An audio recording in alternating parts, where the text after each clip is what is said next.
to the gas station and to the consumer. And by that, he's trying to manipulate the market and just lower the gas for Memorial Day weekend so he can get the headlines. That's what he does. Most American presidents do that, to be honest with you. But the problem with this is basically the strategic reserve it's in half a tank right now. They have close to 395 million barrels. The capacity around 800 barrels. So basically, we went to war, and we didn't even fill up the tank, the strategic tank that we have, and we just went to war. And it's just to show that how, these guys are not prepared. They don't even have a plan, war plans, or any mitigation risk on prices. They thought that just the whole thing is going to collapse in a couple of days. So I'm speculating, of course, he's going to release the strategic petroleum reserves by the time, in 2 weeks from now, by the time on Memorial Day weekend. Are you back? Is it fair to say, even though things are expensive, I was out yesterday, and I'm going to tell you, people are spending a lot of money. People are driving. The highways are crowded. My father, who's in New York, was out for brunch, him and his wife. And I was like, man, that sounds crowded. She's out. They were like, it is. I was like, I thought people in New York don't got no money to do anything because of these gas prices. So shit, they're spending money. Everywhere was crowded yesterday. So if people were just going to continue just to spend money, these oil companies are getting rich. That's all it is. I'm at the belief that these people are just getting rich now, and they know what they're doing. This war was not by accident. It's intentional to help these people get rich. So I mean, I'm delivering my car this week. I'm not driving into work. Only taking the subway because I'm tired. Spending $16 for 13 hours. That's ridiculous. So New York is a bad parameter because we have the option of taking a very effective subway system. So the reason I had to do gas is because I was working outside of the city and I wasn't going to take the train because it was going to take me too long. I'd have to get up too early to take Metro North. But I'm just telling you, people in the city, the trains are packed, right, Dad? Nobody's driving. They don't have to drive. They're not driving. Yes, they are. Are you kidding me right now?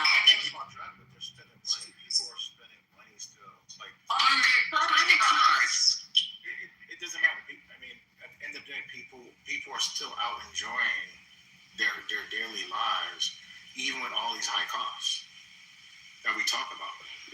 Well, people looking Mother's Day, they don't have a choice. Some people always going to spend money on Mother's Day. And of course, what he did, I'll remember, he took that federal incentive tax on car sale on electric cars early in the year when he pissed off. He got mad on Elon Musk, and they put that as part of what do you call it, the big beautiful bill. They took that subsidies out. So now, like the electric car market, it's been declining quite a bit.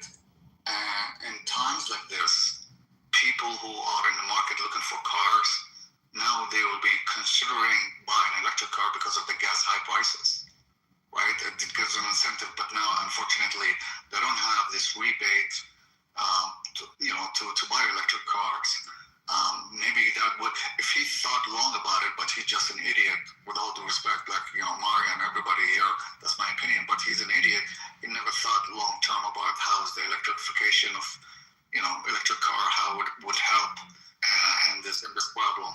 That goes to my second point, because I was waiting for someone to bring it up. The transportation electrification incentives has been out well before Trump, right?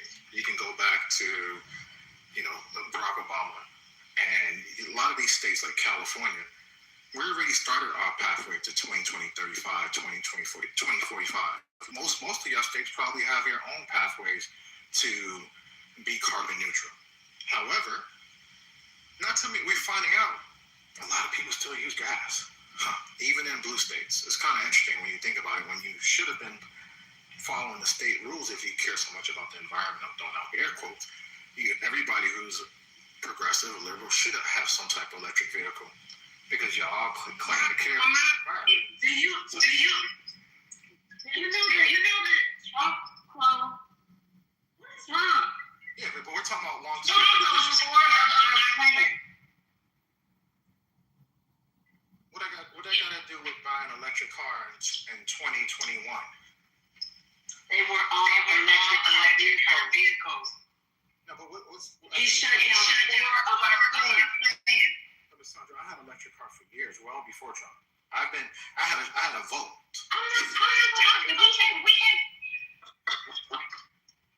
So why are He you shut down Detroit. They had a 3-shift thing going on there. Everybody that was at that plant lost their job. This has just been in the last 6 months. He shut down 4 American vehicle plants in the United States. Wow. So Trump. Okay, so this is Ford you said or Chevy? Which one? Because one of them was just on TV. Administration. So that'd be a conversation for another day. So which one? He shut down. Hold on a second. Who's echoing? Can you hear me? I just took off my Bluetooth.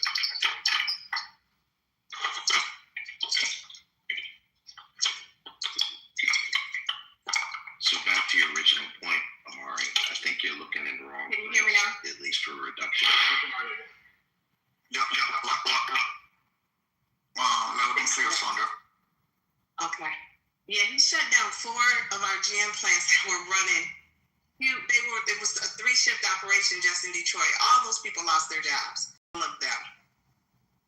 My plant didn't build electric vehicles. We built them big ass SUVs that people like so much. But like all of the electric Hummer, the electric Vet, all of the other electric vehicles, he shut them all down. Because I think he did it because he wanted Tesla to win, and he didn't want us building our shit. So all of the money that GM invested in those factories is gone. In fact, the battery plant that's right here in Lansing got taken over by LG. That was a GM battery plant. So now it belongs to LG. That's the Koreans, right? Yeah. And I just heard that Tesla's getting ready to buy that. So he shut all the American plants down. People don't know that shit. And I'm not buying a fucking Tesla. Yeah, Tesla Elon was not happy with the big beautiful bill. If you remember, we talked about it in the space several times that he was not happy that they took out a lot of those mandates. He in his own heart to heart, he feels like it's a scam. He's wrong.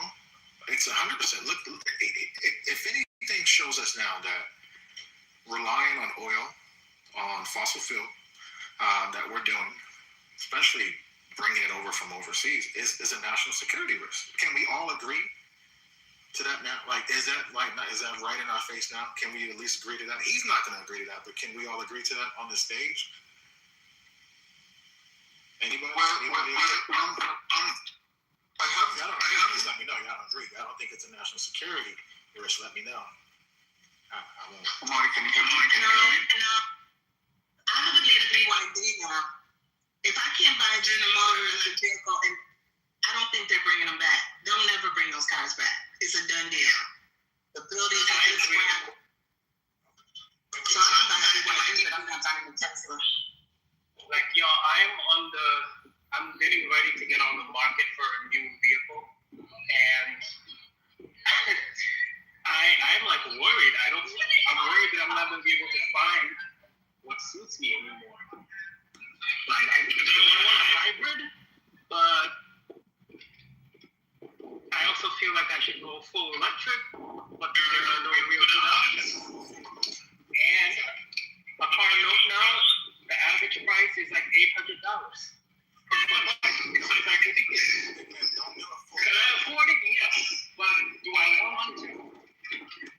Real quick, Big M, if you buy a car, do not look for for the hybrid because electric will get you 3 something miles, and then you only can charge it up to 80%. Because if you try to go 100%, you can ruin the battery, and you can't get it lower than 20%. So you can get yourself about a week, depending on your mileage of gas. I mean, of like, let's say 300 miles. I don't know how far you drive. Do the hybrid. I tell everybody, do the hybrid. You get anywhere 500 to 600 miles. That is crucial. Go ahead. So I want to address your original point, Amari. You were saying that you weren't seeing people cutting back on traveling or fuel costs or spending. And that's probably true, at least at this point. But Costco actually released some data. Roger had mentioned it earlier. I don't think he's in the room right now. But it does look like people are actually cutting down or making trade-offs with spending, but due to the energy costs. And that data from Costco is raising questions as to, I'm not going to say it was a recession, but it's definitely showing evidence that people are cutting back and making some choices due to this extra quote-unquote fuel tax. And I want to say, because I know they're cutting back. It's impossible that they're not. And Mother's Day is not a good barometer, because even though I didn't want to spend that kind of money, when you're dealing with your mother, you're gonna pull out the credit card, hoping that you can pay this shit off later.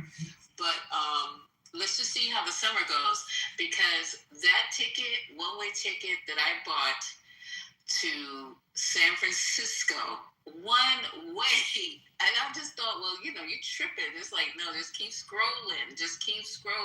And I was on 3 major airlines trying to find this ticket for that date. The ticket that I ended up buying, and I never paid this much one way, was $872. You left out the $72 part last time. Dang! $872, and I still big haven't chosen my seat, which they're gonna make us pay for the seat, right? Probably $32, $25. I forgot how much they try to. And then if I check in a bag, that's another cost. So I can see that ticket just rounding itself up closer to $1,000. But I'm telling you, it's the airline. People are not gonna be able. If you haven't booked way out, and you're deciding to do a quick trip, whatever you're thinking you're going to do a quick trip anywhere, and this is in the continental U.S., I mean, good grief, one way? So I feel for you, because people are going to start feeling it once summer really starts kicking in.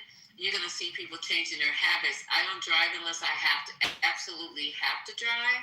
And then I make everything, what I'm doing now is like, okay, so you got to go there. So find 3 other things that you can do along that route. Instead of just going to one place, make sure you do 3 things on that route that you can take care of and then come back. That's the way I'm living my life, because $75 for 12 gallons of gas is ridiculous. I don't care if you can afford it or not. So that's a little bit. Oh, sorry, go ahead. I was just going to say, so that's a little bit of evidence right there. Misa is changing her habits just a little bit in terms of like figuring out where she can kind of cut a little bit in terms of spending. If that goes nationwide, I mean, that could actually change our product. So for the airlines, Misa, the smaller airlines are already hedged for most of the year until probably 6 to 8 months in advance in a year. So what's happening right now? It's basically consumer gouging. They just seeing this opportunity, and there is a huge demand by Europe for jet fuels. And jet fuel basically for the airline industry is the second highest expense they have after labor and then jet fuel. So Europe right now, because they cut off from the Middle East, now they are just going to the U.S. and buying a ton of jet fuel from the U.S. So that's increased the prices of the ticket. But these airlines are gouging the people, and there's no way. There's corporate greed as is happening in the Biden time and during inflation. For Delta, for example, Delta, they have their own refinery, so they're making money from both ways, from the airlines and from the refinery. So Delta is the only company who is really sitting comfortably in this and enjoying and making killing both sides of the equation, basically. You know, it's funny you say that, serious, because something about us chaplains, there's this like funny stereotype. We tend to be clairvoyant, like psychics a little bit. So I have a wedding next week in DC, and I basically pushed my couple to like book my flights way in advance, like in January, because I had a feeling we were going to come to something like this if they waited too late. So I may have saved them hundreds of dollars. But no, I want to comment on something that was said a while back about price gouging. It's so true. I don't think prices are ever going to come down, at least not within our lifetimes anymore. And I think I said it a few rooms ago. The only thing we can hope for is to try and increase our income or cut our spending. Which it sounds like, Lisa, you're doing that, which is very smart. Remember, this is a summer, it's driving season, the World Cup is coming up. I mean, these airlines and these businesses looking to cash out as much money as possible to make as much money. Even the smaller airline, probably they got this options to buy these jet fuels like way cheaper price, half the prices today at least, or 25%, 30% of the price of today of jet fuel. But they charge in higher costs, and they know the World Cup is coming, and that's their opportunity to make that, and there's nothing you can do about it. So yeah, so the airline industry is basically, it's going to be, Southwest is gone now. So I mean, no, Spirit, is gone now. So a lot of people is going to be driving, or maybe people are not going to travel, basically. So it's sad, but yeah, I will say that's the this: situation. traffic on Saturday in New York City was brutal. Like, I gave myself an hour and a half to get to a place in Brooklyn that would have taken me an hour under normal conditions. It took me 2.5 hours. So the high cost of gas is not making people not drive. But let's hope that, again, the habit changes are coming. People still out there. Yeah, and I posted an article for you, and so you have the EIA, right? Energy Information Administration. That's what it stands for. Those who don't know, who also kind of indicated some of the things that I saw in that article. Someone else has sent that to me last month, so I just wanted to share it with you. I have that on deck. So, but let me play conspiracy theorist real quick. I hate doing that. So, Michael's gonna be surprised. Michael, I'm gonna do. I never do this, but I'm gonna do it, Michael. Let's just say he gets rid of all these energy programs, because you remember these big oil companies have been bitching and moaning about it. Blah, it's not fair. Blah blah blah. What if they came to Trump and said, we want to make some extra money, so we need you to first get rid of all these programs? That's one. Two, we need you to start a war or something, right? You start the war with Iran, gas prices go up. Then now people got to spend more money in gas. Now they can charge whatever they want. The people who already... What'd you say?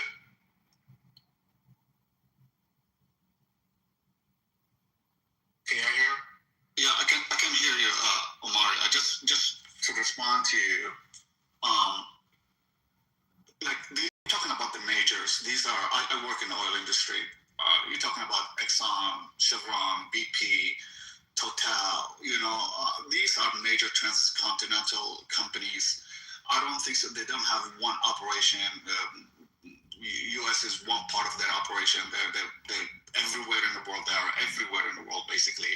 Mostly in the Middle East, of course. The theory of to create are prices going up everywhere? I I mean, aren't people? Yeah, it is. Okay. Yeah, it is. But what I'm trying to say is like,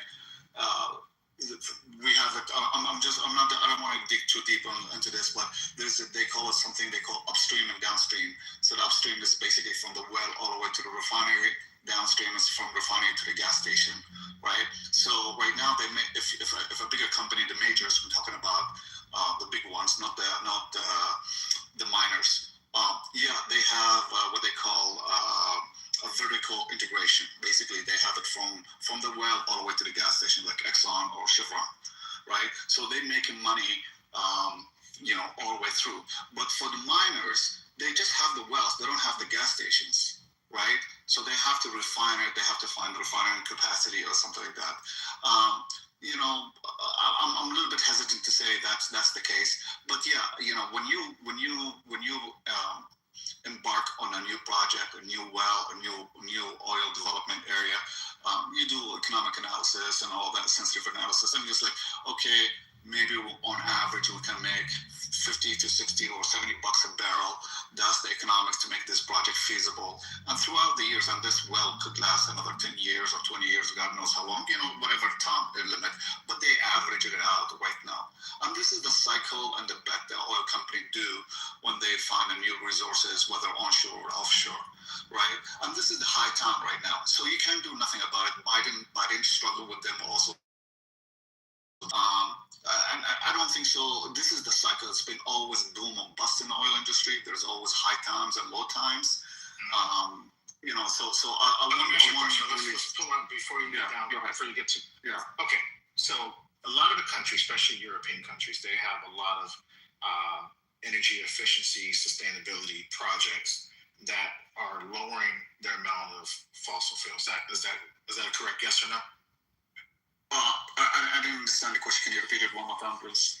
The reliability on oil, right, has been limited over the years, especially in more progressive, especially countries like Europe, right? Like Europe and China, mostly China, yeah, and Europe and China, right. Now these companies have multitude of portfolios, how they make money, like you talk about the big ones, right? However, are they making more money now or less money now? Of course, they're making more money now, right? They're the barrels of oil is over $100 for the past 2 months right now. So they're making oil. Their quarterly result will show that they made many billions of dollars, right? In comparison to this time last year, right? So yes, I agree with you. Then obviously they make money. I mean, as I said, the economics usually around $60 to $70 a barrel. You add in basically a $100 barrel right now. That's a 30% increase on revenues, right? So they're making money. But so for example, I think it should be investigated personally. I would. I'm gonna say a damn Michael going to trip off of me. I think the Trump family administration, Chris Wright, who came from Liberty Energy, right. I think I think there should be a huge investigation. I'm gonna say they planned this. I'm gonna go out and say they planned this. Well, I feel it. At this point, I feel like it. So they planned. I'm just saying. Did they plan? I'm trying to say to you, did they plan the war or did they plan the Chinese manipulation? Crazy, but I'm making listening. Okay. Welcome to the room, Michael. Wait. Hold on. So Misa just said it sounds crazy. We know that the Trump administration will find a way to make. They'll sell their kidney stones to make money, right? We've all said that in this room a billion, trillion, quadrillion, zillion times. We said that Trump will find a way to make money. How we know they're not trying to make money by what they're doing in Iraq? So he started a whole. Let's listen to Netanyahu because Netanyahu is going to actually. This don't make no sense. The man that started a whole ass war for the oil price, the gas prices to go up. No, for his friends in the oil and gas company business to make money. They don't care about. So that's the reason alone. Guys, come on, y'all. No, at least. So Misa, just give me 10 seconds, Misa, if you don't mind. If that was the case, Venezuela. And ExxonMobil said, you know what, we got ripped off for a $10 billion couple times in Venezuela, and we're not going back again to Venezuela. Chevron is already there. Like, he gave them Venezuela, and they weren't happy with Venezuela. So, like, they could have made money if they want to go. Oh, Trent just sent me an article on that. He just sent me an article, so. Oh, God, TNN. Why So, hold on. you need to listen to that? Yeah, Yeah, hold on. He might have sent it to you too, TT. I don't know, but he just said, he says Omari, Hunt Oil is part of the Hunt family, which is owned by the Kansas City Chiefs, and he says Shell and now Hunt have taken a greater stakes in Venezuelan oil, which is pumping over 1.23 million barrels a day already. Experts said it would take a decade at 15 to 20 billion to reach 1.5 BPD. Those experts were clearly wrong. My low-level contacts were correct. So I don't know if neoliberal's in here. He might want to apologize to Trent. But he's right. These companies are out there. I'm skeptical. I'm very, very skeptical about this number. 1 million barrel a day in less than 3 months. Yeah, I'm calling bullshit. Okay, so we gotta get Trent. Hey, TD, let's invite Trent on here. He go. Hey, that's my low-level commentary. So, no, come on, you guys. Seriously. We're gonna play. Let's look this up. No, let's just look this up because this is starting to get corny and crazy right now. 2 C's? Why can't you just have 1 C? Oh God. She want to do corny and crazy. Which comes first, the crazy or the corny? It's like what happens to the chicken or the egg. Okay, not corny. Yo, Mari, just let me clarify. That's a brand new well. Just to make sure. Not an existing well. Brand new. Yeah, I'm calling bullshit. You looked it up for Hunt? You looked up the Hunt oil? No, but you can't have that volume in less than 3 months. Like, and that's a thick oil. Like, that's thick, that's sludge. And you're producing 1 million barrels of sludge a day. That's impossible. Okay, I'm gonna hit up TNN real quick. Yeah, you want to go ahead and play the clip, and then by the time maybe TNN will jump in. Nisa. I'm wasting my time researching this oil thing, and hold on for a minute, you guys. Just go ahead and keep talking. There's no need to research this. Like Omari's my brother from another, and I love him. Oh no, this is the trick. I wonder if he, when he goes on these tangents, I wonder if he's serious or not. Not sure if serious or not. I just don't know. Like, I don't know.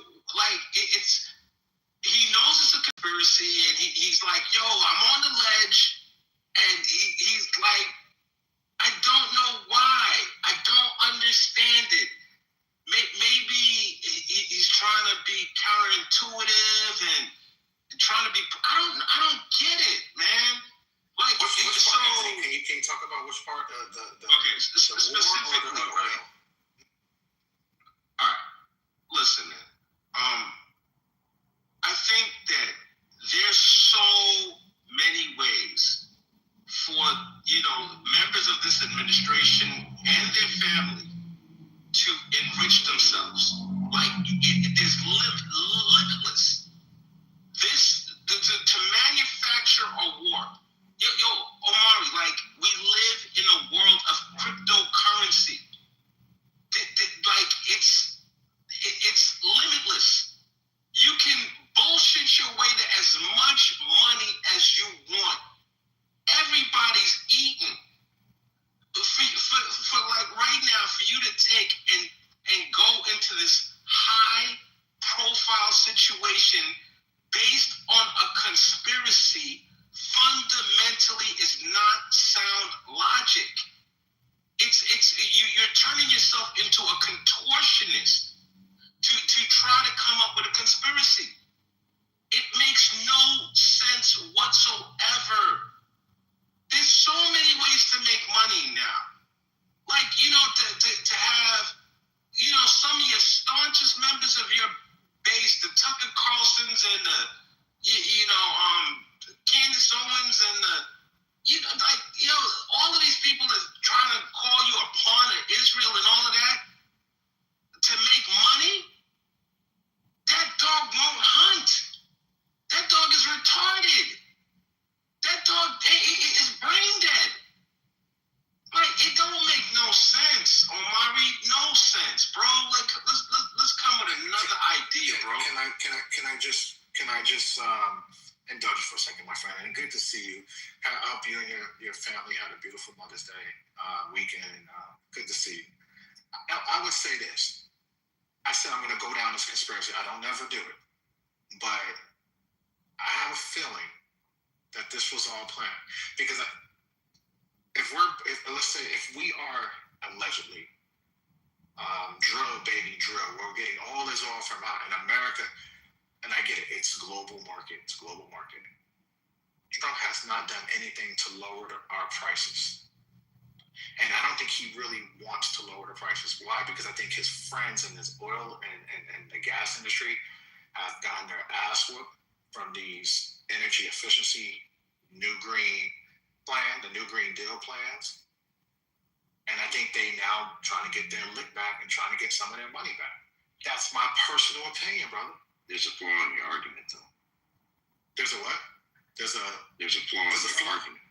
And I'm sure there is, and that's why I said let's pull all the string together because I'm trying to connect the dots here. So I'm gonna do the first constellation here. So dot one, he gets rid of all the energy efficiencies credits. Can't get no electric vehicle. You can't do shit unless you go pay out of 100% out of your pocket, right? Or you make the states give it to them. Okay. From there, right? You now start a war. Start a war with Venezuela, or you try to start a war with Venezuela. You take their oil, and then now you go into Iran and start a war, knowing that they were going to put the straits on lockdown. That's my third connect. Where am I wrong at? Please help me. If the goal is to manipulate oil, the simplest thing for you to do is to mess around with the tariffs. Okay, speak to me. Tariffs, oil. Yeah, just throw some more tariffs on Iran and Russia. You manipulate prices. I mean, so you didn't have to. I mean, to jump through so many hoops just to get higher oil prices. Exactly. Wait, hold on. 10 seconds. Can I help I you? would say you're wrong because we've had tariffs on Russia and we have tariffs on not tariffs. Excuse me. We've had all these, like, what do you call them when they put those? Where they fucking sanction them. We have sanctions on all of them. So that has never caused an oil issue. So where's the history in that? Go ahead, Anthony. Omari, so here's the thing, right? Like, I want you to think about the mechanisms. Like Saudi Arabia, there's so many other countries that would cooperate and play ball and get those prices up, push those prices up without the potential of this war going like really, really bad. You understand, Omari, just one false move, we are on the cusp of World War III. It doesn't make sense. There's so many things that could possibly happen that would force our hand, that will make us do stuff that nobody ever wants to see. It would be like unintended consequences. It's too risky a play. It's a zero-sum game. Everybody loses World War III. And now we are like potentially on the verge of it. We get it. Let me clarify it for you just quickly. Two way. If you want to manipulate the market, Anthony touched point on it, right? You can OPEC can just make an announcement to say, hey, we're cutting production.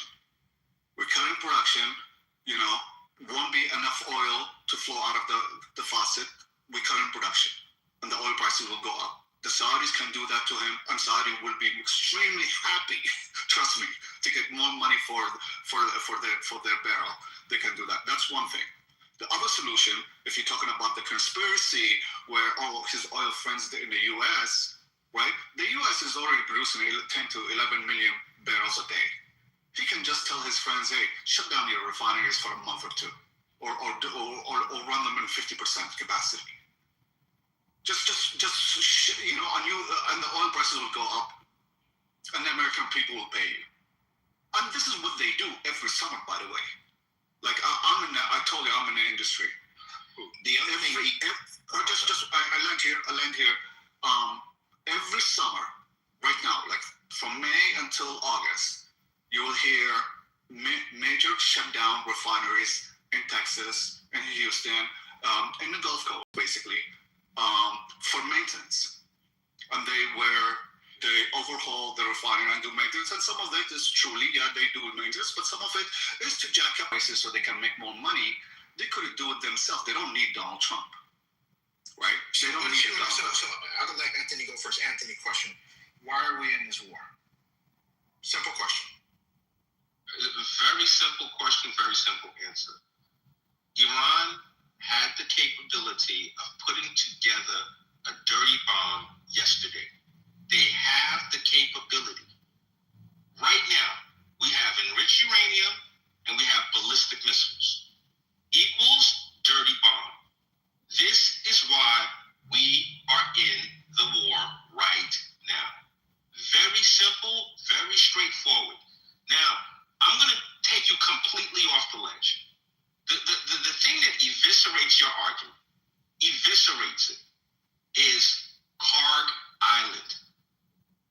Do you know what would happen instantaneously to the price of oil if an errant missile from the United States and Israel hit something significant on dude, automatically, that devastates your argument.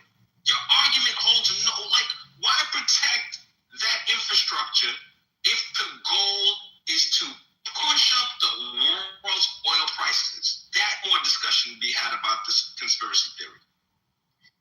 Okay. All right.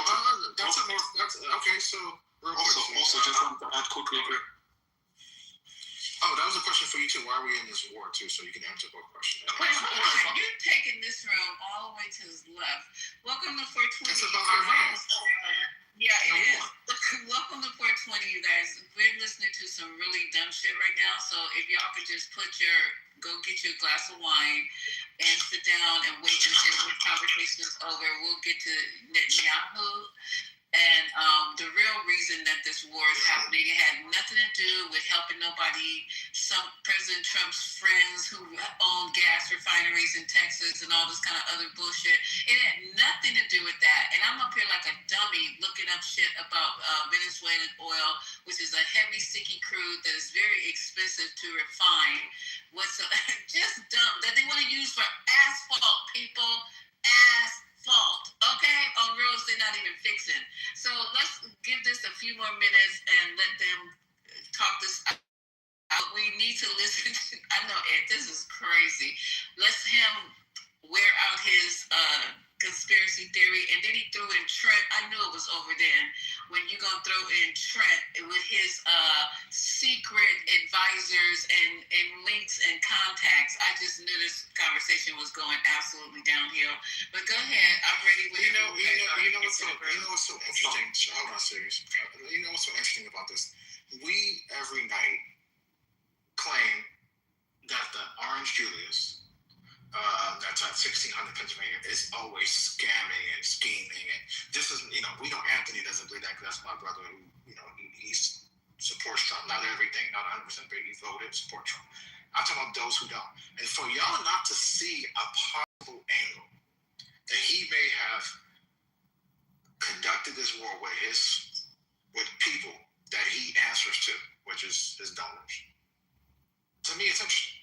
So his donors, which is mostly Silicon Valley and Elon Musk, who makes electric cars, wanted a war over to get more gas. Those are new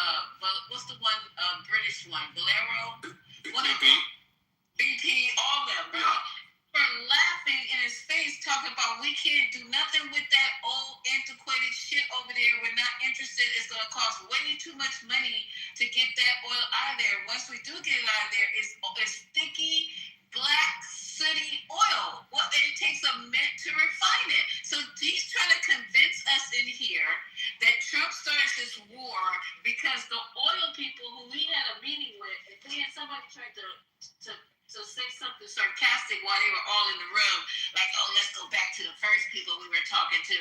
You know, them people are there to make money. They're not there to try to blow up Scott's.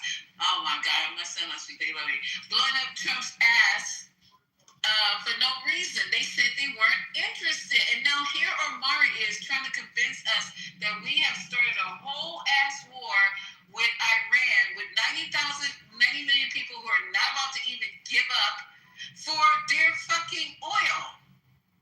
For his friends. Omari, go ahead, Serious. Can I respond to her because she was talking to me? Yes, please. Because look, I'm off the ledge. Anthony and Sirius got me off that ledge. But what this whole exercise shows that when y'all start talking about Trump and doing this and his family doing that to the conspiracy theories, I don't want to hear it no more. You see what I'm saying? But I just be on real shit. This is stuff that we can yours is disprove. No, and we can easily disprove yours too.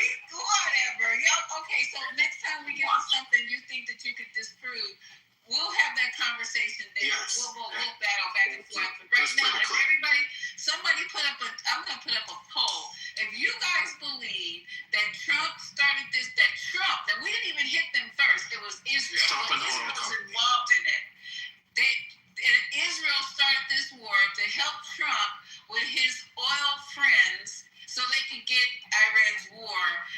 Y'all do something. Before we go to the clip, I have a question for Omari.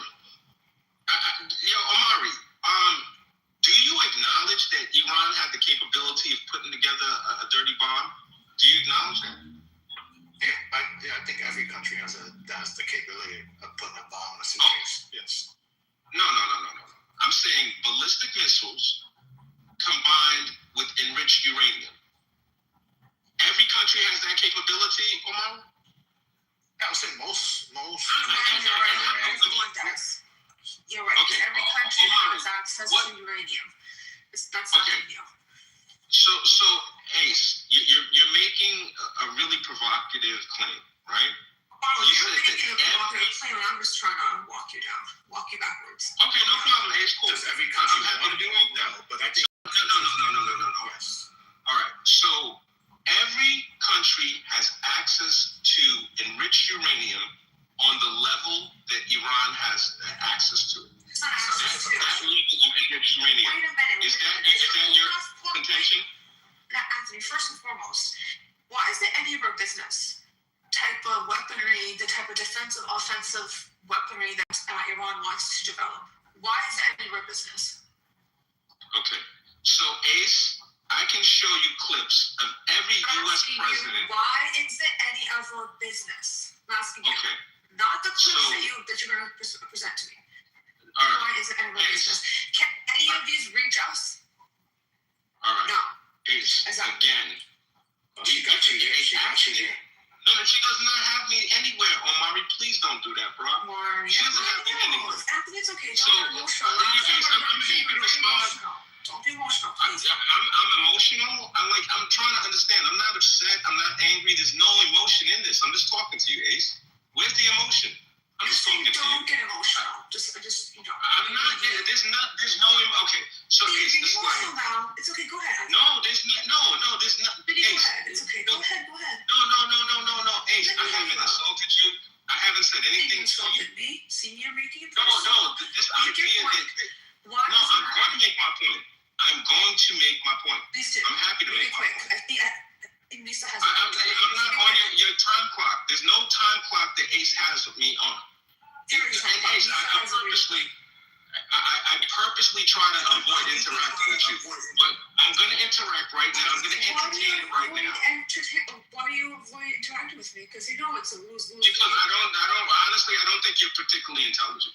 But that's neither here nor there. The problem is for where your wavelength is, I just don't meet it. I'm way above it. So I Hold don't off on understand. the All right, You just can't get there. it's really no problem. But ultimately, right? First and foremost, yes, they can absolutely hit our bases around the world. There are plenty of U.S. bases that they can hit. So this idea that they can't attack us is nonsense. They can attack our troops, therefore they can attack us. That just eviscerated that nonsense you stated. Now, the other provocative thing you said. Defensive systems are not that great. Excuse me, I didn't hear what you said. Are you saying that our defensive mechanisms put in place at the THAAD that we have, the THAAD system, that these are early detection, first of all, and second of all, we also have our dome we pretty much supply, and we've actually pretty much built from the ground up. These bases, we are not superior enough in terms of our defense to sort of offset any type of damage that may come from these quote-unquote dirty rooms. Okay, so your question initially was, can they attack us? My response is Iran is capable of attacking our bases. Which they have. So my question next is, therefore, we can't talk at the same time. Let me know when you stop talking. But now, You can't ask me a question while I'm speaking. No, you answer my question and said yes, that is true. Now I'm asking you, are defensive mechanisms not up to par for us to be able to withstand or to withhold or to turn up, stop that? Okay, Ace. These bases. Ace. All right. So you admit that you were wrong with your initial assertion. No, I'm not you can they reach us in the United States of America, American soil. So talking about these bases in the Middle East. American soil. You said they couldn't attack us. You said they couldn't attack us. Let me just clarify because you want to act obtuse. They can't attack us American soil. Okay. Thank you. Not our 978 bases across the world talking about. Okay. So, and I'm saying to you that they can attack us. Okay. Now you're changing. No, I didn't change it. You changed it. You changed it. You're so slow. You don't understand my question. No. Attack. You're literally moving the goal. You didn't say soil. You said they couldn't attack us. Was there imminent threat? So was there no U.S. You said they couldn't attack us. So do you admit your assertion was wrong? Imminent threat or American. You sound emotional, Ace. Ace, why are you so emotional? Ace, please don't get emotional. Ace, I implore you, please don't get emotional, Ace. Ace, why are you so emotional? Why are you so emotional? Why are you cursing now? Ace, why are you cursing? Why are you cursing now? Why are you getting so emotional, Ace? Be respectful. Ace, why are you so emotional? This is ridiculous. I can't believe that you're so emotional, Ace. Ace, this is embarrassing. Ace, this is crazy. I thought you weren't that emotional, Ace. Ace, why are you getting so emotional? What is the open question? Topic though. Let her land and then you can come back. It's okay. She's a mod. First of all, my question to Anthony was. Because she's a mod. My question to Anthony, please. Thank you. My question, I thought they were you be able I'm getting emotional. I haven't cursed. Anthony, please. Okay, we're gonna all of us. Dirty Okay, we're not. I'm getting muted now. Hold up, you guys. All of us are not going to be emotional because we're going to talk about this. We're going to come to a conclusion, and then we're going to get back on track. Yes, you know what? If I get back on track, the point is these dirty bombs cannot reach us on American soil. So there's no danger or threat to us on American soil. And also, them making dirty bombs or not making dirty bombs, there's absolutely no evidence that they were trying to or they were or any of this. And second of all, there was no threat to our American bases ever before this, illegal attack. I would say, Iran. There's absolutely no threat to our bases in the Middle East. This actually all became a problem after what Israel and Trump decided to. Guys, please, I'm sorry for the derailment. I didn't get to where we needed to. If you remember, clear things. We've been listening to Clint. Lisa, may I respond? Now Michael comes off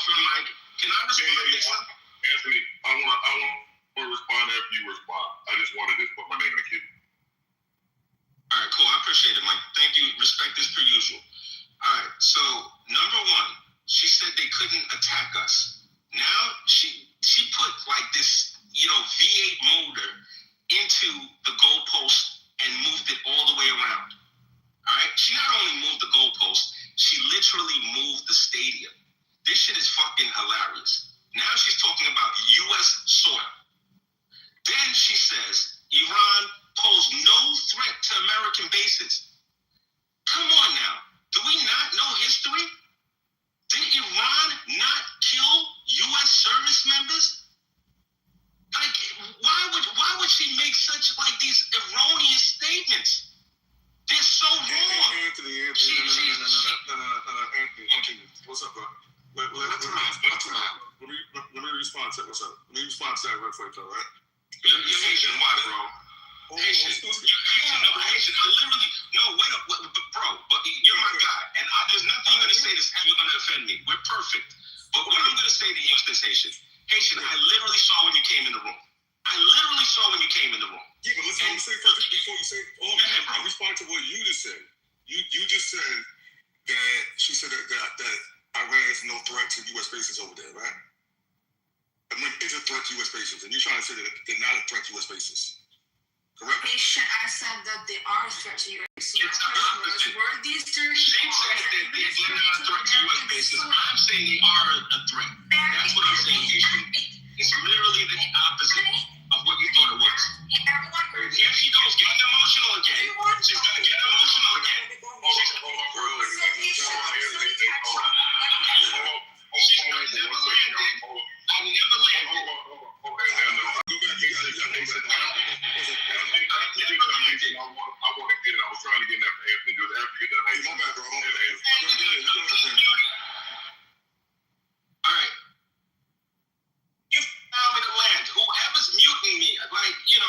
I have choice words that I can say to you as well. Whoever's muting me.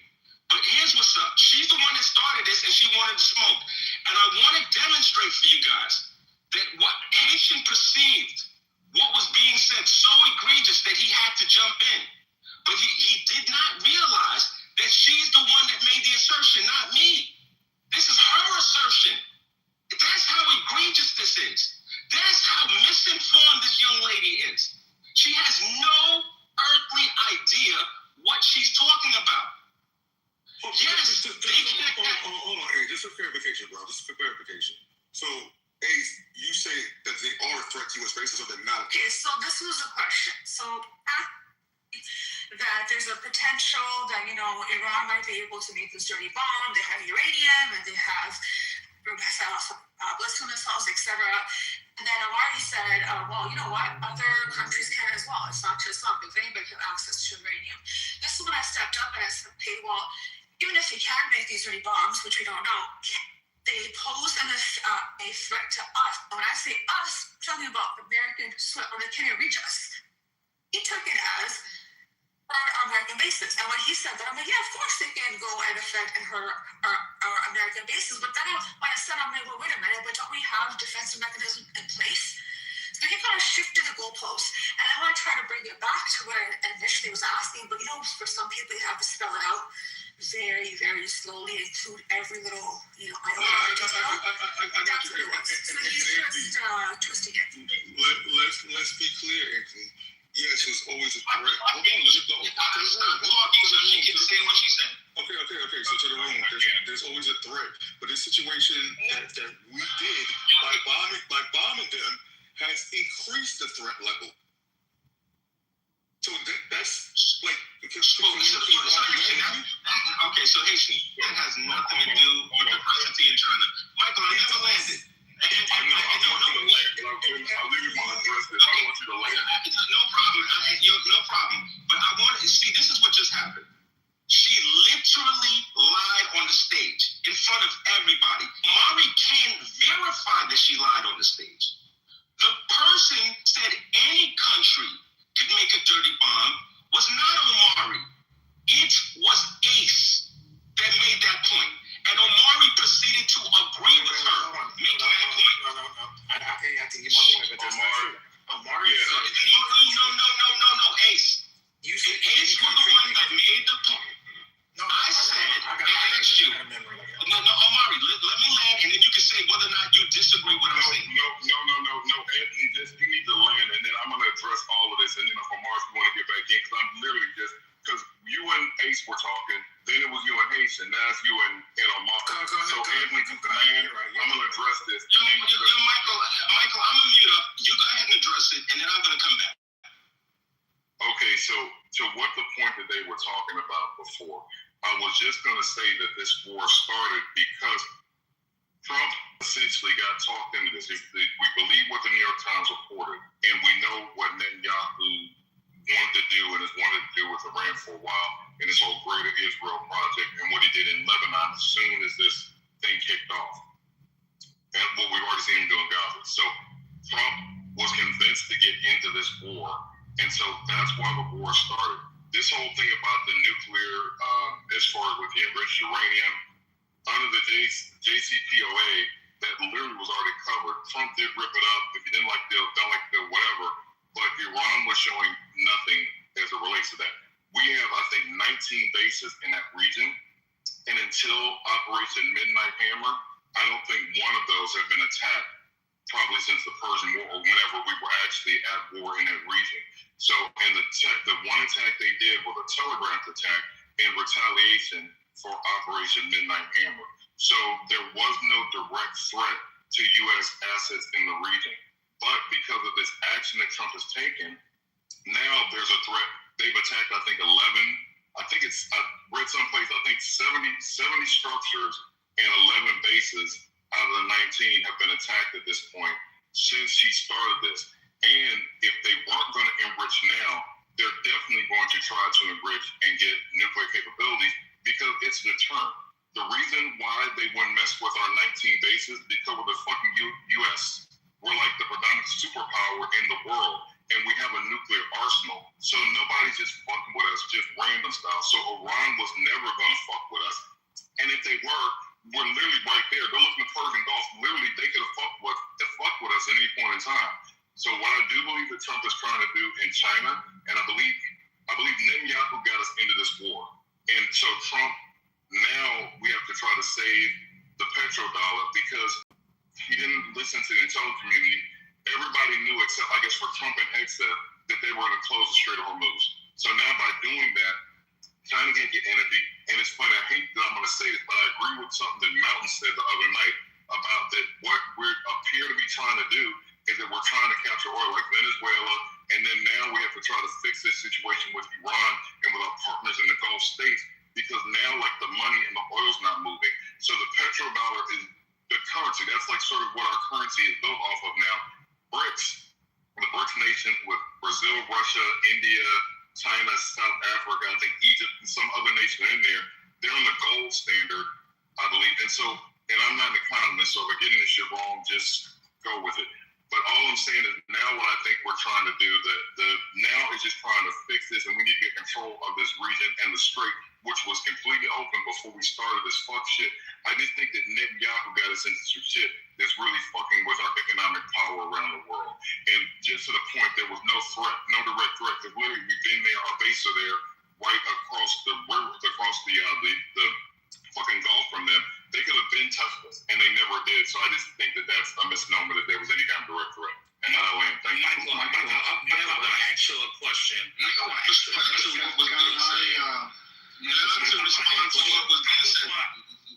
ask Michael one quick question, and I'll shut the fuck up. Michael, who bombed us for 9/11? Shit, Afghanistan. Okay, thank you. So Michael and Misa, and this is the news. And this is really hard. So Anthony, just 1 second. Just 1 second. I'll give it to you, Anthony. The reason we're talking about oil today, surprisingly, and I was like, why are we talking about Venezuela all of a sudden just because the gas prices are high? Donald Trump today called in Fox News and told John Robert that, you know what, I'm seriously considering Venezuela to be the first 51st state. I don't know if you guys heard that news today, but that in a normal day, that would have been like a shocker. But it's nowadays, like, it's anything else. And it is part of the strategy that Donald Trump does. Every time that oil prices goes up, he throws some, news to MAGA. Yeah, we should, to lower the prices, to manipulate the prices, to manipulate the public. and I don't know if you guys heard that Misa and Michael and the mods. But yeah, he announced it on Fox News today. I'm seriously considering taking Venezuela as the 51st state. Are you back? Yeah, to that point, real quick, and then I get off so everybody else can get on. I think this whole thing, the Venezuelan thing, so again, if they wanted to go get Maduro for crimes or whatever they were trying to do, but I do think it has to do with oil there and like Trump getting like sort of the rubber bands back up, getting like some of our oil companies that were sort of out of there back in.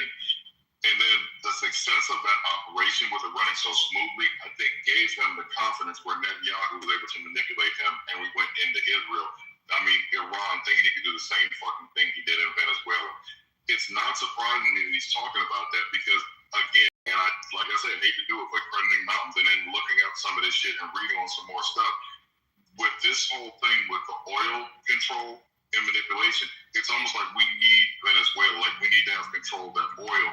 If this shit goes, as far as with BRICS, if people stop using the U.S. for oil and the petrodollar goes kaput, like we're fucked. So we have to. So I think that this thing with the 51st state may have something to do with that. Michael, I think Anthony was next. After you can take my spot. You can take my spot. Michael, I see you acknowledge that, you're not an economist. I'm not one either. All right. This idea that, like BRICS was caused by anything other than the actions of one Joe Biden would be incorrect. All right.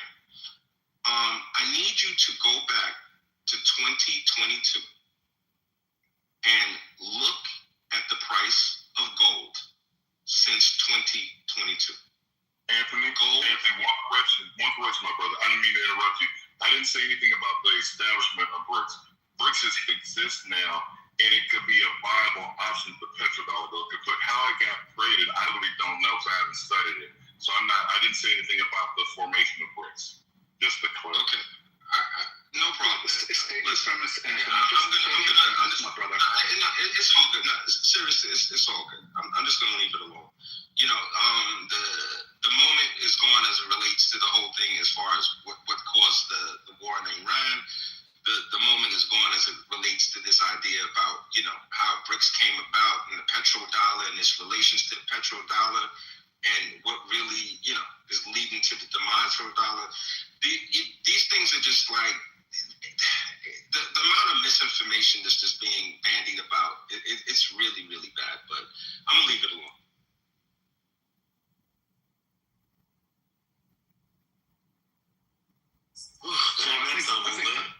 I think Misa, we're ready for the clip on Netanyahu. Yes, Misa, we're ready for that, auntie. That was. Okay, yeah, we just kind of like. Haitian was supposed to go. Okay, go ahead, Haitian. Oh, sorry, Haitian. I got you, Big Dougie. Why? I'm good, right? Go ahead. All right, let's get ready for the clip then. We'll come back on the other side. No, we're not talking about that shit anymore because it was nonsensical. And then Mike, I just have one thing to say. The oil companies told Trump. Was anybody else in that meeting? Do I have to read that clip? They said it behind the scenes because they said it in the open because they didn't want people to think that. No, you don't know what they said like that. You don't have that kind of intel. Stop listening to Trent. I was watching the men said what they said. So you trying to tell me that Shell and all the other companies that said they didn't want nothing to do with it are over there now pumping out billions of gallons of oil? They said the infrastructure was going to take 2 years. They are. The biggest dog. Where is the proof? Well, honestly, Lisa, we don't even have to take a look at that meeting. And this is, I have my serious voice on. We can actually just take a look at what was already happening in Venezuela. There are literally U.S. companies and other companies such as Shell, which is a Dutch company, right? That that produce or manufacture upstream, downstream, literally all over the world. There are oil and gas companies that are drilling in Africa, for example. The fact of the matter is that these companies were not present in Venezuela for a reason, is that it was not profitable. Oil and gas companies, ladies and gentlemen, will literally go to Hades if they can drill there. They drill in the oceans. They are in Haiti. They've been in Haiti, stealing shit since the earthquake. But this is my point. Right, but this is... I'm supporting your point, because so many people in this room are so fucking in their own little space, don't understand shit goes on globally. So yes, the U.S. is what happens. You guys think this is Venezuela and Cuba's not next, and the rest of the fucking tribe, like I've been saying, then where do I keep fucking thinking you know what's going on? I mean, no, I'm saying that Venezuela, the oil and gas companies were not going to go there without significant heavy subsidies. And even if that had been offered, they were not in that country, as Misa said, for a reason. It was not really economically viable. It was too expensive. It's icky crude. It's not like the sweet oiled crude that... This is why, like, we get a lot of stuff from, like, Canada, right? Because the manufacturing plants are already designed to handle different types of crude. So that's just what I wanted to say in support of Misa. If it had been economically viable, they would have already been there. They wouldn't have needed Trump in 2026 to gather these CEOs around the table to convince them to go to Venezuela, as if they didn't already have better data than the White House themselves. That's so. Right, so the thing is, though, from a standpoint, and I'm not disagreeing with any of that, because I don't think that Trump does this stuff like it's planned out. I think the Heritage Foundation planned, people around him planned. Venezuela does have like the largest store of like natural. They have the most oil under their soil, I think, in the world. I think it's either one. If it's not number one, it's definitely one of the top regions in the world. The whole entire region, Michael, because you have Trinidad and you have Guyana over there as well. I just want to clarify. It's unproven. It's unproven, meaning that they anticipate it's there. Quite no. So hold on for a second. So to what I did, and we're all on the same page here. So it's like, all I'm saying is that if they think that it's there and it's unproven, you got a bunch of dumbasses that need more unproven information. The man didn't use the intelligence community to understand the straight removal clause. So let's just say that dumbass and his crew of dumbasses figured they heard what we heard, and they're like, let's go take Venezuela. So proven, unproven, it doesn't really matter. They think it's there. So that's why I'm saying it could have been a reason why they're trying to take Venezuela, and why they talk about Venezuela could be the 51st state. So guys, just to cap this quickly, or at least in my end here, Venezuela, as Reformer said, and all of you guys said, yes, it's a heavy crude oil. It's almost a sludge. And the molecule, the carbon molecule change, you can get from sludge all the way to jet fuel, which is the lightest one. You can through the process. What the problem in Venezuela is the infrastructure. They don't have the pipelines. They don't have the plant. These plants have been sanctioned for years and years and years. And you can get it out of the ground, but you cannot process it because it's heavy. You cannot transport it because it's heavy. You have to add steam and water and diluent and other chemicals to make it less viscous, right? To move it around. That's why the operational about Venezuela is difficult. But that's what it is. In terms of what Misa was talking and that big meeting, the biggest dog in that who's spoke is Darren Woods, is the ExxonMobil CEO, and he said, like, listen, we got ripped out twice by the Chavistas and the Maduros, and we don't want that, and we're not going to go that. You pay us first, and then we can consider, but we'll send the technical team for now, and that's what he said. That's the rest. The smaller ones, yes, they will go anywhere, just as, to pick up the land at least. The leases of the land itself they operate on will claim that, and they will try to make as much money as possible. There are minors. I yield back. No, I agree with that totally. And I'm not even sure we were arguing about. I might just hush in 2 seconds. But what I will say is, for Trump, we know that he listens to random people telling him stuff, and he doesn't really do the background. But Maduro, I will say this, because we do blame a lot on Trump. The not the indictment. What do we call it, y'all? Sorry, menopause brain. What is it called? Whatever we charged them with, crimes of the century, whatever. Wasn't that done by the Biden administration? It's just that we never acted on it. But Trump didn't actually say that we needed to pick him up or say that he was what is the proper terminology, y'all? It happened in the first Trump administration, then it went to to Biden. He right. put more money on his head. But Maduro had been a target for a while because he's an icky person. That was just the point that I wanted to make, right? So the extraction, maybe that could have happened, but yeah, is Trump going to try to make $1? Because didn't he already put like hundreds of millions of dollars in an offshore account that's been generated from over there where he's siphoning off dollars or something? I don't know if that's what y'all are talking about, but One last thing. I'm sorry. Just real quick. One last thing too about this. So the long game. So if he does look at the situation with Venezuela and what they supposedly have under this is not proven. Donald Trump is 79, heavily aged here. Barron is like 19.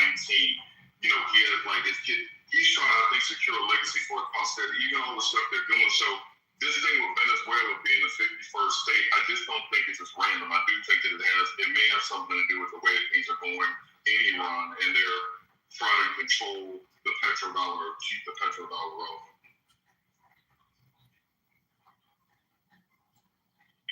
He just can't make Venezuela the 51st state. It's oh my God. You saw that pizza, right?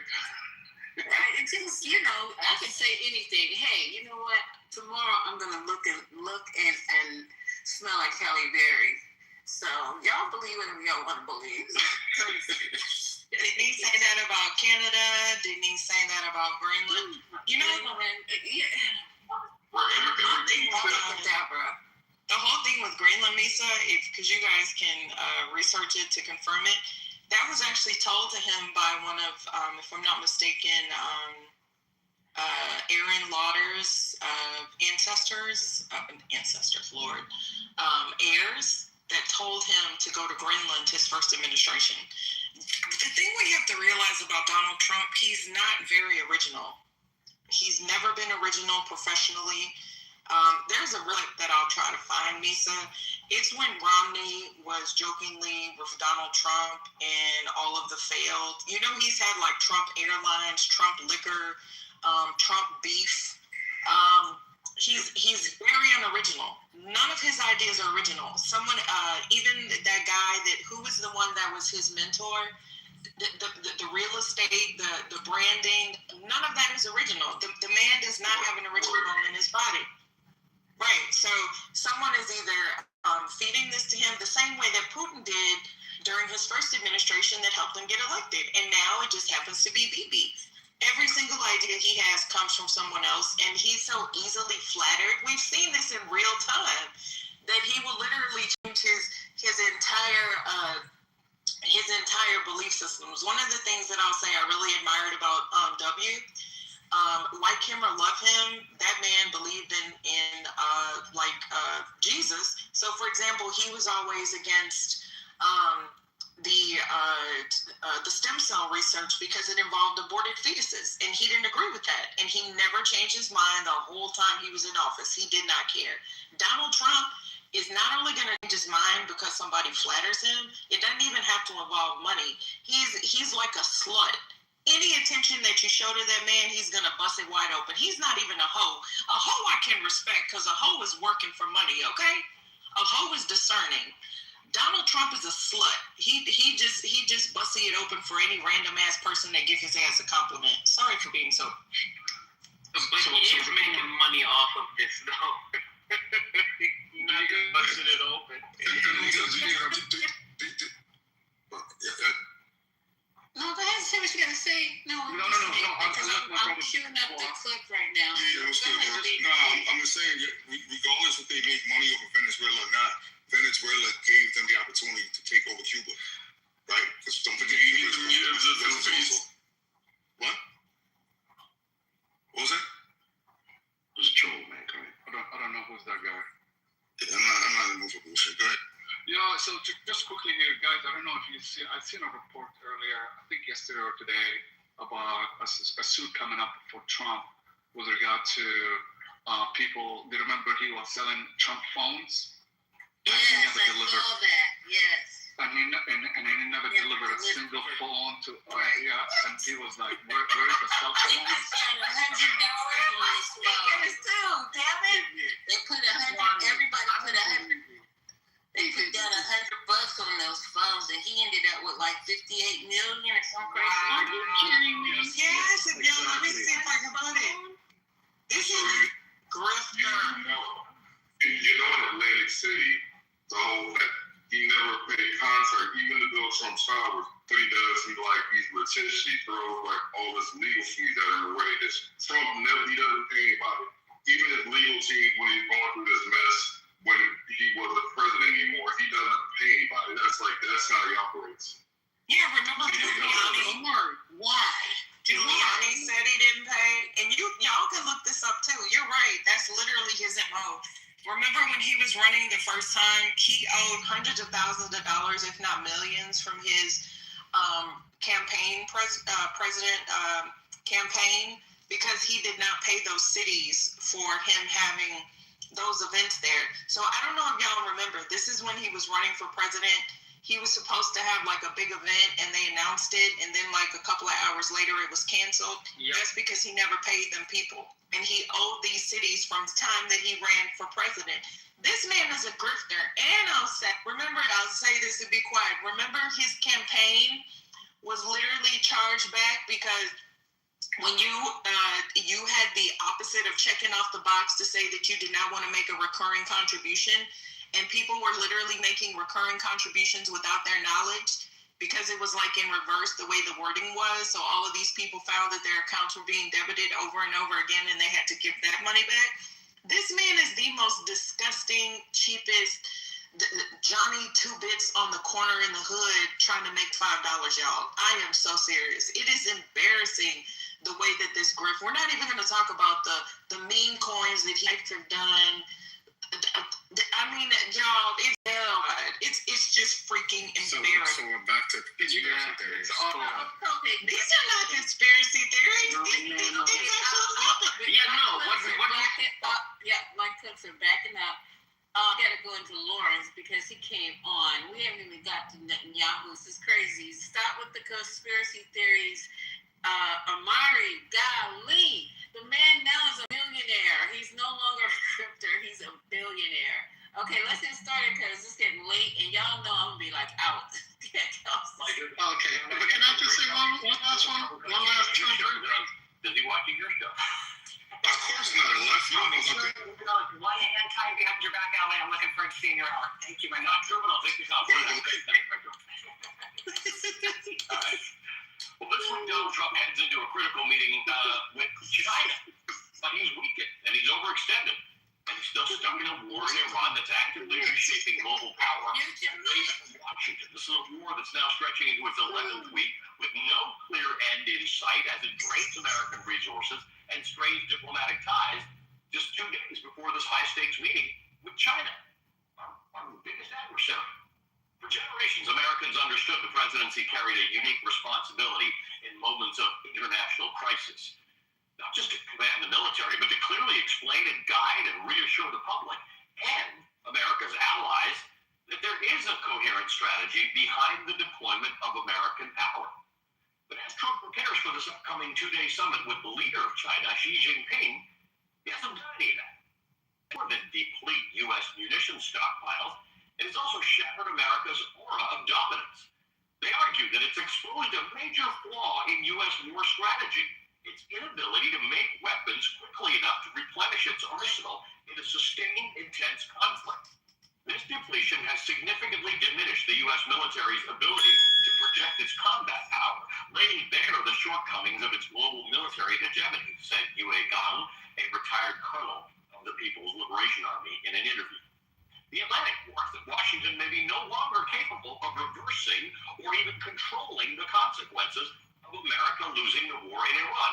There will be no return to the status quo ante, no ultimate American triumph that will undo or overcome the harm done.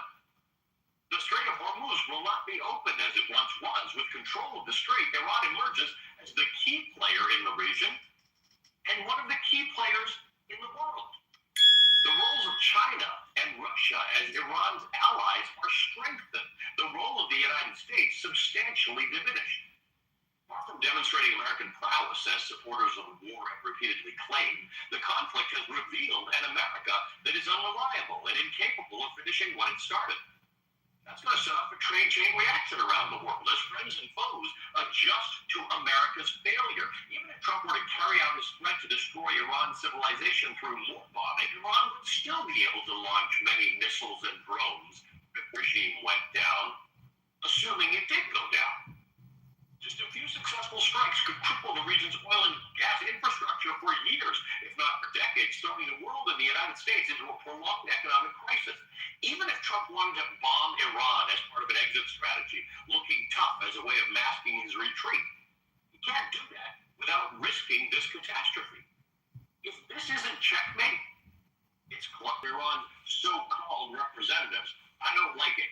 Totally unacceptable. Washington Post reports, quote, Iran's news outlets indicated that the proposal urged Tehran's position during the pre-negotiating exchange, calling for an official end to the war, the reopening of the Strait of Hormuz, withdrawal of all naval vessels enforcing the U.S. blockade, lifting of U.S. sanctions, an effective ceasefire in Lebanon, and an additional 30 days of talks to iron out the details. Iran has proposed that all discussions of its nuclear program be the subject of subsequent negotiations. The leader of Iran's parliament had this message for Donald Trump. There is no alternative but to accept the rights of the Iranian people as laid out in the 14-point proposal. Any other approach will be completely inconclusive, nothing but one failure after another. The longer they drag their feet, the more American taxpayers will pay for it. That came after Donald Trump said this about a ceasefire. I would say the ceasefire is on massive life support. When the doctor walks in and says, sir, your loved one has approximately a 1% chance of living. During what was supposed to be a maternal health care event in the Oval Office, Donald Trump launched into a meandering and at sometimes surreal monologue after he was asked about this really important upcoming trip to China. Trump began by saying that he has a great relationship with President Xi. Then he went on to call Iranian leaders lunatics before marveling at what he described as the coolness of military operators intercepting missiles within seconds. We had 111 shot at one of our ships over a very short period of time. Out of 111 missiles going at 3,000 miles an hour, all 111 missiles were knocked down into the ocean long prior to arriving at the dock. And the coolest guys are the guys that do this. They're not blowing their brain. They sit there, missile shot. You can see that. Missiles coming. They got like about 13 seconds to make a decision. It's not like, gee, let's figure it out. They make a wrong calculation. You know, you lose a lot of men and a lot of times 10 ships. So, but there's a level of coolness. Missile shot, they look blah, blah, blah, blah, blah, blah. And, you know, they're going heading 47 degrees Gulf, 1,300 feet, going 3,000 miles an hour. Okay, we have it on the side. Fire, boom. 10 seconds later. Let me tell you, they're smart. These people are smart. And they're so smart that they're cool. To be clear, nobody disputes the extraordinary skill of American service members operating missile defense systems under pressure. But what Americans heard from the president today was not clarity. The lack of clarity from the president of the United States carries consequences.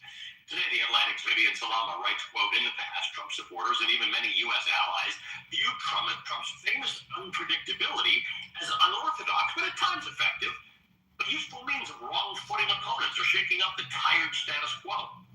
Many now see something more unsettling in Trump's international relations, including in the 10-week war.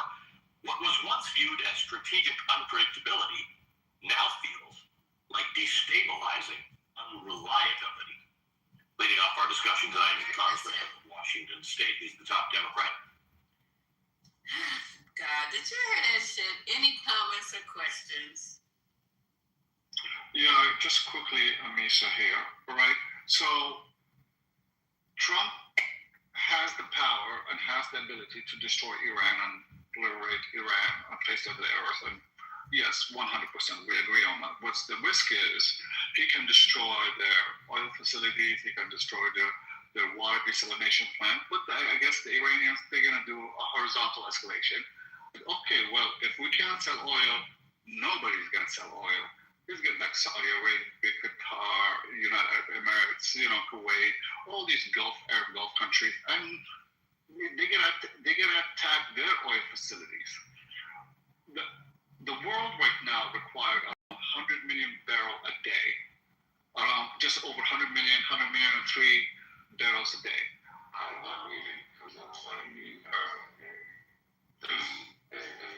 If all the bombings right now, so far, all this Cargo Island bombing and Fujairah bombing, all these are not the facility, not the processing unit, they are the storage unit. So the storage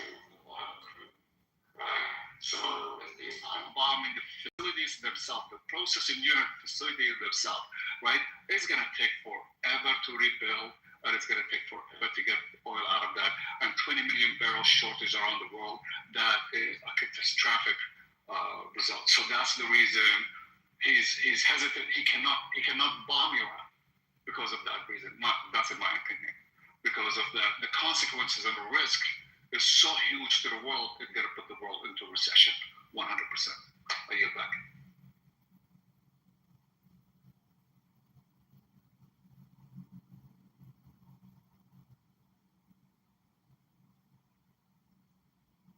You think the Strait is bad? What's going on with the Strait? If they bomb that, it will be instant for the world globally. A lot of people, and even the Strait itself, it's oil that goes through that, all kinds of everyday things that people use, from you name it, from heavy metals to just appliances, everyday stuff goes through that. I was looking that up. It was a long list of materials and goods and services and things that people use every day. So it's just something that is not just a blip on the map. It's something that would reshape the globe if he bombs that region, like he said, into oblivion or whatever he said. It would just be a bad situation, y'all. And we don't want that. You got him also talking about he wants to reduce or eliminate the gas tax, where you can't do it by yourself. You need congressional approval. And Republicans ain't really the kind of people that give out handouts or lowering prices. Y'all see that happening? Not under their watch. I don't. 1-800. I don't see it. I have to say, he wouldn't be that stupid. Like, he's reckless, but he wouldn't be that stupid to harm and destroy on the actual Strait. I really don't see it. But the one thing I know for sure, if you look at it from a global perspective, and what the oligarchs or elite really want is to have this one banking system. And what better way to do that than to stress the economy of the United States, put people back inside because of a virus, and then people comply when they're afraid, and then just change that monetary system over to the digital system. That's what they're planning. That's what they're planning. If you look at what's the sticking points on negotiation right now, Donald Trump right away, he doesn't even arguing or negotiating on opening a strait or ending the war. His primary negotiation point, number one, is the nuclear material. And what the Iranians are saying, this is irreversible act, meaning that once we give it to you, you can still put the blockade on us. You can still later on come in and put sanction on us. You still can bomb us. You still can do all these things, right? Once we give you that. That's what they call it, irreversible actions, right? So we're not going to do that, and we're going to drag that nuclear material to the end.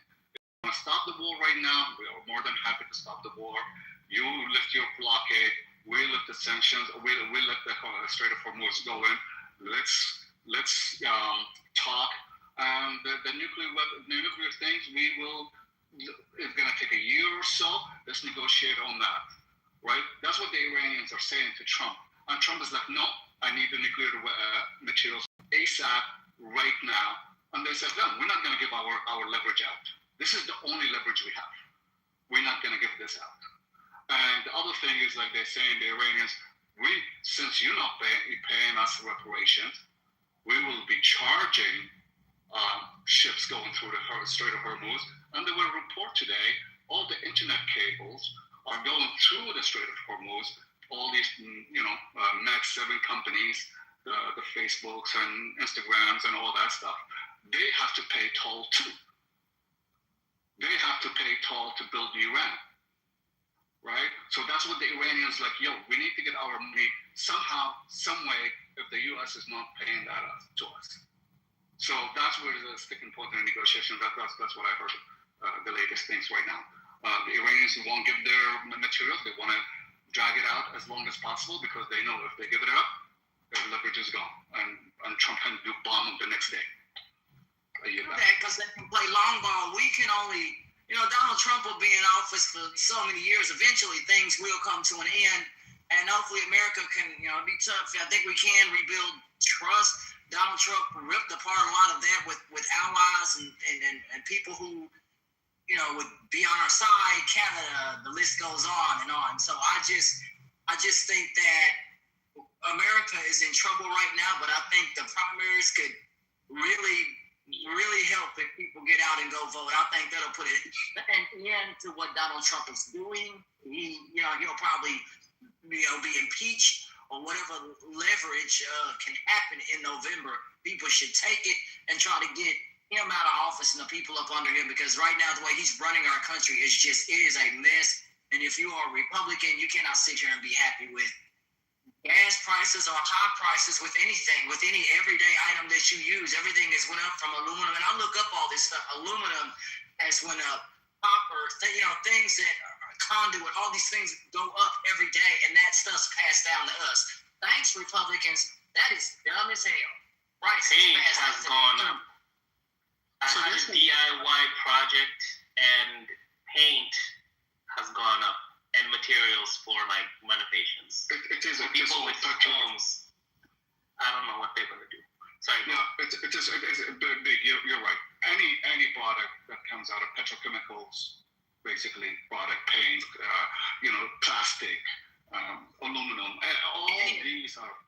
all these are petrochemical products. Simple stuff like that you find in dollar store and stuff like they all going up. But that's that. If you were thinking about my second point, if you were thinking, well, why the Saudi Arabia, the Dubai, the United Arab Emirates, the Kuwaiti, the Qatari, these are rich oil countries. Why they don't fight? They have not entered the fight so far. They went defensive so far. They're just shooting drones down and missiles down, but they don't want no smoke. But they know they have fixed plants, fixed facility, and the Iranians know where they're at. So there's like, yo, don't destroy our stuff. We don't destroy your stuff. So that's the reason they sit on the sidelines and they talking to the Americans and say, hey, do something about it. Do something about Donald Trump. And Donald Trump is caught in the trap, and he can't do shit about it, right? So the Iranian, the Gulf states right now say, you know what? Leave the nuclear issue for later. Let's discuss that later on. And they're okay with that because now their primary thing is they don't even have food. There is no ships coming in to supply them. These are desert states. They don't grow their own food. They don't have their own, they have nothing. They import everything. So they're willing to say, you know what, let's do the nuclear issue, leave it down the road, and let's negotiate through all this and find a way. But Donald Trump keeps saying no nuclear issue, and even if he negotiated that or bomb them or anything like that, it won't resolve anything because the materials is way deep in the ground. So it won't resolve anything by bombing Iran. It's just going to be bombing them out of spite, and that's it. So he's trapped. So the best deal that he had was Obama deal, and then last year, and then it's February 26, 27. these 3 deals, he get offered and he didn't take them on, rip them apart, and they start bombing people. So now he wish he had these deals back in. So he's trapped 100%. You're back. Okay, so Amari, you're awful quiet. What did you think about that rambling session that just went on? And that was crazy. Y'all just, and I know you're gonna figure out a way. But Are you I just clear? want to hear from the other side. No, what happened to Anthony? See, whenever we start playing this shit, y'all disappear. Me and Anthony was on the other side today. It was actually me and Ace teamed up to go against Anthony, but it seemed like they left. But I think he said cognitive decline or something. What was that about? You're so emotional. No, we're not talking about that. No, we're talking about Trump. Oh, Trump. Oops. Yeah, I mean, he does this. We talk, if, those who actually listen to what I say versus just looking at who I vote for, will actually see that I'm pretty, critical of the 47th president. And since you have him doing the same thing that he did in front of those kids at that event for bringing back fitness, right? So I felt that he was talking about killing people. Oh, when you were talking about trans athletes in front of children? Right. So this is, you're in front of kids. Like, they don't violence about people being sniped in their eyes. They're coming here to talk about fitness, not to talk about, how a bullet can fit in someone's skull. It was really, so it doesn't surprise me he's in this meeting with moms or women. I forgot the meeting. I didn't watch any politics today for my own sanity. But I would say, he does that. He's right. That's why you need Marco Rubio or J.D. Vance if you want to try to get someone that can actually speak. Even though they could, to Haitian's point, they could be speaking a bunch of bullshit, right? It doesn't matter what they say, how they say it. It's what they say, right? I mean, we hear it all the time. But at least you can get someone that can actually put sentences together that are as a president. So, y'all want JD? Then hopefully they do the 25th. If y'all JD Vance and Marco Rubio, that's the only other option y'all have after that. And if you're okay with that, then maybe that would be a good thing.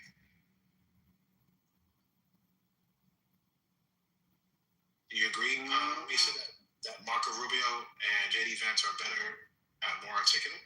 These Republicans, brother, that was up under Donald Trump. Hold on, he was talking to me.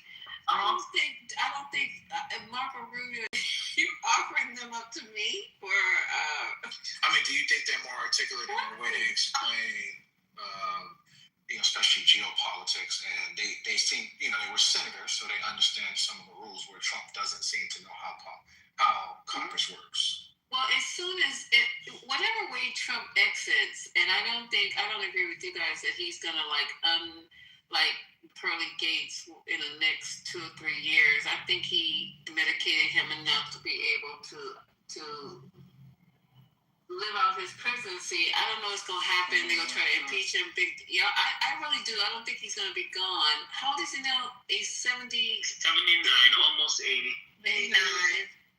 I think he's gonna live for at least a good. I don't want to be trying to figure out when somebody's their demise is, but I think he's gonna make it to the end of his presidency, and then if he does, at that point it don't matter. No one's gonna touch J.D. Vance and Marco Rubio. They're gonna be like what is that stuff Superman's afraid of? They're gonna touch them. This has been such a disaster. Why would you guys on your side even vote for them? Either one of them. Is that what you mean when you say no one's going to touch them? That the people won't vote for them? But Marco Rubio right now has went up tremendously in the Keshi voting markets. In some of the voting markets, he is actually moving up. Almost, I think, tied with J.D. Vance and Gavin Newsom. So we've talked about this, Omari, as far as with Marco Rubio and J.D. Vance.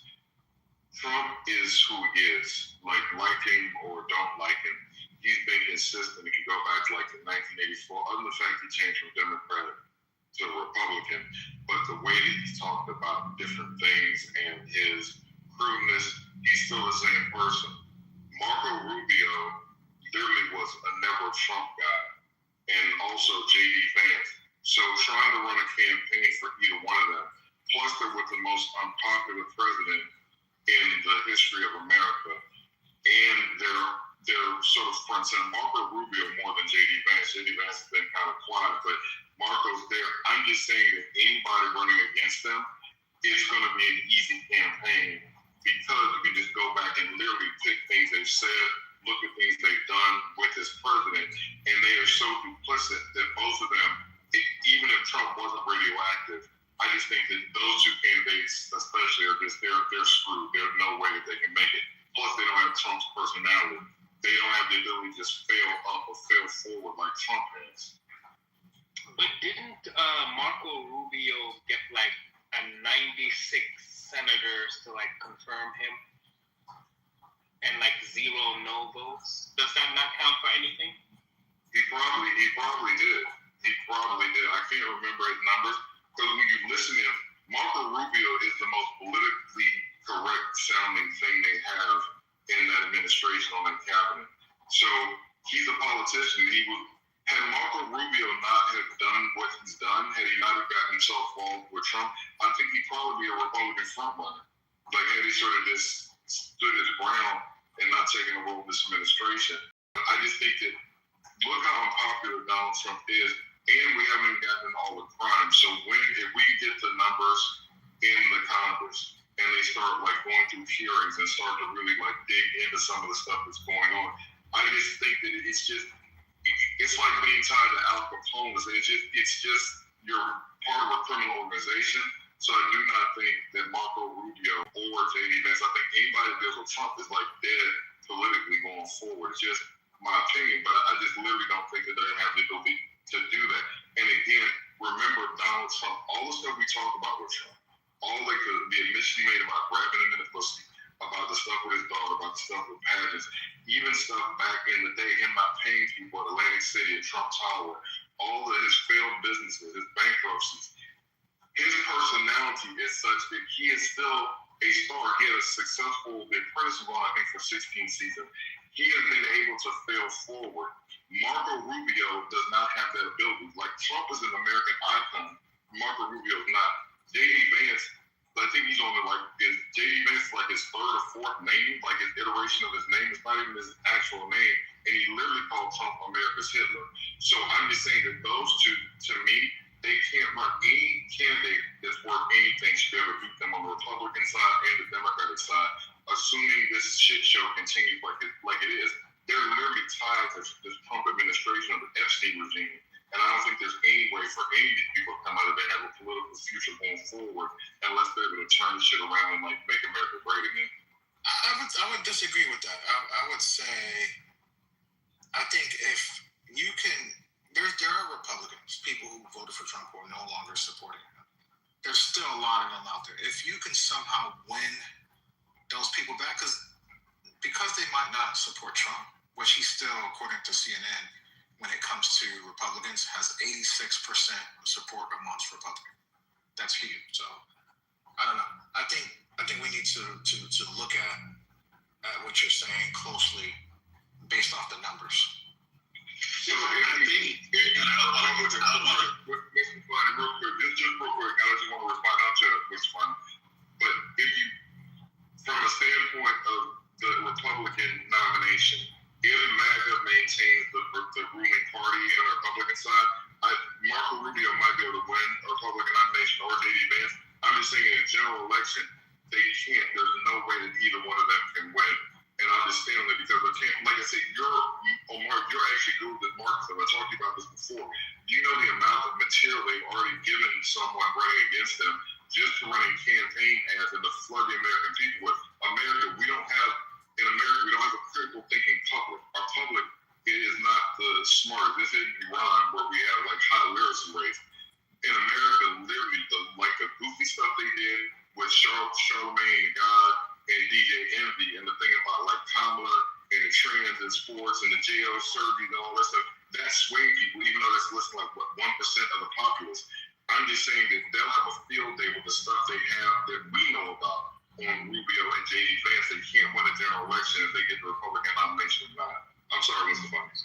So, no. I was just gonna say, and it's probably deviating from what you guys are talking about, but I think I don't think either party at this point has a fair shot because of them getting the Voting Rights Act. Let me just put that out there. I think with them doing that, although we may be a bit dissatisfied and disappointed, especially people of color are probably upset about them gutting it, I'm also kind of happy because it now gets to show the right on its head, what they've always been wanting to go after. And for those who said, well, that would have never happened, the right would have never did that. The right is just as more unison than the left. No, some things we need to see. Some things need to happen. And I think, and this is my way of looking at it, each side is going to have to put their focus on how do they now recruit voters. Because now you've got voters who don't either feel motivated to vote because of them gutting the Voting Rights Act, and then you have some who's completely confused and they feel like this is just another propaganda scare. So I think in order to get a confident front runner on either side, both sides are going to have to give up some concessions. Meaning they're going to have to come to a realization that gutting the Voting Rights Act was not a good idea, for one, in order to truly motivate voters to even consider a Marco Rubio, a Vance, or anything. I don't think the average voter is even looking at that. Not trying to deteriorate from what you and Omar are talking about, but I think the average voter like myself, we're more so concerned about, okay, are we going to have the appropriate representation? And are we going to have a fair shot at voting at the polls for who we deem as a viable candidate that's going to represent not just my self-interest, but the self-interest of my neighbors, family members, partners, so on and so forth. That's the way I see it. So I don't know how the right plans on overcoming this. I think the left side has a challenge, but I also feel like the right has an even more challenge being able to sway voters to even consider a Marco Rubio at the front of the ticket, especially knowing that he's been associated with the MAGA party and they were behind this whole gutting of the Voting Rights Act. That's just my.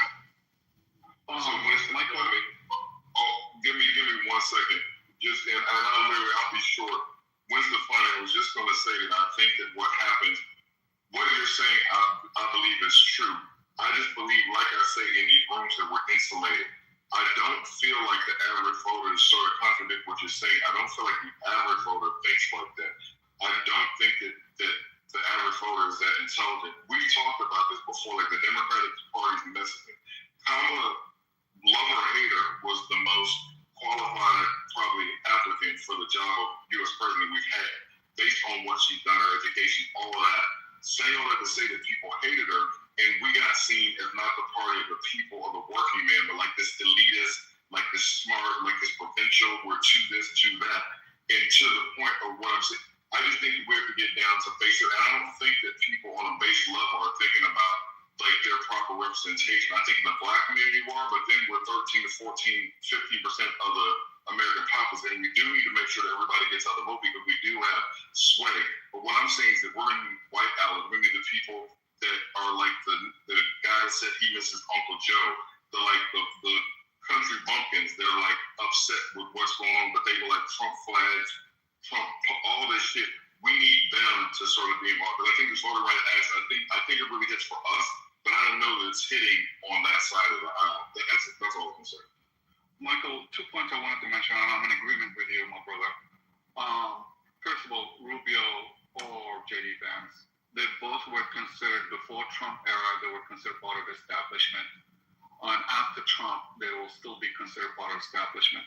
What the funny thing about it, and which is I agree with you, is the knowledge of MAGA base. If you go in the street and conduct a poll and put these two guys' pictures and say, do you know these guys? they would say, yeah, we know what they look like. We know, but they don't know their names. Like to this level sometimes. Like especially Rubio. Like they might identify with JD because he was around Trump, but Rubio, name recognition, you'll be extremely surprised that half of MAGA probably gonna get it wrong. They know he's part of the administration, but they can't remember his name. I'm betting on that one. The second point I'm saying, if these two guys run against Don Jr., I bet you 100% just Don Jr. has more name recognition than these two guys. He's probably going to give them a good run for their money, and he might get the primaries for them. So, I'll be jumping after that. Yeah. Okay, go ahead. I will say this. Again, let's take Marshall, for example. Marshall was a Republican, a true Republican. People know him as a Republican. Marshall will not vote for Trump, but Marshall will vote for someone like a Marco Rubio, right? Getting MAGA to vote for Marco Rubio, like Michael Point, is a little bit harder, but if you put Marco Rubio up against Gavin Newsom, MAGA's not sitting that one out. 95%. No, you might get like that. Let's talk primaries. Just primaries. Oh, primaries. No, just primaries for now. It's going to be, you either have DeSantis, Rubio, Vance. Those are going to be your finalists. Tucker Carlson could come in, but people are going to be realistic. Again, the Republican Party, 33% is MAGA based, 30 to 40% is MAGA based. The rest of the party are hardcore. I love, speak like we down here, we don't vote for any Democrat. It's vote red until you're dead. Just like you vote blue no matter who. You guys always leave out the vote red until you're dead. They're never going to vote for Democrats. Never. Ever. Those people still run, and they are high voters. They always going to go and vote, regardless. So, go ahead. Where are you going to say? Omari, the question is whether they're going to vote for establishment or non-establishment. That's my point was. But no one runs on establishment anymore. Nobody runs on establishment. They fake it. They fake the phone. When the last time you heard DeSantis, who is an established candidate, actually run on being an establishment? He always says he is the outsider. Rubio's establishment. He was running in 2016. But he's not anymore. Vance was part of the establishment, as a senator back in the day. State senator. So are Democrats, right? You could say Gavin Newsom is an establishment. He's been a Democrat. I'm just talking primaries. But they're gonna change up their stance to form like the Terminator 2, where you can change your body into whatever you want it to be, and that's what you're gonna see. Who are the people gonna believe? I think people are gonna believe more Marco Rubio or DeSantis. So what you're saying is basically the GOP, the Republican Party, is going to go back to center-right policies, and they're going to vote for Rubio? They're not going to isolation. Hold on. I'm going to tell you why. It has failed. Isolation policies, unless something happens, like, Biden administration had a fortune of good luck towards their last year in office, but it was too late. People don't care. If you don't get it right the first couple of years, you're done. Nobody gives a fuck about you anymore. We saw that with Biden, right? He left with good numbers, but he didn't start off with good numbers, and no one gave a fuck, right? That's a perfect example. So, but I would say this: if they don't get it right, they say, if they don't say, we're not going to put tariffs because we've seen tariffs didn't work. And when they're asked the questions in the primaries, there's going to be about 50 Republicans, and whoever can answer those questions correctly on not screwing Trump, like giving him the middle finger, but yet saying we could have did things better in a way that's believable, they will win, guaranteed. At least so Omari, I just feel like the problem is, the old adage, like you read, you tell or like reciprocity. Basically, what you put out comes back to you. All the stuff that we're witnessing now, so it's been less than a year and a half, and all the stuff we've seen with like the market manipulation, the stuff going up and down, these ICE facilities that they're paying like over, if something like $50 million, they're paying like $100 million for it. The stuff we've seen with ICE, the killing of Alex Preddy and Renee Good and others, but just the lives, of course, that they care about, but just all this, the taking of the ballots. Anybody that's running after Trump, also with the stuff we've done in Iran and with our allies and then taking the shit at the United Nations, anybody that's coming after him in a campaign, like the debates are going to be like off the charts. If it's a Marco Rubio standing up there or J.D. Vance, because they're literally going to have to be apologists for the Trump regime. And again, neither one of those two guys have the personality of a Donald Trump.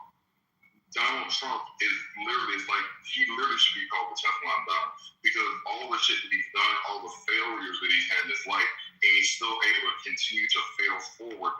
Marco Rubio, J.D. Vance, I can't say enough, they don't have that ability, and they're going to have to, like, the pile of crap that Trump's going to leave behind for them. I just think that anybody associated with MAGA, this closely tied to Donald Trump, is done politically going forward, unless he's able to turn around and do something, like I said, that makes America look at him like he had a great presidency. But if it keeps going like this and it's a shit show, and then the majority comes into Congress and they start to run through hearings and start to really bring a lot of stuff out that we may not need to be seeing, I just think that they're done. I think it's political suicide signing their name to the Donald. And MAGA's not going to get behind Rubio because he's Hispanic and has Latin descent. And furthermore, they also feel like Rubio, no, it doesn't matter. He also feels that MAGA also feels like if we put a person like Rubio in place, it'll create in some way, somehow, they feel as though the white race will be replaced by both white Hispanics. So let's just be honest, Rubio's not going to win it. He's not going to get it. So I want people. I got an assignment for anyone. When you have time, you have to get ready. I want you to go to TikTok, whatever social media you have, Instagram, X. Rubio. Look at Rubio popularity. Look at people making memes of Rubio now. Rubio has another job. DJ Rubio. That shit went viral with him at the DJ when he was DJing. Did you hear when we played the clip last week?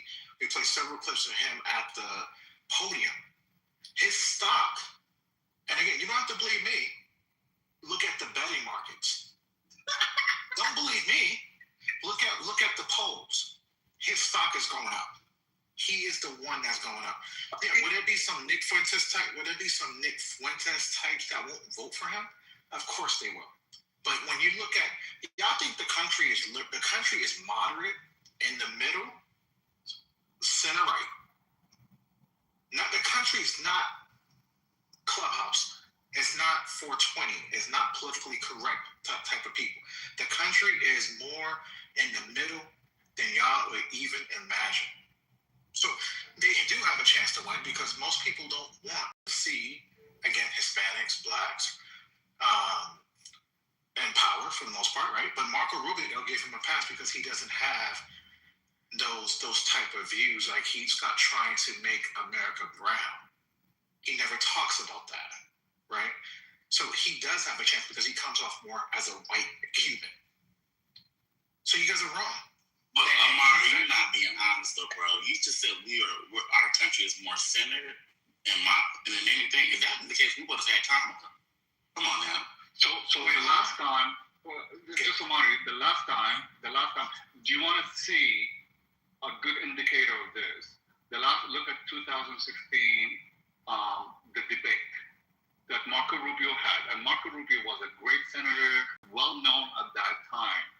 Right, and Donald Trump was only been in office for like 3 years. It's like he went through the TV. Yeah, but he had a name recognition very well in Florida, so he was good. Like, I mean, he was upcoming. You can tell he's an upcoming person. But Donald Trump was the vulgar, the Mexicans and this, the greatest hits that he has. And right away, Donald Trump destroyed him and called him Little Marco and all that stuff. What I'm trying to say to you is that Marco represents He's good when, like he's trying to make a point, but he's not really great as a public speaker or taking attacks. He shivers. You can tell he is not confident. When the war started, he just spilled the whole entire. When the war started, he just spilled the whole entire the game plan. He's like, the Israelis what's going on, and we have to leave them up. Like you can tell he gets stressed out. Like you can tell. So I don't know if MAGA sees through this, but I see through this. I don't see a high confidence. I'm not a MAGA supporter or voter, but I can see he has confidence problems. I don't know. So I can tell you this. So you don't know, my wife and even my mother said the only person she likes is Rubio. I said that. Didn't I say that last week? My wife said I like Rubio.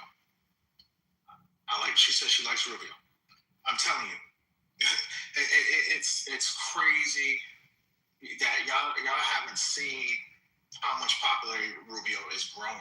Yeah, I'm telling you, I could go find all. The only good thing about Rubio right now, because he's the only person who looks sane in this administration. Well, he's even done multiple things. Right. He doesn't. That's what I'm saying. And you say he doesn't have confidence. I haven't seen one interview with him on Meet the Press, Face the Nation, CNN, Fox News, any town halls like those five, where he did not seem confident and did not have control of the facts. With all due respect, Scott Bessent is out more than him, and he's the State Department, right? So probably the third person in command in that administration, the third person most important. He does not do a whole lot of interviews. Yeah, he does few here and there. No, he does few. Like Scott Bessent or okay, yeah, you. No, you did say that you were just in the Matrix. I don't know if it was my phone, but you went to the Matrix where you couldn't hear. Yeah, can you hear me well?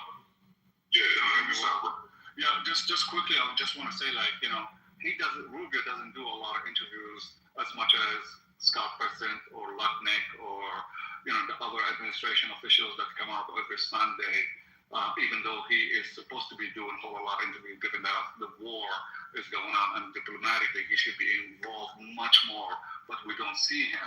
So he is really, what I'm trying to say is that he's playing his own cards very, very well, right? And he's in the back in the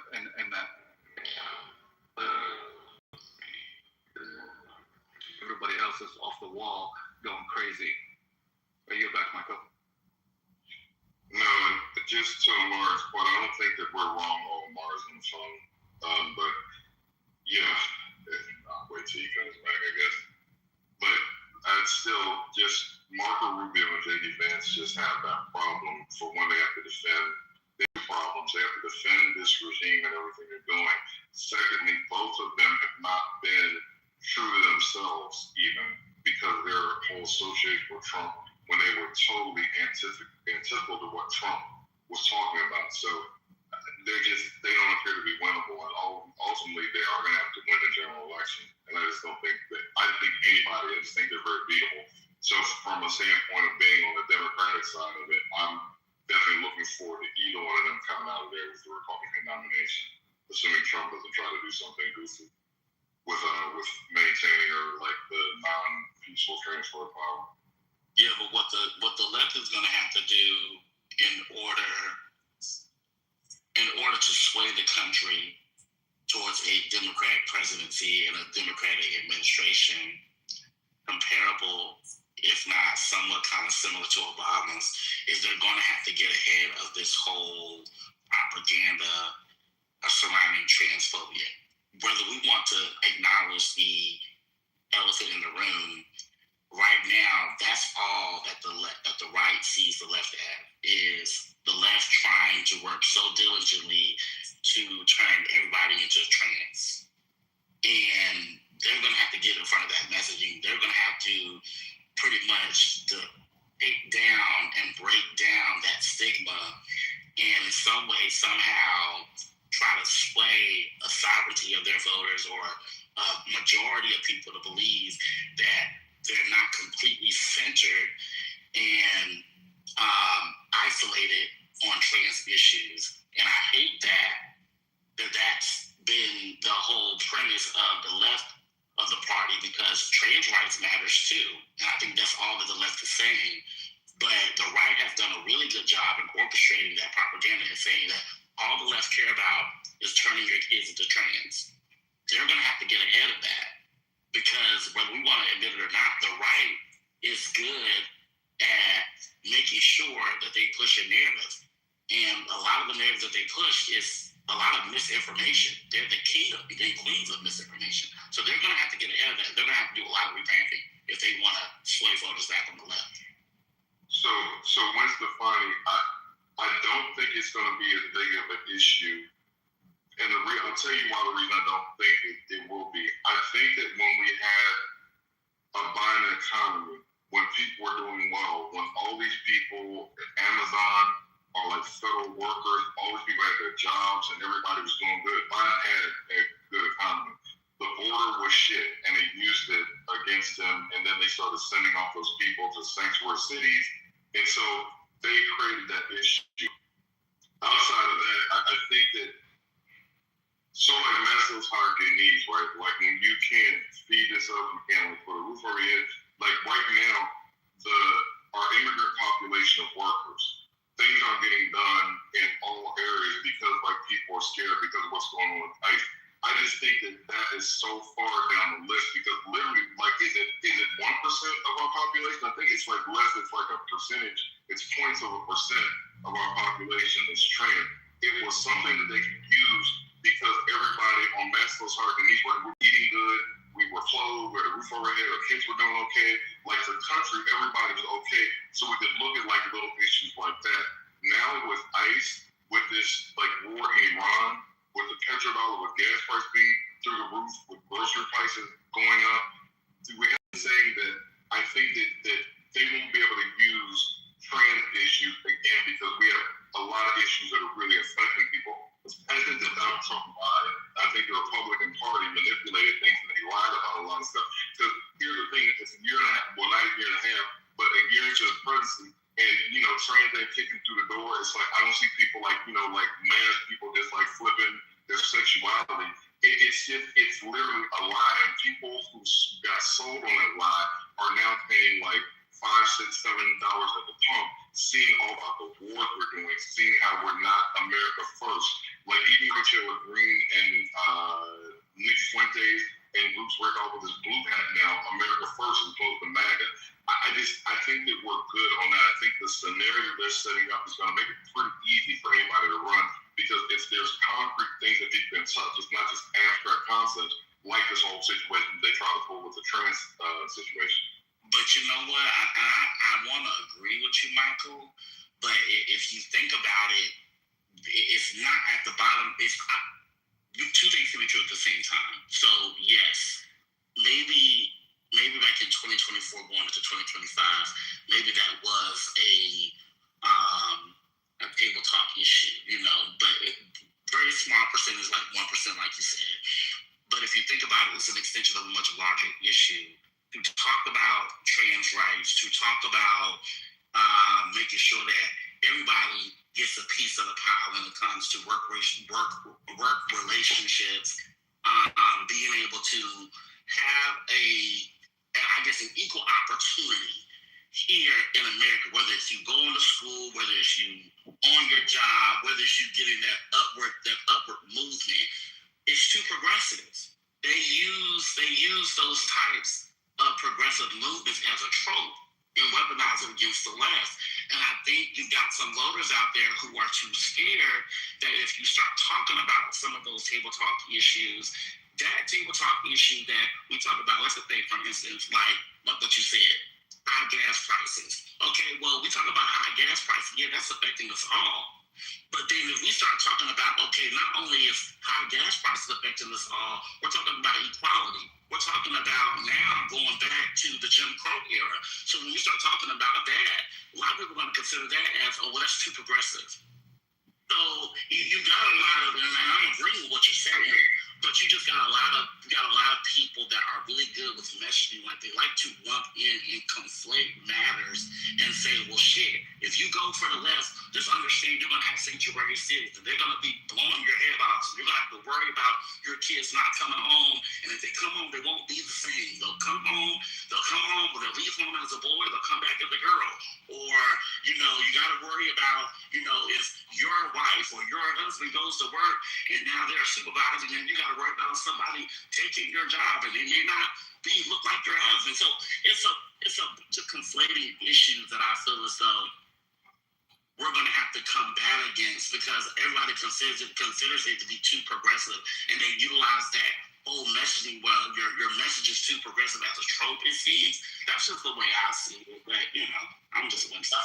I don't disagree. Hold on, I don't know if Pluto went here, but hold on. I was going to say I don't disagree with you, and I think that you're right that two things can be true, and I think that is going to be an issue that will probably have to be addressed. I just don't think that they're going to be able to use it like they did in the last election, because they put they like Trump said to the voters in Florida, when he said, if you just vote for me time, you don't have to worry about voting for me any longer. And so I think that it's just going to get to a point to where with the stuff they're doing to sort of screw this country up, I just think that there will be so many issues that will sort of like take a position that will be sort of more front facing than that particular issue. But I'm not saying that issue won't come up. I just think that people will be hurting so bad that it won't be as big as it was this last election cycle. May I say something? Good evening, everyone. You all were talking about the average voters. This year, what I've noticed in this election that we're having that's going on now, we're in early voting for 3 weeks. The voters are going to the My Voters page. They are printing out the ballots, and they are doing the research, and they're coming in with their printed out ballots. The only thing that they have complaints of so far is that they're not able to understand the amendments. And also, they have a choice between a Democrat, Republican, or nonpartisan ballot.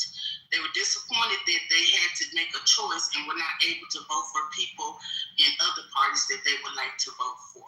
But I've seen an increase in the bringing in the sample ballots. They say they've done their research, and I've seen an increase in it in about 70%, and I'm underestimating, because I didn't want anybody to think that I was over-exaggerating. So they're doing their research instead of just going in and saying voting Republican and just going down the ballot, and Democrat and just going down the ballot. They have concerns that they're not able at this election and this time to be able to make choices on both sides of the aisle. Maybe that'll help a little bit. Thank you for sharing that. I appreciate that. I was wondering that. So thank you for sharing that. Okay. So Michael, I got something for you. Hold on, just a quick. Here we go. Prediction markets. Look, when you talk about the prediction markets, how has what's happened to Marco Rubio's stock over the? You guys can hear it? Yeah. Loud and clear. Marco Rubio is hot like a summer heat wave. I mean, just take a look here. Over the last 6 months, Chance Rubio is the 2028 GOP presidential nominee. He was just at 7% 6 months ago. Hello, up like a rocket. 27% chance now. What is that? That's quadrupling his chances in 4 months' time. Marco Rubio's chances, according to the Kalshi prediction markets, way up. Okay. Why are his chances way up? Well, one of the reasons why his chances are way up is because the MAGA base really likes the U.S. military action in Iran. Take a look here. Okay, MAGA GOP on the U.S. military action in Iran. Look at this. Nearly 9 in 10, 89% approve of the U.S. military action in Iran. That is the MAGA GOP base. Just 9% disapprove of it. This is tremendously popular among the Republican base, and of course, Marco Rubio, Secretary of State, overseeing the effort. It seems to me that a lot of people are taking that into account, including President Donald Trump, who has been smiling an awful lot at Marco Rubio lately. Look at those smiles right there. No, again, and I should say that this also gets to the issue of how popular this war in the president's base. According to the numbers, pretty popular. Yeah, Tucker Carlson be darned. This war is very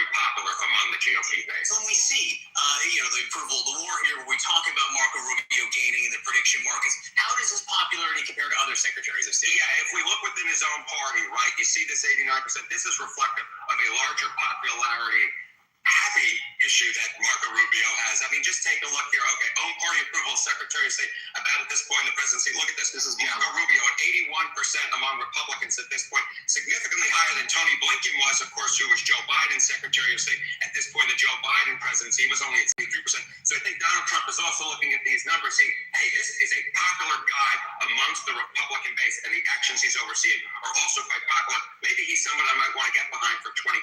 How is Secretary of State as a job for a stepping stone to the presidency? It's a very good stepping stone to the presidency, at least historically speaking. Eventually elected president without ascending due to the death of a president. Look at this. 6 secretaries of state went on to be president. That's actually the same number as for vice presidents who, of course, did not ascend just because of the death of a president, who were elected. And so you see these numbers, you say, hey, secretaries of state, they can very well be president, maybe more. All right. So, I hope we were talking about that, and I wanted to bring some context to the conversation. Because I know a lot of times people don't really get a chance to talk and listen. I know you kind of go into you got other information from other sides and stuff like that, but I hope that was also helpful for you, Michael, and Wenceslao, Stefani, and even for you, Sirius. Secretary of State. So a Secretary of State that was in the Clinton or the Reagan or the Bush 1 or Bush 2 administration is a difference, or even under Roosevelt, which is different than being under this Trump administration. You know, Trump is doing things that are historic, thus his historically bad approval rating. I'm just saying it doesn't matter what has been done in history as far as for like Marco Rubio or just being Secretary of State in this. Well, we're not saying he's going to become president. So we're talking about nominee. So I think it's coming. We're not disputing he could be the nominee. I just think that if him or J.D. Vance are, that just bodes well for the Democrats. And please put the notion of Gavin Newsom like out of your head as far as like front runner. I don't think that it's going to be Gavin Newsom, but if it is, I just think that those two people, because of Donald Trump and what's going on right now, that they're going to be very beatable. That's all I'm saying. I don't even think Rubio isn't even a viable candidate because of his association with Donald Trump. And I feel the same thing about Vance. I think anybody that aligns himself with President Trump, you kind of already shot yourself in the foot. And I'm not saying that because I've heard somebody else on the stage say it or anything. I'm just saying Trump has a horrible track record. Let's take it back to 2020, 2024. Kamala Harris, great candidate. She was the perfect person for the role that Trump is in now. But because she did not deviate from anything that Biden supported, it hurt her ultimately in her candidacy. She ran an awesome campaign.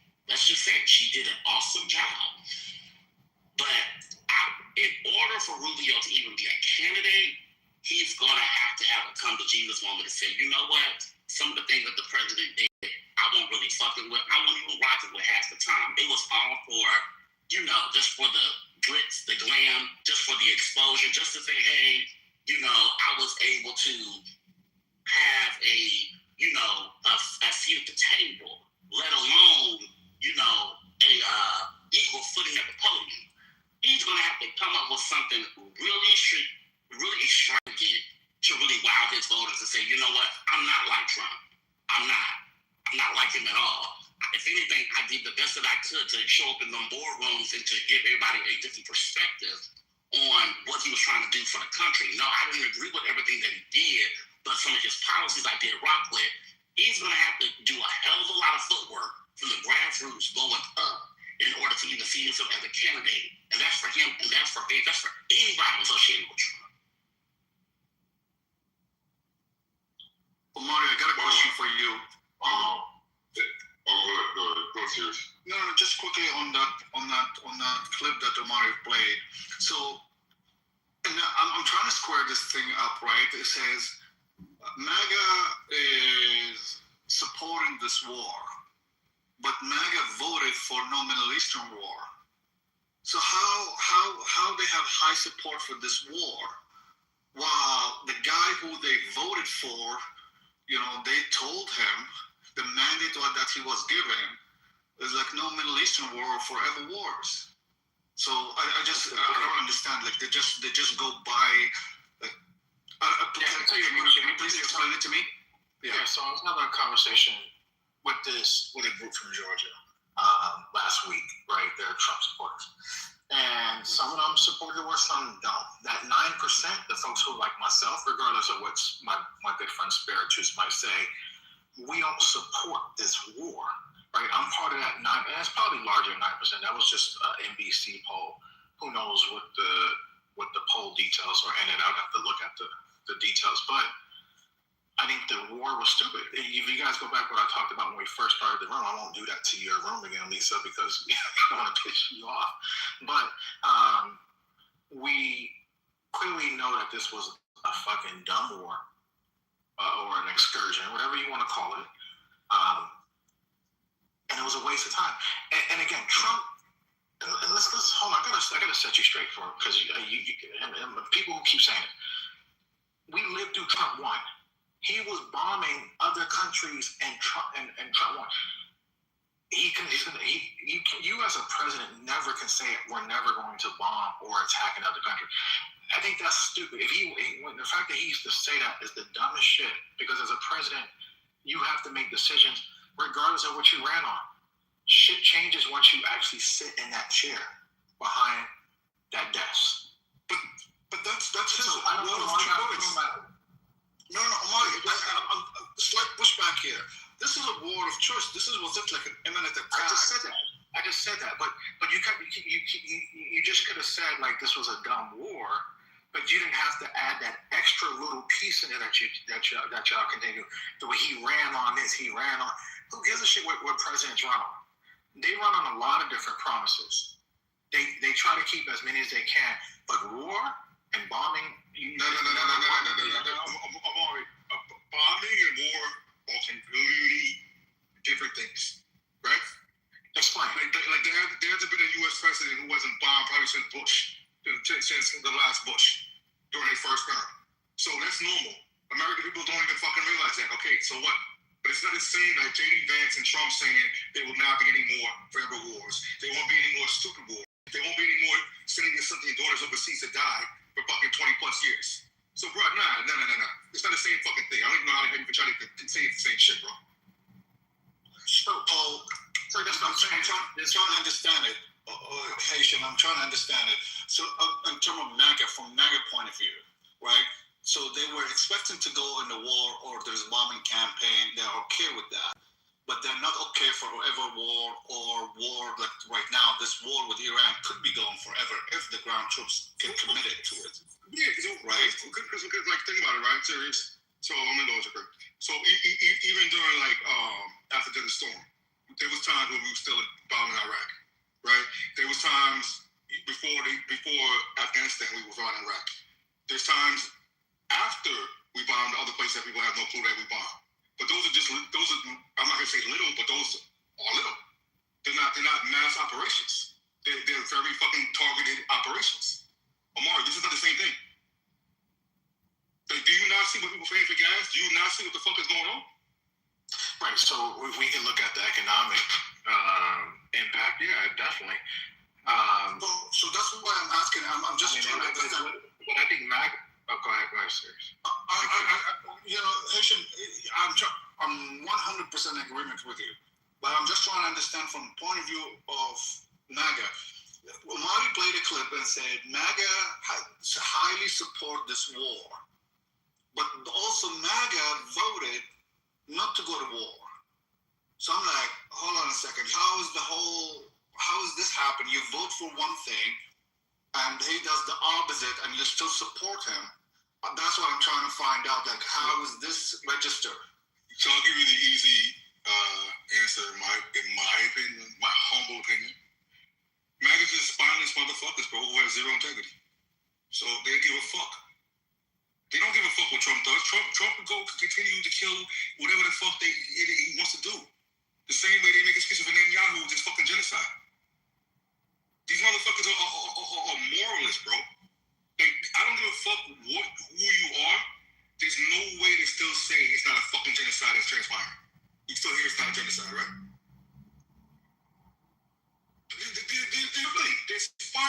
motherfuckers, bro.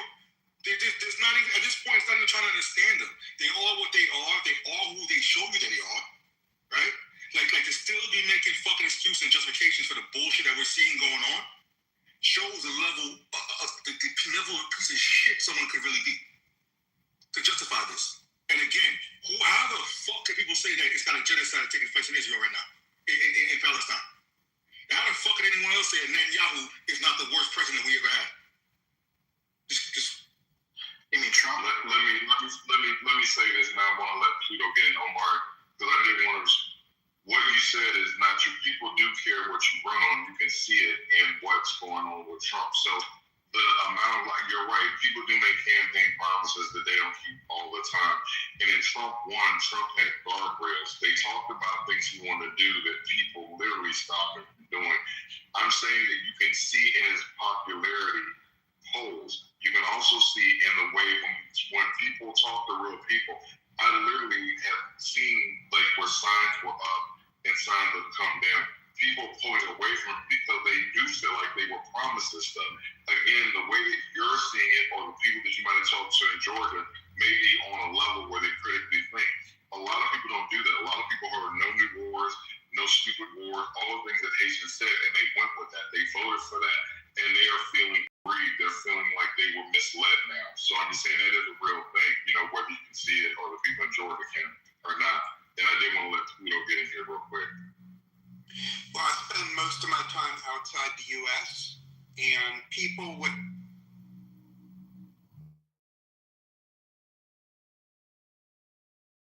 somebody drop him down? I think he might have dropped himself. People with Trump's policies have won elections in 4 countries in the past 2 weeks. So in 4 countries, Trump may be a scumbag, but his policies are super popular. Nigel Farage just not here. Oh, I think my finger keeps slipping because I'm not trying to hear the same propaganda from this stupid fucking retard that comes with different names every other day, or probably come back in 2 seconds with a different name. But my bad. Sorry, guys. It's just my finger. So let me, before Pluto comes back up, can I get in the queue? Yeah, definitely. That was Misa, but what Victor happened with Victor Orban sort of goes against what Pluto was saying. But anyway, go ahead. What's that?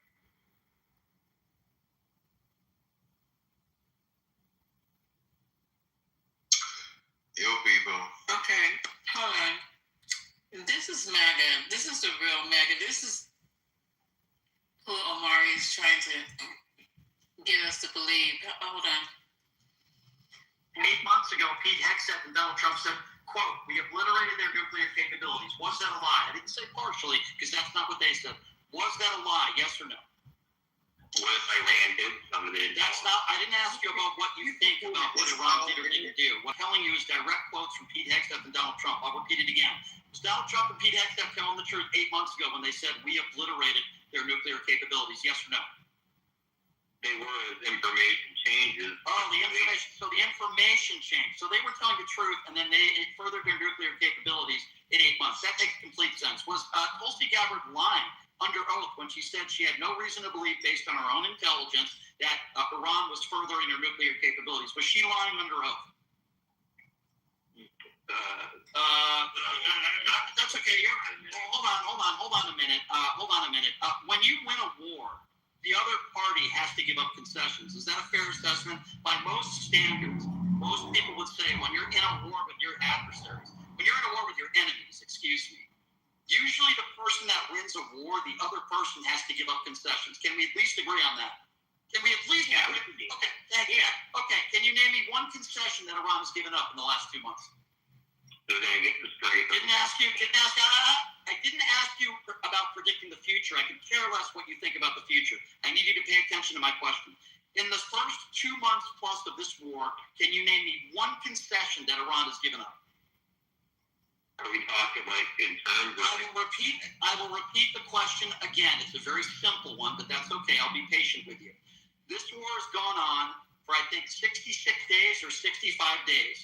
We both agree that when you win a war or you're winning a war, the other party has to give up concessions or a concession.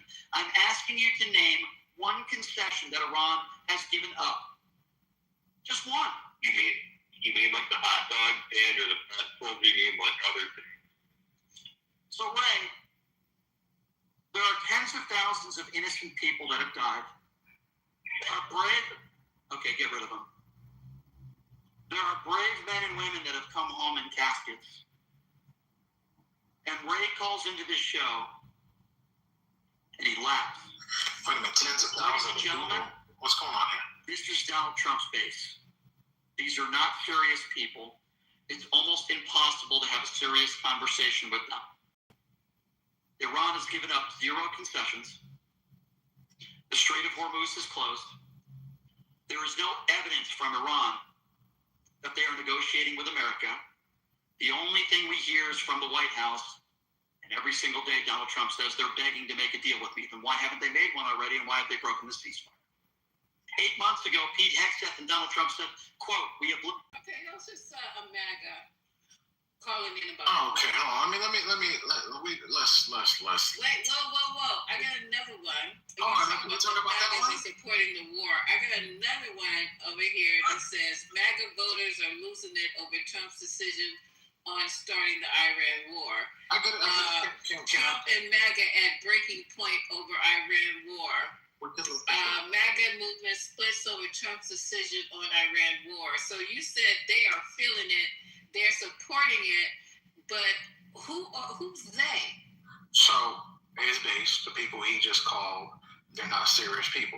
That's they. It's a very This is scary. We got to do something about this, America. These people are over here laughing. I can't believe anybody would be laughing. When we're talking about people, tens of thousands of people dying, his next response was laughter. So check it out. These people are sick. So we just heard some. I don't even know who that guy is, but let's No, just. you don't know either. He's not. We're not supposed to know him. This is the base. But he talked to one person. The MAGA, and you said the MAGA. And you played this clip. But hold on. But for one, it took over. And it was interesting. I didn't know that until last week. It took almost 18 months for the Iran negotiation for it to happen the first time with John Kerry. I mean, it doesn't. Yeah, but Amori, no, bro. You said this dumb shit before, bro. And I'm gonna say it again, like when people are supporting the Iran war. Listen, hold on, how long do you think it should take to fucking? They're the ones who voted this for guy asked a specific question to this guy. Now they have flip-flopped. And all of a sudden they're supporting an Iran war. What is going on with you people? I think you're dangerous. I think MAGA is dangerous, unserious, uneducated, inarticulate, numbskulls who are sitting up here got us thinking that our whole country is relying on MAGAs, what they want to do and what they decide. Y'all, if you have to crawl to vote. Yeah, I just want to. You have to crawl. I suggest you listen to these people. I just played one little clip. But you're not even letting no one even. Because I haven't said anything for hours. Literally hours. And then when I start talking, I get cut off. You're not getting cut off. Let's have a conversation. He asked a question. How long? And with concessions, right? And he said with concessions, hot dog or pretzel. He was talking about concession stands, trying to be funny, because MAGA's always trying to throw jokes with us that are not even funny at all. But if the person understood how long it takes for something like this to happen, he should have responded. And he didn't. He should have. He should have said, well, it's probably going to take longer than 2 days to have. But like that's going to speak for him? He said what he said. 10,000? He said tens of thousands of people are dead? Now, that's a new number. That's a new number. Tens of thousands of people? Okay, so that's a new number. Do you know the exact number? They've been getting bombed for months. They've been getting bombed for months. How many people do you think are actually dead? Months. We don't know. It could be 5 people. We don't know. 5 people. Come on, see, now you like this mega caller. Unserious. We know the 160. Unserious. I don't know how many. The children in the school was 167. Right, so let's we want to have a serious conversation. Let's have a serious conversation. We know How do we know that? Okay, but That uniform on so that your black ass can vote for the dummy. And I'm not going to call you out. Amari, I don't need you to fucking. I don't need you again, Amari. I don't fucking need you. You can call me out. Amari, respectfully, bro. Like, I'm not even joking at this point, bro. Like real talk, seriously. All joking aside, I'm not even on some joking shit. I'm not on shit. I can question me on my service, or my motherfucking oath, or any of that motherfucking thing in your motherfucking life again. Period. Stop muting me. Don't question my voting. I didn't fucking mute you. So whoever's muted, who's muted me? Let's look. Hold on for a second. Whoever's muted me, I muted you because Haitian is I need for Haitian to just say in peace and just you don't need to go back and forth with Haitian on this stuff. That's all I'm saying. I don't need to go back and forth on who I voted for. This is 365 days of this bullshit. I don't need to go back and forth on that shit. It's only 365 fucking days for you, right? It's for 365 fucking days for you. What about motherfuckers like me when we go to fucking deport you, dumb fuck? Whoever the fuck they want and deport you, stupid motherfucker. So shut the fuck up. No, you shut the fuck up. You crying about your dumb motherfucking ass voted for the nigga 3 times. So shut the fuck up, Amari. Twice. Go put your fucking context on if you're so fucking sad about that. You fucking. No, you're the one that's sad. Like motherfucking votes. 66% of the military voted for fucking Trump. I don't see you go talking shit to them. You probably wouldn't.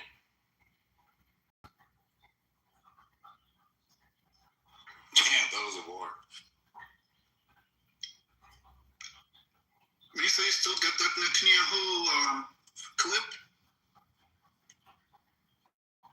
We still haven't listened to the Netanyahu clip after all this time. Oh my goodness. It's been one of those conversations, yeah. Bois, thank you for your service. I mean that from the bottom of my heart. And everybody in this room thanks you for your service, except Did Omari serve? Don't start that shit, you fucktard. Please. Don't do that. I respect that man's service. All I'm saying is I voted for who I voted for. And we're gonna hold you accountable. We're actually gonna tell you that you are accountable for your actions. So don't get upset when we tell you that we're holding you accountable. You can't get mad at that shit because you're being an ignorant individual. And now you're like, oh, I didn't want this war. I didn't want this thing. It's like, no, you did. And we told you ahead of time. And you chose to put your head in the sand and vote for him anyway. So we're holding you accountable. Great. So just take it and like it in the ass like you normally do. Because that's what he does to you on a daily basis. You want to come in here, play in people's faces, and act like you didn't do this shit. When you did, it's called being held accountable. What? You can hold somebody accountable? Wow. That's amazing. People are fucking psycho. I mean, I've never heard no shit. Oh, you voted for fucking this person, and then now you got to be held accountable like this. Like, I think motherfuckers watch Dark Knight too much. You know that scene, Simone, where they're fucking in front of the judge, and that now they're being, and they got to walk across the ice. I'm telling you, it's fucking psycho. Well, who should we hold accountable? No, you should be held accountable for questioning people's rights to vote for the fuck they want. That's not no one's questioning that you voted for him. No one's questioning that you couldn't vote for who you want to. No one is questioning that you couldn't vote for him. That's not what we're questioning. The fact that you did is we're holding you accountable. That's what we're doing. No one's saying you couldn't vote for who you want to. The fact that you did means we're gonna hold you accountable, and that you don't want to is on you. So how about you actually, like, you know what? sound like a I'm gonna stop playing sound with like a people's lunatic. faces You sound like and Maggot. actually like you There's know no what? difference. You guys are on the You know same version what? with the same thing. I'm actually You are Maggot. you know what? We're holding Yes. you accountable. You're blue Maggot. You're blue Maggot. That's what the fuck We're you are. holding you Anybody accountable for your actions. You Maggot. There you go. Holding you accountable. You're a Maggot. You're a Maggot. They're the reason why your actions. And that's perfectly fine. Be accountable for Democracy your is actions. voting. That's the number one sacred. No one said you couldn't do it. No one's telling you you couldn't do it. Go on X and go No one said you couldn't do it. Arthur, just a moment, please. Maury, okay. All right, everyone. I think we've gone on this back and forth a little bit too much. Can we please move forward? Okay, like Amari, I understand exactly how you feel, and I understand how they feel. And you don't. This is not the time for you to get upset about it. I'm surprised you're not just used to it by this time. So to be honest, well, I mean, people they're cool with me. I get why the other losers do it, but like someone like Haitian, I don't get why he does it every time. Hold on. Everyone else, it's just me and Amari right now. Okay, I get it, but you don't like. You know that this is a thing, and unfortunately, the person that you voted for has caused a lot of horrible consequences. And so, no, unfortunately, when we do shitty things, we don't get off the hook of it just because people should be more forgiving. It's too fresh because it's still happening. So instead of you getting all defensive and upset about it, just take it on the chin and move on. Yeah, Marlene.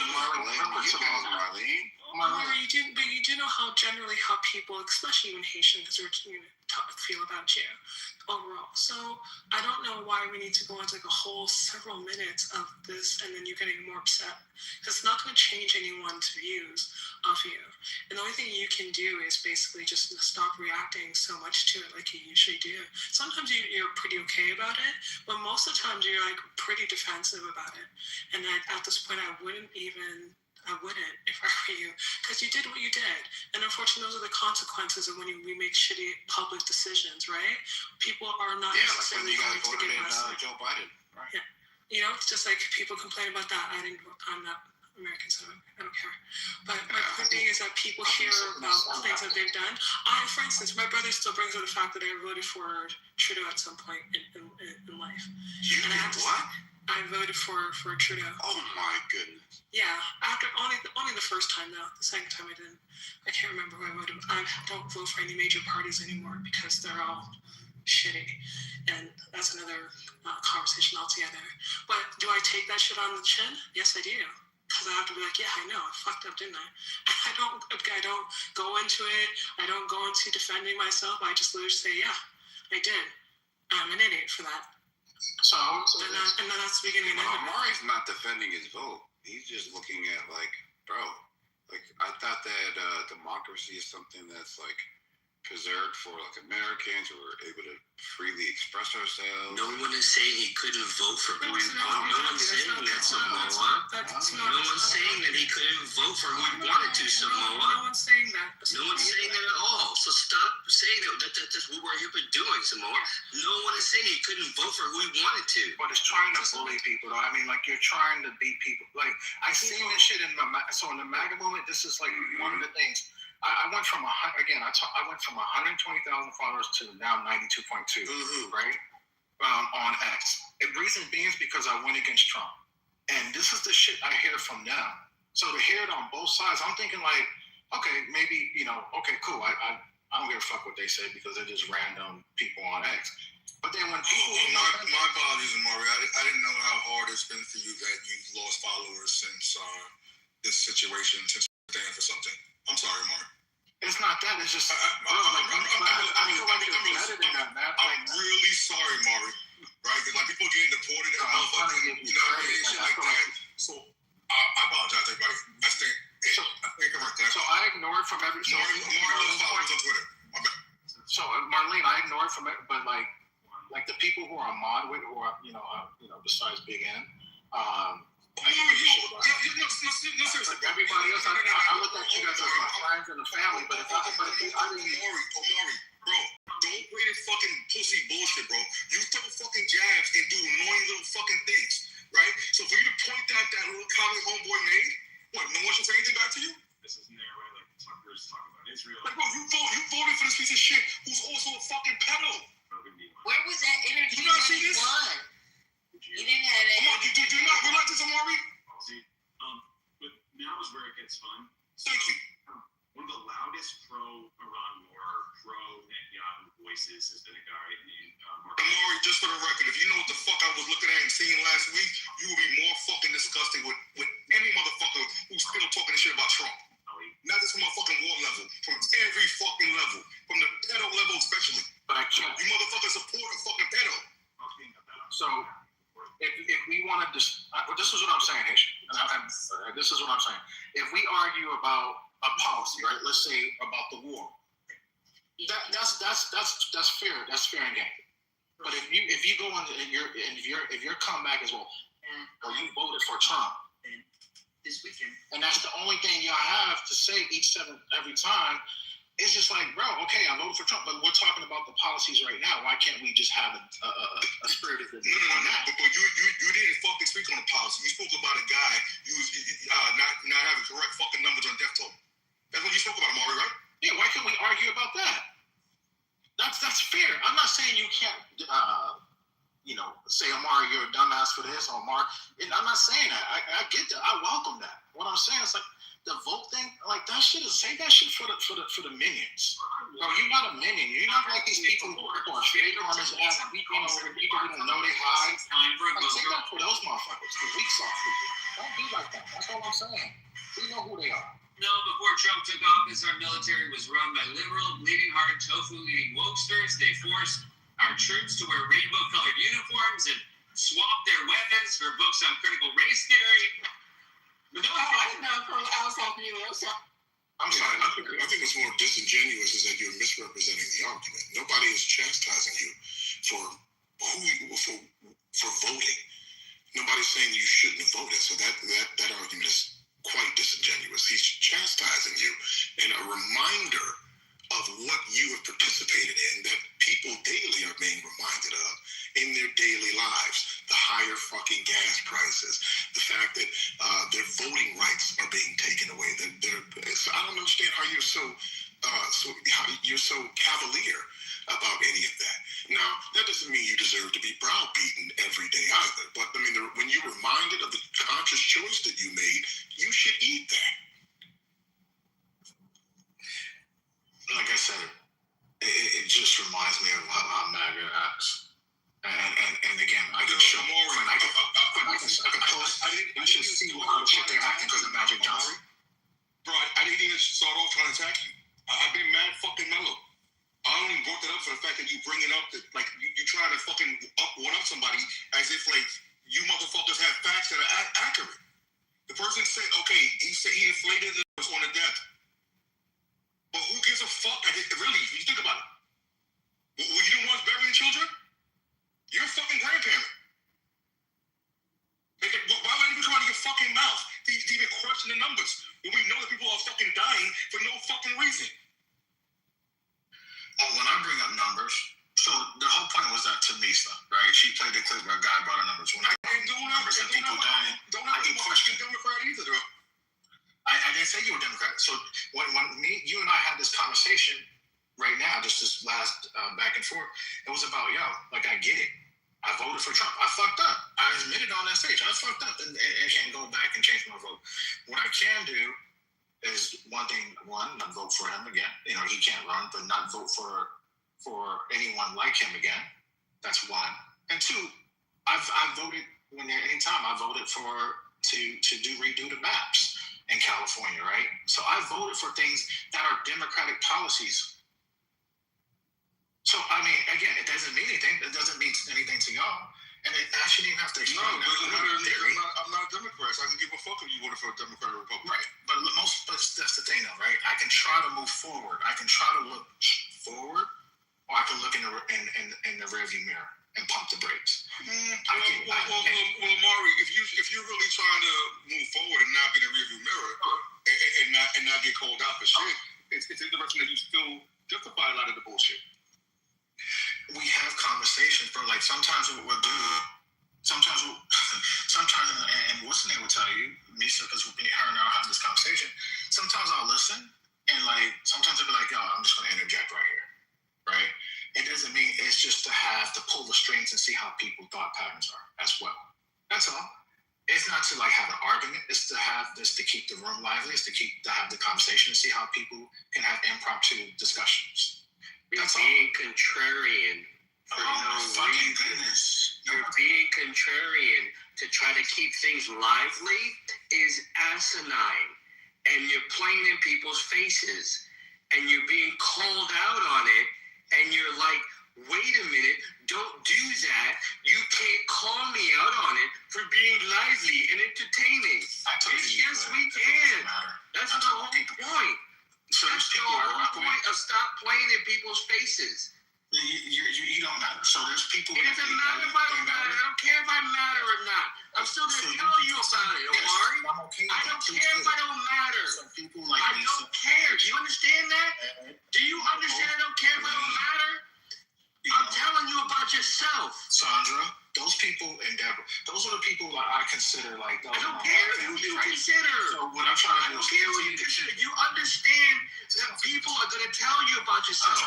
And you're getting mad and upset like, oh, I should be able to like be lively and entertaining. And it's like, no, stop playing in people's faces. Stop it. Everyone is telling you that you are doing it, and you're like, I don't know what you're talking about. But that's what you're exactly doing. And you know this. We can have a That's the thing. You know this, and you choose to do otherwise, Omari. So you choose to do otherwise. We're trying to keep things from getting personal, but versus having. There's nothing personal I've said about anything. This is me telling you what you've done. That's not personal. No, it does. You don't see it, but that's people. Not personal. That's me holding you to account. No, that's what you did. We can have a conversation like we're all adults. But most of us are over 40 and when it comes to the night crew. We can have a conversation.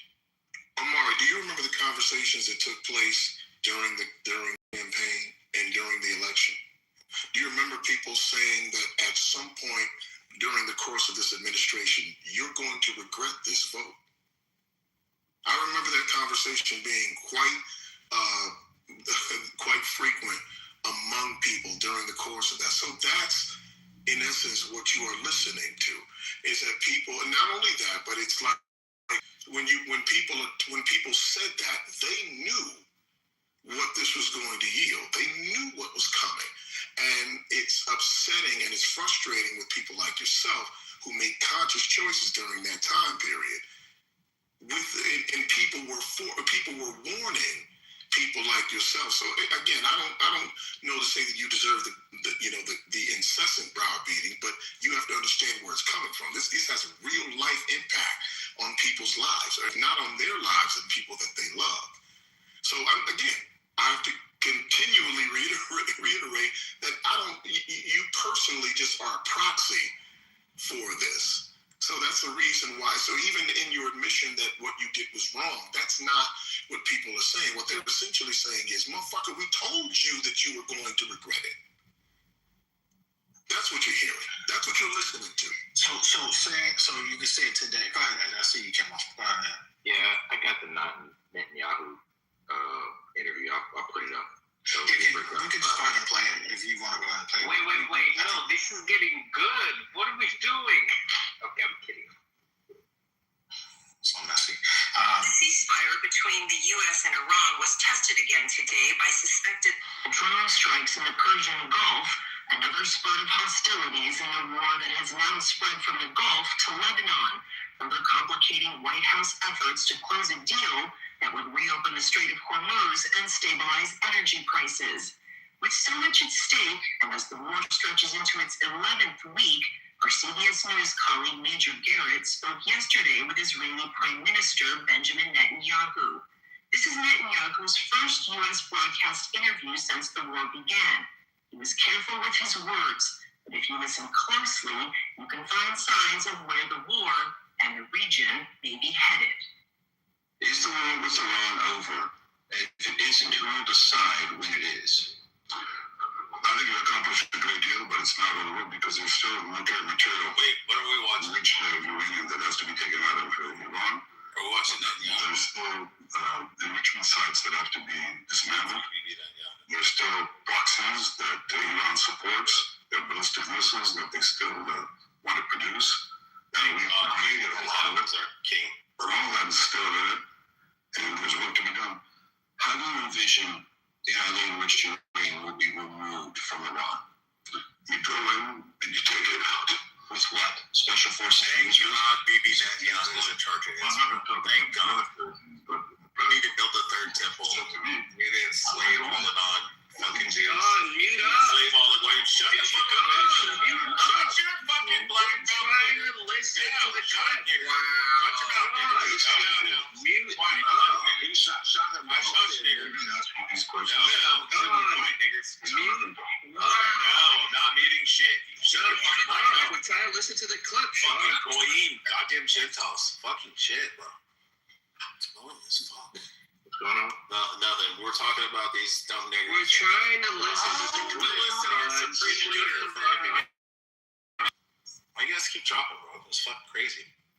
Damn, look at the fucking stage alternating. Crazy. Don't click on his profile. Hold it down and remove him. Yeah, it's stalling. Back on stage. You have to What was that? What was that, guys? You guys are fucking dumb. That's what the fuck it is. I will tell you. Hello, can y'all hear me? Can y'all hear me? Yes. What was I just listening to? So there's a new set of trolls out there, and they put a glitch in their profile. So what they'll do is they'll come on stage and they'll disrupt the stage intentionally. And if you click profile trying to remove them, your shit freezes. Even when you exit, you have to wait 10 seconds or so, right? So that's why he said look at the stage shifting, because what they'll do is you all will have to exit, and it'll make them a mod, and then they'll take your room over. So if you want to remove them, you have to hold their profile down and then remove them, because otherwise it would have happened. See, the thing is, when the trolls come on stage like that, right? Everybody's like, who the fuck is this talking like that? You click on their profile. Well, what it'll do is it'll keep moving them up, and every last one of y'all will leave because you're trying to get the shit off, and it makes them a mod by default. You have to just hold the profile down and then remove him. Do not click on the profile. Wow. I thought I was listening to a clip. I'm in here trying No, they couldn't remove him. They were because wasn't Ed just getting ready to do something, and then all of a sudden I heard that. I thought Ed was. No, the clip was still playing, Mom. Yeah, he jumps in the middle of the clip. Yeah, it was Sean. I didn't know what the hell was going on. So click the three dots at the top and hit report recent speaker, and you can't click on his profile, but let's see if you hold it down. There's a way to, when you hold it down, also block them. Like when you remove them and it gives you the option to block, you just have to block them. Wow, you guys, I didn't know what that was. I was like, and then the water was running. All of a sudden, somebody said Ed played a clip. I think it was Omari, and then I started hearing something. Then all of a sudden, the word nigger. Yes, ma'am. I was like, what the fuck? I mean, I can't believe there's such a level of loserdom. I have better things to do with the time to figure out how to do this, and then to come in and specifically just to get all this niggers, monkeys off your chest. Nobody even, you know what, you guys? And did you guys get his name? His name was Sean. No, I got him. I reported. What? Okay, thank you. That kind of energy. Remember, we were having this discussion about nigger the other day, and I told you guys that word does not bother me no longer, because we've allowed that name, that word, and now it's like a free flow. It's like we had somebody in here the other day that was trying to get us all riled up because he said we're not free because white people can't say the word nigger.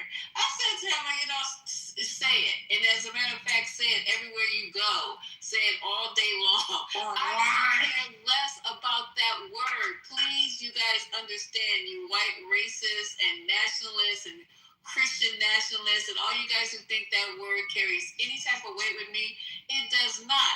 If you're standing in my face and you're calling me a nigger, I don't know what you might get. But as far as being on this app calling me a nigger, it does not bother me one bit. Nigger, bitch, hoe, none of that. Because I don't know who you guys are, and I can care less who you are, and then your words carry no fucking weight with me. Negative or positive. Shit, fuck it. That was crazy. That was crazy. So that's the new thing now. I wonder, so they went and found a glitch? Did anybody tell Clubhouse that this is going on? They're supposed to have a Clubhouse town hall. I thought it was supposed to be this week, as a matter of fact. Did they have like a bug abuse feature or something? I don't know. You guys are telling me about it. I didn't know nothing about this. No, I'm asking. It did happen in a different space last week, where you can't even remove the person, you can't do jack. And if you try to click on their profile, you get kicked out. There's a glitch. So I reported it, others have as well, but this happened last week in a different space I was in. When Clubhouse went down? Because you know Clubhouse went down. Yeah. I heard it. It's gone down. I think it's been acting funky since then, Miss Lisa. Okay, this happened before Well, there's an email that's on Clubhouse has an email. I found it on Safari. I'm gonna just start emailing them and forget all this other bullshit, because if they get enough emails from people regarding all this baloney and bullshit that's happening on their app, maybe they will take, because it's unsafe. It's unsafe to be on this app. It really is. And my suggestion is to charge a premium, like HBO Prime, whatever, and you will get rid of 90% of the trash on this app. I don't mind paying a premium to come and talk to you guys, hang out with you guys, the ones that'll be left. But as soon as they start charging a premium, like Amazon Prime or some shit like that, bye-bye. Bye-bye, because that was crazy. So anyway, Sean, if somebody took a picture of his profile, can you please supply it some kind of way and actually put the correct name in the chat so I can put it in the email, because I will be emailing them like every single solitary day. When you till I get see a troll, back. when you see a troll, especially if they know how to bait spaces with Black people and they start doing that, just remind yourself, hold it down and remove and block. Don't it's no conversation. Just okay, you're a troll, gotta go. People are just like hantavirus, to be honest. I was just trying to double tap the screen so I could get the motherfucker's name before, he shouldn't get up. But no, what you guys understand is you can't. This person, whoever this glitch is, you go, you try to do it, remove it. Right, that's what you said. You can't. It freezes, it kicks you out, and then you can't, even their profile isn't load. Somehow somebody found some sort of glitch in his app and they're just... Right. I was talking about double tapping the screen with my voiceover just so I could find out who it was, just in case you guys weren't able to get it. But it did tell me. Question. You can see what it is, but I reported, it may have been the same person, I feel like. Was there a guy? Sean B. Okay, so Sean B, let's just say we're not in this room and we are on Clubhouse and then we look for him, Sean B. Are we able to see him and report him in that manner? Or will we wind up in some you type of click on the app, and if you click on his profile, or whoever the person is, because I think it's a different person. Outside of the room. Outside of the room, same thing. It freezes on you, it doesn't load, you get kicked out of Clubhouse. They haven't come back in. Oh, wow. It's really weird. Yeah, it's really weird, because I tried that. It happened last week, a bunch of us tried it. We just ended up screenshotting it and then reporting it to, I never got a response. Okay. So did he leave the room, or were somebody able to kick him? They leave on their own. They only do this on When you heard me say you have to hold the profile down, he left. Oh, he left. Okay, you guys, now you learned something. Take that to every room that you go to and don't try to do it the normal way, or either don't even. But if you don't, okay. One last question, we can move on. If you don't kick him out, kicked him out. He didn't leave. Stay. No, listen. Does he stay in the room? Like, just say nobody just ignores him and we talk over or we mute him. They leave. They leave. They don't stay for long. No. Okay, so maybe we can just mute this person. I don't want you guys kicked out the room. I don't want you kicked off the app. If they come in and we're, because of what you guys are saying, and we're unable to remove them, just mute them until they leave. I was able to kick him once. Once Penny said you got to hold down this thing, I was able to kick him. Oh, does that work now? Okay. Yes. Yeah, I work the profile. Why would I held down his profile. Yeah, so I held down his profile and it came up. Does it work? That was crazy. I reported him for harassment. I tried it. It didn't work. No, you didn't do it right, Ace. No, it was me. It's a bunch of bots who tried it last time. They held it down and it just. I don't know, Ace. But he's going. You didn't do it right, Ace. Because if you hold a profile down, you still have the same controls. Okay, that's great. I'm not going to argue with you, girl. I'm not trying you to either. Send me a copy of. Did you take a screenshot or it was just gone? Hold on, let me see. I don't think because I was talking to Anthony on the back end. So let's see. No, I didn't take a screenshot. Okay. Well, anyway, we'll get him. Don't worry, he came, and that probably won't be the last time. Sean B. will probably come into one of these spaces. So somebody, please, before you just take a screenshot of his PTR so we all know what it looks like and whatever. And then we can put it in the Jumbotron at the beginning of each room, and that might help as well. So, you know what I mean? We can do this. We can do this. So we all work together. We can do this. And I'm just going, like I said, emailing Clubhouse, I think is a better response than trying to report people, like clicking that report shit. I don't even think they look at that stuff. I really don't. So, email. So, on the clip we was just listening to, I didn't hear it. It was supposed to be, can we rewind it? Because I didn't hear any of it, Ed. I apologize. Could you go ahead and start it over? Appreciate it. Yeah, I could do it. Hang on. And I thought I saw Patty come in. Maybe I was hallucinating. No, she came in at the bottom, but she didn't come on stage. Okay, well, she knows I had maybe we should stop putting anyone could join as well, because sometimes I just don't want to keep having to look at the screen to bring people up. So I just put, everyone can come up. You don't have to ask. And that seems to be a problem as well. I'm ready whenever you are, Ed. I'll be quiet. The ceasefire between the U.S. and Iran was tested again today by suspected Iranian drone strikes in the Persian Gulf, another spurt of hostilities in a war that has now spread from the Gulf to Lebanon, further complicating White House efforts to close a deal that would reopen the Strait of Hormuz and stabilize energy prices. With so much at stake, and as the war stretches into its 11th week, our CBS News colleague Major Garrett spoke yesterday with Israeli Prime Minister Benjamin Netanyahu. This is Netanyahu's first U.S. broadcast interview since the war began. He was careful with his words, but if you listen closely, you can find signs of where the war and the region may be headed. Is the war with Iran over? And if it isn't, who will decide when it is? I think it accomplished a great deal, but it's not over because there's still nuclear material, enriched uranium that has to be taken out of Iran. There's still enrichment sites that have to be dismantled. There's still proxies that Iran supports. There are ballistic missiles that they still produce. Now, we've degraded a lot of it, but all that is still there, and there's work to be done. How do you envision the highly enriched uranium will be removed from Iran? You go in and you take it out. With what? Special forces from Israel? Special forces from the United States? Well, I'm not going to talk about military means, but what President Trump has said to me, I'm going to go in there. And I think it can be done physically. That's not the problem. If you have an agreement and you go in and you take it out, why not? That's the best way. What if there isn't an agreement? Can it be taken out by force? Well, you're going to ask me these questions. I'm going to dodge them because I'm not going to talk about our military possibilities, plans, or anything of the kind. And I'm just trying to get at how long is it going to take to achieve that aim?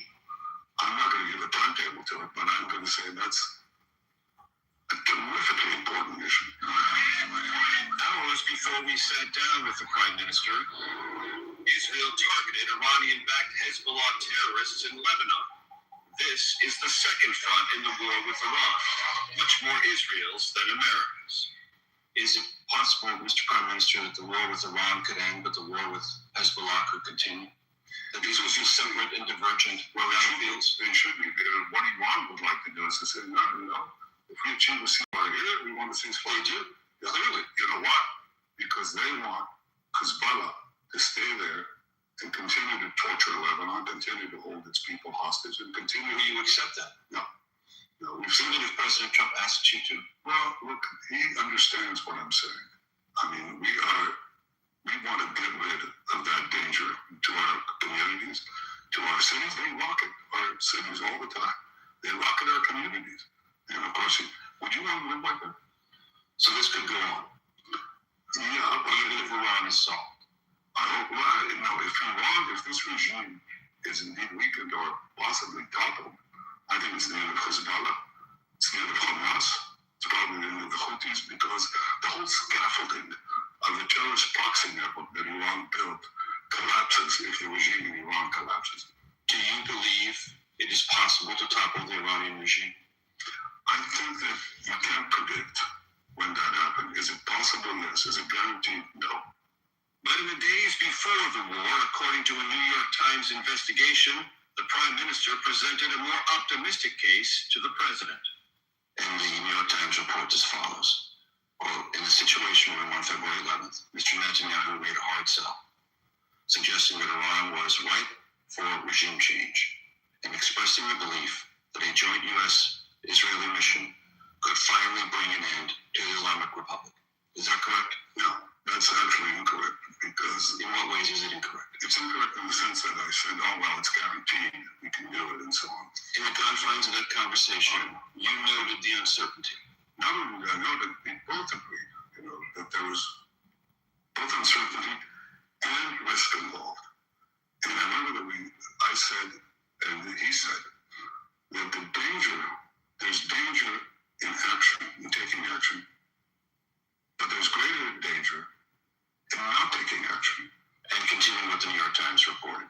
Quote, Mr. Netanyahu and his team outlined conditions they portrayed as pointing to certain victory, adding the regime would be so weakened that it could not choke off the Strait of Hormuz. Is that factually incorrect?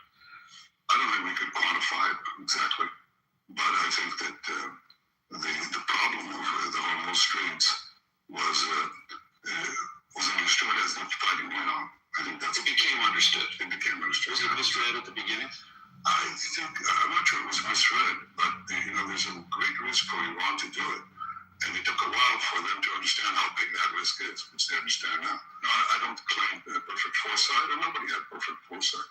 Neither did the Iranians. Also not foreseen, the degree of Iranian military retribution against neighboring Gulf states and the damage it has caused. The Prime Minister told us we'd be surprised how many Arab states are interested in strengthening ties with Israel.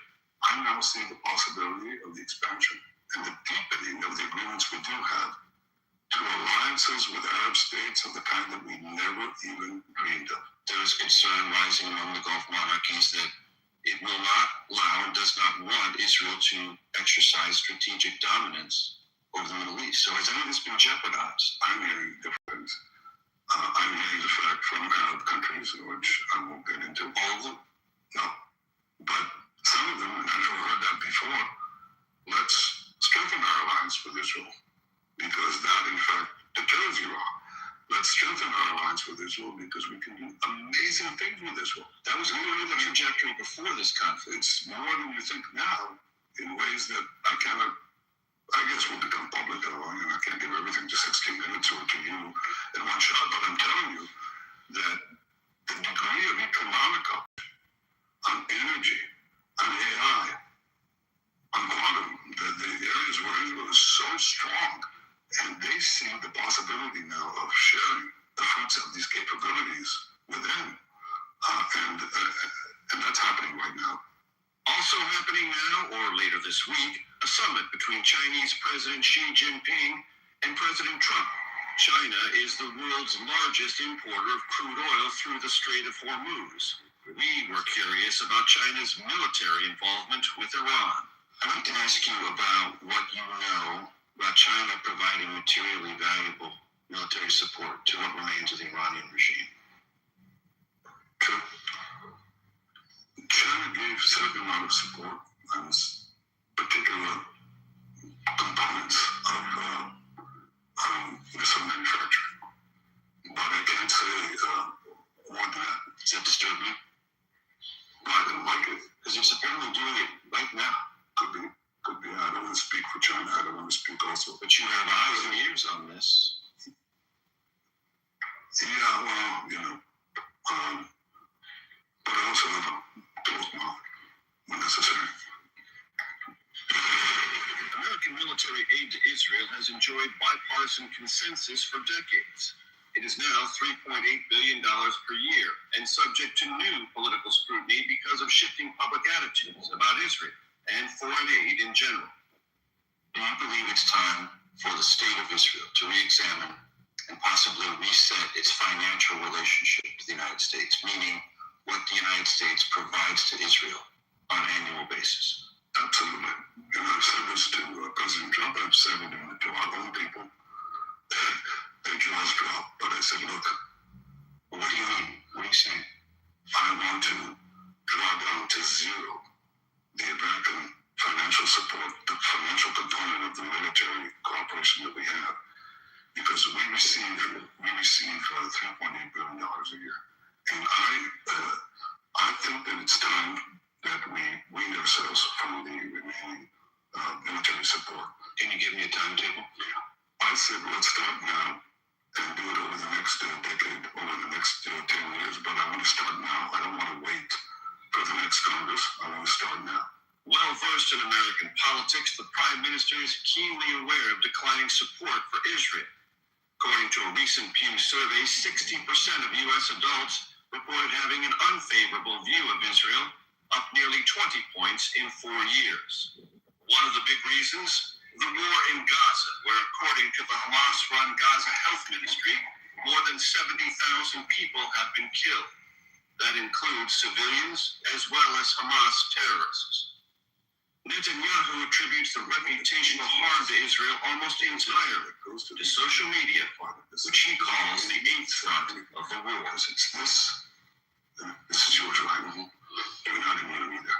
Because you can penetrate this machine, you can penetrate this little instrument, and you can say about Major Garrett anything you want, and I can paint you as a monster. And if I say it often enough people will believe it. Do you believe Israel is at risk of losing this war on that social media front? And this is particularly, I believe, in America for younger Americans, Republican and Democrat, scrolling through images, and they would use words like barbaric in Gaza and in Lebanon. Israel has gone to unbelievable lengths to get innocent civilians out of harm's way. We text message millions of text messages to them, with millions of phone calls to them, penetrates, leaflets, you name it, okay? We have seen the deterioration of the support for Israel in the United States almost, I would say, correlates almost 100% with the geometric rise of social media. And that by itself is not what caused it. And I don't believe in, in censoring them or anything, but I'll tell you what happened. We have several countries that basically manipulated social media, and they do it in a clever way. And that's something that has hurt us badly. Do you believe, Mr. Prime Minister, that nothing that Israel has done, tactically or strategically, has made no mistakes, either in Gaza or the West Bank, that have, in their own way, contributed to this negative impression of Israel, whether it's on social media or someplace else? No, of course, look, it's war. And in war, armies sometimes miss, and civilians die. And these are mistakes. These are not deliberate things that happen. on the media front, on the propaganda front, and we've not done well on the propaganda war. The International Criminal Court, which neither Israel nor the U.S. recognize, has accused the Prime Minister of war crimes for Israel's conduct in Gaza, where he says he has not yet achieved one of his most important goals, disarming Hamas. Now what?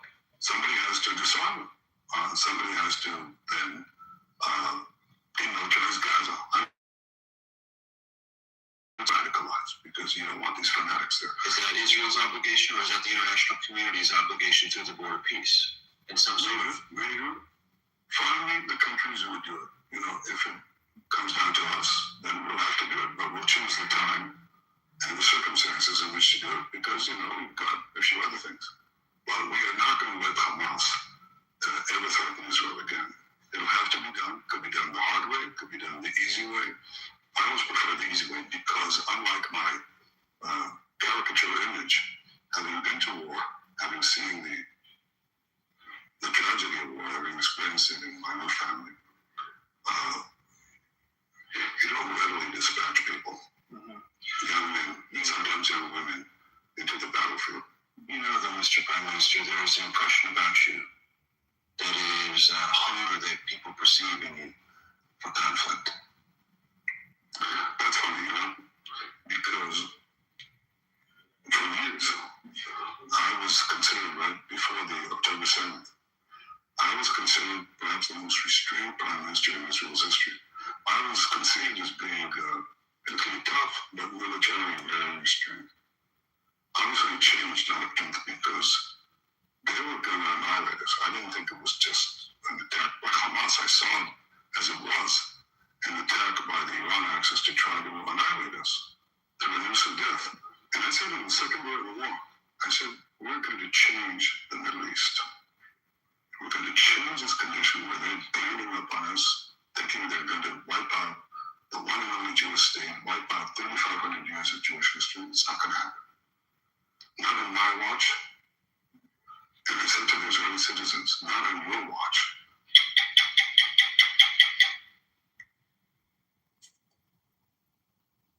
Such bullshit. Well, total bullshit. Well, I say, BB show knows how to pick them, don't he? I got something to add to that. What do you guys think of that? Thank you, Ed, for playing that. We were supposed to be playing that 4-5 hours ago. Thank you so much. Thank you. Anybody have any comments or questions? That was wild. I think BB knows how to pick him. There's a reason why every single president before Trump said no, not interested, no, not interested. He knows how to pick them. Yes, indeed. So, my take. Give me 1 second. I hate that we even have to listen to that. Everything he says is a lie. I mean, he's not going to tell us what he's talking about, but is he the president of the United States? As far as how he started off, as far as how long this war is going to go, and what the goals are of going in and get the uranium. If Israel wants to do that by themselves, have at it. But like talking about how long the war is going to last, or how long we're going to be in there, how much work has to be done. The man is a liar, like to what patience. It's just bullshit. It's like I literally hate that we even have to listen to him, because nothing that he says. We might as well just done fucking play cards while we listen to that shit. I yield. My takeaway, you guys can hear me?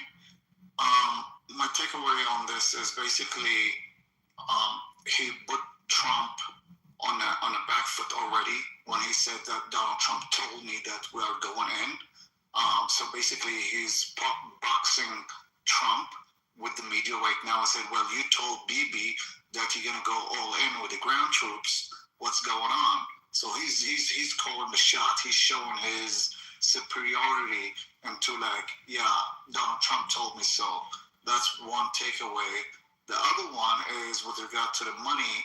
This is a reverse psychology. And this question, right, no other reporter ever dared to ask an Israeli prime minister about the $3.5 billion aid every year. All of a sudden, this question popped up. It just makes me think, oh, this question was a setup question.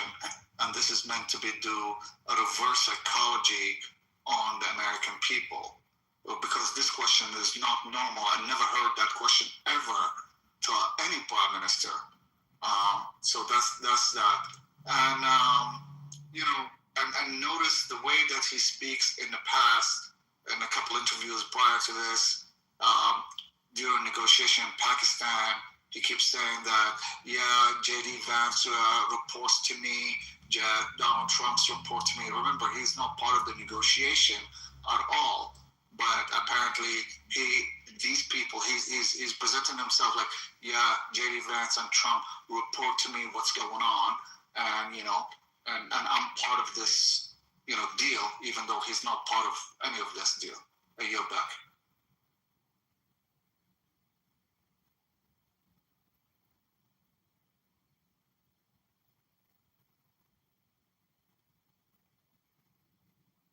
He did say there needs to be boots on the ground. We have to go out there and get uranium. And then I believe the reporter asked about Israel's involvement militarily. Even in the Iraq War, they've never, ever assisted American troops in any shape or form. So it just sounds like, are you the commander-in-chief? And if this is such a necessity to you, then you should have your IDF join the American forces. It's just a huge insult, a slap in the face. Well, I was just getting ready to say the same thing, girl. You took the words right out of my mouth. Like when I heard him say, in order for this war to be over, you got to go in, you got to get off their uranium. So I thought y'all were bullshit. Why the fuck is my president? Sometimes earlier in the man talking about ceasefire, we got to deal with Iran, and we got a proposal here, proposal there. But this motherfucker just dead. Before the war came, we got to come and get all that uranium out. What is happening to case? Get it, baby. Oh. They seriously sacrifice American lives. Shut up, girl. I love President Trump. President Trump. I love President Trump. That's President Netanyahu. Also, he talked about the October 7th and like how he was one of the most moderate prime ministers in Israel's history. And then talked about the violence. Oh, yeah, he's still there. I'm sorry. Yeah, he at the bottom. Oh, baby. Hey, Anthony. I'll mod you if you want to jump in, because I don't need to hear the other side. No thanks. No, I love to hear the other side.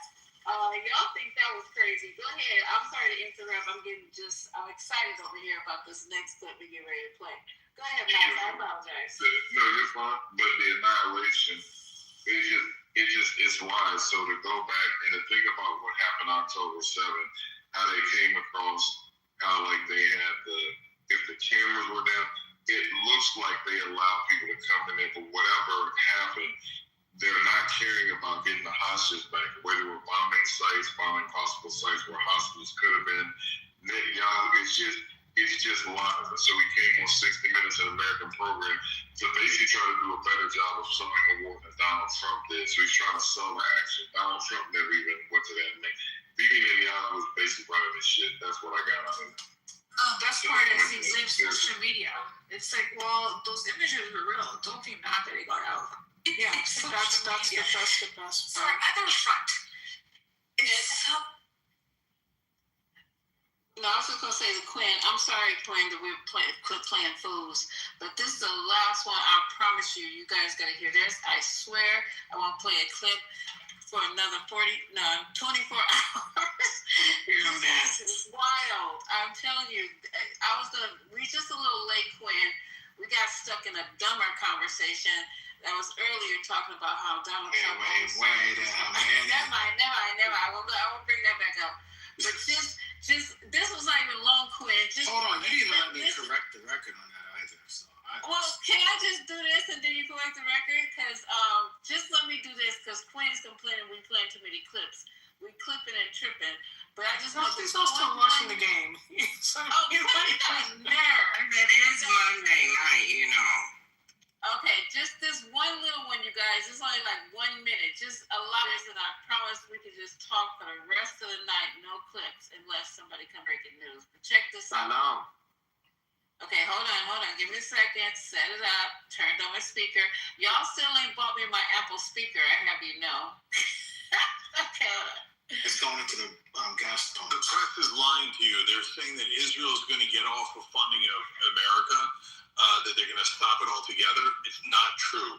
In the 60 Minutes interview, Benjamin Netanyahu said, we're going to wean ourselves off, ... over the next 10 years. Memorandum of Understanding actually ends in 2028. So what he's trying to do is extend it by 8 more years past the Memorandum of Understanding. What we're trying to do is make sure they don't get another dollar to commit more genocide and start more wars. Any decent moral person would want to cut them off immediately. Even if you only care about Israel, enabling their worst instincts isn't helping them either. It's making the whole world hate them for what they're doing, and they're doing that because we're funding all of it. So the correct answer for when Israel should stop getting funding is right now, today. And what Netanyahu is saying is, give me 10 more years of funding and 8 more past the Memorandum of Understanding that currently exists. And all of American media is helping him lie by putting out headlines saying Israel doesn't want any more money. Netanyahu says no more money. That is absolutely not true. In fact, it is opposite of what's true. Netanyahu is doing this as a trick to get 10 more years of funding, and our answer to that should be hell no. That's all I wanted to play. Thank you. I'm going to do it. No, but you're right. That's absolute bullshit. And him saying he's the most moderate. Wasn't the ICC after his dumbass before October 7th? Oh, that's right. For war crimes. Just remember, guys, like it is May already. He's running for election, and the elections in Israeli, it's in October. So he's in election mode right now. He's going to be saying crazy stuff just to, especially to the American people, will probably come to the house just to get support and just to go back to Israel and say, well, the American people support me. Israel, you have to support me too. So he's in the campaign mode. That's what I'm trying to say. Oh, and he's saying he lost the propaganda war. He's a cog in the wheel of the propaganda machine. This dude, he's so full of crap. He basically said, I've secured 8 more years of American funding, guys. Vote for me. People messed up. It'd be like, he's like got his fingers up. I am not a crook. Hello, Nixon. Jackass. And for him, he has to win to stay out of jail. He has to win, otherwise the court. That's exactly. That's it. Yeah. So, yeah, that was a good clip. Thank you, Ed, for playing it. I don't know. I think we should cut off the funds. So hopefully that's it. If in the near future, because they need to be on their own. They should have enough money and weapons. Like you said, they're making deals with other countries in the Middle East. If that's the case, then they should be good. Hold on, I'll be right back. I'm gonna call. And the thing about it is I don't see them giving up all that money anytime soon. I don't think America's going to encourage that. I'm saying America loosely is going to encourage that because from all the funding we give them, they buy like 80% of that back in weapons from us. So we're getting most of that cash back. It's too much of a honey deal. I don't see that stopping unless we actually get one of our own politicians who'll stand up and say, we're gonna turn off the tap here. That's where I would believe it, is if our people actually said it, not Netanyahu. You can cut the funding for them, you can do whatever you want to do, but they are just one war away to play a victim. Y'all remember what happened, and after October 7, the Congress went with emergency aid to send all sorts of weapons to Israel. So they're just gonna go and maybe they will do a war in West Bank, or in Gaza again, or Lebanon, or whatever, any country, or Iraq, or Syria, whatever. They're just gonna create a war, and then the Congress will be obligated to support Israel, and we're back on the horse again. So it's a cycle. But right now, this is what they call psychological warfare, right? This is reverse psychology. We don't need your money, America. We don't need your money. We're good. But they know they cannot even survive a day without American support. So.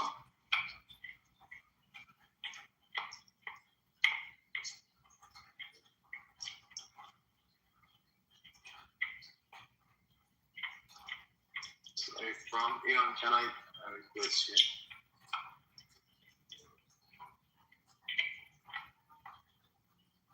Salam, Bachel. Anyone hear me? Yeah, go ahead. I wanna wait. In your mind, Iran is bad or good? We're not on that right now. We just want to talk about. Do you have anything about this recording we heard with Netanyahu? We can circle back to your question. I just want to make sure everyone engaged something. We don't. Iranian people don't want this regime and don't want war. And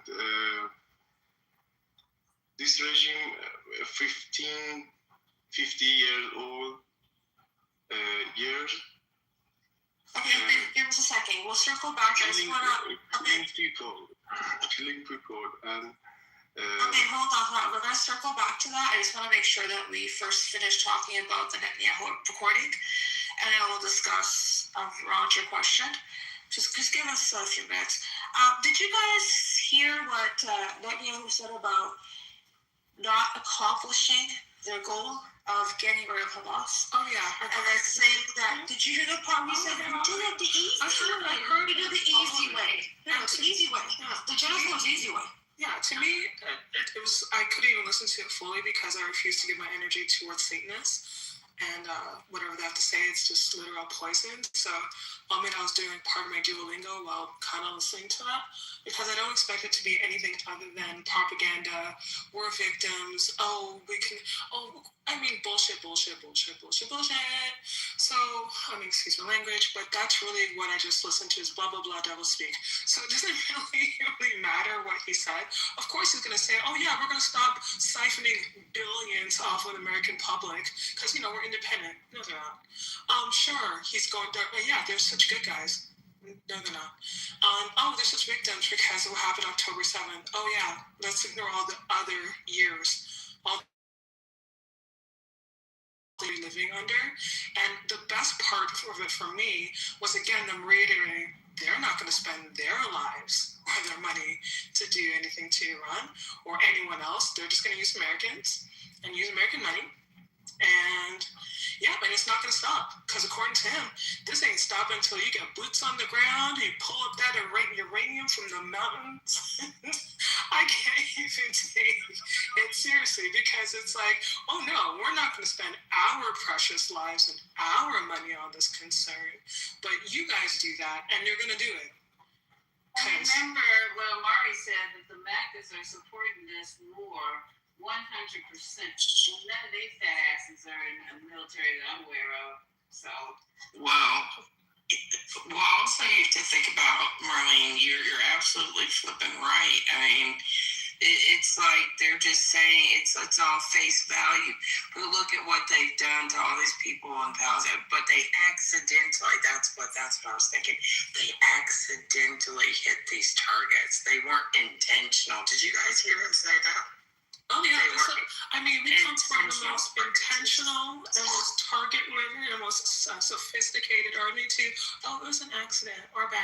We just killed children. We got the Iron Dome, but we accidentally, surgically fucking attacked and killed children in a school. I remember, they were the most army in the Middle East and all that. No, I'm talking about all of the different attacks on Palestine, all the people that have been killed in Gaza since October 7th, all of their accidental bombing hospitals and schools. Yeah. Exactly. War crimes. Like Well, they already are. I'm sorry. Go ahead. No, I'm sorry. Go ahead, Lisa. No, go ahead, Dave. I was just asking a question. No, I was gonna say that he's a liar. And then again, I know we have to listen to stuff because it's news, but it's propaganda. It's him trying to do a sell job to the American people. I hate that we have to listen to it. That's all. Did you guys hear what he said? We send out text messages to people. Yeah, I heard that. But that made me laugh. That almost made me laugh. So all those people with phone service in Gaza. No, you drop off flyers apparently. Oh wait, and he said phone calls and text messages. He didn't even say flyers this time. Yeah, in the past they've distributed flyers. And you forgot to also mention that when you run for food, that they'll also shoot you. Right, well they'll kill you. Yeah, but they want you to go get aid. They're allowing aid through the line, but they'll kill you before you get there. And wherever you need to go, they'll make sure they'll bomb that too, or shoot you. Or cause a stampede. What number shows up on caller ID? What does it say? Like, it's insane to me. Let me know I'm being bombed. They've got phone service in Gaza, really? It's 1-800-GENOCIDE. 1-800-GENOCIDE is the number that comes on the call. 1-800, you are fucked. Yeah, it's so insane the way he says all this shit with a straight face, because I can't even see it, and I know he got a straight face. But he believes the shit. Now, he believes that you Americans are dumb as fuck. Do you know they be having these conversations around the kitchen table? Because he convinced that we elected an idiot. 77 million people elected this fool. And then he stood up there and says he loves dumb people. Then they read about how we can't read over past a 6th grade education. So, I mean, come on. Did you guys listen to how they were saying that America now, after this war, their complete bio is fucked. All that shit about they be talking about how they're the best, the beacon on the hill, all that stuff is just completely diminished. It's over. No one takes us seriously anymore.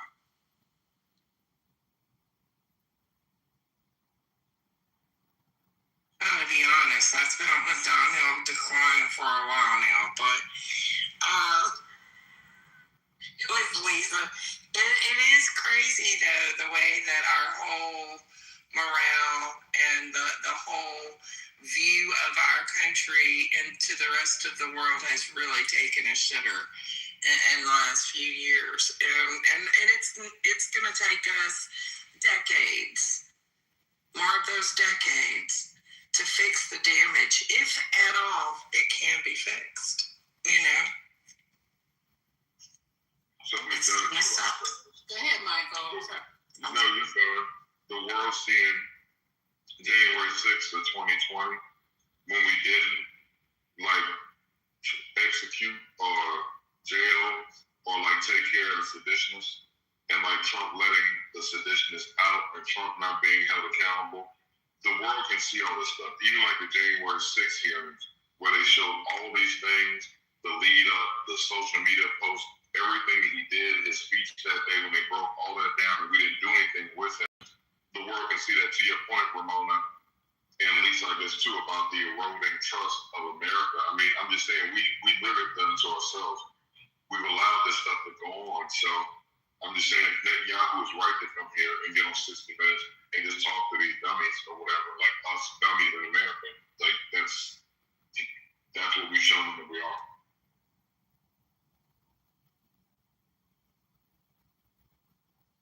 Yeah, just look at his cabinet. Look at Pete Hegseth. He has some stuff. He has some stuff brewing today, and I have to find it. Then Kash Patel. I heard they. Oh, I need to turn the lights on here. I'm just tripping over everything. I heard Kash Patel. That is it true that he's been? Did anybody say anything on that? Investigated for what? I have these little blips that come over my phone, and if I don't catch them right away, they disappear. Aren't they saying that he was an alcoholic? Lord knows what they're saying he's into now. Well, but even using taxpayer money to go to his girlfriend's concerts and to fly his girlfriend around, and him going to the United States, to the Olympics or whatever. I mean, maybe misappropriation of funds. It's a bunch of stuff. I mean, none of them, they're just not smart, and they don't do things in a way that people that follow the law do things. So they got a lawless leader. So it could be anything on there, but definitely like they could investigate more of the stuff I just mentioned, you know, plus I'm sure there's a bunch of other stuff that he's done that we're not aware of. I mean, I think Michael Trump and fired all the inspector generals in every department. So there's nobody to investigate, or there's no whistleblower can submit their, finding to inspector generals. So basically, there's no checks on the system. So I don't know, Misa, if I didn't hear if he's getting investigated or not. But this whole administration is, be honest with you, one of the things I heard that after the midterm, he might change the administration itself. But this current administration each one of them is an absolute joke. And the latest person, what I heard is the transportation secretary, Duffy, the guy with the reality show back in the day, Real Life, whatever it's called. Michael, I don't know if you remember back in the day. MTV show. Yeah, I didn't watch it. Yeah. It was the first reality TV show, Real World. Right. So now he's been on the road to, for a while now, him and his family traveling through America, to celebrate that 250-year anniversary. And everybody's like, we've been having, airplane crashes, an airplane just gone out of business. There's a lot of stuff going on in the flight industry, and you're just on the road, and you are not reporting to the office, and you're getting paid through taxpayers' dollars to vacation with your family, all this time for 7 months. So it's the optics wise, is just the administration is an absolute amateur. But hey, that's the administration. They look good on TV, as Trump says, central casting. It's like the worst reality TV show ever, where they pick the very worst person they could think of for each and every position and put them there. Yeah, but that's what happens when we want loyalists and yes people, as opposed to like the team of rivals, people that are going to challenge your ideas. We get the best, like the best of breed or whatever. You get the best ideas. You get people that oppose you, that could give you pushback. With him, everybody's just like, they're literally just like dancing around him like he's some deity. So he's a fucking chaos. That's what he is. Yeah, he is definitely that. I mean, he's a, I don't know, like a skinwalker or whatever. He's the demonic spirit, like inside. Yes. I absolutely agree with you. It's insane to me how we have gotten where we are. And I realize it's because of some select few dumbasses votes. I get that. And some of it was due to people's ability not to get off the couch and vote. That's another factor. And then people's right to vote being impinged on. And now we've got all these redistricting lines, which, by the way, I'm glad you actually voted for those, Amari, because those were reactionary to the actual people losing their right to vote over in Louisiana. You're welcome. So that was the right thing to do, but it was really the only thing to do that was human. Because we do have people that are losing their right to vote right this fucking second. It's ridiculous. So, that's not exactly a bad person that lost their right to vote. Oh, I found out. Cash Patel is asking his staff to take polygraphs. Wow. He's on his way out. There's no way you're going to have any loyalty with your staff, but asking them to take polygraphs about what? About his drinking? If they ratted him out? I think that's even illegal to ask somebody that is employed a company to ask you to take a polygraph. Is that or they question? It depends on what they're questioning about and what the position's about, and if somebody is got clearance or whatnot. It could be. Hell yeah, that's legal. With Trump in office? Yes, ma'am. Well, I mean, we need to use a polygraph to find out who lost their right to vote. I think we need a polygraph for that.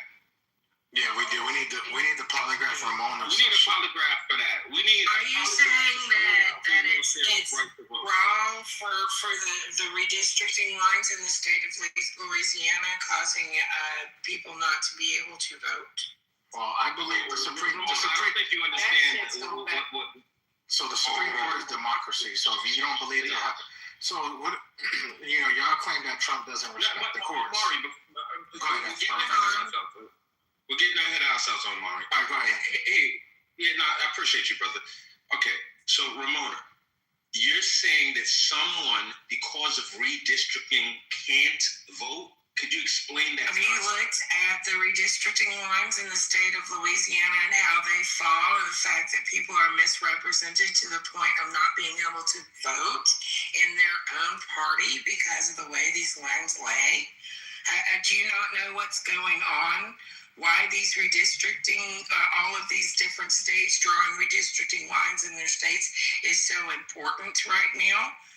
And it affects people's right or ability to vote, because it does make it difficult for people to vote the way they would vote. I don't understand. It's either they can vote or they can't vote. Please, I'm not explaining it I think what people fail to realize is they struck down Amendment 2 of the Voting Rights Act. That's what they struck down, which is the reasons why people are gerrymandering their districts outside of the census. So when people say they want an example as to how are people not to vote, it's not that people cannot vote. People don't have the ability to vote for the proper representation that they feel will represent them in Congress or will represent them in the Senate. So I think people know, people understand exactly what it means when we say some of us feel disenfranchised. But what they struck down was Amendment 2 of the Voting Rights Act. So Amendment 2 of the Voting Act pretty much says in layman's terms that there's no racial ambiguity when it comes to anybody voting, any constituent voting for their representation. That's just pretty much what it is. So if in fact, hold on, and I'll give it right back to you because you're right about everything. So if in fact, I'm just saying, if in fact there is no shooting down of Amendment 2 of the Voting Rights Act, and if in fact we have reached beyond the racial barriers in this country where there is no such thing as racism when it comes to voting, then why do we even need to bring this up for conversation and even for debate after 40, 60, almost 80 plus years since it had passed? And I'm exaggerating when I say that, but I'm just saying, why does it even need to be debated if it's not even an issue? Okay, so we're having two different conversations. I don't disagree with anything you said. We can have that conversation, that's great. But what was asserted on the stage is that people have lost their right to vote.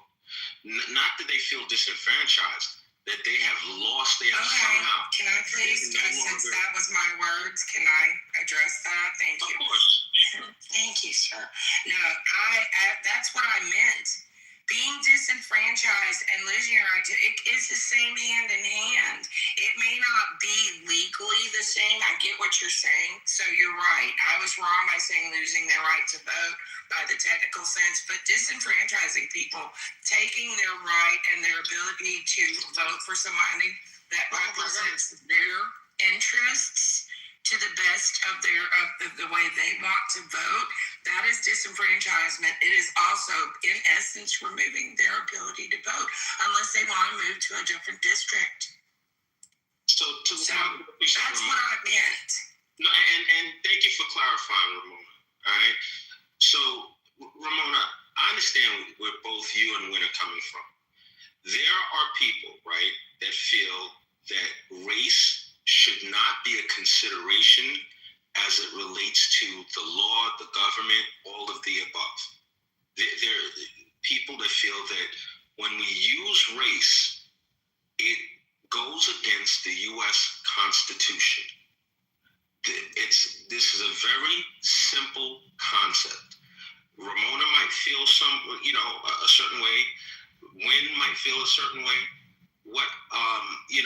If they want to change that, maybe we need an amendment to the Constitution that allows race to be a factor, a consideration when it comes to the laws. So, is there some kind of pushback to what I'm saying? Amendment 2 protects you, it protects a white person, it protects anything other than what it is. That's what the Amendment 2 protects. When you strike it down, you're saying, we don't need no protection because it doesn't exist. It's black and white, there's no gray area. When in reality, we all know you live in the United States of America, there is no black and white.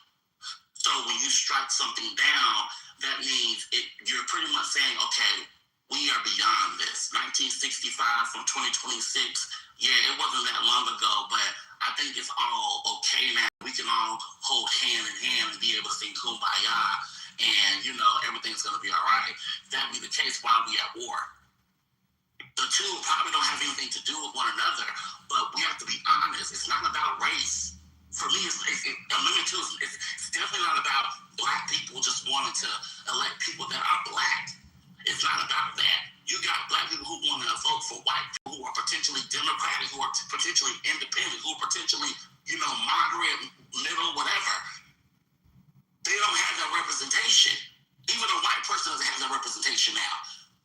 Every white person in America is not Republican, and every white person in America is not Democrat. So when you shoot down that amendment, you're pretty much saying, fuck what you think. You don't have no protection. That's basically what it's saying. It protects everybody in every single race who's out here trying to vote. When you strike that down, I'm all for an amendment. I'm all for it, for us to figure out, okay, where can we make some alterations? I'm all for that. But now you've completely taken it off the table. So we got that. Now it's time to push to save that. It makes no sense. So, Win, again, we might be missing each other, right? So what was struck down in VRA was them using race as a factor in redistricting. That's what was struck down. So there are judges that feel that race should not be a factor according to the law in the United States of America. They feel that using racial distinctions is against the Constitution. And there are, Supreme Court justices that you might actually like and, feel that are, they're liberal, who also have expressed similar beliefs themselves. So I'm just trying to focus on, do we have an issue with a judge saying that race-based initiatives in the law are unconstitutional? Is there an issue with that? Yes, there is. Excellent, Michael. Could you explain why, brother? Because there's a 14th and I think 15th Amendment, and it's late and I'm tired, so please excuse me, anybody, if I'm not on this, but just like we got birthright citizenship, and a guy in Alabama today talked about that he wanted to remove the 14th Amendment that was put in place to protect slaves and to make us citizens. It also gives equal protection under the law. I believe the 15th Amendment has to do with the right to vote for black people. Saying all that to say that the Constitution, the originalist document, didn't provide for us, like the 3/5 compromise, it didn't provide for us the ability to vote. And so states essentially use their own constitutions, and they did things to keep us from voting, i.e. poll tax, intelligence test, like all the things that they did essentially to disenfranchise or not allow Black people to vote. So the Supreme Court, in interpreting the document and the amendments and the reason why it got in there in the first place and the court case that got us there, they definitely should be supportive of that, because it's not separate but equal. It's not. That's why they put these amendments in, and that's where you get a Voting Rights Act, because the people in the states didn't protect the populace, and they needed to do it. So the Supreme, I guess, and again, I'm tired. The Supreme Court definitely, when they're working like the Supreme Court should, as far as their interpretation of cases and the law, and they should definitely be supportive of protecting voter rights of people. So, and again, it's late, so I apologize if that's like if I'm rambling. All right. So that's awesome, Michael. I'm sorry. Go ahead. So, Michael, thank you, Michael. You mentioned, birthright citizenship, right? That would be the equivalent of birthright citizenship only affecting Black people. Black people may have been the impetus for the law, for the amendment. They may, you can, it seems pretty clear that they were, but it doesn't only affect Black people. One of the seminal rulings on birthright citizenship had to do with the Chinese American, the Wong decision. It's not Black. So, like, this idea that there are people that feel, judges that feel, the law should not be used in a detrimental way against Black people, and it shouldn't be used in a beneficial way for Black people. They feel that the law should be race neutral. It should not be focused on the race of the citizens in question. That people should be treated fairly across the board, regardless of race. That it should be based on the content of their character, not the color of their skin. I don't understand why this is a problematic concept for some people. I don't understand why some people feel that there's something wrong with this standard. The thing that's problematic, if you don't mind, the thing that's problematic with it is that you're correct in saying that constitutionally, ideally, you would want to have a system where it's not race-based, but historically, and you know as well as I do, it has not been that way. And that is where gerrymandering came in to begin with, was to make sure that people had votes go in the way that they wanted according to the interests that served them. And it was racial lines. There were racial lines. And are still. And that's the problem, is that it would be great if it wasn't racially motivated, but it still is, even though it's not supposed to be. So how do you remove that element so that people are still feel like they get equal representation under the law, though? Can I ask you, Anthony, to give me 1 second to respond to that too, and then if you can maybe, both of us are sort of on the same track, so if you could sort of maybe hit us both after we do this. So I did want to say it's spirit, what you were saying is spirit of the law versus the way the law is actually applied. So you're right that as far as with, there shouldn't be, if this was a utopian society, then you're right, everything should be where it's like not race-based. But the way the Constitution is set up, the way the document's initially written, that the Congress or the House of Representatives is supposed to reflect the people. So they are our representatives, the representatives of the people. So I think in the initial Constitution, it was like every 30,000 people had like a representative.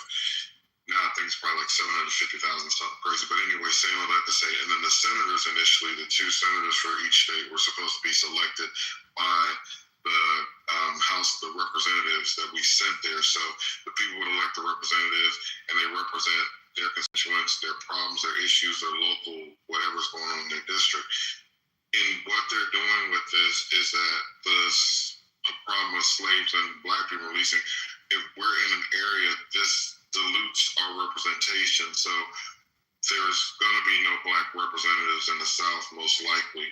And I don't see how anybody can make that be equitable. If you have a city like Memphis, I think that they say is like 65-70% black, and that's quartered off and split up in a way to where they don't have a black representative, or if they wanted to vote for a white representative, but they don't have a representative that's indicative of their needs and what they want for their environment. They say now that there's a district in Memphis that, damn it, I can't think of the city that it is, but like let's say like some 300 miles away, they say there's something that touches Memphis that's in the state of Tennessee. That it's just they have the shit drawn really crazy. But I'm just saying that to say that the representation for the people, the way that they document, if the Constitution, I'm with you on the Constitution being a document that should show all people, but if people are in an area, they should have representation that reflects their needs in the Memphis area, and they divide it up so they're not going to get that representation. I yield. All right. So I don't know where we're missing each other. You know, like I understand what you're saying, like, but it seems like, you know, I would more so land on the idea that Ramona, you know, stated all white people are not Republicans, all black people are not Democrats. Race is a poor proxy for determining, you know, someone's ideological leanings. So I don't know, like, I don't think that the idea was that if there's X amount of black people in a district, that there should be X amount of black, people in the House of Representatives. I think each person should get a vote.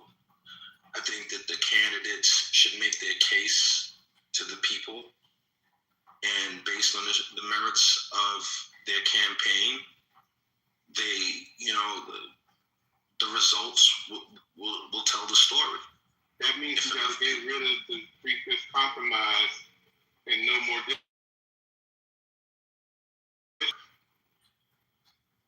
Okay. So that won't work if you have districts. And you don't have politicians picking your voters. So Ty, I'm not as savvy or sophisticated as you are with this political stuff. You clearly have, you know, information that I don't have. Maybe you can bring. Because I actually agree with what you just explained, but what you just explained is not what's happening. Okay, so can you explain to me why that's not happening? So we deal with this. Can you explain to me why it's not happening? I'm gonna mute up real quick. I'm sorry, bro. Because that's dealing with districts. So what you just explained, you have to get rid of the 3/5 compromise. That means there will be no more congressional districts. Whoever runs for office is one man, one vote for the entire state. Winner takes all. But they will lose. The Republicans know this. They will lose if they do it this way. This is why you have rural districts that have the prisons. The prisoners don't have the right to vote, but they're using the prison population to bolster their representation in Congress. See, I don't agree with the 3/5 compromise, but how it works is it's based on population, not based on D's and R's. If the state of Louisiana got more babies and you just fill out the goddamn census every 2 years, then that equals your representation in Congress. That's how it's supposed to work. Okay, so based on, you know, a quick cursory search, it seems that it was part of the U.S., the 3/5 compromise was a part of the U.S. Constitution until it was repealed by the 14th Amendment in 1868. Are you saying that the 3/5 compromise is still active and still a part of the Constitution? That's what you have when you vote for the President of the United States. It's not one man, one vote. It goes by districts, which is the same for the Congress versus the Senate. The Senate is one man, one vote because they're statewide elections. Same thing with governors. If you make everybody the same, then you get rid of the district. Then there won't be no more gerrymandering at all. They do gerrymandering so that they can win more political power than the other side. It's not about fairness. It's not about equality at all. It's about who's winning. So, all right. So, if I could, Michael, I'm sorry. You got. I was just gonna say, if I could jump back in, it's just if you think about representation, right? So with the House of Representatives, again, it's like representatives go by the population in the state. So if we have 330 million people in America now, and then I forget what the number is to whatever it is in the House, it's like it works out to like 750,000 per person. But I know like different people. But saying all that to say that essentially the way it's supposed to work is that if we black, white, Hispanic, Chinese, whatever we have in the neighborhood, or Italians, if we're all in one city, like I'm trying to think of something like New York or whatever. In New York is one district. We have a bunch of people in our town that are running and like throwing tomatoes at our like doors or toilet paper in our house, or doing something that we as a community in New York, all races have a problem with. And we want a representative that's going to stop people from throwing tomatoes and toilet paper in our yards. And we vote for that person.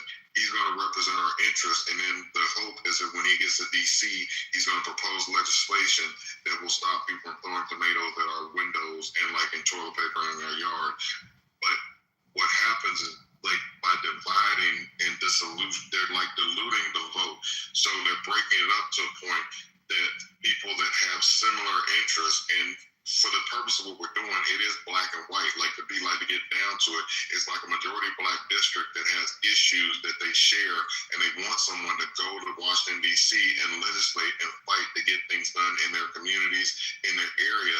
They can't get that now. Now they have to vote for somebody that doesn't represent what they want as a consolidated area. And you're disillusioning the vote where people basically can't get representation that helps them in their home area. And that's the problem about this thing. But there is, like you said, we have the ability to vote. So that's there. They haven't taken that away yet, but they may go like things like poll tax or intelligence tests to make it harder. But everybody can. It's the fact that now our votes are diluted, so we can't get the people that will work with the issues that we have in our area, and that's a problem with this thing. Well, here's the thing, too. They got to be careful about dummy laundering. Todd, just really quick. I'm sorry. You spoke, and then Michael spoke, and I'm just going to hop back in there real quick, and I'll pass it back to you. So, Michael, I'm not as cynical as you to believe, poll tax and intelligence tests or whatever. It's going to come back, and it's going to limit people's ability to vote.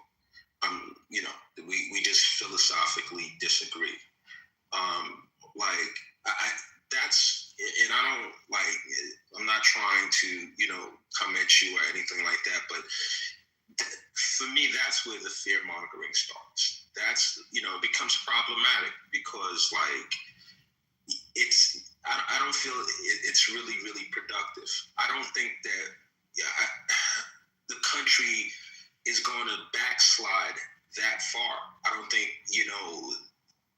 the general public wants that. I don't, maybe that's a fringe belief, but I don't think the general public is going to go for that, or I don't think anybody's going to go for that. I don't think that black people en masse would allow that to happen.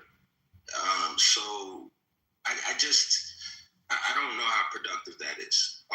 As it relates to what was being said before, the Electoral College, it matters. If we didn't have the Electoral College, and I'm not equating that to the 3/5 compromise, which I don't even know why is a part of the discussion. but the Electoral College, the way we pick our president, if all the states didn't, have some kind of representation, a candidate would only need to campaign in the most populous states in the union. They just need to really focus on just, California and New York. That would not be the United States of America. We wouldn't really have a country. We wouldn't, it's like the difference between a republic and a democracy. It's not just as simple as one person, one vote. It's we're a country. We're 50 states. Some states are rich, some states are poor.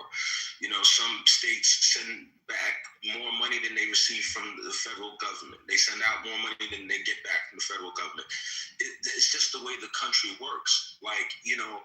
California, 5th largest economy in the world, if it was its own country, but at the same time, it needs the rest of the country to function.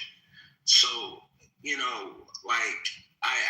I don't think that this is I don't know where the 3/5, became an issue, a talking point as related to this discussion.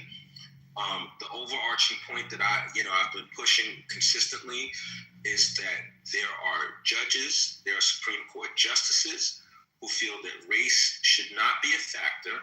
It shouldn't be a benefit. It shouldn't be a detriment. It should not be a factor in the law.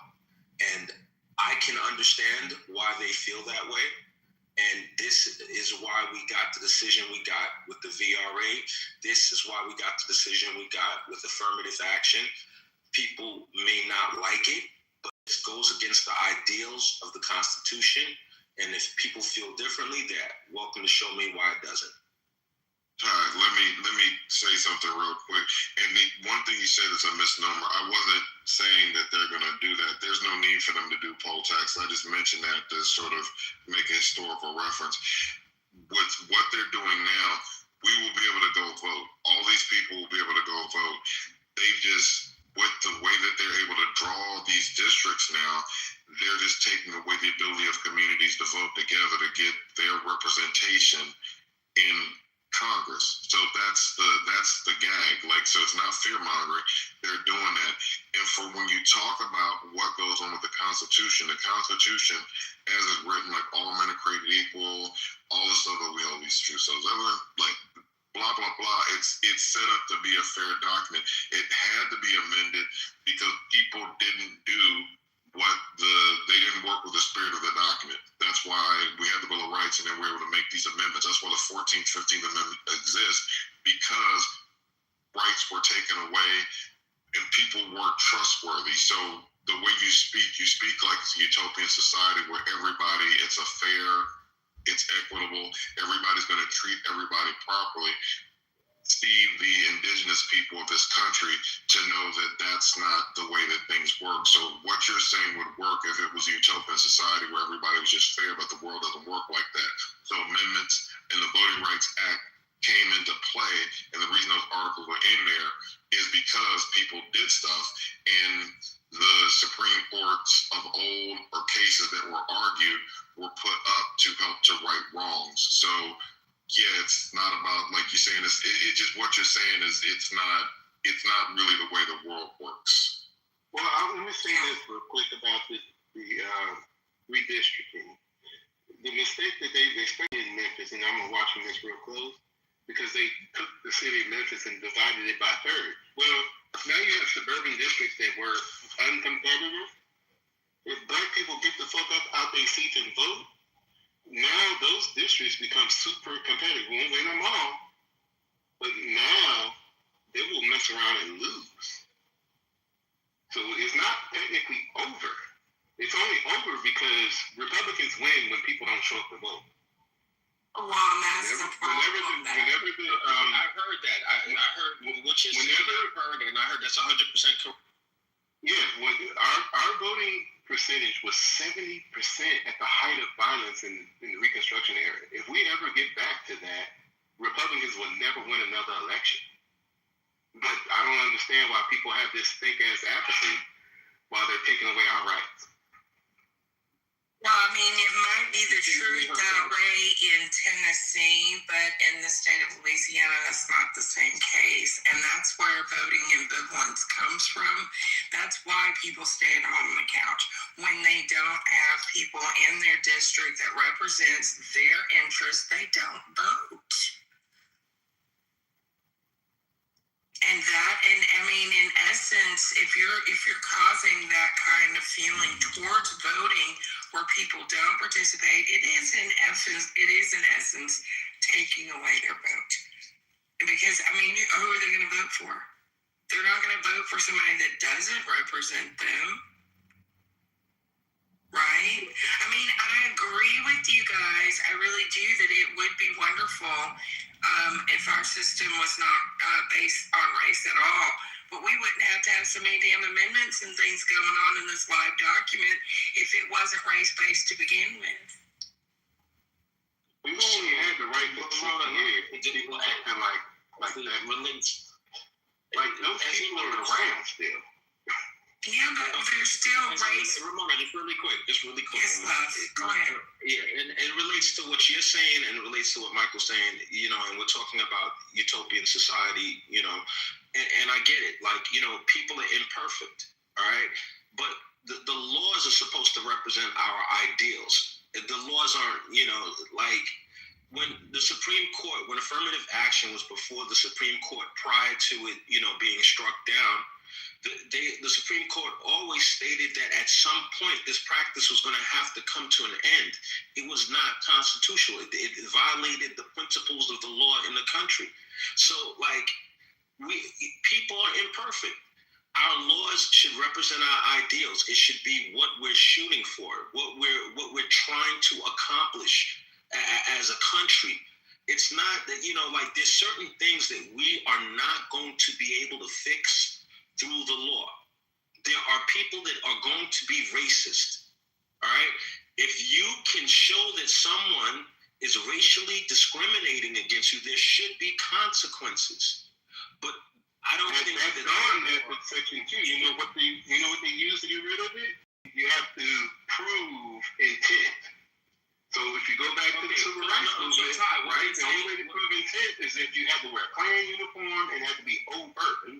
Okay, so Ty, based on my reading of the Supreme Court's decision, they're saying that the districting can't be based on race. I got that part, right? But when you look discriminated against it, the only way you can challenge it, you have to prove that.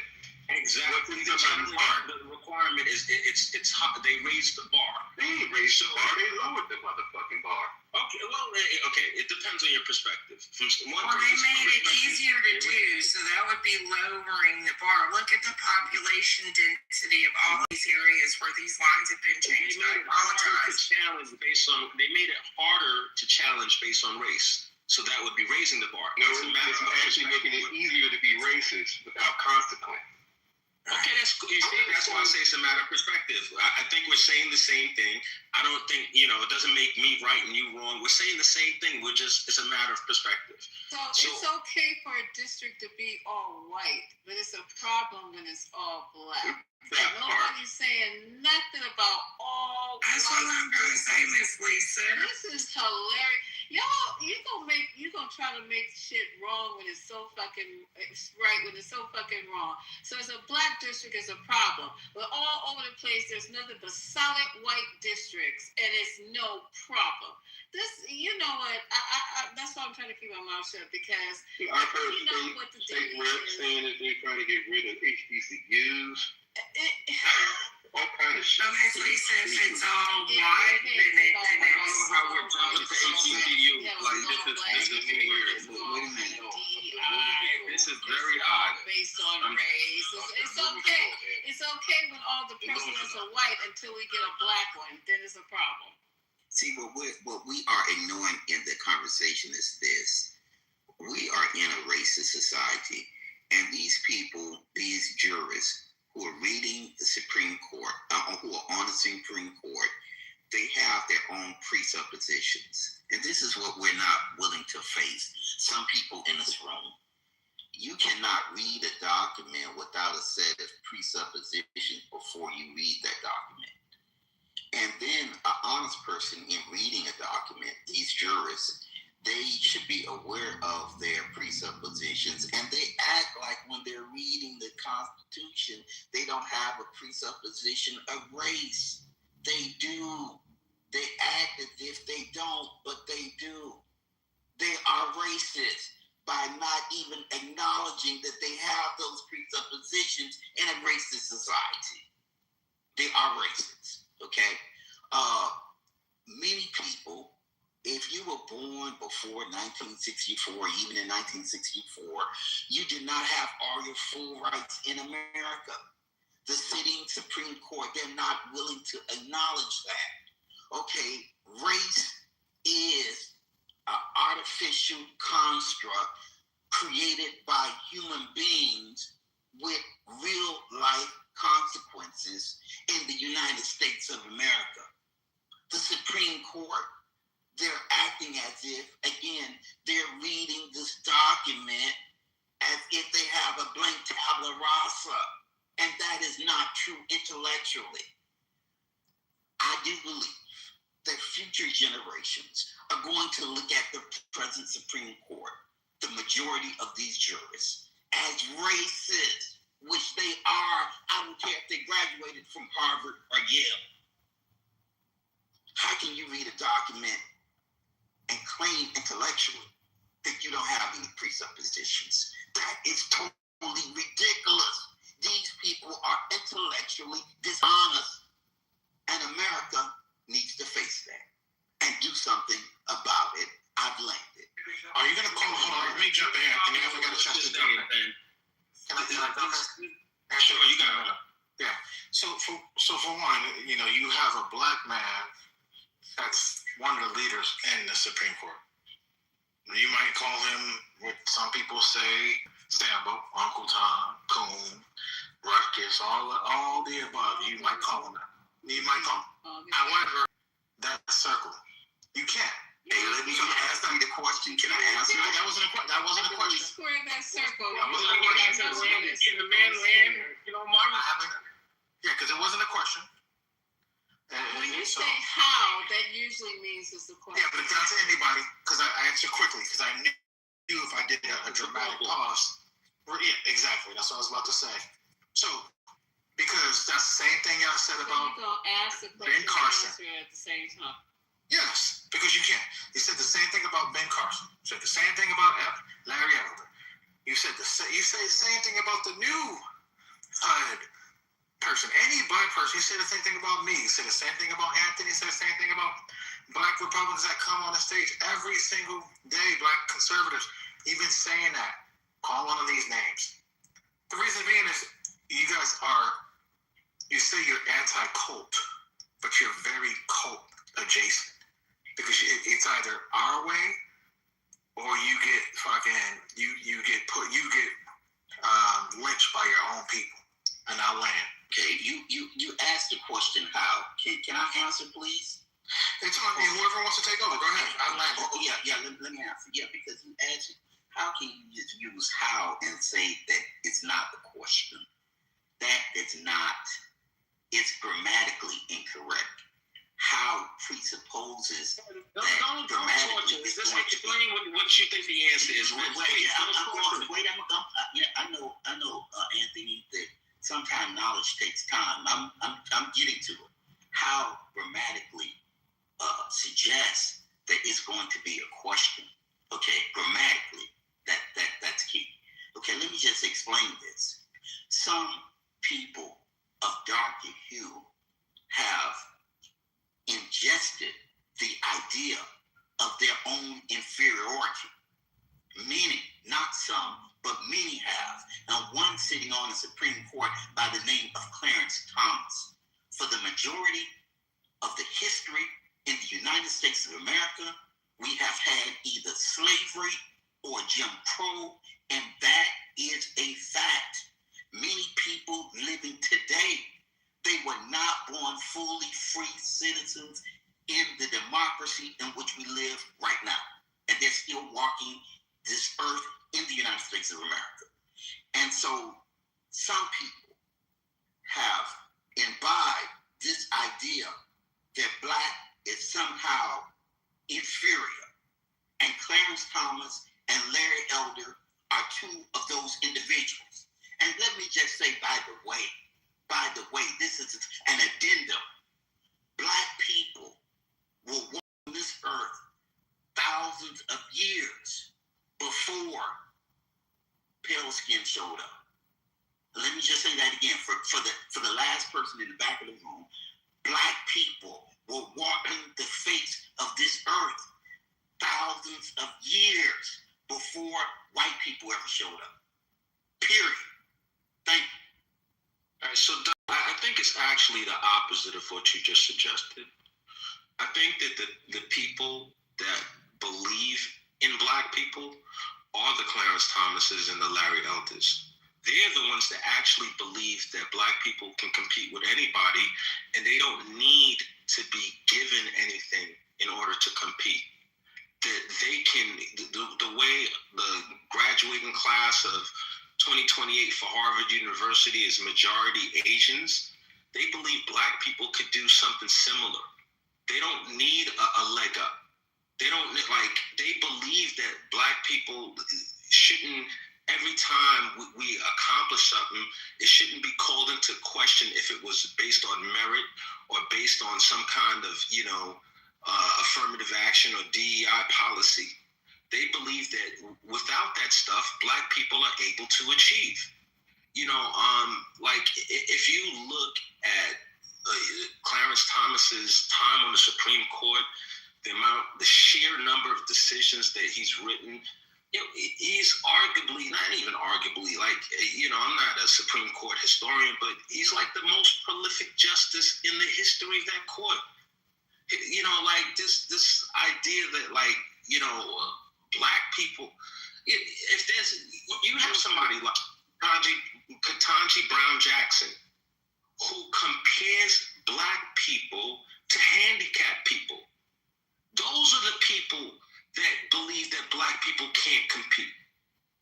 I see certain people on this stage whose kids are doing phenomenally well, who have imbued into their kids' sense of self and a sense of accomplishment, and those kids can compete on any stage with anybody. They don't need somebody to give them shit. So this self-defeating mindset that, without this or without that, Black people can't compete. That's the loser mentality. That's the victim mentality. That's the, I need help me. Comparing Black people to handicapped people. That's what needs to be done away with. That's what we need to get rid of. I have a question. Why do you push back on that? Quick second. Anthony, why do you think some of the most highest educated people can't see that these folks, as Doc will say, what do you call them, the pound folks, are pushing this victim mentality on a lot of them, especially in big cities? Why can't they see?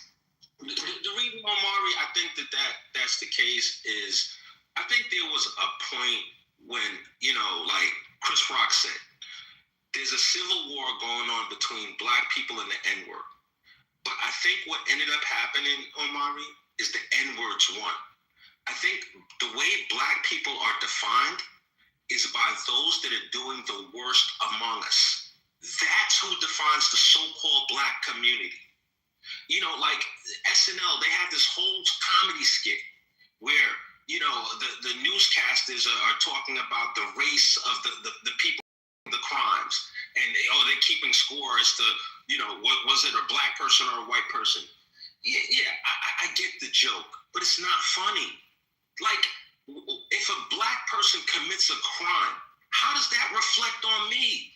Who the fuck cares? That has nothing to do with me. Nothing. Me feeling, you're not a good representative of the race. Huh? Like, that's bullshit. But so many black people buy into this nonsense. Like, it's Omari. It's a black is a mindset now. It's the new form of slavery. It's a mindset. Is it a moneymaker? That too, but it's a moneymaker for the people that can get 92% of the black female vote. It's a moneymaker for them. It's a moneymaker, like when the indoctrination, the programming is working. It absolutely is. Oh, we gotta stay on code. We gotta get on code. What the fuck is code? We're the fucking Borg? We're the fucking Borg? We have one mind? We all think alike? Oh, but we gotta get on code, but black people are not a monolith. Make up your friggin' mind. Which is it? Okay, let me give you some pushback. Clarence Thomas was accepted into Yale University in 1971. Clarence Thomas is the beneficiary of affirmative action, yet he himself has spoken out against affirmative action while being a beneficiary of affirmative action by Yale University. Clarence Thomas also was the head of the Equal Employment Opportunity Commission, the EEOC.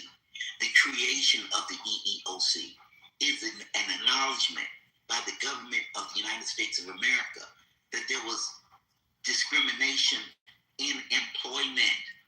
Clarence Thomas did almost everything he could to minimize the impact of that organization. What are we talking about? We're not being true with the facts. There are facts, okay? And then there's nonsense, just jailhouse babble. And so Clarence Thomas has long been against the programs that have even helped him to become a Supreme Court jurist. There are people in the society who are in denial, many white people, many black people. Clarence Thomas is in denial about race. Race does have a real impact on the lives of black Americans living in the United States of America. It has a real life impact. Race can get you killed, and it has gotten people killed. Just the fact that they were black. So it's an artificial construct with real life implications. And if anybody denies that, they are intellectually dishonest. I don't care if they are sitting on the Supreme Court. Let me just end with this. This idea of racism is a house of cards that's going to eventually fall. And many white Americans must know this. Some do know it, but a lot more need to. The fact that it's a house of cards, the reason it's a house of cards is the people who walked this planet first for thousands and thousands of years were black people. White people came from black people. Asian people came from black people. That is a fact.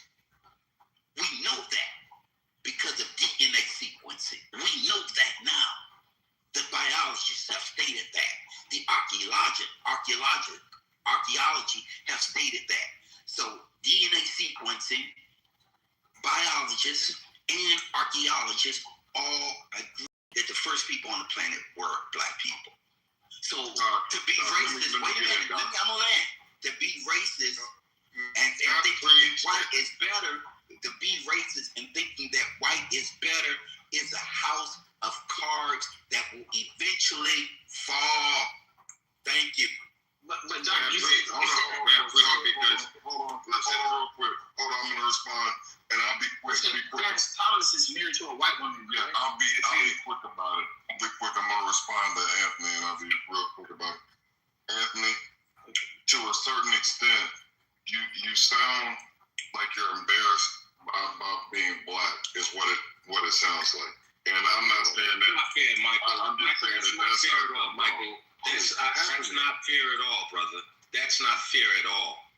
and I'm here to have the discussion. I'm not saying this it sounds negative, but that's what it said when you talk. And I'm just letting you know just what it sounds like when I'm hearing what you're saying. I believe in black people. I believe in black people. How can you say that I sound ashamed to be black when I'm saying I believe in black people? I'll tell you how. I'll tell you what made it sound like that.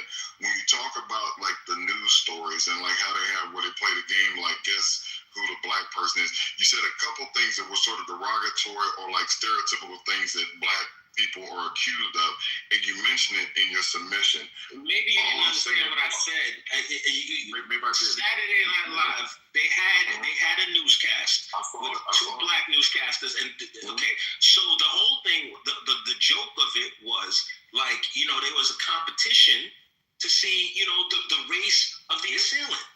So what I'm saying to you is that the race of the assailant has nothing to do with Michael. It has nothing to do with Anthony. It has nothing to do with Amari.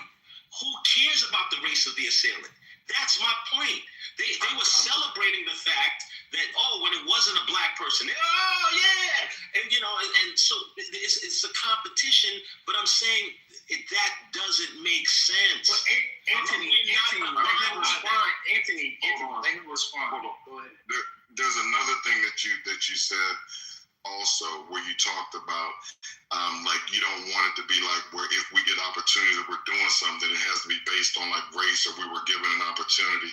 I guess all I'm saying, not to belabor the point, and I'll wrap it up on this, is the fact that people who love black people want to see us do better, to the point about you think that Clarence Thomas or Larry Elder want to see us do better. Advocates for black people, in my estimation, what I can see through history, are people that understand that some of the cards that we have been dealt are bad cards, and so we feel like we can do anything that anybody else can do if given the chance to do it. And so because the system has been set up in a way to where it's held us back from chances, black people, we want the opportunity to compete, to get in, and that's where these programs come in. Clarence Thomas and Larry Elder appear to think that we don't need programs or that everything is on an equal footing. And like you said earlier about the Constitution, like this utopian society to where there is no racial disharmony. There's racial disharmony in this country, and so that's what I'm saying. It makes it sound like like somebody said it and not saying to you, Anthony, it's like, because I like it. It's not me trying to denigrate, but it is like a thing where people will be in an environment. Like if I'm a doctor and somebody looks at me and says, you here because affirmative action, and then as a black man, I'm like, damn, I hate when they say that shit. Fuck affirmative action. I get mad about that shit. Now, like, I know I work my ass off to get here, but every time I go somewhere, affirmative action this, affirmative action that, and it makes you bitter towards it. That's what it sounds like when I hear you talk. And I'm just saying that not in a bad way. I'm just saying that's literally what I get. But I'm just trying to explain to you what advocacy is. But Michael, Clarence Thomas is a house nigga. He's a house nigga. Yo, so understand Galen. Michael addressed it. I just want to respond to Michael really quick. No, I'm just saying, you can agree that Clarence Thomas is a house nigga, right, Anthony? Okay, no, do you agree with Galen? Galen, he's not in the field being whipped. Okay, so he's not being. So Galen, I don't think that there's a house, and I don't think that there's a house Negro. A field Negro, and I don't think that there's a house Negro in 2026. I don't believe in those concepts. All right? Do you believe in the whole concept of Galen, you may believe. It's not, there's nobody that's nice, Galen. Galen, I'm just saying to you. Where I'm coming from. Go ahead. Right? Anthony, where I'm coming from is that these are the social constructs that we all believe in, like Harriet Tubman, the Underground Railroad, whatever the case is, right? You got field niggers, field Negroes, and you got house Negroes, right? Everybody understands that. Everybody understands that, Anthony, in this call. Everybody understands it. So watch this. How do you? Hold on, Anthony, is this Anthony? How do you? I'm not speaking. I'm listening to you. I'm muted up, and I was listening to you. I don't know who that was talking. I'm sorry. But what I'm saying is this: is that we got field Negroes, right, and we got house Negroes. Everybody agrees with that in the room. Everybody understands that concept. Here's the point. Next time you say that, bro. No, I'm just saying I was in the record earlier. But what I'm saying is this, is that we all agree. Now, watch this. Are you a house Negro or a field Negro? Because at the end of the day, we all have to figure it out. Because if we ignore the fact that they exist, like Clarence Thomas, like he's a house Negro, is he a field Negro? Listen, that's the social construct that we're all trying to figure out. Who is Clarence Thomas? Who is Al Sharpton? Who is Jesse Jackson? Who are these leaders? And then now we're talking about Drewski is talking about, hey, you know what? All these actors are British that are playing black. Oh my God. You guys are seriously, Galen, seriously, brother. All why are you cutting me off? Why are you cutting me off? Why are you cutting me off, though? We were having a productive conversation. I struck a nerve. I struck a nerve. I struck a nerve. No. Did you see this nigga? He was in the field. He was in the field picking cotton. He was in the field picking cotton. And did you see this kid? Did you see this? Yes, I saw. Did you see this kid? Why are you so triggered? Are you British? Less about it. Okay, so here's my thing. Here's the point. Here's the point. What he's saying. Here's the point, though. Okay. You're saying like Juicy Skit. I just joined and I'm trying to figure out what is. No, hold on. I'm talking to Anthony real quick. Anthony was triggered. Nothing's quick about this, bro. Nothing's quick about this. This is water torture. Juicy Skit triggered you, right? When he was in the field picking cotton, right? And he would be a field Negro, right? In that skit, right? He's a field Negro, but he's a British person, right? So here's the reason why these things blow up and they go viral. We don't have these conversations and why Drewski Skit has so much viral, like millions of people have watched Drewski Skit about British people playing African Americans in movies, and black people can't even play their own. Like you got the guy that played Martin Luther King. This guy is African. I don't know who the guy is. What's going on So here? what I'm saying is that Galen, you're just having a really good conversation. That's what you're doing right now. Clarence Thomas is Clarence Thomas a house Negro or a field conversation? Is Clarence Thomas a house black Negro? Here's my question. Is Clarence Thomas a house Negro or a field Negro? Please, Lisa, I implore you, either mute him or move him to the group. I'm asking you, Anthony. You had me, bro. Lisa, either mute him or move him to the group. I have no idea where this conversation is going. Nobody knows what he's talking about. Clarence Thomas is what? Yo, Mari, please take care of this. He's a house Negro, right? I remember I dropped him the other day. I don't know what's going on right now. Please. How did we get I'm asking Anthony in the conversation. I'm asking you a question. Answer the question. Is Clarence Thomas a field Negro or a house Negro? He doesn't believe that in 2026. He answered the question. That was the first thing he said. He clearly, Galen didn't listen. He said he don't believe in those terms in 2026. Yeah, but that's what I'm saying. Why is he talking in the room if he doesn't believe in house Negro and field Negro? I don't believe in Why is he a voice? Why is Anthony a voice in this room when everybody clearly sees what Drewski just did? Drewski just made a skit. We're really gonna do this, Lisa? Yes, Anthony said you don't have any accountability. No, Lisa, you're not a moderator. You're letting this happen. Anthony, why are you moderator? And everybody's sick of your Anthony, you're not answering our questions. Lisa, please. Anthony, you are calling us Lisa. Thank you. We did that. I don't know what's going on. Anthony's not talking to me. Okay, so Anthony's not talking to me. Anthony's screaming to you to. That's okay. Anthony is not really a real Anthony's not going to engage with you, Galen. So let's move forward.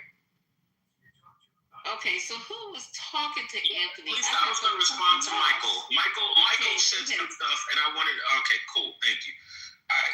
Michael, listen, bro. Michael, I don't. Here's the thing, right? And this is another part of the whole. You know, we gotta get old. All right.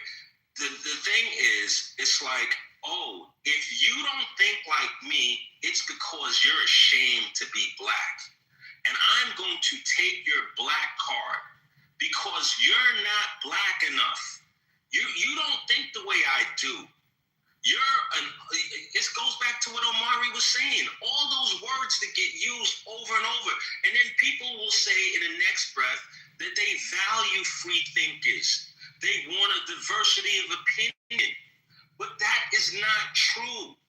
They want people to think alike, or they're going to denigrate them and call into question. This is the way it happens night in, it happens night out. It's constant. So if you're a black person that says, you know what, we have too much out of wedlock birth in the so-called black community. We need to have more marriages in the black community. I think that will lead to better outcomes. If you say, oh, I think that, the abortion rate in the so-called black community is entirely too high. We need to have more black and brown babies being born. Our population has been stagnant in this country for decades. We need more. These are controversial takes. You can't say that. You can't say that to young women. You know what's so funny? Anthony, is how you can talk about interruption. Anthony, you can talk about interruption. Anthony can talk about interruption. In this room, it's so crazy to me. Nobody wants to hear you talk, bro.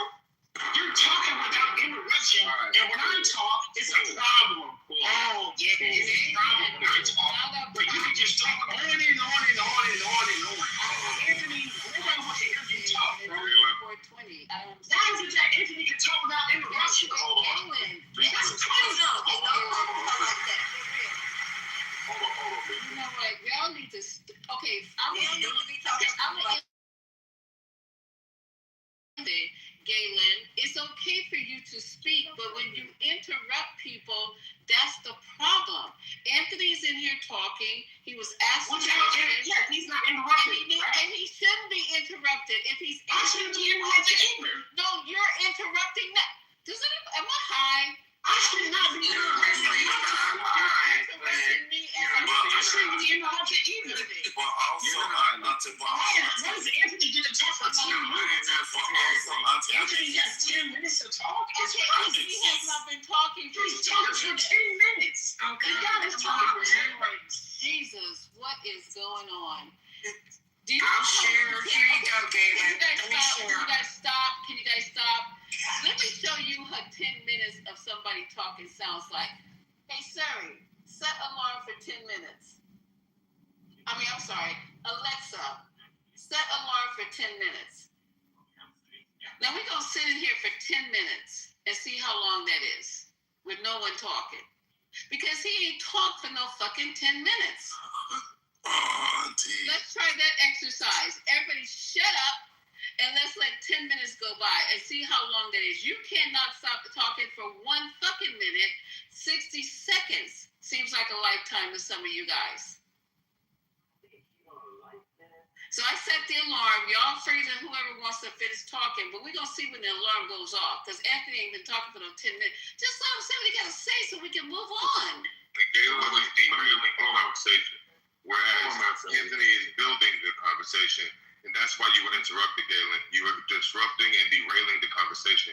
So it's not that people were trying to interrupt you to interrupt, but you weren't staying on topic. That's it. And man, Sandy, let me just make an announcement for the room.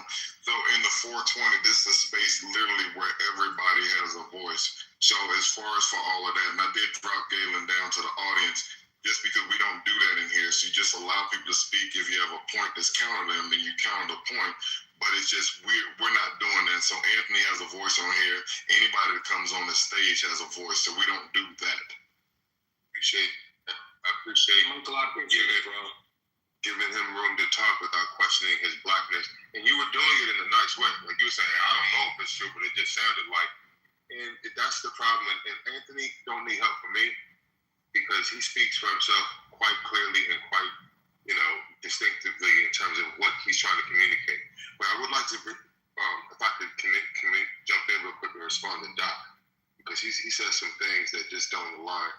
Well, Manfinity, you need to give us give me and Anthony a chance to shout. Well, yeah, let me do that. All right, cool. So I did want to say to Anthony that I wasn't, the things that you said, I didn't question you. I know that a lot of this stuff is probably like trauma, because it's just, we all have trauma. Anything I'm not trying to denigrate you when I'm saying this stuff, but I didn't say anything about questioning your blackness. I just said that in what you said, those, like talking about the Saturday Night Live sketch, and because I've grown up in white neighborhoods and I've had some of these feelings about being around people and being intelligent, and then certain things that happen, and you said something about affirmative action, and I do feel like that's something that Clarence Thomas has probably faced, and that's why he's so anti.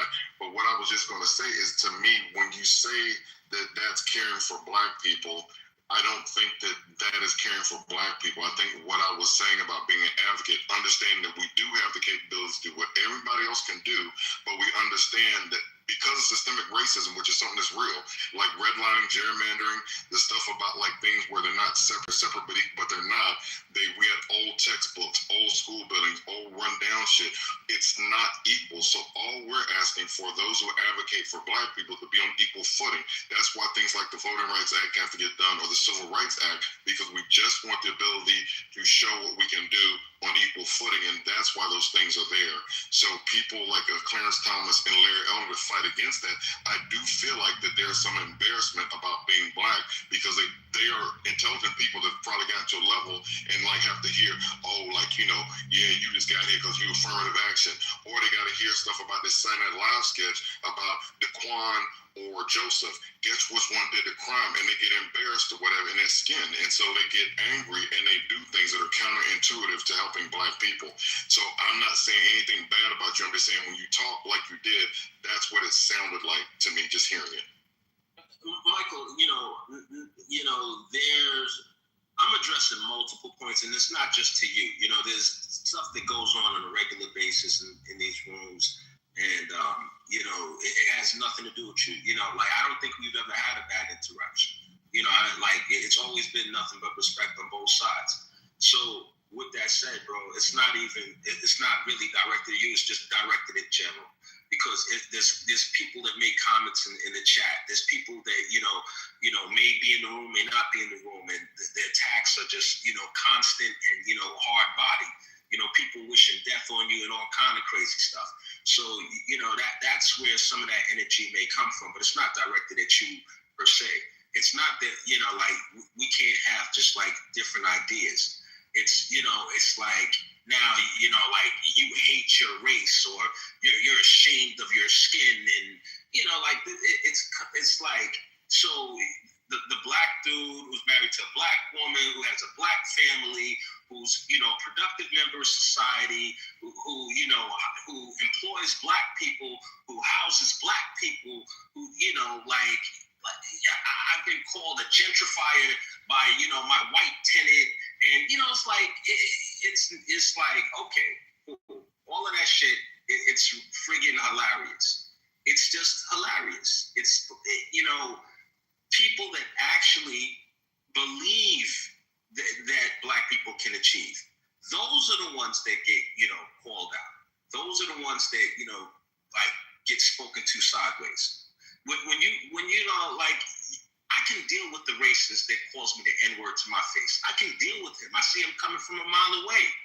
The person that you got to worry about, you have to worry about that racist who practices the racism of low expectations. That person that feels that you're not intelligent enough to do for yourself. He has to do for you. If he doesn't give you food, you're not going to eat. That's the racist that you got to worry about.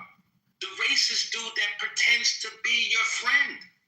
I know that Malcolm X has grown in stature in the black community over the years. I want you guys to go look and see what Malcolm X, you guys, folk hero, had to say about white liberals. I really want you to go look and see what he had to say about white liberals. He eviscerated them on a regular basis. But nah, you know, like you guys buy into it. Lock, stock, and smoking barrel. You guys believe the hype. Yo, like I'm talking. Now I'm okay. Listen, that argument sounds great. We buy into it. I know what Malcolm X said about white liberals. I've heard that argument before. So can I just ask you then, taking that into account, what you said, and I suggest you guys go listen to what Malcolm, if you don't know what he said, we'll play it in here tomorrow. But the thing about it, so what as a white conservative done for you? No way. And then you can come back. So Lisa, you know, here's what's up, Lisa. And I can go into chapter and verse, but this is what I'm gonna say, right? Please do. The question was simple. No. I'm gonna answer the question, but I'm gonna answer the question succinctly. I'm not gonna like go deep into it. I'm just gonna be real succinct. I know other people tired of hearing me talk, so I'm gonna, you know, like mute up real quick. But here's what's up. I've had acts of profound kindness performed by white people in my life. I've had acts of profound kindness performed by black people in my life. I've had acts of pure evil performed by white people in my life. I've had acts of pure evil performed by black people in my life. I am not judging any book by its cover. I am not making any assumptions about anyone, good, bad, or indifferent, by their skin color. I am going to treat people the way they treat me. I do not reflexively think that all black people have my best interest at heart, and I don't reflexively think all white people are against me. There are good white liberals, there are racist black and white conservatives. I am going to evaluate each situation accordingly and figure it out from there. Okay, so I got you. So your comment about their white liberals, what was your point then? If the point is there's bad on both sides, what good and bad on both sides? What is your point of bringing just white liberals up? You should have just said. Beautiful. Excellent question, yeah, Lisa. Thank you. Excellent question. So to answer your excellent question, Lisa, black women vote damn near monolithically. There is no critical evaluation. Hold on, and to Galen, that's 10 minutes. The alarm just went off. So there's no way in the world Anthony was talking for 10 minutes. Thank you, Alexa. Cancel. Well, you said there's no way he's been talking for. Oh my God. Yeah. So Lisa, to answer your question, Lisa, black women in mass, look up the definition of the word in mass, vote liberal. There is no critical evaluation of what the candidates are saying. It's automatic. That's the problem. If you were to tell me, yo, I'm gonna sit down and I'm just gonna, you know, approach each situation with an open mind and make a decision for myself. If I asked you, Lisa, I think you'd probably say that you are independent. That's what I think you'd say. I could be wrong. I don't think you would identify as a liberal or a conservative. I think you're a free thinker, Lisa. I think the way you run your room indicates that this is the way your brain works. You are a free thinker. There are people with you that play lip service of being a free thinker, but their actions indicate us. What's so funny, bro, is that the reason why the reason why I keep getting kicked down, bro, is because my voice doesn't sound as strong as yours. I'm sorry, Galen, I was told by the moderator of the room that I'm next, so please respect the moderator. Yeah, but he talked for 10 minutes, bro. No, he didn't speak for 10 minutes. He spoke for, maybe he was communicating for 10 minutes, but he didn't speak for 10 minutes straight, as Lily said. So you have to understand that, bro. What you're saying isn't. Okay. So you're saying that he's I have to know that I can't even communicate. But you're saying that, okay. I was just trying to talk to him. All right.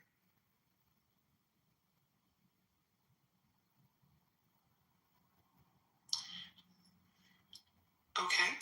Anthony, I just want to clarify a point that you made, because the question from Lisa to you was, what has a Republican done for you? And you technically didn't actually answer that question. So am I supposed to assume that you're accepting that Republicans won't necessarily make policies that are in your favor or in favor of Black people in particular, and you just accept that is what they do, and so you don't care? Or am I wrong on that? That's a great question, Marlene. That's a great question. In general, I'm one of those guys with the mindset of, I believe it was John F. Kennedy said, ask, what your country can do for you, but what you can do for your country. That's my general mindset. Okay. Now, specifically as it relates to Black people, I don't want any laws that are going to be a detriment to me because of my skin color. I don't want any laws that are going to be beneficial to me because of my skin color. I don't expect it. You didn't care about that Supreme Court ruling? No, I think the Supreme Court ruling was spot on. I'm glad they ruled the way that they did. I have no problem with it whatsoever. The only one, like the blind bitch in the room, that knows JFK was white when he said that. But, And the segregated country at the same time. Yeah, boy. Just saying. No, but he said he don't want no rights that are just people. Miss Lisa, I'm just like, about that. It's like you weren't allowed. This is the crazy thing to me, and I don't have a problem with the way people vote, with the way people think. I don't have a problem with that, because you. This is your. I'm not responsible for your life. I'm not responsible for the decisions you make and the consequences thereof.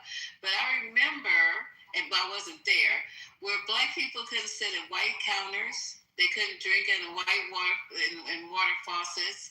They couldn't go to certain schools. They couldn't be in certain towns. They couldn't live in certain neighborhoods. They had to lower their eyes to the ground when they passed people on the streets. And all these things that have changed to allow us. This is funny that I have to say allow us. Basically. What about the water fountain in the bathrooms? Talk about that too. Well, all that, okay? So, in other words, he wants no laws, and this gonna come back to you, Anthony, because it's going that way again. That you don't want no laws that are specifically for Black people, but those laws that were on those signs are those were for Black people, and I don't understand that. So that was cool with you. You didn't mind having a separate water faucet. Lisa. Okay, that's detrimental to Black people, Lisa. That's a detriment. I don't want any laws that are detrimental to Black people. I don't want any laws that are beneficial just to Black people. I'm consistent. Anthony, can I say one thing? Anthony, let me ask you a question, Anthony. Anthony, did you realize the colored water fountains were to identify the white people not to drink from those water fountains, because the colored water fountains were actually contaminated by the plumbers? Did you know about that, Anthony? Never heard that in my entire life. They gave the white people where not to drink from. That's why they had colored. Galen. I'm talking to Anthony. No, I just want to ask you a question. Anthony, if you're not Anthony talks for 10 minutes. I can't talk for 30 seconds without getting. It's amazing how spiritual you are. It's amazing. Okay, I don't want nobody else saying anything until Galen finishes with Anthony, because let me finish my. Stop talking. Everybody mute up. The Black water fountains, colored water fountains, were identified for white people to not drink from them. It wasn't saying that people knew where to. No, it was saying that white people do not drink from these water fountains, be plumbers. And the people who did the plumbing, they sabotaged the water fountains. And they were the ones that were putting all kinds of different things in the water fountains and like making sure the plumbing was like toxic waste. And this is why we have a country that's divided based on bathrooms and water fountains. And this is why we have to vote our way out of a water fountain and a bathroom. The thing is that we have evolved from a water fountain in the bathroom. And the thing is that now we have been given food that is causing cancer to Black women, or even products that are causing cancer to Black women. So yeah, voting, you can't vote your way out of slavery. Nowhere in history has any civilization voted their way out of slavery. They didn't go to Pharaoh and say, hey, Pharaoh, let my people go. And Pharaoh said, no, you're going to let my people go. So warfare comes. All the distractions that come in right now, I already understand spiritual warfare. So it's going to be distractions. There's going to be people coming in off the mic, doing all kinds of things to get me to deviate from the point of you cannot vote your way out of slavery. Everybody knows that based on you got sacred geometry. You have Moses to understand Pharaoh. He said, hey, God said, let my people go. Pharaoh said no. A plague was released. And then once that plague was released, he came back and said, okay, let my people go. You see how people try to rush me off stage? You know what's so interesting is that nobody ever talks about any of this. 5 minutes right? You've been talking. It's amazing because we let Anthony talk about nothing for 20 minutes. But I'm telling you about the history of voting yourself. Hold on. Let me finish my point. You can't vote your way out of oppression. Even Moses. Yeah, and I'm telling you now, the fourth time, I'm saying you cannot vote your way out of oppression, bro. It doesn't work.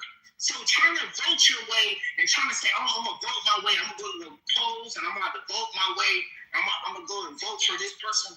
Man, bro, you're not about to, you can't even vote on Clubhouse. We can't even respect each other on Clubhouse. You can vote your way out of oppression. From this room. You can't. Yeah, what I'm saying is that you can remove me. 5 seconds. But the thing is, this here's the fallacy, though. Here's the fallacy. We have the app right now where we can talk about how to do something that's tangible and help the young people create jobs and be employers. That's what I do. On my channel on Clubhouse, I actually call business owners and I say, you know what? Let's provide jobs for people since Black people are getting fired at record rates. Everybody's getting fired. Why don't we just go into business together and we can just hire everybody? And that's what we're doing on my channel. So if anybody in the club, anybody in the chat, you guys rock with me, send me a back channel, and I'm going to mute up. Because y'all, it's okay, Galen, my question to you was, I just had one simple quick question. Are you able to provide any evidence that the plumbers and the sanitation department put poisoned water into the water fountain? So there is research that backs. The fact. Just asking because I never heard. There is research that backs. I was just researching it. There is research that backs that the differentiation between the Blacks versus the whites as far as drinking from separate water fountains is that they were poorly unkept. Now, that's not to say that that's not to say that they were contaminated. And so I like to give people grace. I'd rather give alienation dirty, but then the white had the alienation. The white had the elimination of purity versus Black did not. But in those times, and like I said, it was research, older folks maintained less sanitary, located in a less convenient place, sometimes intentionally neglected. One thing I want to say is it was to warn the white people of what not to drink from. He's good. He's okay. I'm just saying, it was to warn the white people of what not to drink from. That's all I said. Okay, it was to warn the white. 11:20. I know you are. Can you send Infinity a link to the room, please? And you guys, do not put anybody out the room, please. This is annoying. You guys know I'm trying to get ready over here, and I'm getting. What you getting ready for at 11 o'clock? Because it's getting ready. It's actually 1 o'clock in the morning. Oh. Okay, so anywho, go ahead and yeah, you know the two. Yeah, all I'm saying is the color water fountains were trying to tell the white people what not to drink from. That's all. Got that. White people tell you It's the same way today. It's the same way today. Okay. The white people are identified what not to drink from. Okay, that's cool. Nobody drinks from public water fountains anymore. My whole point, and I didn't know he was that white, but I'm just saying, like, because I was raised by a lady who was born in 1925, and my grandfather, you know, was locked in the city and shit like that, I had never heard of that. It was the same fucking water. So if we was getting lead poisoning, they was too. Like, my nigga, like, come on. I wanted to point out to you as well. You're misspeaking. I wanted to point out to you as well, Auntie Lisa. I don't know if you saw Abby Phillips tonight, but Kevin O'Leary was on there, and Bakari Sellers and him were having a back and forth. He shared it on his Instagram, and I won't go too far into deep as to what he said, but there was a point Bakari Sellers was trying to make to Kevin O'Leary. And for those who don't know who Kevin O'Leary is, he's on Shark Tank. He's one of the judges on Shark Tank. And he's a constant repeat on Late Night with Abby Phillips on her segment as a commentator. And he goes back and forth as a round table like we're kind of doing somewhat of some sort. But they were talking about the gutting of the Voting Rights Act and what type of impact it has on the state of Alabama and their congressional map. Long story super short, Kevin O'Leary states to Bakari Sellers, well, just get over it. When it comes to the gutting of the congressional maps, he just says, well, just get over it. I mean, it's held to the states make the decision. And he pretty much was just saying, get over it. And it was sad that he was saying that in the midst of saying, get over it to Bakari Sellers, when Bakari Sellers was telling him, well, the difference between you being born in 1954, you're now 71. My mom was born, or my dad was born in 1951, 1955. And so he was making the difference between the ages and the gaps in between. And he was telling him that although you're saying that it's just to get over it, but you don't understand our lived struggle, but he continued to keep grappling with the fact that Bakari should just get over it. And I bring that up to say that it kind of just, it really is eye-sawing to me whenever I hear any one of our own people mimic and say some of the same things that we hear white people say. Not all white people, but when we hear white, racist, nationalist conservatives say, well, just get over it. It's Plessy versus Ferguson, what big deal? Or Brown versus Board of Education, who cares? That was then, this is now. And then to hear, anybody that looks like us sit and say, look, I don't want any laws that's going to kind of, cater to my needs just because of the color of my skin. I mean, I wonder sometimes, so then if that be the case, then what is all of this for? Why are we having even this conversation? If none of that shit mattered, and if none of our ancestors died, and none of our ancestors protested for no apparent reason, what was the point of all of it? Why are we even having this conversation if it don't even matter? So when the idea is that, the ideals of this country don't align with what it is that you're stating. There should be consequences for someone racially discriminating against you. There should be consequences. An appraiser should not be able to, appraise your house for less because you're a Black person.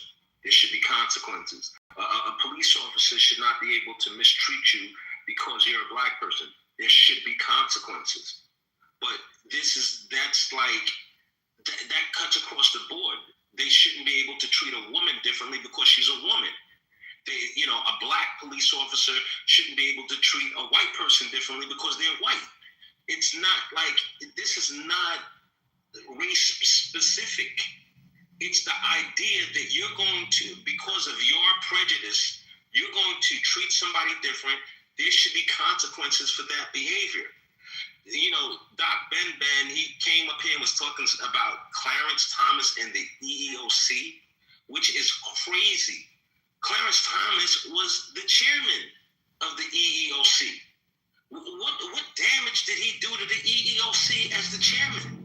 Like, people, he's married to a white. Okay. So it's funny. It sounded really ridiculous. Right. They were laughing that people were being killed, and I would step to them. Okay, so there you go. I was just trying to tell Anthony that Don Lemon married a white man. Don Lemon married a white man, so I was like, here's my point.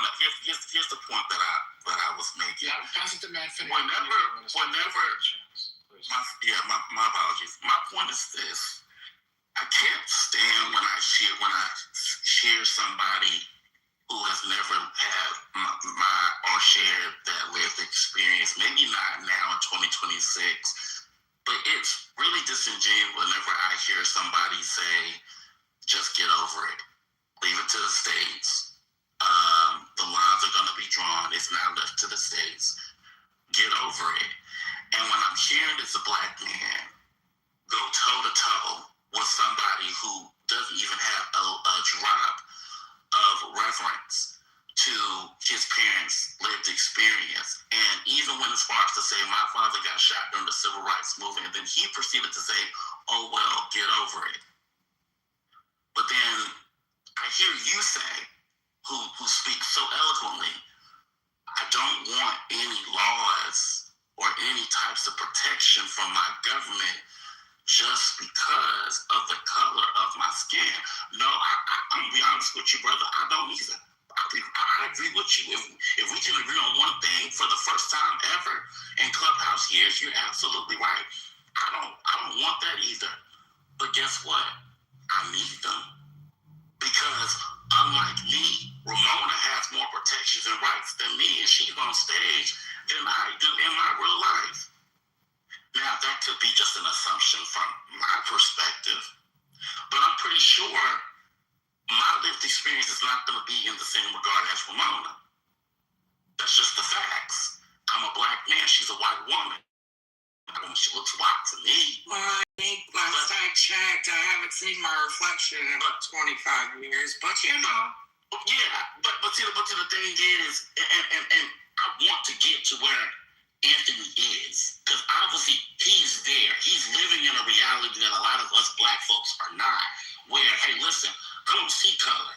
I just see a person. Okay, I want to get there. But how do we all get there when all of us are still not there? Some of us are still dealing with the whiplash of what our predecessors and our own lineage had to deal with. And so, if you're already there, listen, I would love to subscribe and take your masterclass. How I can say, you know what, fuck these laws. I don't need them. As long as I know I'm actually playing on the same team as somebody else and I can compete just as well, then who gives a fuck about the laws that protect me just because of the color of my skin and not the content of my character? But I also live in the now, which is the reality that says, that's just not how the world goes right now. Because if I get inside my car and I take the risk, and let's just say, for instance, my license are suspended, and I decide I want to drive down to the gas station because, look, I'm feeling hungry, I need a late night snack, and a cop pulls me over. I can't say that cop is going to be as friendly and as graceful to me as they would to my counterpart who happens to be white. So I'm glad that you're there, Anthony. I'm so proud of you, my sweet black brother. I'm going to be honest with you, I'm not there yet. So I'm glad that you feel as though you don't need laws to protect you because of your skin tone, but you have the content of your character. But I'm gonna be honest with you, a lot of us are not there. I don't want to get there. I just want to say something. No. Okay, man, Finny to go. We got it. Man, Finny, you there, brother? I do not want to get there. Uncharacteristically quiet. Go ahead, man. Okay, so I'm just gonna respond to Wendy. Insanity. No, he's not coming off. That's why I was gonna respond. Insanity, you're not coming off your mic? Hey, Luis, man, Finny, you there, brother? He didn't respond. He might be at work. Okay, so no. So I'm gonna respond to who I'm gonna speak on. He addressed me. Can I respond to him? Okay. I think he's at work. I think he's at work. I keep hearing the same thing. You mentioned he's at work. No, Anthony, you mentioned me, and so I need to respond. Okay, cool. No problem. I'll go after you, Doc. Let me just say this. Okay, first, Anthony is from Jamaica. Okay, and that does, I do believe, has an effect. I'm from Brooklyn, New York. I have no Jamaican. There's no Jamaican in me. I was born in Brooklyn, New York. But where are your parents from? Okay, all right. So your lineage. I'm talking about your lineage is not from American chattel slavery. Okay, it's not from that. Okay, but besides that, Clarence Thomas did weaken the EEOC in advocating for more individual claims than class action claims. Okay, and it's harder for an individual to bring a lawsuit than for the lawsuit to be pursued by the EEOC on a class action basis, and that weaken the claimant's power to sue different agencies for racial discrimination. While he was the head of the EEOC, of course, he opposed affirmative action, the same affirmative action which helped him acquire admission into Yale University. He also was against disparate impact theory. Thomas viewed disparate impact is the outcome. And so believe you can't sue people based on the of hiring practices. So he didn't believe in that. And so Clarence Thomas also with the enforcement of the EEOC. The EEOC used to bring lawsuits much quicker before Clarence Thomas was the head of the EEOC.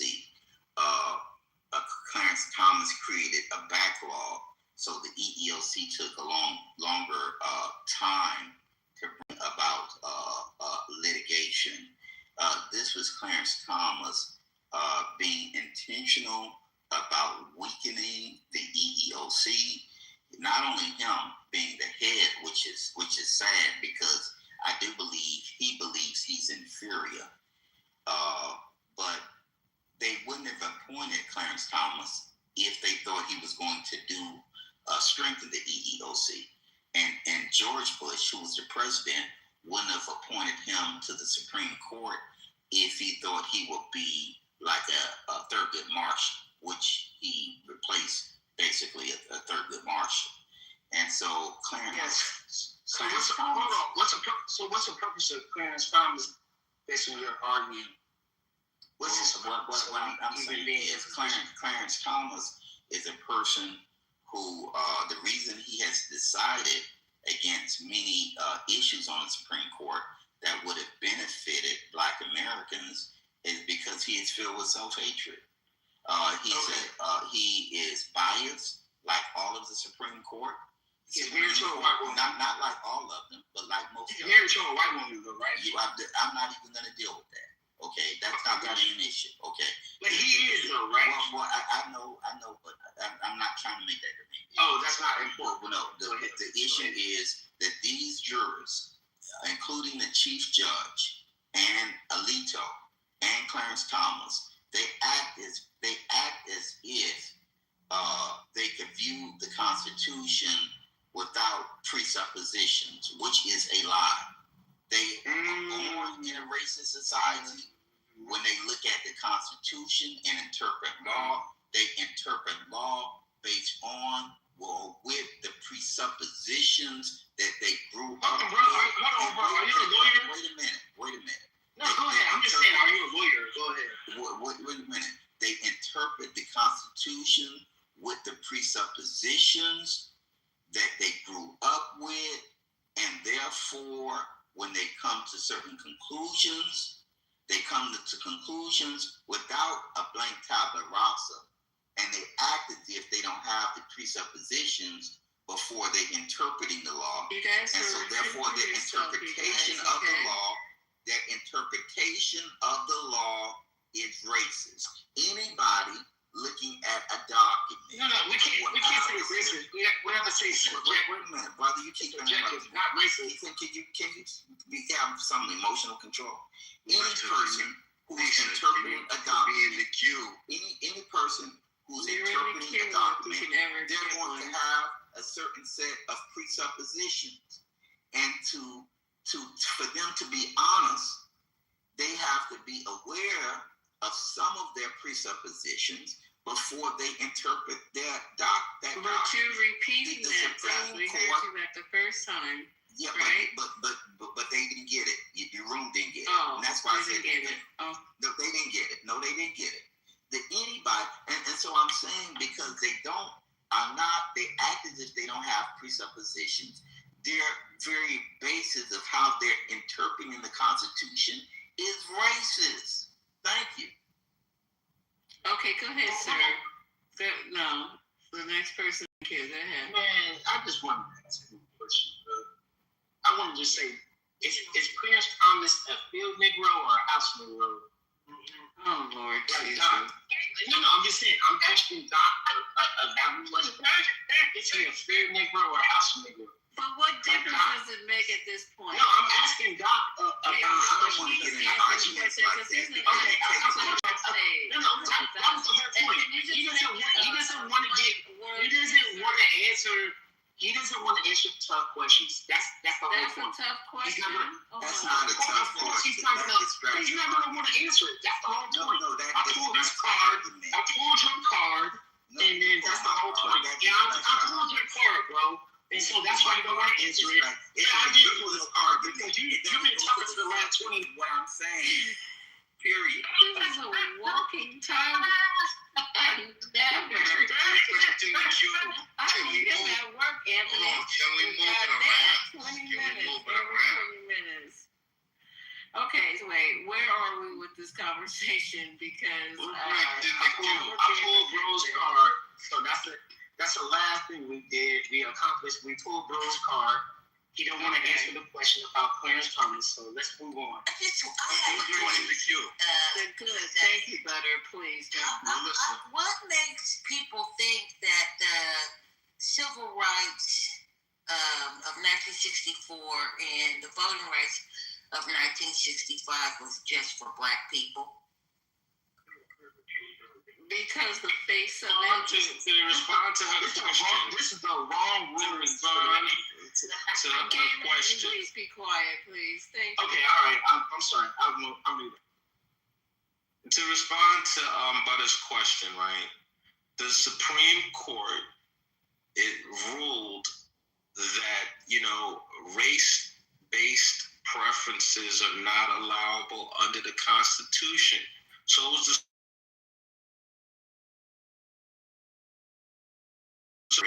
the VRA that had to do with race. Okay, the Supreme Court. Okay, that's a good answer.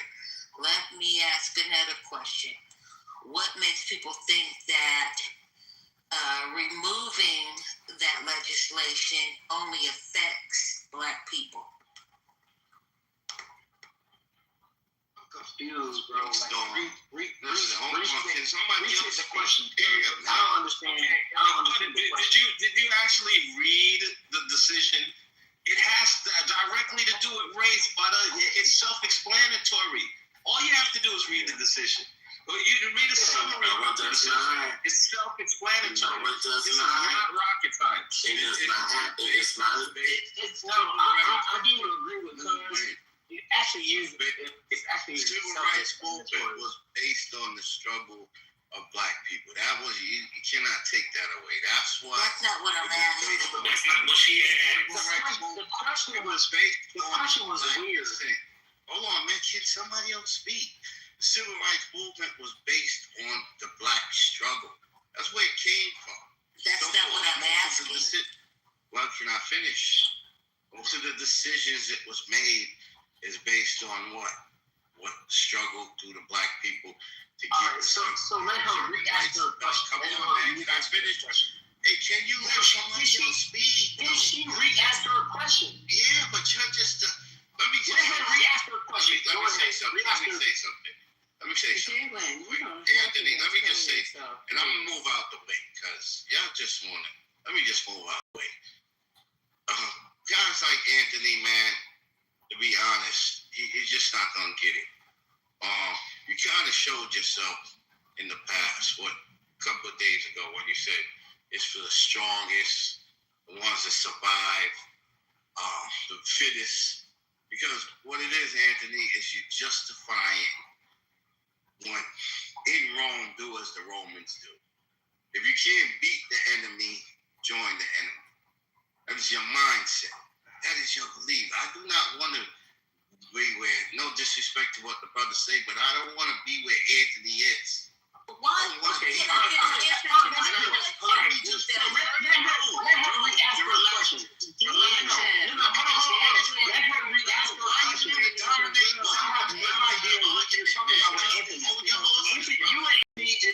All your horses and stuff down. I'm sorry, I had to move you down, Galen, because you're very disruptive. It's like you cannot understand and control yourself.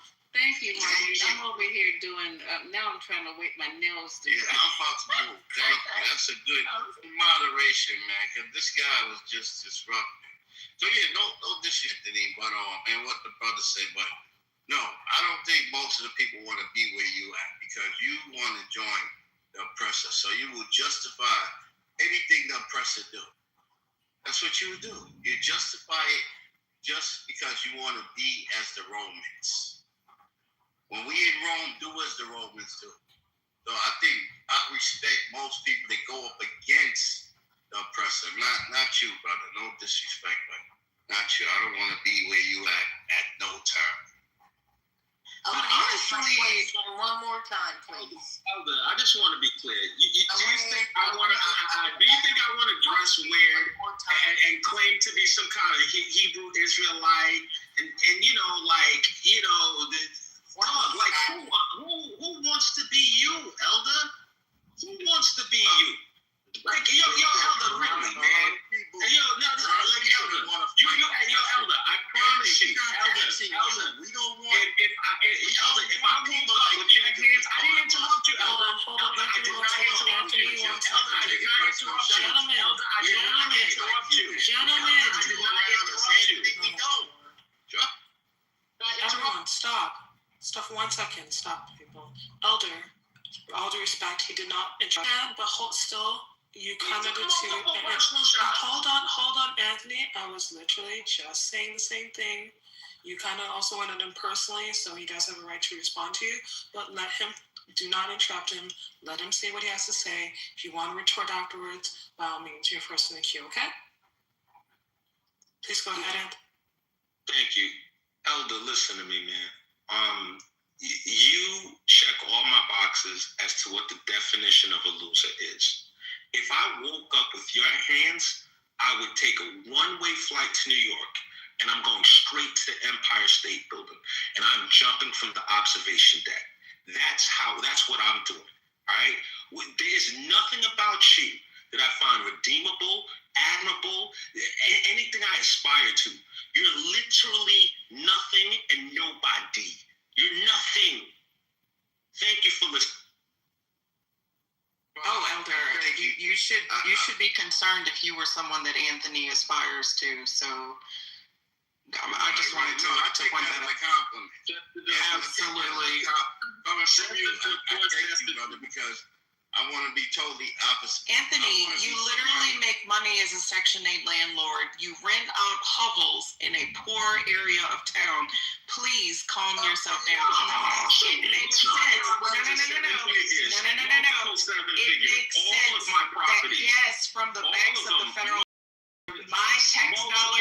figures. for your children's education. Multiple things. You Thank Section 8 I Negro. appreciate it. You probably And do Section. Are you gonna let me finish? Destitute divorcee. Are you gonna let me finish? You know what? Because we've heard your wife on here, and she cussed your ass out. You're married to a ghetto ass woman, so don't try to call me divorced. Probably the only reason you're still married is because she owns your husband. Where's your husband?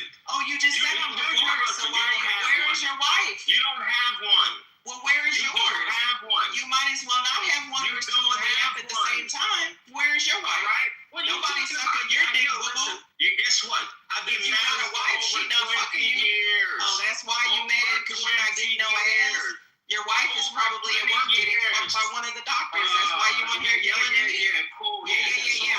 I'm not married, but where is your wife? Because you want here to say to me. So you must be single. No, you're already hurt. I understand. I understand. You're broken. Can you let me finish? Are you on your I'll period? go when you're done. I'll go when. Yeah, I'm destitute. Your parents are the one that left their hometown in Jamaica to come over here to make $5. And that's why you have that bootstrap mentality, because that is what your parents indoctrinated into your ass, that you needed to be perceivably be better, kiss up to the white people before they would wipe our ass out of that country. So I already know you grew up on government benefits, and I don't really give a fuck because I don't judge people, but nigga, you were one generation away from being in poverty. So have some fucking respect for the black people in this country, bitch. You just fucking denied your Jamaican lineage, you delusional asshole. So don't ever feel the need to speak on me or mine. Do you understand that? Because you can't even fucking understand from whence we came, because you don't even know the fuck from whence you came. Can you go to your childhood home, motherfucker? Can you go to your grandparents' ancestral home, bitch? Can you go to your great-great-grandparents' ancestral land? Until you can do that shit with me, nigga, don't ever fucking mention destitute, okay? Ho. Now say something, nigga. Can you go back 5 generations, bitch? Do you have land in your family for 5 generations, bitch? No. You can't even go back to your grandmother's fucking house because it's in Jamaica. Passport asshole. Shut the fuck up. Pissing me off. Stop trying to compete with black women and go suck your woman's coochie. Because where the fuck is she? She need to come handle your goofy ass. Okay? Dumbass bitch. Can't stand emotional ass men. You sectional fucker. Go sign another fucking government contract. And I bet you that I'm a nigga box on that fucking contract, don't you? I bet you did get some fucking minority contracts, you lying ass bitch. I know you fucking did. You check that I'm a nigga box every fucking time you can. Don't let me get the fucking banking institutions and applications, because I bet you check that fucking box off, don't you, Anthony? So you can really get the little extra money for being a nigga. Delusional asshole, think you talking to? I don't see her. Except when you getting them goddamn contracts, huh? Yeah, come off mic now, bitch. You minority fucking bitch. You wouldn't even have that shit if you didn't check off the a nigga box. Because I know you can't compete with the white boys. That's why you do fucking Section 8 housing in the fucking hood, bitch. You act like you renting out $1 million properties. Shut your little goofy ass up. Sit your $5 ass up before I make change, ho. Now what? Say something. Say something. I don't have one investment property that's worth less than $1 million. Right? Not one. What happened? Zero. Zilch. Not one of them is worth less than $1 million. Okay? But yeah, Mickey, listen. I'm not even going to respond. You got it. You read me. You know, you're right. Mickey, you're going to wake up in the morning and you're still going to be Mickey.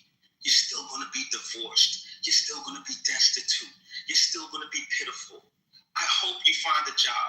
I know like the unemployment benefits are running out and you start desperate and you can't do OnlyFans. You know, come on, let's be real. Come on. There'd be no fans. So it's okay, Mickey. I understand why you're so angry. I'm not unemployment. Everybody knows that I took a year and a half sabbatical. Everybody knows you're fucking mad.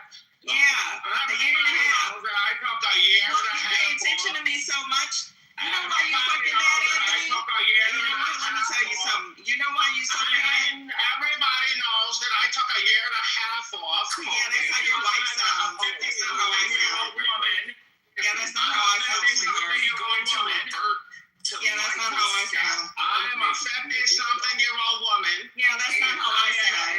I'm a divorcee. My husband Yes, couldn't I'm get away from divorced. me fast enough. Donald Trump is divorced 3 times and you voted for his funky ass. 15%. I'm part of the 15% of white women whose husband filed for divorce. Your husband actually filed for the divorce. He couldn't get away from your ass fast enough. What are we talking about? I can literally get my ex-husband on the phone right now, but I bet you can't get your bitch on the phone.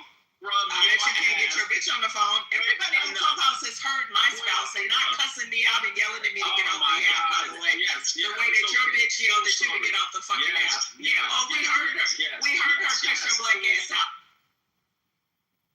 Oh yeah, you don't remember that? You don't remember? I didn't meet you. No, Hold on, Acid. Full story. No, Ace, let me finish this. No, we heard your wife cuss you out to get you on the fucking app. But everybody heard my ex-husband, and he wasn't cussing at me, Anthony, but your bitch cussed you out. My ex-husband. Yes, you voted for Trump and he's been divorced for 3 times. Oh my God. Clearly you don't have a fucking problem with divorce because you voted for Trump. Poor Wait, Mickey. are you actually being apologetic for my divorce? Poor Mickey. Why the fuck are you talking about my divorce? Are you Nobody okay? wants you, Mimi. Oh my God, Anthony. Yo, Mickey. You know what? The reason is sour. No. The reason is sour. Okay, I'm gonna let you run your mouth like the bitch that you are and wait until you're done. Nobody wants you. Well, I don't give a fuck. No, but your wife don't even want you. That's why you on this fucking app. You're mad at me. I've ever seen my You life. literally argue just like a bitch because you are a bitch. You are the ugliest Bitch, light you're skinned fucking chick I've ever ugly. seen in my I life. don't give a fuck. You I don't want to appeal to your disgusting. banana boat You ass are head. disgusting. You fucking peanut ass bitch. Please stop muting me, whoever's doing that. This is what I want to say to you, Anthony. The reason that you're fucking mad. You are so ugly. Please. You are literally. Oh, now you're gonna call me ugly because I'm getting on your ass. The ugliest stupid Anthony. You are disgusting. Nobody gives a fuck what you think, Anthony. Your mama, bitch. Minky, please, come on now. No, I understand. I understand. He literally told Marlene. He literally told the man to go jump off a building and kill himself. Fuck you, Anthony. The reason you're still mad is because you still gotta fucking go to work, even though you got the goddamn investment properties. Maybe one day you'll be able to take a year off like me, bitch, when you fucking grow up and be a big boy. Until then, you better clock in that job tomorrow, motherfucker, and that's why you fucking mad, no? Yeah, take your ugly banana boat ass head to work tomorrow, nigga. But I got all these investment properties. Yeah, bitch, take that ass to work tomorrow. 255. Yeah. You and your bitch gotta go to work, bitch. And now I'm done. I make more than you gotta go. Oh, I don't give a fuck how much you make. I don't give a fuck if nobody else does. You are nobody. You just told a man to kill himself. Eat shit and die, bitch. You are a glorified bank teller. You're nobody. Bitch, I'm not a fucking bank. I don't ever work in a bank, you stupid ass bitch. That's all you are. Less than zero. I was in wealth management, you dumbass hoe. Because you wouldn't know what the fuck that is because you don't have a financial advisor. You dumbass. Lying. Get the fuck out of here. Stop lying. Go suck your wife's dick, Anthony. Stop lying. I'm done. Oh, I'm sorry. She has a dildo. Bank teller. Go suck. Bank teller. Okay, Anthony, did you really just repeat what she said in a higher voice, like Michael Scott or Jim Carrey talking out of his ass on Ace Ventura? I do. Oh, no, let me ask you a question. Oh, shit. Doom, I have no idea what you're talking about yet. Anyway, like literally, Doom, I said nothing to this chick. She's been going at me all night in the chat. Anthony, you know you purposely provoke people. Like, that's what you do. You a troll. I'm purposely provoking people. You like, listen, my nigga. What Doom? I said, Doom, I've been chill. I haven't come at anybody. I've been having pleasant discourse with everybody on stage. I never start shit. Never. Come on, my nigga. Literally, I did, Doom, if you scroll up, you can see all the shots that Mickey fired. I did not say anything to her. I didn't start with anybody. Replays are on. Oh, please stop crying. The genesis of this. We can move on with the conversation. Mickey, I can go with you. Why do you keep saying my name? All night. You can't do shit all night. That's why your wife is gone from the house now. Go get those fucking pills. Go get those fucking pills, bitch. You at the hospital every day. Then maybe you can fuck your wife and both of y'all can go to sleep. Yeah, all right. Well, all right. Full story. Yeah. Ask Misa what PRN is. Ask her. Nobody Ask cares. her. She'll tell you what Nobody PRN cares, is. Anthony. Okay? She'll let you know. Okay? All right. Cool.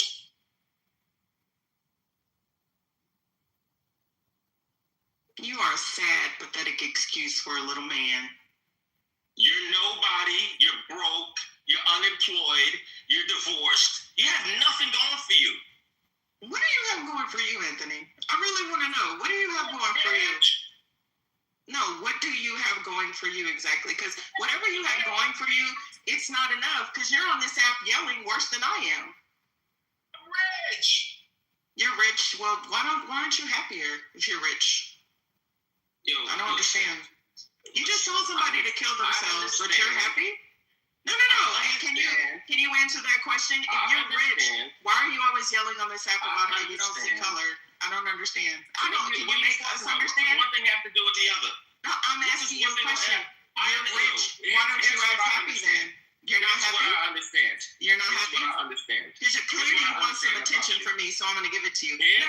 You don't need to focus on me. Like you said, I'm a nobody. You call somebody else a nobody, right? So why don't you act? Okay, so you don't want to answer the question? I didn't say anything about not seeing color. Oh, okay. So I never said anything about not seeing color. So you're rich. You're not happy. I didn't say anything about not seeing color. You're bitter and angry and you're yelling. Literally, I said that. All right. This is. I acknowledge whiteness. I'm done playing with my toys. He's rich, Joe. Yeah, I got you. That's a good cause right there. I got you. Because she's going to be at Dillard University in a few months. So, you know what I'm saying? Oh, that is awesome. Bless, man. Congratulations. You must be super proud, man. That's amazing. God bless you. Shout out all my fucking kids. Well, congratulations. Not fucking kids. You guys are Lisa, I know she was going to say something. It's exhausting. I was hoping you would have ignored that, but I'm going to get something to drink. I'll be right back. Y'all continue on. All right, man. Let's get a Budweiser. Did you know very much congratulations, baby. I already had to show up one MAGA coon ass black bitch on this app. I think I cashed out one in that room, y'all. $2,500, and TC couldn't keep up with me. So you want to battle, Anthony? I'm happy to have a cash out battle. Cat got your tongue, boo boo? Cat got your tongue? Hey, really? For $20, I'll give you a motherfucking lap dance. Yeah, I've done that before. Anybody for bad. Yeah, anybody remember that in IGB? TC was running his mouth. He's kind of similar to you too, Anthony. Yeah, I did, right? And remember his rejected A's and because his shit is connected to a credit card and my shit just comes from Bank of America. Yeah, what you say? Cat got your tongue, Anthony? Put your dollar where your big ass bald head is, nigga. Come on. How much y'all sending Destiny? I just want to know. Yeah, come on, Anthony. Come on. What you got? Oh, okay, that's what I thought. Talking about poor people, even though you literally who's Destiny? Crackhead ass motherfucker. You the piss. You know what I'm saying? Look, is that the one that just graduated? Yeah, she graduated next week. You know now all of a sudden you broke and you can't come off mic. Yeah, my baby just turned 25 last December on Christmas Day. Ain't nobody studying you. Oh, sure. Well, hey, a band shouldn't be shit for you, though, homie. You got all the money. Like, what is $1,000? $1,000 ain't nothing, right? Mickey, you talked about all your property and all of this shit. I want to be clear. Go ahead, be clear. Shit to me. Okay, well, prove it. Mickey, I got so Mickey, how about this, right? How about, like, as a matter of fact, you know my CPA. Prove it. We could go. You know who my CPA is. We can personal financial statement for personal financial statement. No, nigga, prove it. Prove it. No, let's go. No, you can generate that shit in ChatGPT. You can generate that shit in ChatGPT. Yo, you know my CPA. He knows that the CPA will not release any of that. No, nigga, I'm talking about prove I'll it. give him authorization. Okay, I will give him authorization. I already personal financial statement for personal financial statement. Talk is fucking true. Let's do it. No, you call me broke, and I'm not even calling you broke. You said you financial rich. statement for personal financial statement. No, we're talking big bank take little bank. Big bank take little bank. Why can't you? Big bank take little bank. You know who my CPA is? Why can't you do this challenge with vacation? This should be the textbook. I'm not playing by her rules. I'm saying to Miki, we can go with a CPA, right? She knows who my CPA is. He's in her town, all right? I am happy to give him authorization to release my personal financial statement and compare it to hers. Who your CPA is, just FYI. Okay, cool, whatever. Who's your CPA? Same one Onaje uses. Who does Onaje use? Who does Onaje use? Dr. Doom is the CPA. No, say your CPA. Who does Onaje use? Because why would I know Onaje's CPA? Okay. So now you're saying you were just talking about your CPA. So you're lying? If you don't know. Then what's your CPA, Anthony? If you don't know. You know what? Put your Cash App in the chat. Let's start with something simple. Let's start with $20. Let's see if he can at least match that, bitch. Since you want to go there. You don't know. Yeah, go ahead. I love to bless the people, broke, destitute bitch that I am. Yeah, let's see. Yeah. Oh, everybody knows anyway, this. Like I said, everybody knows me. Everybody knows my shit on this app. Do you want to bet 5 stacks? You want to bet 10 stacks? I'm not betting shit. I'm doing it right fucking now. What do you want to bet? No, you told somebody to kill themselves. Of course you're not. Yeah, you are. Because you're a bum broke bitch. You've been in the sun too long. Because you're a bum broke bitch. You've been in the sun too long. You told somebody to go kill themselves. Girl. You're a bum broke bitch. Yeah, the cool story. You've been picking cotton too long. That's what you've been doing. We don't pick no cotton. I'll take your little couple of coins. I'm happy to do that. Go ahead, take them. This is what I'm saying. I don't run my mouth. I put my money where my mouth is. Okay, so let's put some. Let's bet. I'm not sending nobody no fucking money. What the fuck? All right. I require you to read the Cash App. I'm gonna bless 5 people in this room. Mickey gave up paid you $20. Anthony is a bitch. Okay, so the next 4 people that put their Cash App in the chat, I'm gonna bless you $20 because Anthony is a bitch and you need to read it out. Yeah, because nigga, it's just fucking $100. It ain't shit, right? $20. You got it. It's just $100. Got it. Yeah. No, Anthony, I'm gonna need you to mute up. No, y'all, I'm serious. Okay, so King, I got you number 2. And the only thing is, King, you gotta read what I put in the chat. Please don't be beggars. Don't be beggars, man. They're not begging. They're not begging at all. No, you said you rich, bitch. Okay, well, you rich. Rich bitch. Mickey, you know I'm sending that money back, though. No, don't send it back. That's for your baby. Y'all go get ice cream. No, I'm serious. Child, don't. It's not a big deal. That's $20 for your baby, man. Send that shit back. Please send it back. That was so funny. That sounded like Eddie Murphy. All right, King. King, you gotta come up on stage and read what I put in the chat. Okay, so I got number 2. Let's see number 3. No, bitch, he calling me broke, Ed. Let's see. It's just $100, nigga. You ain't got $100? It's just $100, nigga. You know what? Yeah, you ain't got $100, nigga. You ain't got $100? No, I don't. I don't have $100. Yo, like this is beyond dumb. Do what you will. Right? Of course. Yo, Mickey, I know you're gonna listen. I understand. You understand me too. You're trying your best to save face, Mickey. What the fuck am I? I? You know you're gonna miss that little $100, Mickey. Of course, I'm gonna miss it. You're gonna miss it. Yeah, I'm gonna miss it. You know you're gonna miss it. Okay, I'm gonna miss it. It's okay. It's okay, Mickey. Yeah, the it's challenge. Okay. Do y'all notice that he has not done the challenge? Okay, so wait. Who else did I tell? Okay, first I don't have a job and now I'm a bank teller. Yes. Like what the fuck? Which one is it? Working, you were a bank teller. I'm unemployed and now I'm a bank teller. That was your job. But I know about your CPA, but I'm a bank teller. Why the fuck would a bank teller know about your CPA? Why are you name dropping?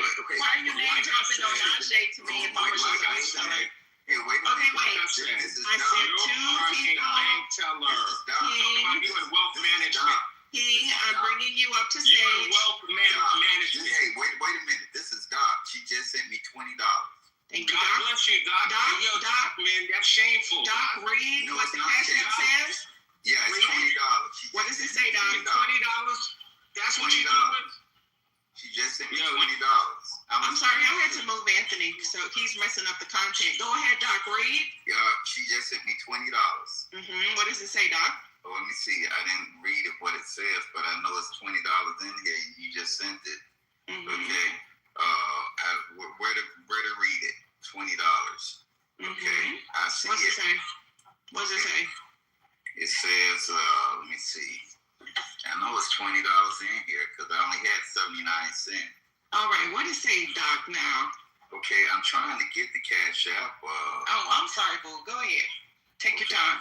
It says $20 balance, but I know you sent it because I only had 79 cents in that cash app. Okay, well, you can click on it. It should tell you. Okay. I click on it. Let me see. Okay. Let me click on it. Okay. All right. And it says, okay. All right. $20. Okay. Okay. But what do you want me to what do you want me to read? Read it. Read what the note says. Okay, I don't see a note in here. You know, I'm not that let me see. Okay, I just clicked on the $20 and I'm trying to find the note. Okay, King said, you see in the chat, y'all, King put in the chat because he's not on stage, Anthony is a coon ass bitch. He just says coin. Okay. Okay. Let's see, that was number 4. I see $20. There should be an activity button on your Cash App. On the bottom of your screen, there should be an activity button, and it goes through each one of the transactions. Then click on the one where she just sent you the 20, and it'll open it. Okay. All right. Okay, wait. Let me go through. I got 1. I got 2. I got 3. No, you know what? I'm gonna send you the last 20. I'm gonna send you an extra 20, and I want you to have a drink on me, and I want you to toast to Anthony as a crackhead asshole. I was just gonna say, don't put that in there. You know, okay, Ramona, because I know you're not gonna send it back. As a matter of fact, Ramona, somebody sent me their $20 back. I'm gonna send you that $20. Well, shit. Well, thank you. That's all right. Because I'm just a broke bitch. And Anthony's rich. No how to give towards. All right. So, Georgia, did you get yours? Okay. Yeah, let's Anthony, you want to come back up? Rich man that you are, you can't even send a little funky ass $100? $100? Not yet. Doc, you say get it. You know what? No, I got the $20. Listen, and I'm gonna celebrate the $20. And thank you for blessing me with $20. You're welcome, Doc. Yeah, and I might use it. I got accepted to Princeton as a doctoral scholar, research scholar, and thank you very much. Wait, let me send Ramona's, and then I'm a PTR, y'all. I'm a PTR. He still didn't reach the note, baby girl. I wasn't even gonna ask for nothing because you done graced me like a couple of weeks ago. I was like, I'm gonna let everybody. No, okay, Miss Georgia. Thank you, Miss Georgia. Did you get $20? Yeah, it says Anthony is a whiny ass bitch. Anthony is a whiny ass bitch. Thank you, Miss Georgia. Thank you. And Miss Georgia, I know you a good Christian woman, so I apologize for that language. All right, let me get Ramona now, because I do what I say now. I promise what I say now, and then I'm a hush. I'm just saying, Anthony's talking about he rich. This nigga ain't even got $100, but that's all right. That's okay, y'all. Look how the Lord done bless you. Because this man, and I know Marlene is like, Lord, I'm just saying it. Me, I'm so sorry, but I'm just tired of this man. I'm tired of his ass. Now, he better never say nothing about nobody else being broke, okay? And the replays is on, Anthony. You broke ass motherfucker. I'm not cash apping nobody $100. I'm gonna get my CPA to, nigga, you ain't gonna do shit. Okay, I'm done, Marlene.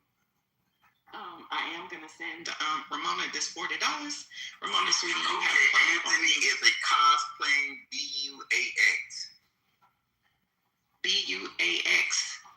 Anthony is a cosplaying that you just showed up. That's supposed to be Anthony cold, is a cosplaying. What is it? Oh, HEAUX. that's cold, Doc. Papa. Oh, Doc. Goddamn, Doc. You know, like Boudreaux be a hoe. Okay. Say it again, Doc. Anthony is a cosplaying HEAUX. Anthony is a cosplaying hoe. Oh, That's what that's. as in go Tigers, LSU. That's right, because I'm from Louisiana. Indeed. Okay, let me send you your $40. Thank you, baby. And then we're gonna be done. And all right, I'm That's done. our sister right there. That's my sister. That's right. Thank you, Anthony. Y'all say thank you, Anthony, in the chat. Thank you, Anthony. Thank you, Anthony. Because I'm not rich. I'm a doctoral research scholar at Princeton. Amen. I need that little bit of money. Thank Well, you. there you go. left the room. Oh, Anthony She's gone. not even carrying all this. Oh shit. Well, And then leave the room worthy. That was still funny as hell.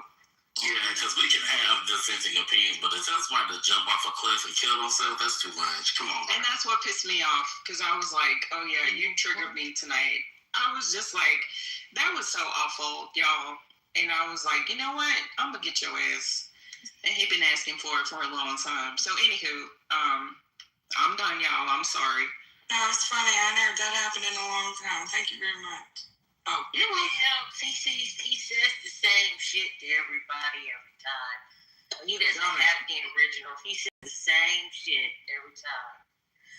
You know, jump off of something and kill yourself. He goes to the trying to weaponize singleness. It's the same shit, different day. But you know what, brother? Nobody really answered. I got what you were saying. And I had said the same thing. I don't know if you had just got into the room, if you had been in the room for quite a while, but I got what you were saying, and nobody really wanted to answer that question. That gun, that VRA's Amendment 2 wasn't just for the protection of Black folks. Started with us, but it was the protection for us all. right. And so you can talk about deviate and like to sidetrack and not really answer questions because they think that it's really going to affect us mostly, but it's going to really affect us all. And then, you know, to ask, have you read it? When 2 days ago he hadn't read it. He forgets, you know, that we've had these conversations more than once, right? But he was called to task on some specific stuff about it, and he hadn't read it. So now you want to ask somebody else if they read it, you know? Wow. But that's how he did it. Miss Butters, I just got a thingy that has a $40 on my Cash App that says "Enjoy your drink, boo boo," and Anthony is a biatch. Am I gonna say that? Yeah, and I did say biatch, not It bitch. is a biatch. Biatch. Thank you, Ramona. That's my girl. Yes, ma'am. Okay, I'm done. Thank you, Anthony. Thank you, Anthony, wherever you are in the universe, you bitter hoe. Thank you, Anthony. Thank y'all for playing my little game. See, I like people that listen. Boy, y'all put them Cash Apps in there. Shout out to y'all. Shout out to y'all. And Starbucks on me, okay? I'm done. Marlene, I'm sorry. I'm sorry.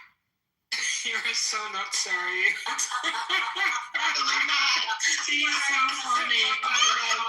Marlene was like, girl, bye. You are not sorry. No, what you're not trying. No, please, just invite under her, please.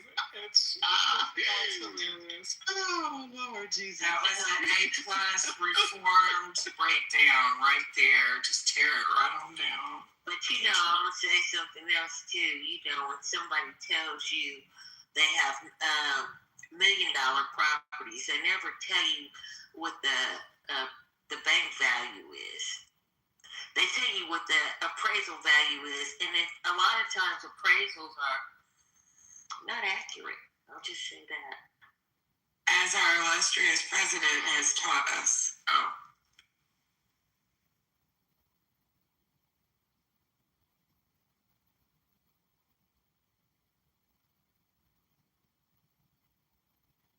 Yeah, reformed. I got 11 days until my trip, and I'm so super excited and nervous and excited at the same time. Good for you, Ramona. I really hope you enjoy it. I've never been on a cruise, but enjoy it. Have a really good time. Yay! Yay! You know, you guys heard about Spirit going out of business, right? Yeah. Yeah, the girl that I'm going with, her name's also Mona. She's also blind, but she's from Vegas and I'm from Reno. So hey. Anyway,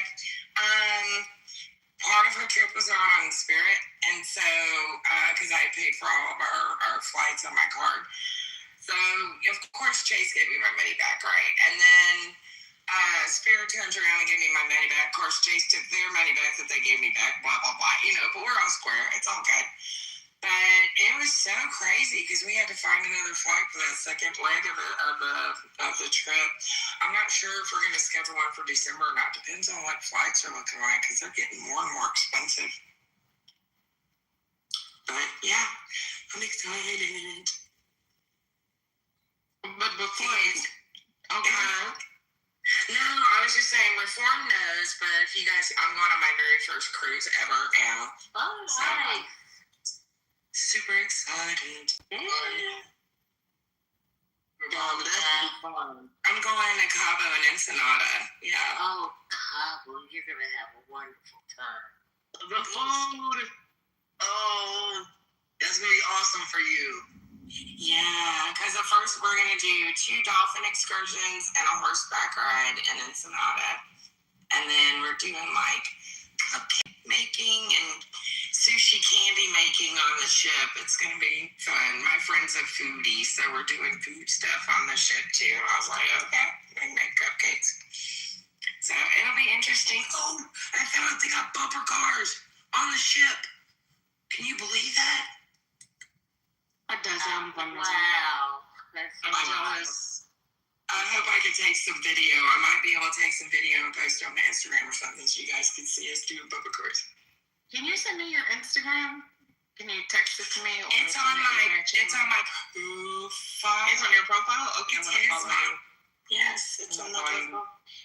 And I was actually gonna comment, not to change the topic, y'all, like whatever y'all were but debating about, like about the pro-Black legislation, is the fact that it actually had to be put in place, and no, it was not just for Black people, right? Like that whole little kumbaya, I don't see race or color, especially by someone, and I'm not doxing any information.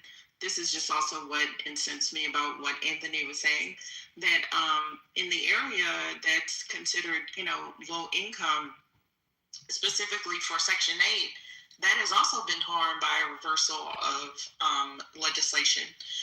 The person, and I think it was the Black guy in Trump's cabinet, they removed some protections that were in place for a lot of disenfranchised people that were not just Black. So that's actually why that really triggered me and irritated me, because it is harmful. A lot of these policies that disproportionately impact the Black community are actually going to impact a lot of lower income areas, and we know this to be true. We know what that looks like. Yes, Miss Georgia, it's disgusting. I just saw an article about how the food distribution places have been kind of inundated with requests because with the cost of gas increasing, which we can't control, there's so many people that were already on a thin margin, are literally now having to go to food pantries. So just kind of hearing those things, like just kind of, randomly discussed, I'm sorry, it just really triggered me out. That sorry is apologetic, but yeah. I'm just like, seriously?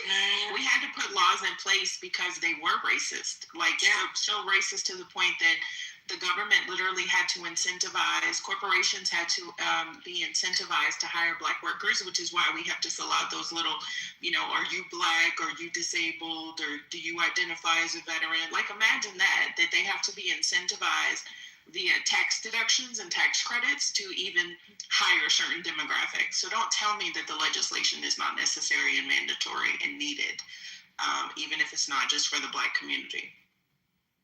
Oh yeah, that's what I was saying earlier in the conversation when we were talking about the gerrymandering lines in Louisiana was being systematically removed from them. And he's like, no, people are still able to vote. I said, yeah, but who the fuck are you going to vote for in those districts that represent their needs or their concerns or their values? Because in that district, they're primarily XYZ and their representatives are not, obviously. So doesn't that effectively remove their ability to vote?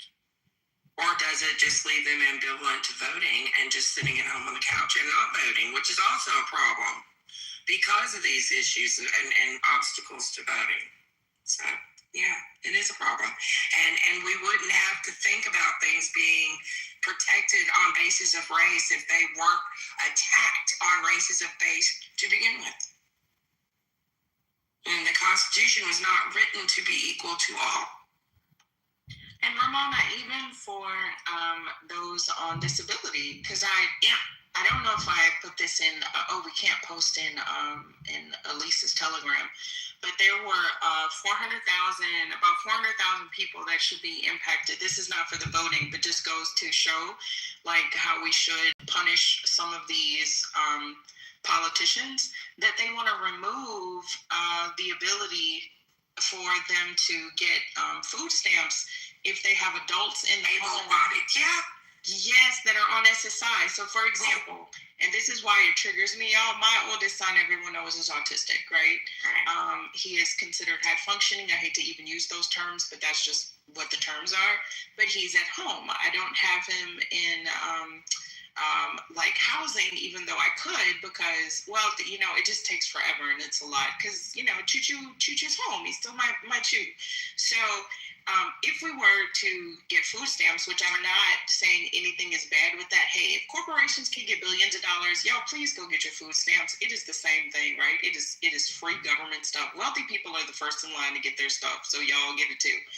But the Trump administration, y'all, wants to remove the food stamps to punish these households that they have an individual in the house that is on SSI. There is absolutely no reason to do that. Like, y'all, I'm going to put it in the chat. I want y'all to understand how horribly despicable this government is to literally go after the least among us in this country. It is disgusting. The only thing that you can even think about doing to protect your adult child, saying they pay XYZ for rent because, you know, you're going to spend that much taking care of them in the month anyway. And otherwise, you're going to get the rug roll pulled out from under you because they're going to say that this person, who's on SSI is getting free room and board, and so that counts against them as far as a quote unquote income. When these people will never make more than maybe $1,000 a month on SSI because they weren't able to make any credits to make more than that amount. And so anything is it is horrendous. It is horrendous. We have people calling all the time looking for food banks and ways to procure groceries and things like that, even now. So yeah, you're right. And it sucks because then they're going to also, another term that they're throwing around now is able-bodied. And you're required to do so much and hours of volunteerism. Or, you know, I mean, you've always had to prove that you were looking for work. If you were on assistance and capable of working, you were always supposed to turn in papers saying you're searching for work, etc. But now they have people with disabilities that may not necessarily be able-bodied. Like, people have multiple disabilities. It's not always just one. And so they're not always able to have a job per se and maintain employment, but they're considered able-bodied, will be held against them with food stamps and assistance from now on too. And they're looking at limiting also housing, on how long you can be on housing. That's going to be a mess. I'm in housing. Right, y'all. So, for example, thank you, Ramona. They are also effective January 1st, 2027. Federal law requires Medicaid expansion adults ages 19 to 64 to work or engage in community service for at least 80 hours per month to maintain coverage. So this is adults covered under Medicaid expansion, which is non-disabled, non-elderly. So imagine if you were exempt if you were pregnant, medically frail, or caring for a disabled dependent. But basically, y'all, about 5 million people could lose Medicaid coverage due to new administration rules. This is completely stupid because any one of us could lose our jobs, something could happen. You already have to be basically impoverished to qualify for Medicaid to begin with. Like, you can't have more than $2,000 in your name if you're a single person, and $3,000 in the bank if you are married. But to make these people go out and do things for 20 hours when they could not have transportation, right? There could be, there probably are income limitations, or maybe there's some medical issues, right, for these adults to get on Medicaid. Y'all, this is just so bad. I just don't understand. I mean, I guess I do understand, but anywho, just putting that in the chat to let you guys know, this is Republicans. This is Republicans.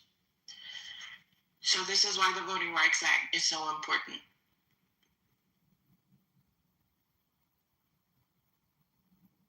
Thank you for listening to my rant. No, you're right. It's horrible. People, I mean, and you know, the weird thing is that even though the Republicans are voting for these things, they have kids with disabilities too. They have family members with disabilities. I don't think it's going to touch them. And then when it does, then they're going to start bitching and crying and making videos on YouTube. Crazy.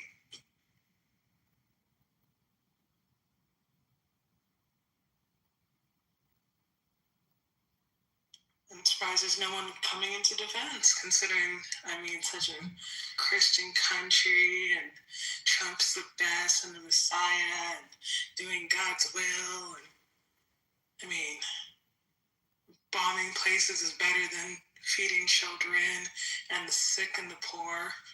That's what some people's mentality is. That's where you're the best use of your tax dollars. I mean, why not spend, what, $2 billion a day on war instead of education, roads, Medicaid, Medicare, all that good stuff? You don't have time for that, apparently. That's according to Trump. You guys can't afford that. Of course not. I mean, it doesn't enrich him or his family members, so therefore, you know, it's not valuable. I mean, he got pissed off if the bunker didn't get finished, you know, because that was supposed to be important. That ballroom. The bunker in the ballroom, yes. The bunker / ballroom. Crazy. Yes. Yeah, the only man in the world that could tear the damn White House in half, and nobody even blinks an eye at him. Not even. It's freaking crazy. Not that the White House really means anything, but you know what I mean. It's kind of like one of those things where it does, but it doesn't. Do they have an estimate of when that's supposed to be done? They're still suing, even though he tore it down, which was crazy. I still do not know when all this is said and done. I pray to God that I'm alive to read what historians have to say about how this man was able to act as he does. To be able to tear that down without getting the necessary permissions, and just the idea that he did is insane. He lied about how much. There's like some, what did they call it? Like some no-compete bids or something like that, or bids that like the public can't see or something. So it's just, I think it's still involved in litigation with people that are suing. And now I read some people also want to sue for what he did to that pool in front of Lincoln Memorial. Everybody keeps suing him, but I mean, he like dyed the infinity pool, like or something. Yeah. What? The ballroom. And then the Trump phone. Oh, they talked about that earlier. Ballroom, Trump, litigation. I think they're Well, he can't get all the licenses to finish the project, so until he can procure the licensing, it's going to remain half done there, correct?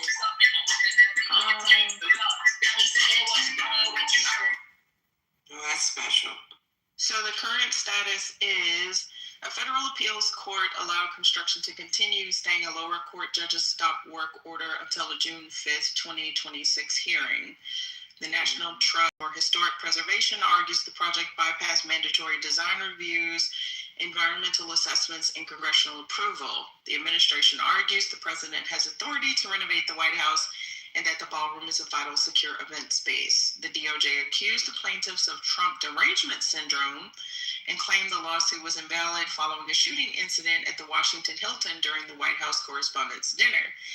Despite the legal hurdles, demolition of the East Wing occurred in late 2025, early 2026, and the administration continues below-ground work and planned secured above-ground construction. For also me, y'all, do y'all don't think it's a problem that the Department of Justice is fighting the president's battles? Oh, yes, it's a problem. Of course, it's not his damn personal law firm. Gestapo. And besides that, who the hell says that the congressional or the correspondence dinner would have been held in that fucking ballroom anyway?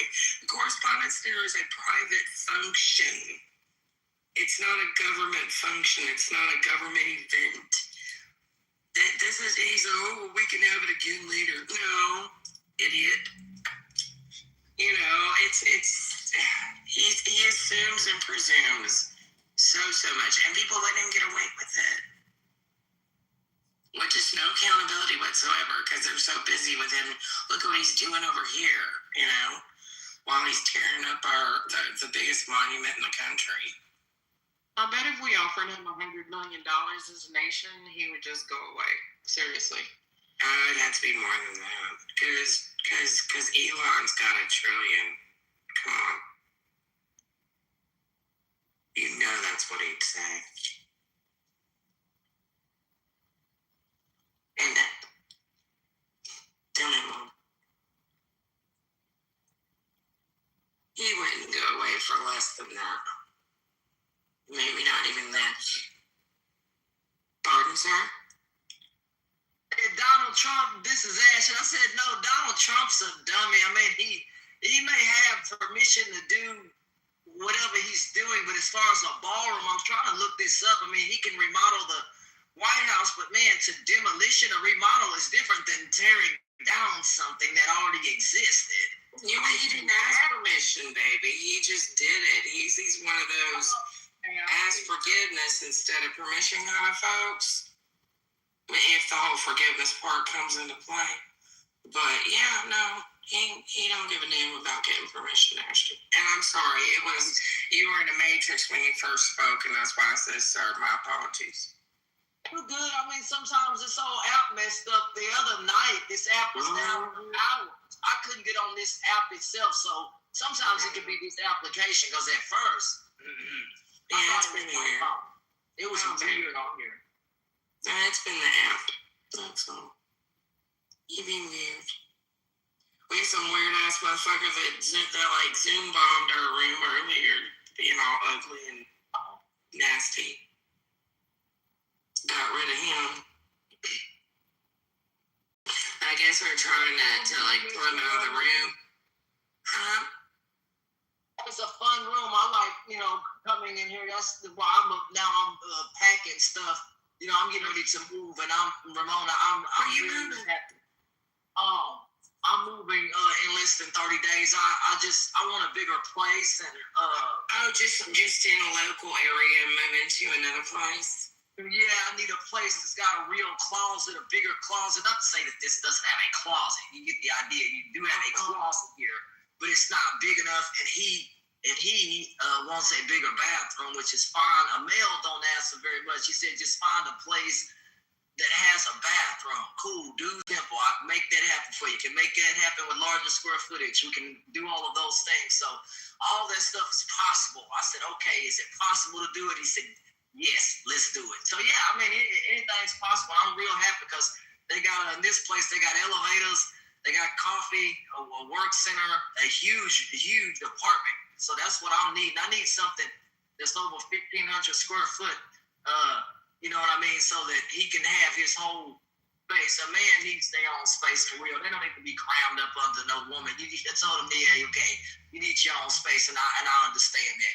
You know what I'm saying? A man cave. I'm not a man, but I have a man cave. I got video games and all this stuff. I mean, if you walked in here, you think a man live there. That's what my house is designed to make a man happy, and me too.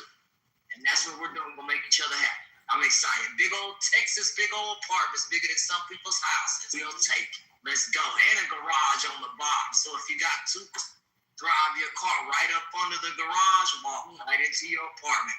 That's what I want. Not something where you got to walk in the rain. We're not doing that here. Drive your car underneath the apartment and walk in. That's what I'm looking for. Good deal. Good deal. Congratulations. Is it what is the difference in price, or are you purchasing? Renting that, but I mean, $2,000 something a month is real good. They got something called valet trash. I don't have to haul the trash down. I was like, oh, cool. Can I pay for that shit? Yeah, cool. So I checked that on the box. I'm so happy. I got you.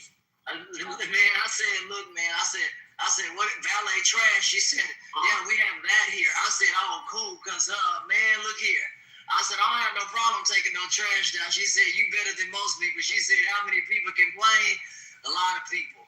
I said, well, that ain't me, sister. She said, but we'll help you out. I sure will pay that price if I don't have to do that. Thank you. Well, I'm dead serious. And then I told him, yeah, I got valet garbage. I got to go for that. That's what I'm saying. And then I said to him, I said, shoot, when it come to cooking, you don't have to cook on no stupid Formica countertops. You can actually cook on marble or some other material. I told him, I said, we can do better than whatever was picked out. I said, let me pick a place. Sometimes men, no offense, but it can be pretty daunting sometimes when a dude picks an apartment. You're like, did you see what's over here? No. You just picked the place and we're behind the dumpster. Let's try again. Now I'll pick the apartments and stuff. So that's not quite the valet garbage you was thinking. Not what? Yeah, I told him we're gonna try again. So what is valet garbage? Do they come and they take your garbage from your front part, the front of your apartment to the end of the road, or is? They actually take it and put it into a trash compactor. They got massive chutes. They drop the trash in, and it goes into a trash compactor. Inside the business. Yeah, man. So you're not having to deal with the rain and getting rained on. Nah, man. That dude said we state of the art. He said all this goes into a trash compactor, and then they take that down to an incinerator, and it incinerates all that stuff. It burns it all. Oh, well, we've got my big recycle bin and my little garbage bin, and then my little neighbors are so sweet. I live in a duplex, and they go and they take it out to the end of the road for me every week and bring it back. I used to pay their daughter to do it, and now she's a teenager. She's got too much going on, so her dad does it for me. Her dad still goes out there and does it.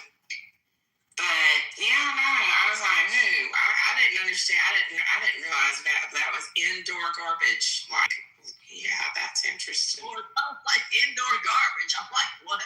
Like, I take one. I have to take one outside. So you basically do have indoor garbage, like a garbage chute, right? You're not having to deal with it. That's cool.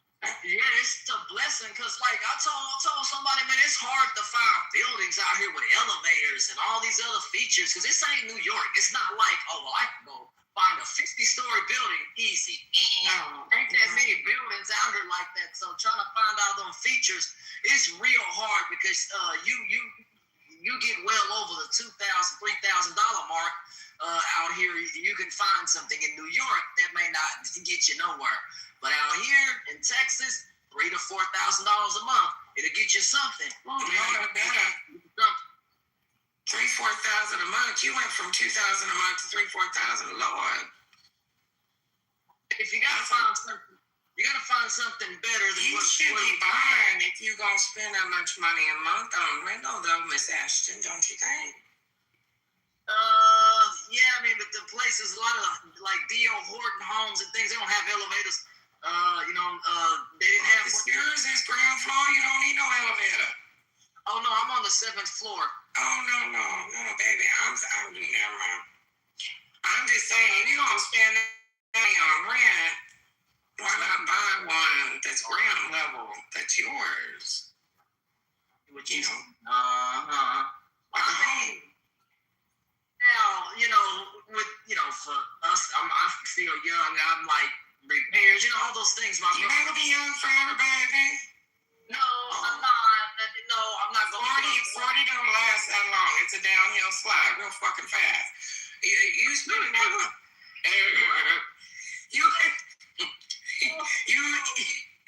You spending that much money each month on your apartment, baby. You should invest in a place that you can grow old in. Don't you think? Yeah, that's something that that's something that we've thought about as well, because he actually talked to me about, hey, get you a house, da da da da. Yeah, that's something to think about as well. But the only reason I got this place here is because it's in the heart of downtown. It has all the features that I was looking for, especially indoor trash. This isn't New York. It's hard to find that around here. It's hard to find indoor trash places. It's real hard. I mean, it's nifty. I grant you. It is nifty, but what the hell are you talking about? Jesus. She talking about indoor garbage, bro.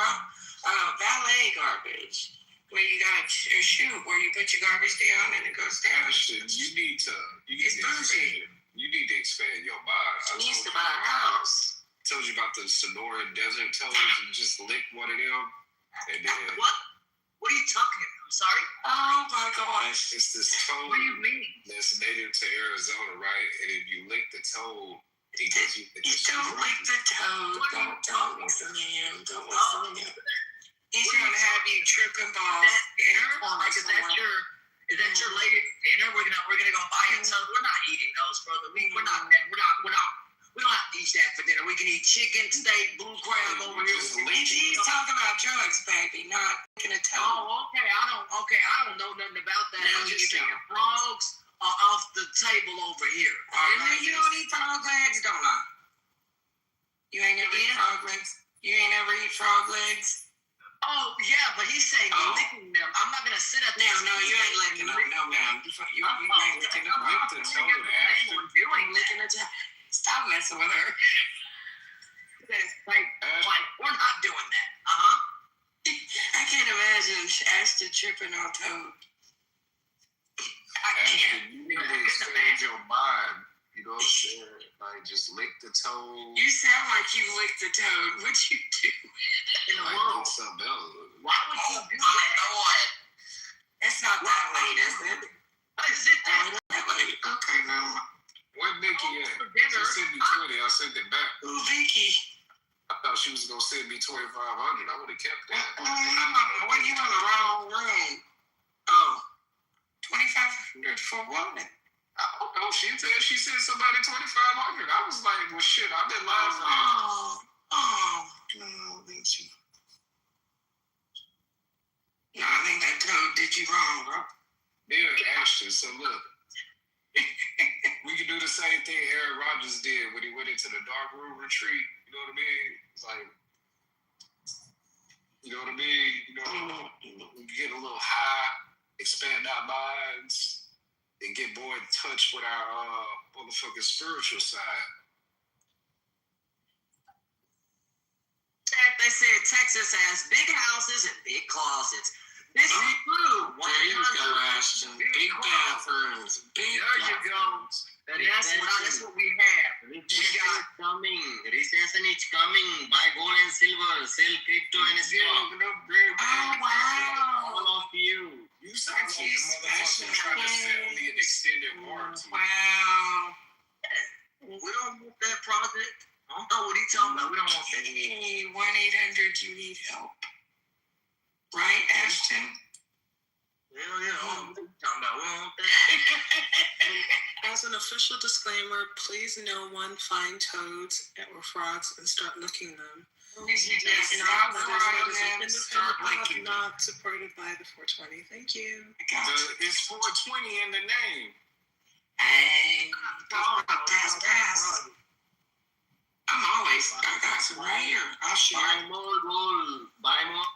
Sometimes I forget to come Aren't you special? I think you're just so special.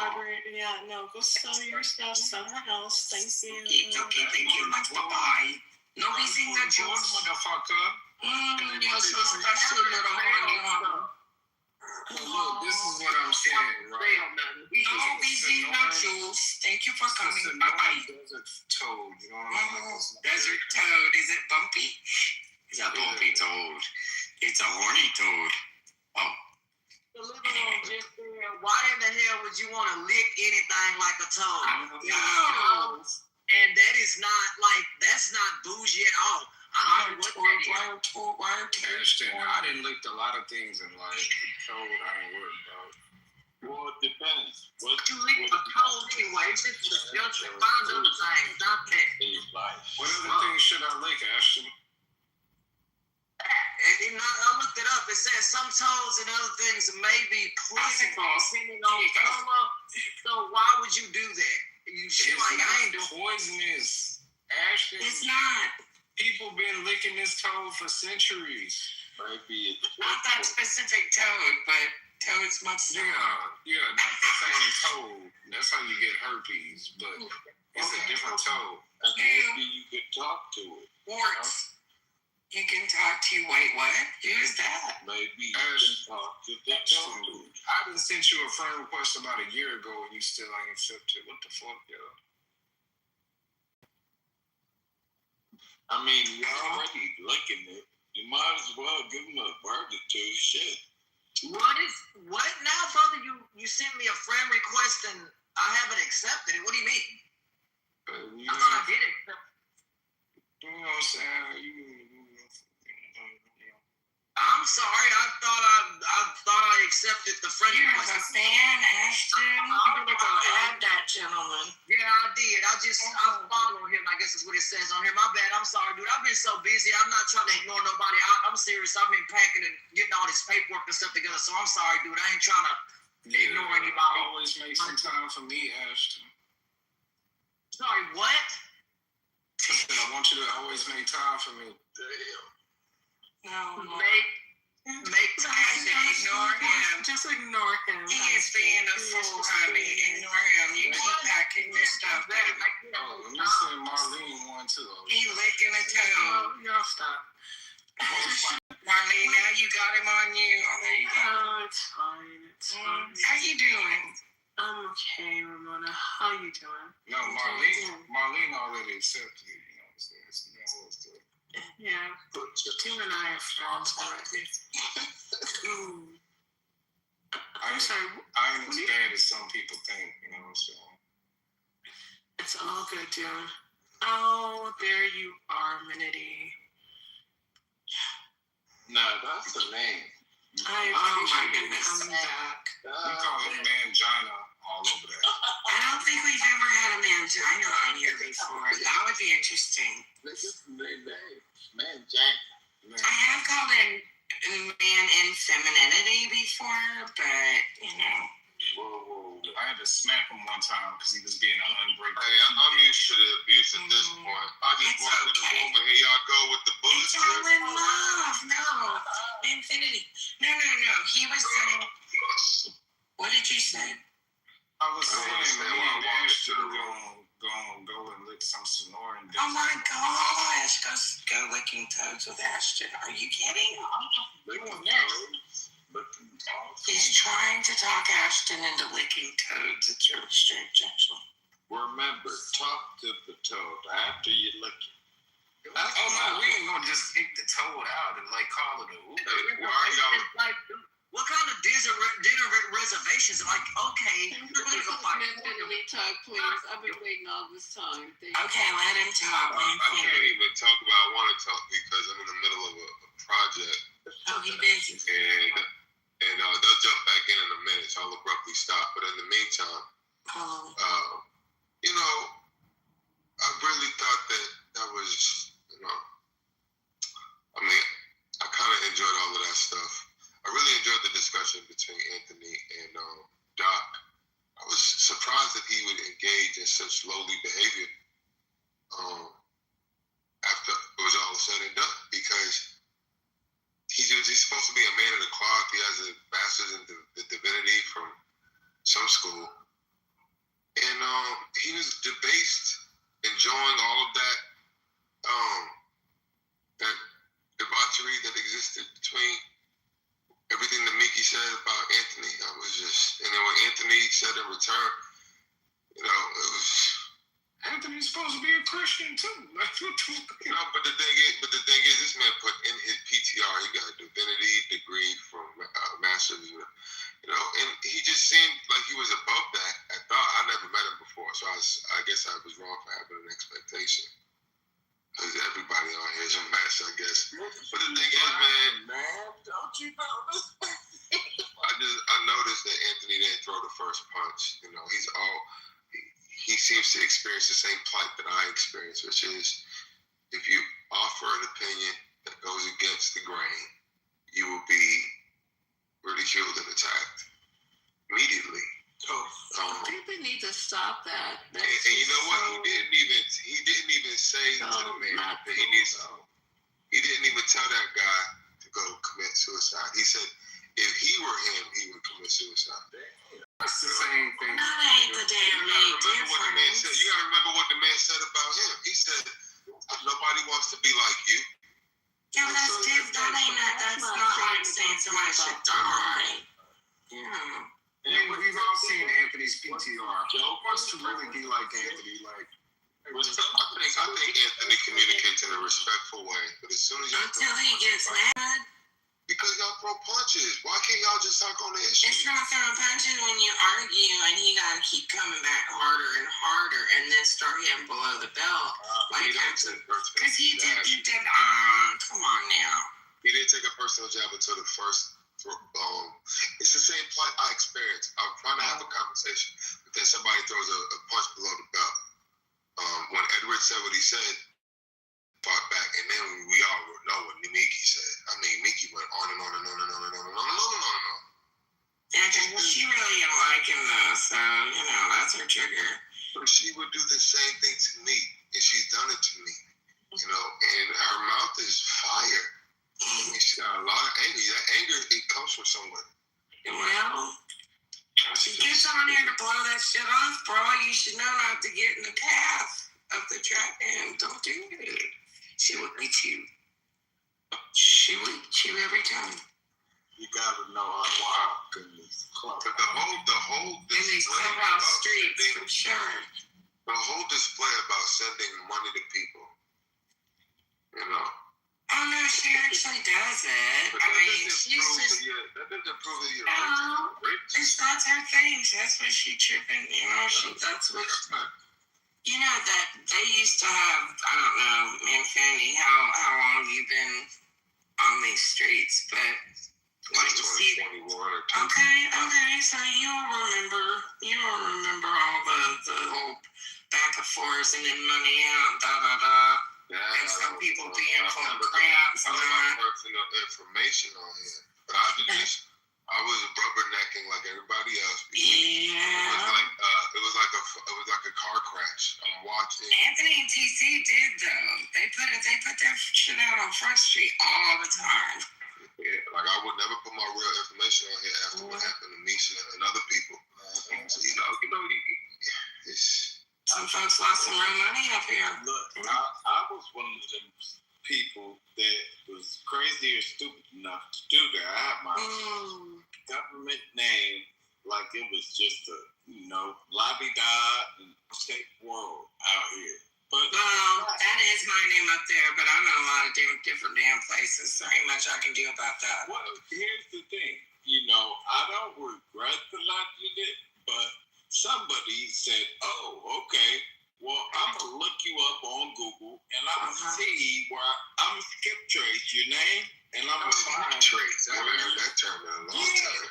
Man, yeah. It's out, it's out here. If you ever did collections and stuff like that, you probably know how to find people. You can just Google people now.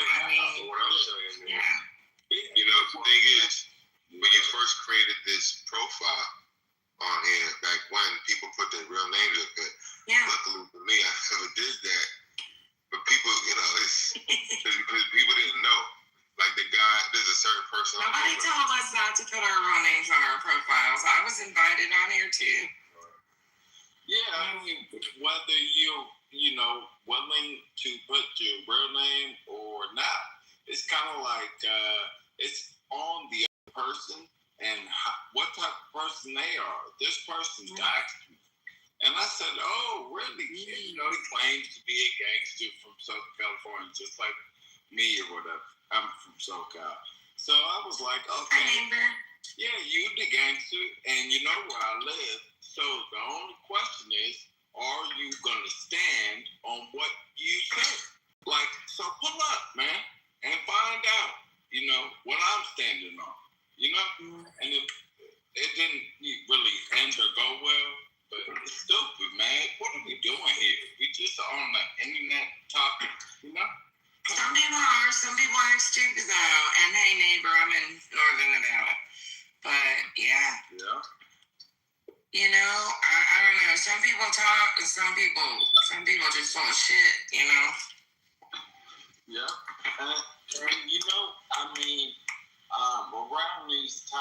Around this time, this was way back in 2021 or 2, something like that. But anyway, around this time, I was like, all right, what is this Clubhouse app? And I was like, this? Do y'all remember that thing you could call after school called Party Line? Yeah, I remember Party Lines. All this shit is a reinvented Party Line. Yeah, digital. That's all. Mm-hmm. And this is what we used to do on Party Line. Talk shit. You know what? That's true, too. That's true. Yeah. But the Party Line was more about... I used to work for Telecom. What I remember about the Party Line, it was more about romantic hookups. That was a different kind of Party Line, though, man, Fanny. You dirty boy. No, I don't remember the Party Line being... You got them $3.99 minute lines. I know what you're talking about. I don't ever remember being on the Party Line talking about politics. So don't tell me you were on $1-800 prayer. Don't lie. Them party lines were all about where you from, that kind of stuff. Where you from? ASL. ASL. That was AOL chat room. MIRC as well. I used to do those. There was a lot of physical audio. Chat room. Yeah. You have mail. Oh, but Misha, listen, I just want to understand Misha, man. Whatever. I appreciate the space. People do come for that kind of stuff that happens. Mindy, I don't engage, and it's very hard to. You should know this because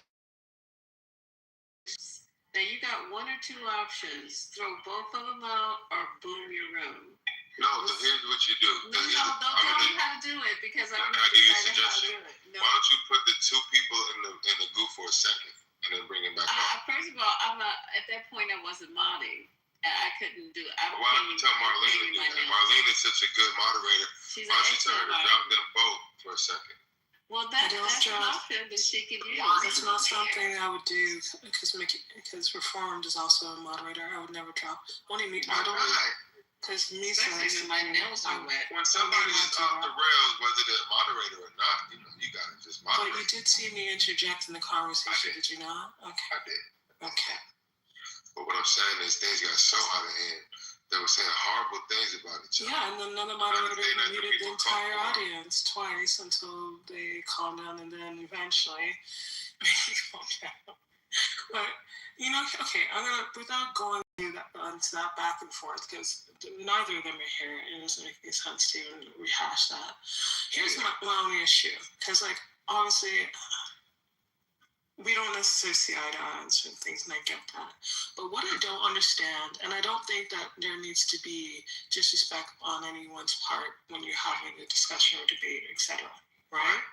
But here's the thing. Here's my only pushback to you and everyone else that starts. No, I say this, and I say this nicely, but you guys do whine and complain a lot about the treatment that you get for having quote unquote non-mainstream ideas. I mean, here's the thing. It's not about it not being mainstream, okay, quote unquote, because I also find that to be a bit problematic when you say that it's mainstream, having certain ideals and principles.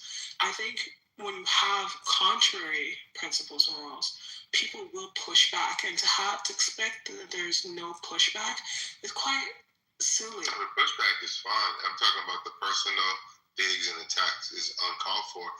And in certain rooms, this room is fun, it's exciting. I'm not telling y'all to be like a little goody two shoes. What I'm saying is there should be a limit.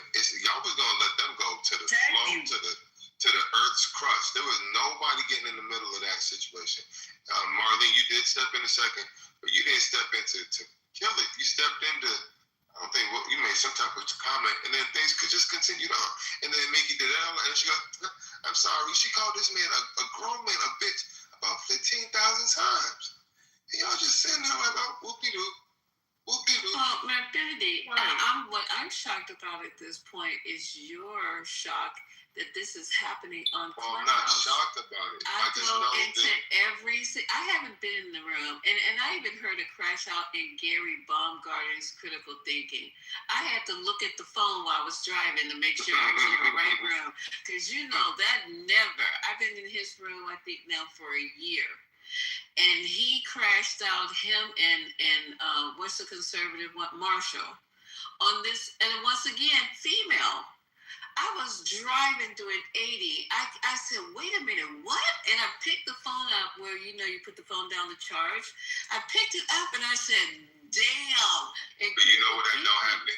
Low facts in intellectual gangbangs. That is not true. If he's right there and he's paying attention, he's shutting that shit down. He don't allow that. That is not true. That's so not true. I heard that stuff in there. What are you talking about? Raise your hand, because that is a lot to tell. That's funny. Until you stop that. He used the wrong word. I don't go into that much. When I do go into that. Oh, my Lord. Oh, my gosh. I jumped up on that stage 2 days ago. I ain't never been so disrespected in all my life. I don't know why you even tried. Biblical smoke? Biblical smoke made a mockery of you. Yeah, you don't. That's another lesson you should have learned while you're in the audience. You should have felt the room, because they don't. That's not the room. Yeah, but I was used to it, because that's what I experienced in the other spaces. Because when you are ganged up on like that, there's just nothing you could do. There's nothing you could do. All you could do is we're talking about the Bible, but they still are so programmed. They don't have conversations. Everything has to go back to the Bible. They won't have a one-on-one. Everything is read, and you're sitting there. I'm trying to have a conversation, but you want to read all of these scriptures at me. They're Bible thumpers. I'm not a Bible thumper. Social media is a reflection of real. It is called biblical smoke, sweetheart. I was about to say that. I mean, but you should have a conversation without constantly referring to the Bible to the point where you can't even have a conversation. Whichever one of you guys said that the social media is a reflection of reality. No, it's not. This is where people come and say things they would never say to your face. All right. Yeah. Like Nikki would never call that man a bitch to his face. Oh, that is probably true. That was amazing to me. All right. You just saying everything possible. Wait, let me respond to the lady that she disagrees. If you don't mind, bro. All right, it's no problem. What I say could be incorrect, right? So I'll grant you that. Though, is anybody in here think that there is some truth in what I said? I said, social media is a reflection of what you can find in real life. That's very true. Yeah, it's not an absolute statement. Nothing is absolute. But how many times have you seen a woman go up to a man she don't know and just called him bitch maybe about 17 times and nothing happens? Well, it depends on me. It depends on where you're from, bro. My mother, yeah, she probably would have done that this time or two. Rice and beans. A stranger wouldn't do that to you, though, right? Right. Somebody you don't know. I mean, No way. It depends on the circles that you are accustomed to. That's how I answer that. Seriously. Okay, so what would you? This is interesting right here. So, what would you do, sir, if some woman that you do not know, whatever provoked her, you don't know? Maybe you jumped in front of her in the line at Whole Foods, or maybe you're at 7-Eleven and you accidentally dropped your Slurpee on her sandals, and she called you a bitch 17 times to your face. How would you handle that? This is just a test. And don't use the Yes, me, brother. So that's I'm sorry. I thought she asked me. No. Okay. Well, misunderstanding. But I'm sorry. I was asking maybe you I was for wrong. the answer. You're probably going to Yeah, I was say wrong. Okay. So we'll do I'll do a handoff, bro. She said we'll let him answer. So it was to me, but we'll let you answer. Go ahead. Just say I would walk away. I wouldn't engage. But on the app, the problem with this on the app, you can't walk away on the app. Because if you walk away on the app, you just basically go silent. It's not the same. It doesn't have the same effect. When you go silent, it just doesn't hit the same way. So you have to. All you got is your word and your nuts on this app. You have to use your words in a way to defend your dignity. Now, what would happen if you click the leave quietly button instead of you saying going on silent? What would happen if you just... I would say to myself, man, I bitched out. That's what I would say to myself. That's what I would say to myself. Y'all didn't... Misa, you were there the other day. What happened with me? With the other woman in that other room? With all of that stuff that she did? I was at work and I was but you heard what she did? I was and it was out of nowhere. Halfway listening. But you would do what I teach my males to do. It's just walk away. And they do it all the time. Just walk away. Yeah, I do and that then nothing's changed for them. In real life, they're not on this app talking, but in real life, they're still tall, they're still handsome, they're still smart. Nothing has changed, so they just walk away. Yeah, in real life, you're not allowed to walk away. Yes, you are. No, I'm sorry. No, on here, if you walk away, it's like, I don't know. For me, I would lose respect for myself because I have to stand up for myself. It's interesting because against a female. Against anybody. I don't care if you're a female, male, or a dog. If you got all that stuff to say, I'm gonna put it back in your face so you can feel it. Smell the shit that you're spitting out your mouth. Smell it. Both of y'all answers were correct, but for different reasons. He was correct from more of a, young man, reality street, perspective. Oh, okay. And you were correct from a realistic, woman motherly perspective. So yeah, that's what I have to say. Come on, man. On the app, we're all performing to a degree, and we have a certain persona we're trying to maintain. And if somebody attacks you so deeply and to the core, you have every right to speak up and speak out. But in real life, when a woman or a man, right? I mean, you don't put your hands on me, I don't got no problem with you. You can call all names in the world. If you put your hands on me, we are going to have a problem. I don't care what you say to me. I've been called horrible things by people. But I can just walk away. That don't bother me in real life. But on this app, but what kind of persona are you maintaining? Well, how do you think people are thinking about you if you're having a drag-out fight? No. Like you're saying, you have a certain persona on this app. But yeah, what is a persona when you're having an all drag-out fight with a woman? It leaves a bad taste in my mouth. Even though she is wrong, I just like to see a man be a man. It's like, you know what, ma'am? Bye. And then she argued with herself, which looks even dumber. So you didn't hear Anthony do that with Mickey? He said, you know what, I'm not gonna respond to you. And she said bitch about 15,000 more times. But he came back, and it's just like Anthony was doing after fine. she called him bitch about 3 more times. It's like he said, you know what, I'm not gonna even respond to you, Mickey. Yeah, I would have clicked off, me being a man, but that's up for you guys to Yeah, but decide. I understand that gender war thing. I mean, that male thing works in real life, but on the app, okay, walking away is like basically you're allowing someone to kill you. Wow. And I'm not gonna be calling a woman a bitch, a hoe, a scat, whatever you guys come up with. If she hit you first, yourself, that's just disgusting. I wouldn't even for a why man. isn't it disgusting that she did it first? Okay, I forget what she does. Why you want to forget what she does? No, listen, you're not even let me finish. The only person you can control on and off this app is you. You can control Mickey's words if you wanted to. You can control my words if you wanted to. But guess what? Guess who I can control? Me. 100%.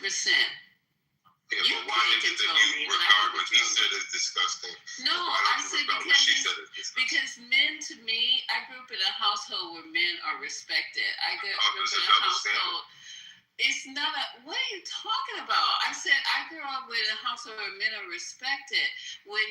So if they see somebody like a woman being out of control, especially it's not his woman, they walk away. If they sit up there and even when you guys are in the street and you see grown ass men having arguments with woman, don't that just make your stomach crawl? It's like, dude, big burly,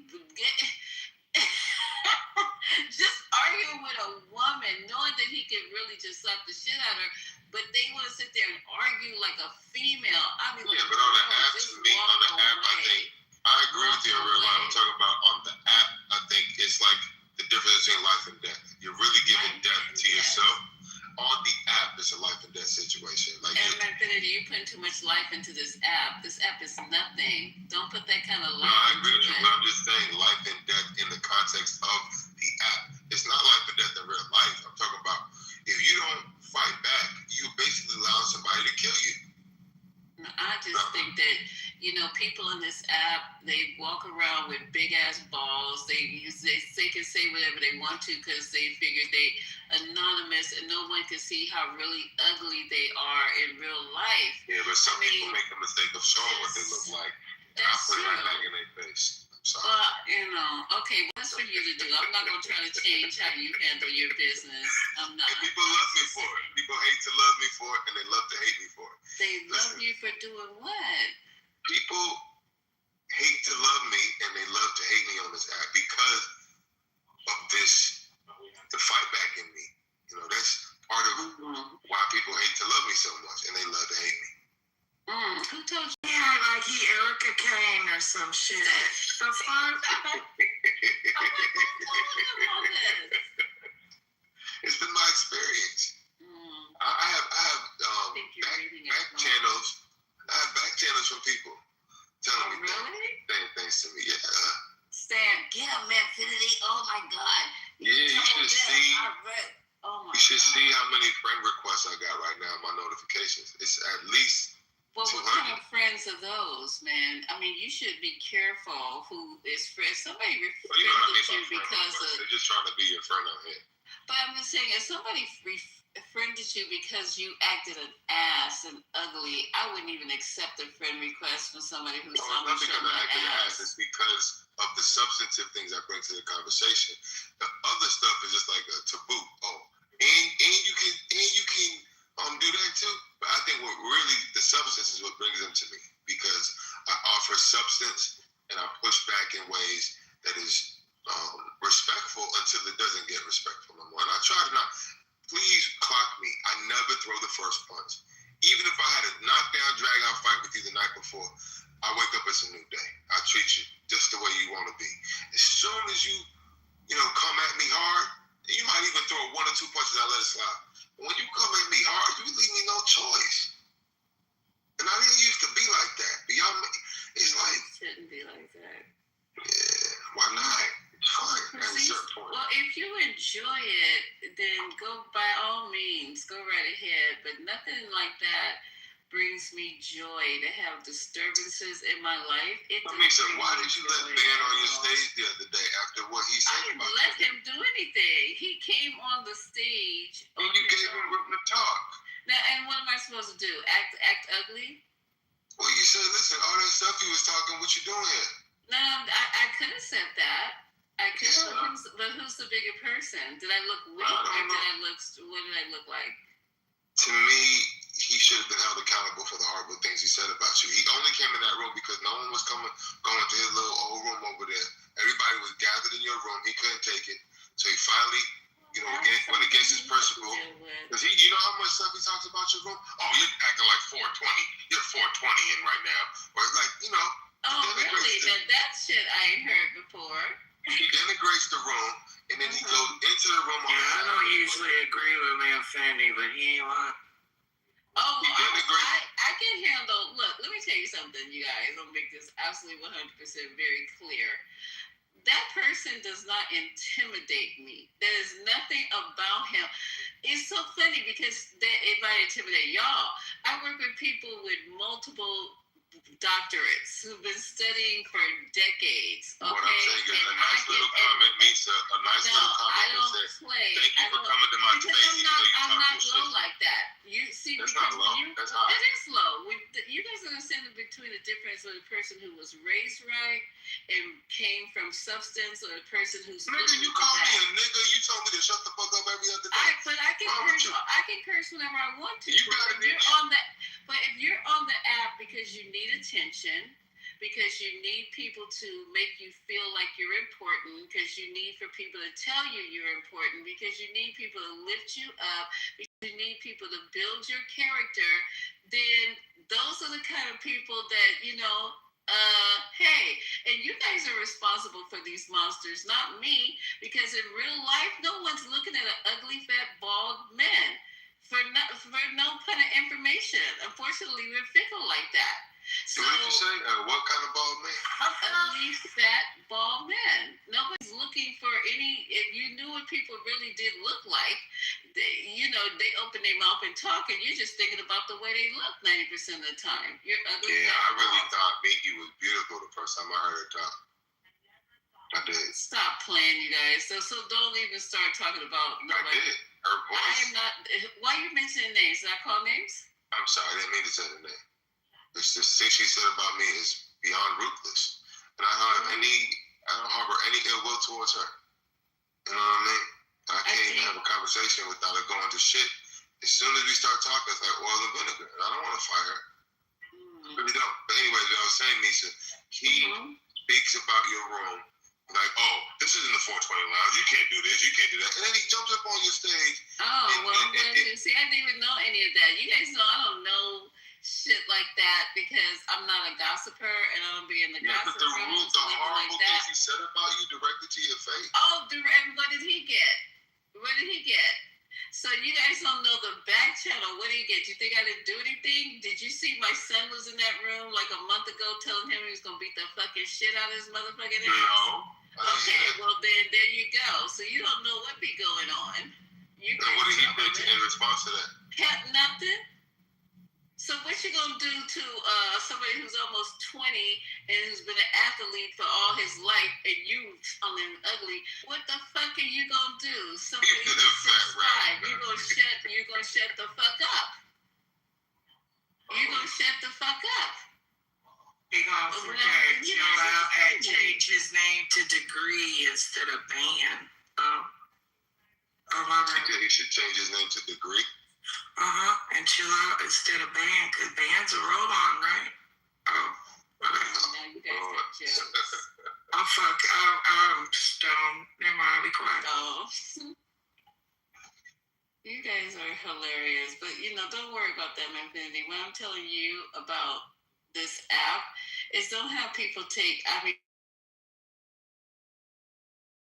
have to protect myself, and I'm a female, so I have to protect myself from men. But then why you put a real picture in your PTR? You change everything to your real name. It's a little bit too late. It's a little bit too late. And first of all, when you're coming to the app, whose picture am I supposed to put on there? Well, do what I do. Make a graphic.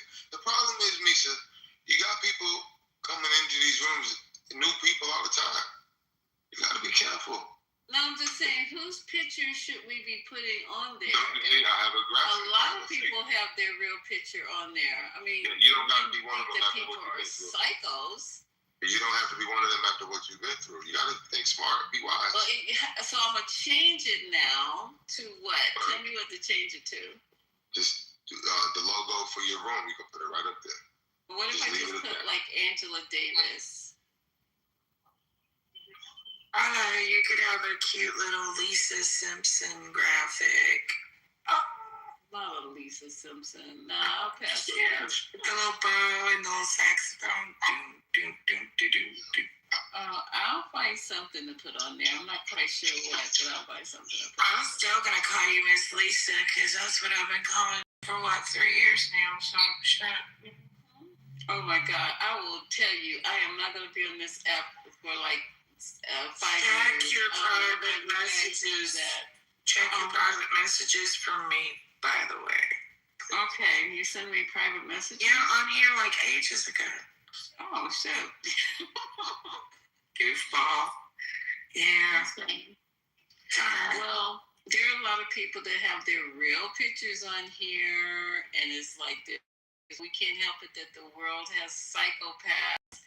And the thing about it is that some people are not embarrassed about certain things, and then other people are. So, I mean, I don't know what you guys want everybody to do.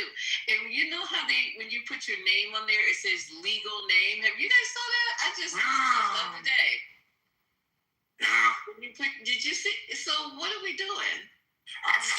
Mine's always been the same since I signed on here, so I don't know.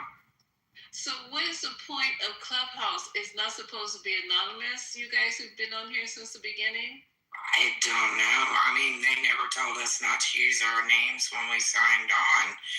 And then after, when it blew up, it's like, oh shit, maybe we should have, And then they made it so we could change our names, but then they made it weird. So it's like 28 days, you could change it every 28 days or something. Something like that, but it says legal. Doesn't it say legal? Yeah, try to change your name, and it says something legal first and last name. That's what it says on there. Wow. So a lot of people don't know when they first come on the app and they see that when you're putting your name in, it says legal first. I'm like, what? Why would somebody put their legal? Because I didn't put my legal first name on there, and the way I got doxxed is giving somebody my personal phone number, who turned out to be a complete lunatic, a complete psychopath. That's how that happened. So my suggestion to you guys is had nothing to do with your name nor your picture. It had to do with don't give people go get a Google number or some shit like that. And I didn't even know those existed till just recently here. And not give them your real phone number, because they try to go and do like that guy says, skip trace, whatever the fuck that is. And try to find out who you are for some strange reason. Well, see, Lisa, my problem is I do a lot of advocacy work and stuff like that. So my name and number is out there, Okay. Mm-hmm. And so it didn't make a damn, So, I mean, and it was like that on purpose so people would be able to find me. I got you. So it's kind of like, I work in a small office. People know me. They know my crazy. And so if somebody calls them and said I did something that's outside of my realm of crazy, they would know better. So, like doxing me that way or whatever, I tell people where I work all the time. So we help people. So of course I'm going to tell people where I work. I got you. I'm not doing that. Right. So, but you're right. Some people will take advantage of that information. They'll use it for nefarious reasons. They'll be jerk-offs, whatever. Trying to freak you out about your kids and whatnot. But, I don't know. I've been on this thing for years, and I've not changed who I am, and I'm not going to change. I'm just who I am. I treat people people the way they treat me. Yeah, let's be cautious of the people, though. You know, valuable lessons, because I didn't, knowing that, because, people in New York, you ride or die. If you find good friends, you definitely ride or die, right? But then we know who the people not to be friends with, because it's quite obvious. For sure.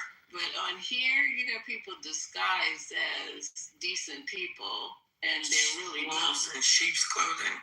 Yeah, you have to be very careful. So, well, I mean, the people that know me, they know where I'm at. If they come through, if they need a place to be, I don't have a lot, but I have. It's all like Trent putting his whole life. He's about. Does he live in Walla Walla, Texas? He's told all of us if we're ever in wherever I forgot where he lives. Oh, he lives in McAllen, Texas. McAllen. Why did I say Walla Walla? Up and down on the fucking and on the border. I wouldn't mind going to McAllen, and now that he explained it, there's where my insurance is through. This is McAllen. McAllen? Yeah. My Providence Medical Insurance. I don't know. Everything. Never been there. I've never been.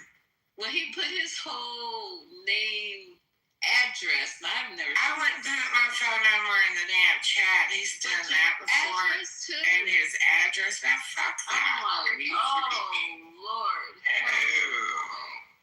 But I wouldn't mind going. No. I wouldn't mind going to, seriously, to not, Texas is not some place that's on my list. No. That's why I left back in 08. I'm not down on.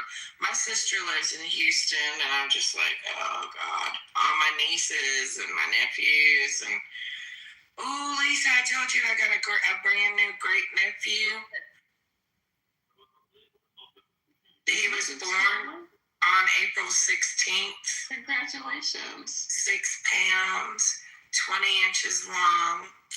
Wow, he's gonna be a tall boy. He had full hair, and his name is Chosen Arnold Lee. Chosen? That's an interesting name. Yes. It's my Jasmine. My niece Jasmine, it's her first baby. And then Lachey, my eldest niece, is due in August 12th with her first boy. And what are we gonna call Chosen for nickname? Don't know. Choosy? Chose? What Chosen. Probably Chosen. Knowing his mama. So maybe on a nickname. His name's Chosen. Because we kids gonna have a nickname. It's impossible. Yes, they might call it Cho. Oh no, not Cho. See the little black Chinese boy. You don't have to figure. You can't help it. I've had people just nickname me at the job. Just do it. And it could depend on his personality too. I don't know. Yeah, that's amazing. I'm so excited. We got boys finally, because Daniel was the only boy for the longest. My sister had 3 girls and a boy. I told her, I said, who the hell needs grandbabies? I'll just share yours, because when Lachey has this baby in August, that'll be 6 grandbabies. Because she has a 9-year-old named Saida, and then Alexis, Aria, Mira, those are the twins, and Legacy, and she's a year old now. Oh my goodness. I'm digging these names, okay? I know, and they're so beautiful. Names. My beautiful little nieces and nephews, great nieces and nephews. Well, you're blessed. Blessed. Yes, my sister started early. She was 14 when she had Lachey. But she did good. She didn't lose any of them. She took care of them. They're all grown. They were at least, every one of them were 18 before they started having babies, thank goodness. Well, that's good. At least, yeah. And then little Daniel will be 19 in November. I say little. And as far as we know, no children. I don't think so. He's just preoccupied with graduating high school right now. Yeah, parenting ain't easy. Oh, Lord, no. He don't need that. not easy. It's a job, lifetime. It's a whole life change, priorities and everything.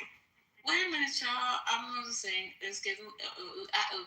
Marlene, are you still awake? Yes, I'm still awake, although I'm just about to go to bed. I know, I'm like half there. I'm like looking around going, why does it look funny? You want an espresso? You got an espresso machine, shoot. Those I are do. I have an espresso machine. I do. Yes, I do. But I'm not a coffee drinker. I bought it because it looks cute on the cabinet. You are so much. No, I'm just not. If I do make it, occasionally, I'm like, oh God, I'm so worn out. Let me do this. Or I might have people come over and go, oh, make an espresso. And I'll do it. But as far as me doing it every single day, I think I make espresso maybe once every 2 months, 3 months, 4 months. I don't know. But it's a cute thing to have on your countertop, you guys. It looks good. Yeah, it makes it look like you really be getting down. And I do that with pots and pans too. I go, you're a mess. People be going, oh my God. Look at my tea fall. I don't know how it works, but please. For a long time, I had the directions. Induction, baby. In the oven. Yeah. Oh my God, your directions were in the oven. A long time. Until I got help. And then all of a sudden, I was like, wait a minute. We have instructions on it. But you don't never cook, do you? Yeah. I do now. Relax, everyone. You're so cute. Instructions in the oven. I'm never forgetting that. And I left the insides of the turkey in the turkey, so. Oh, Jesus. I didn't know that shit had to come out. Y'all ain't told nobody. I was like, wait a minute, what is that? And then my mind said, well, maybe it's there for extra. I adore you. No one told me. Y'all didn't bother saying, did you take these? Did you take the out? I'm like, what? Yeah. Oh, bless you. No. Oh, bless your heart. Well, I had fun with you guys. We were supposed to do, as usual, the room gets, I guess, what's a good word for it, Marlene? Even though there's unhinged. Yeah, this is the biggest derailment we've had in quite some time, though. So that's why I probably wasn't too bothered by it, because I was like, well, I only have a chance when I get home to do things when you guys are on. I can do things while you guys are talking. I got great minds. You don't have to worry about it, but we can't just be sitting. I know. What are you doing? That's a good question. What are you doing, Ramona, while you're on Clubhouse? You just sit there and mine is on late at night. I'm just laying here in front of the cooler and just relaxing because, oh, I heard you guys are in triple digits. What's that? Yes. My friend lives in Vegas. You know that. So she said. Vegas is triples. Yeah, we got in the 90s, but they got trips today. Yeah. Oh my. It's so God. I was sitting out on my little rock waiting for my ride home from work this afternoon, just soaking up sunshine, getting my D3 for the day. 102. Y'all. It was wonderful. And you guys are shit. I'm gonna be like the lizard looking for a shade. I was not a lizard. I was a lizard on my rock, girl. I was enjoying it. I didn't care. I'd much rather be hot than cold. Well, Ramona, just think, if it's 102 now, this is May. What the hell is July and August gonna look like? It's gonna be so nice. Oh shit. I know. But then when I get to, I'm going to be going, my friend told me it's hella hot in Cabo right now. So I do have 70 SPF that I'm taking with me. I am white. So they have 110. I know. And then, I don't want to have that white zinc shit on me. Well, I was getting ready to tell you that, and then I'm going to hang up. I need a white powder. Me up with something called Black Girl Sunscreen. So she said Black Girl Sunscreen, so I knew it had to be something unique to it for it to be for Black girls, so I ordered it. But this was only in a 30. And I'm going to tell you, when I put it on, it was absolutely no cast. None. And it went on beautifully. Like, wow, I could wear it just like with nothing, right? And then you don't have to wait for the cast. So try that. And the only problem is that 130 is too light for me. I have to have at least above 30. I just put it down. I'm super white. I will crispy critter. So I had 70 at least on mine. Yeah, because Neutrogena sells 110. That's it. Yeah. Well, I got the 70 this time because I'm like 70's got the sweat resistant and the water resistant. So it's every hour and a half or whatever. And I have a lot of flowy long clothes instead of having a lot of skin showing. Okay, good for you. Yes, girl. I can't afford to get burnt. I don't enjoy that. Well, you make sure you have what do they call it? Receipts, pictures. If I think about it, because I'm blind. I know you're blind, girl. So everybody in the building blind, though, right? I know. I'll get people to take pictures. I will. I'm hoping I can take a video because there's bumper cars on the ship. I want to do bumper cars. And I've got my Meta AI glasses, so maybe I can do a video while I'm wearing the bumper cars. That would be fun. We'd be happy to see it.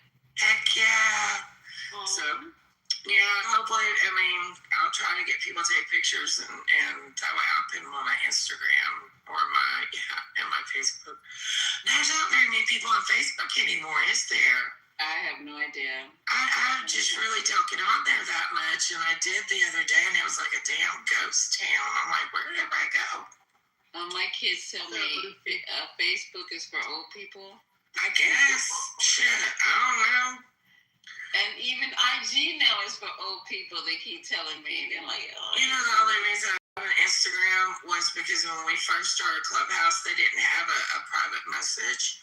So you had to get an Instagram so you could have DMs. Oh.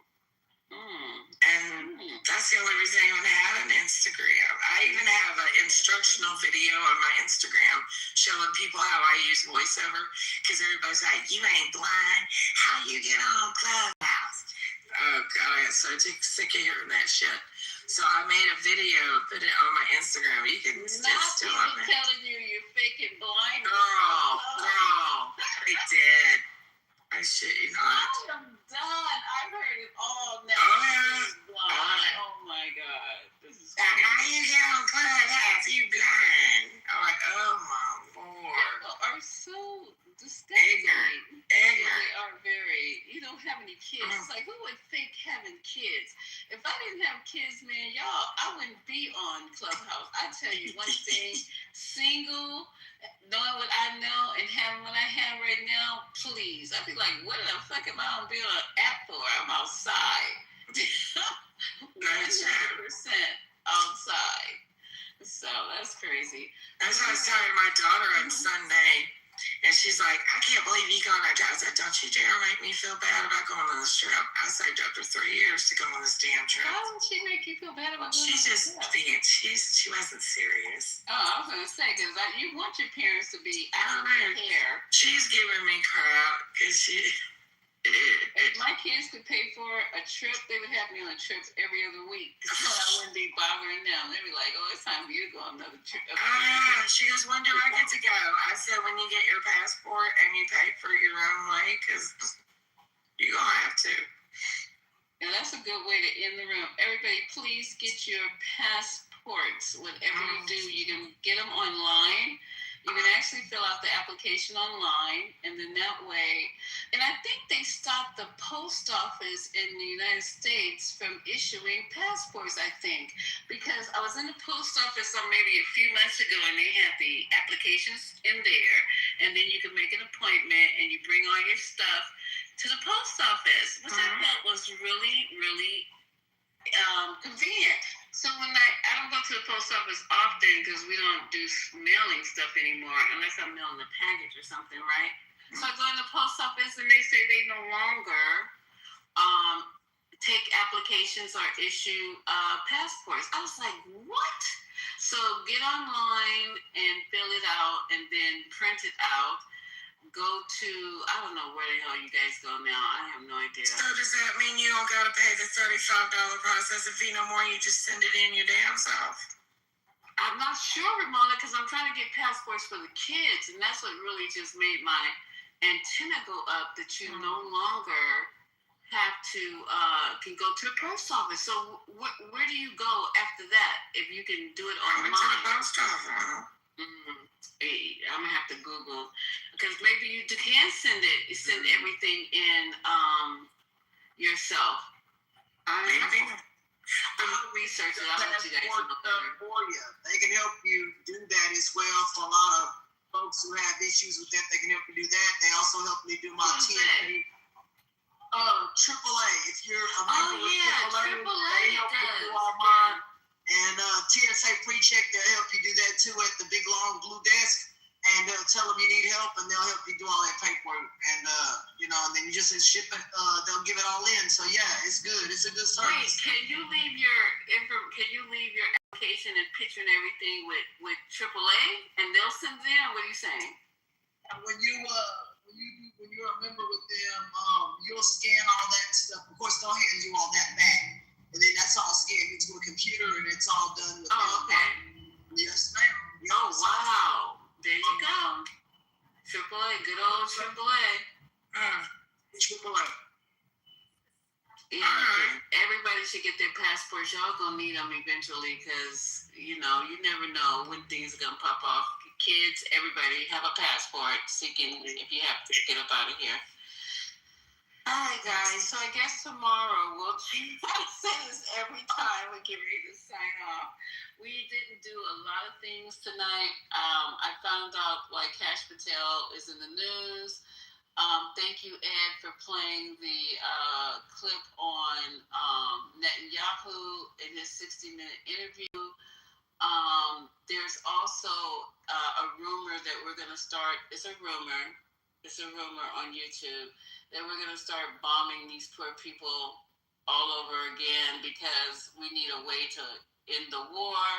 So maybe, hopefully, nothing's going to happen tomorrow. Everything. Oh, your president is going to China tomorrow. Why? Why? Why? I don't know. But he's going to China tomorrow to meet with somebody who doesn't even like him. But we'll see. I was like, Xi Jinping don't even like his ass. Don't even like him, girl. And he's flying all the way over there to be embarrassed. Jesus. So we can be embarrassed. That's right, because he's not embarrassed. No, he ain't got no goddamn shame. It's us rolling our eyes in the background going, oh my God. Yeah. I just said, well, they're going to have to make sure they give him something made out of gold, because every time he goes someplace, everybody knows that, they got to give him something made out of gold. That dude gonna turn around and squat over a bowl. That's what Xi Jinping gonna do. Here's your gold nuggets. Oh, and he's making a statue of himself. Statue. Did you guys hear about that? And it's going to be placed somewhere on the grounds. In Mar-a-Lago? Ew, God. No, the White House. Ew, why? Really? Yes. That's in the news as well. Just crazy. Melt that fucking thing and pay for the damn White House to get fixed. And pay for somebody's college tuition. That would be... That would literally kill him. He would roll over. Oh, man. So, anyway, guys, it's time for us to sign off. I had a great evening with you guys, and we'll be back tomorrow for more fun. So we can act like, what is the word? What do you say? You're acting 420-ish? Oh, God. More drama with Trump's liquor cabinet coming tomorrow. God, yes. And be 420-ish. We'll be 420-ish. Good night, love. All right, the replays are on if you guys are interested in them. And if you have a pink ticket down the bottom, it's not too many of you guys tonight with pink tickets, please cash them in. Then that way you'll be notified every time it's time for you to get 420-ish. And we're going to have fun regardless of what was said. There's a lot to learn in this room. Everybody's opinion is welcome. I usually have the hands off, so you can come up and talk. Don't be afraid to come up on the stage. We welcome new voices. And thank you so much for your support. And I'll see you guys tomorrow. Good night. Good night, everybody. Good night, 420 Click. Bye. Bye.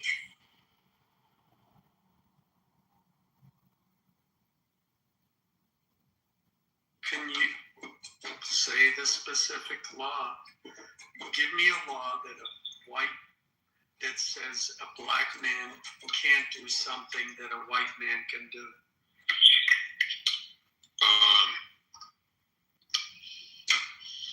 Well, I mean, essentially, there's not anything explicitly that says that is the case. Then problem solved, isn't it? But yeah, we still have it where specifically that plenty of people who seem to be struggling to get to a position in society with roughly the same merits, if not more merits than the other person. Yeah, we do, but is that caused by racism? Well, or is it caused by individuals' behavior? Well, and like I said, it doesn't mean it's not necessarily racism, but I mean, can we, it's like, do we also have to believe that essentially that black people just suck at everything? And I don't agree. I just don't agree with that. Oh, we have common ground. No, black people don't suck at everything. I think we can acknowledge that. That's not a problem. But, when we look at the different disparities of outcomes, we can look, and remember, laws are designed to protect individuals, not groups of people. And we can look to individual behavior. And then when we look at individual behavior, then we can start to see, well, did racism occur? Was there prejudice involved in this specific thing, specific action? For example, that, people always bring up, well, Wells Fargo was discriminating against black people, et cetera, and guess what? Glory be, they were penalized for that. And that's the way it works. Well, if you're going to discriminate, well, then, yeah, you will be penalized. That doesn't mean the country is racist. It means the country isn't racist.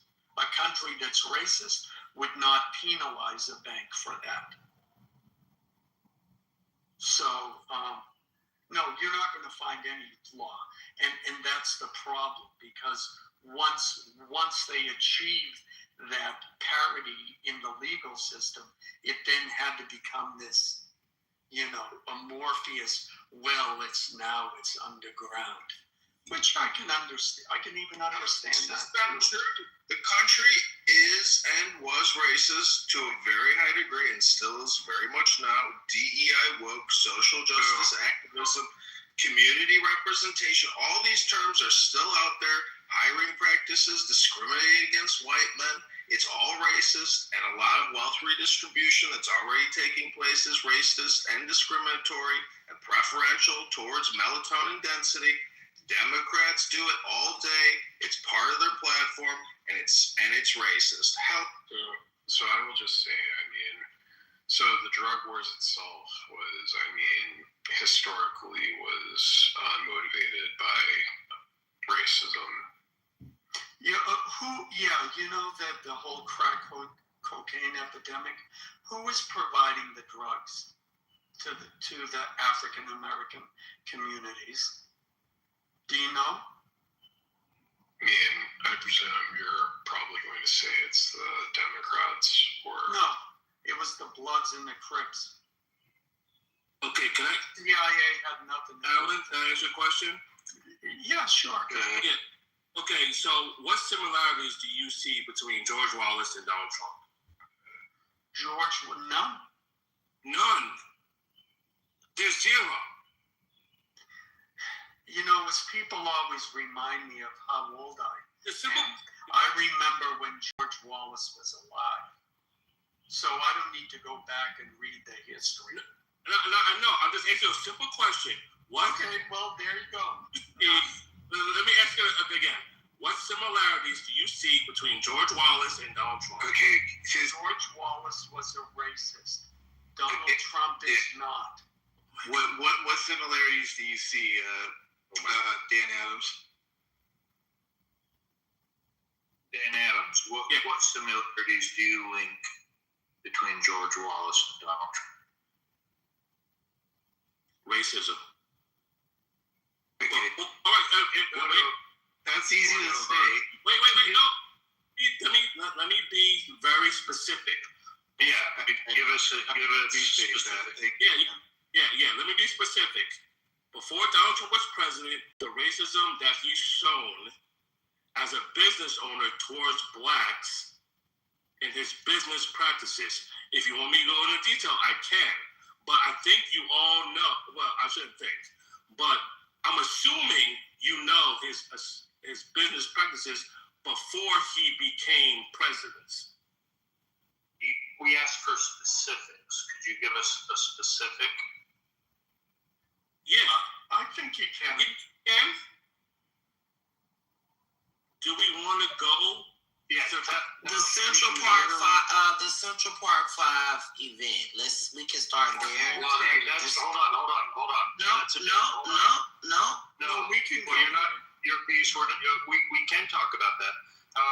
Dan Adams referenced business practices. And that's not the Central Park.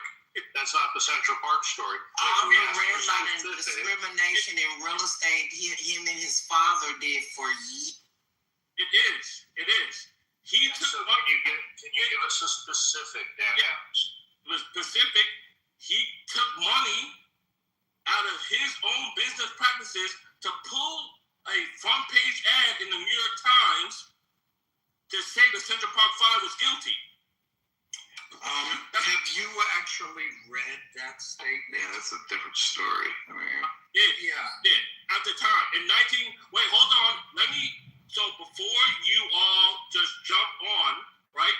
So a lot of people haven't read that in real time. But back in 88 and 89, when it affected the black community, I read it in real time. They confessed. Yeah, but everyone thought they were guilty. Dan, Wait. everybody's reaction would be the same. Hold on. They're guilty. Hold on a minute. So you're saying that the Central Park 5, everybody was guilty of the crime that they were accused of? No, that's not what I'm saying. That was the public sentiment that they were guilty. Wait, so why bring up admitting to a crime? They admitted it. That's what I'm saying. It's guilty. Oh my goodness. They were kids and they were cars. Wait. Hold on. We can't get this confused. Come on, we're people that have brains. Did they admit that they were guilty or not, Adams? Come on, dude. Are you fucking serious? You're gonna sit there and say that they didn't say that they were guilty or not? They weren't guilty. I know they weren't. That's not the point. Did they say it though? My God, I give up. As far as Trump knew, they confessed. It was all right. So a 16-year-old kid. It doesn't matter the age. Get out of what here. they did. Your age is what they did. Doesn't matter their age. No. And you're not this dumb, are you? You're not using common sense. Use common sense. It's not common sense. It's what they said. That's the whole point, you guys. Hello, anybody home? Were they guilty? No. Thank you. Did Trump know they were not guilty? No. They were guilty. Good God. When he published, first of all, horrible. When a published act. Did he know they were guilty when he published it? You think? Or had they admitted guilt? Okay, so let's move to business practices. You want that one? No, we didn't. Hold on. I got a follow-up question. Hold on, Dan. I got a follow-up question. Dan, can we look in this room? No, Dan, in this room we have dialogue. We go back and forth and take turns talking. Look, I have a question for you. Yes. But how was Trump racist with this Central Park 5, though? You never linked actual racism to it. Their race. So before I give my answer, do not respond. Can I ask that? Good luck. Exactly. Thank you. Exactly. So before I finish my statement, you came in here to tell us that Donald Trump was racist, right? And you have failed to do that so far. I'm asking you to explain specific. You can't dictate the conversation, Adam. No, you're not allowed to complete a sentence. I can't do this. I mean, exactly. No, we're either going to have a conversation or we're not. A conversation is not allowing somebody to complete their sentence. Okay, you finish up, and then we're going to go. Okay, go ahead. Okay, that's all I was asking. Thank you. So repeat the question again, please. Okay. Is there a disconnect here? I asked very clearly. I've also made it a statement. So you asked for me not to speak. I sat here very quietly, and now you're asking me to speak again. Right? Interrupting. I'm not interrupting. You asked me to speak. I got interrupted. So you're filibustering because you don't have an answer. No, I don't. How Trump is racist. Ask the question. Did ask the question. Ask the question. Oh my goodness. We're repeating your question. That's insane. One person, please. One person. This is black excellence, guys. You guys unite. Okay, I'm really trying to be patient because I really want to have a good conversation. He wants to defend the girl, but he says something rude. Could one person speak, please? All right, seriously. Can one person speak at a time and ask the question? Why are you acting this way, Dan? Oh my goodness. Link how Donald Trump is racist with the Central Park 5 listing in the paper. Okay, when I answer, nobody respond before more qualifiers. Go. Just say it. That's exactly why I can't answer. Somebody jumps in. He's you have your own flaws. You just filibustering. You don't have an answer. I think go ahead. And it's taken you 5 minutes. No, it hasn't. Somebody jumps in. Start talking. 3, 2, 1, go. Thank you. Number one. Sorry. See, here we go. See? Every time I start talking, somebody sometimes you have to ignore the little sometimes I have to ignore Yeah, you do. Okay, yeah, sure. Thank you. It's convenient for you, right? So, number one, if it happened to a group of white males, he would have never have taken out a full-page ad. See, here we go. See, thank you. See, somebody was about to block, and I haven't finished my statement. So, number one, I'll repeat again. If this would have happened to a white group of males, he would have never taken out a full-page ad in the paper. But it was because it was black males, he took out a full-page ad and said they were guilty.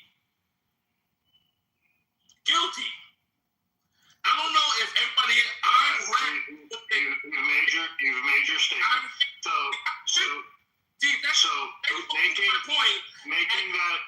You finished. As soon as you've been taking a freaking hour. Go. Dan, we have dialogue in here. Dan, we go back and forth because it's been air time. Did I finish? No, Dan. I'm going to stop you right there because that was such low IQ bullshit. Number one, you don't know what would happen if it didn't happen because there was not white men who did it. Number two, Jesus Christ, this is so fucking retarded. This is brain dead. We're here. So shut the fuck up. incredibly insane. I don't even know where to begin. I don't know if I could just state the obvious. He never mentions their race. He never mentions them directly. Well, what he says is his only thing is he says, I do not think, Mayor Koch has stated that hate and rancor should be removed from our hearts. I do not think so. I want to hate these muggers and murderers. They should be forced to suffer, and when they kill, they should be executed for their crimes. They must serve as examples so that others will think long and hard before committing a crime or an act of violence. So that's the strongest statement he makes. But his complaint, if you read it, is not about Black people. His main complaint is that families, white, Black, Hispanic, and Asian, have had to give up the pleasure of a leisurely stroll in the park at dusk. So why was the assumption there that this is the type of crimes that Black kids do? That I think the assumption was out there. Would you not agree? I think the assumption was at the time he wrote it that as far as he knew, there were 5 Black youths, or as Joe Pesci says, youths, who had committed a horrible act. And so he was responding up to the lack of law and order. Yeah, in your piece, anybody's reaction at first would be that, regardless of color, though, right? Because there's no indication that he's doing anything that anybody else was doing at that time of a different skin color, no? Like that's what. I didn't live in that area at that time. I have family in Philadelphia, and they said it was just horrible for Black kids. Just constant racial profile was just horrible. Okay, but the reaction. I'm talking about the human emotional reaction, not anything to do with skin color. If that literally came across, tomorrow in the newspaper, you and I had seen it, we would both have the same reaction regardless of our skin color, right? That's my question. Not what's going on in the neighborhood, because that's assuming that you're planting an assumption on Trump is reacting to what's going on all over the neighborhood, and that somehow this is some kind of racial comment that he's making. I'm talking about just the normal reaction that somebody would have to an incident like this. Do you see that at all or not? Or is that just out of the question? I mean, I think that would be a normal incident, but I think that they were just, to me, have you all seen the movie about this whole incident? Have you all watched that movie? Yes. With Ava DuVernay. Yes. If you watch that film, I mean, you can't help but to have emotional response, everything that they went through, and then just to come out and say, oh, by the way, we found out it wasn't you, so we'll give you a couple $1,000. There's no way you can repay those kids for what they went through. Some of them were even raped. Okay? So a couple $1,000, that's bullshit. Okay. I mean, I think after the fact, I could agree with you. I could find some compromise here. I actually do have to watch the movie. I haven't watched it, so I need to get a little caught up on it. But I can meet you there. That's fair. I don't know if anybody wants to disagree with that. I don't think whatever happened afterwards is appropriate. But I was just saying at the initial time, that's because that's the main argument, I believe, right? Is that Trump went right to the newspaper, I guess condemned them, right, as being, insert whatever racial thing that you want on it. And that's that, right? I mean, that's the whole gist of why we're talking about this, right? It's like this is assumption that he did all that, right? Am I in the right place? Yeah, Trump thought they were guilty. The public thought they were guilty. They didn't confess. They were false confession, obviously. But imagine if a crime happened today and it came out and it was to murdering a 17-year-old girl and raping her viciously, and then public talks about it for a month or for like a week, and everybody's saying it, and then someone takes out an ad saying they should face the death penalty. And Beaver, do you have children? And then it comes out that they were false confessions, and the public sentiment totally shifts. If you have children, how would you feel if someone took your kid down to the station and questioned your kid without your consent? Right. They know damn well that's illegal. You cannot question those kids. The parents were not there. Okay, you think Trump did this? He posted it. Yeah, that's nothing to do with Trump. Again, there's no connection between Trump and the police coercing a confession out of the kids. You see that, right? I mean, we got to get realistic here. There's no correlation. Trump didn't call the police and say, "Can you coerce those kids to say something?" Come on, man. Like I said, we can meet in the middle on many things, and that's why I think that's what crosses the racial divide. If we want to go there, like we don't need to make this a race thing. We can meet in the middle on some things, But doesn't the belief of Donald Trump being a racist you have to take some liberties and some assumptions that all white people are inherently racist, so then must be racist too, because Trump did this and took this ad out that he is a racist because of their race. Essentially, that's what. Well, you don't have to make an assumption that he did it because they're black, and there's no evidence that he did that. Exactly. Go ahead.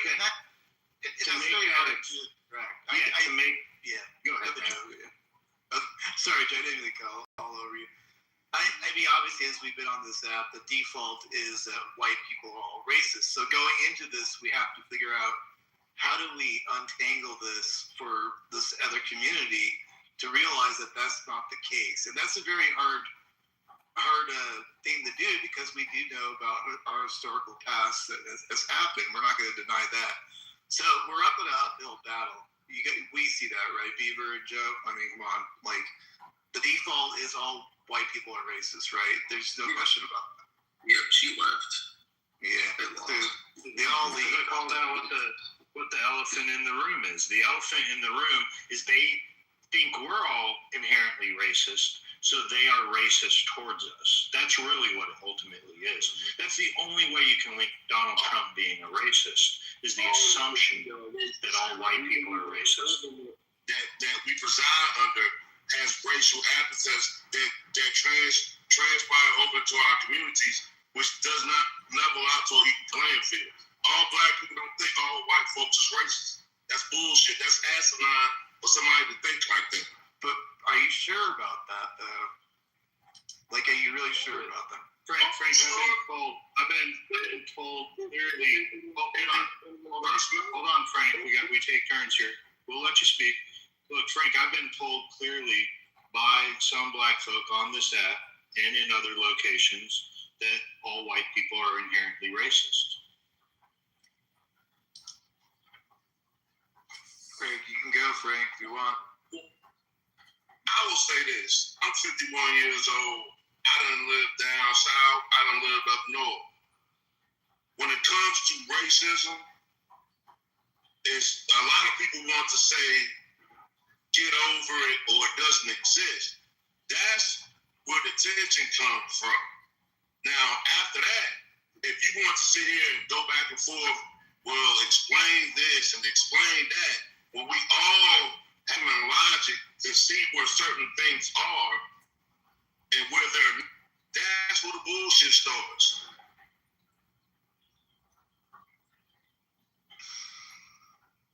And in fairness, the app is not a fair sample of the real world, right, Joe? We've always said that too. But, we do have to go by what we've, I guess, experienced a little bit on this app. So, I don't know. I'm just saying, it's hard to, if someone comes in here like we see, I think with these two individuals, if we got to the real heart of it, they would say white people probably are on default are racist. So it would be very hard to have this conversation if that's the default, right? Does anybody disagree on that? I mean, clearly if the default wasn't that, then we can have a conversation. That's why it's really hard to have this like I said, I can meet people somewhere on some points, but we got to be really just careful and logical. I mean, Trump is not calling down at the police station to help out with making sure these boys are entrapped in a way to confess things that they didn't do. I mean, it's just like, unless there's something in the movie I didn't know about. Sorry. Yes, Trump did know. You're right. But Trump's, how do you call it? How do you say it? His celebrity pushed the narrative. Now,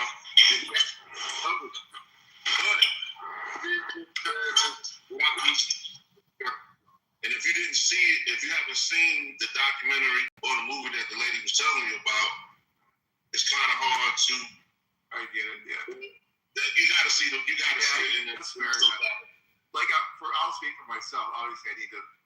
I just went by what I've heard for years on the app. I haven't really watched any movies or documentaries or done any of that. So yeah. But I think this goes back into the kind of the problem, because for me, I do not think all white people are racist. Okay.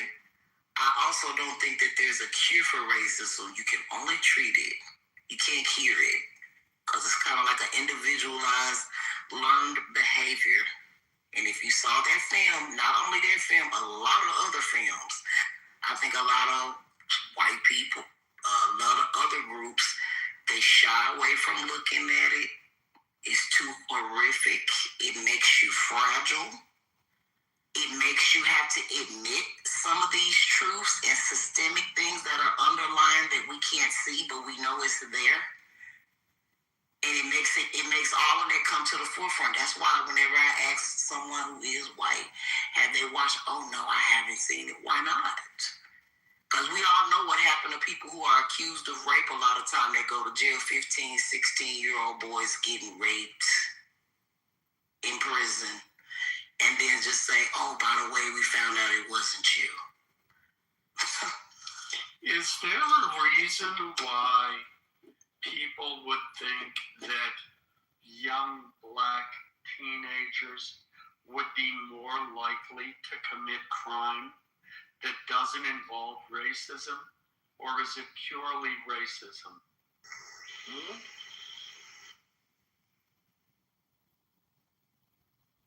Be the pattern recognition. If they see them doing it more often, and then they may just think, well, they might do it next time. It might be a black person. And you know what, Beaver? That's a very good point.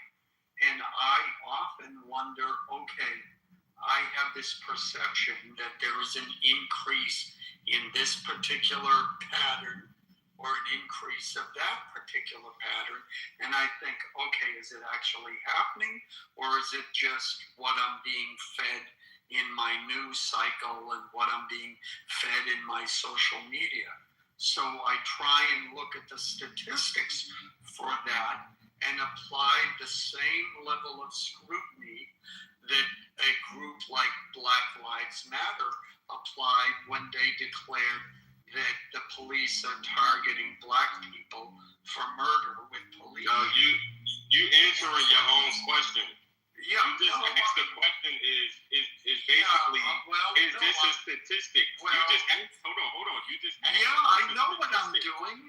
But you're saying they only show me these things. Yeah, I will get to it.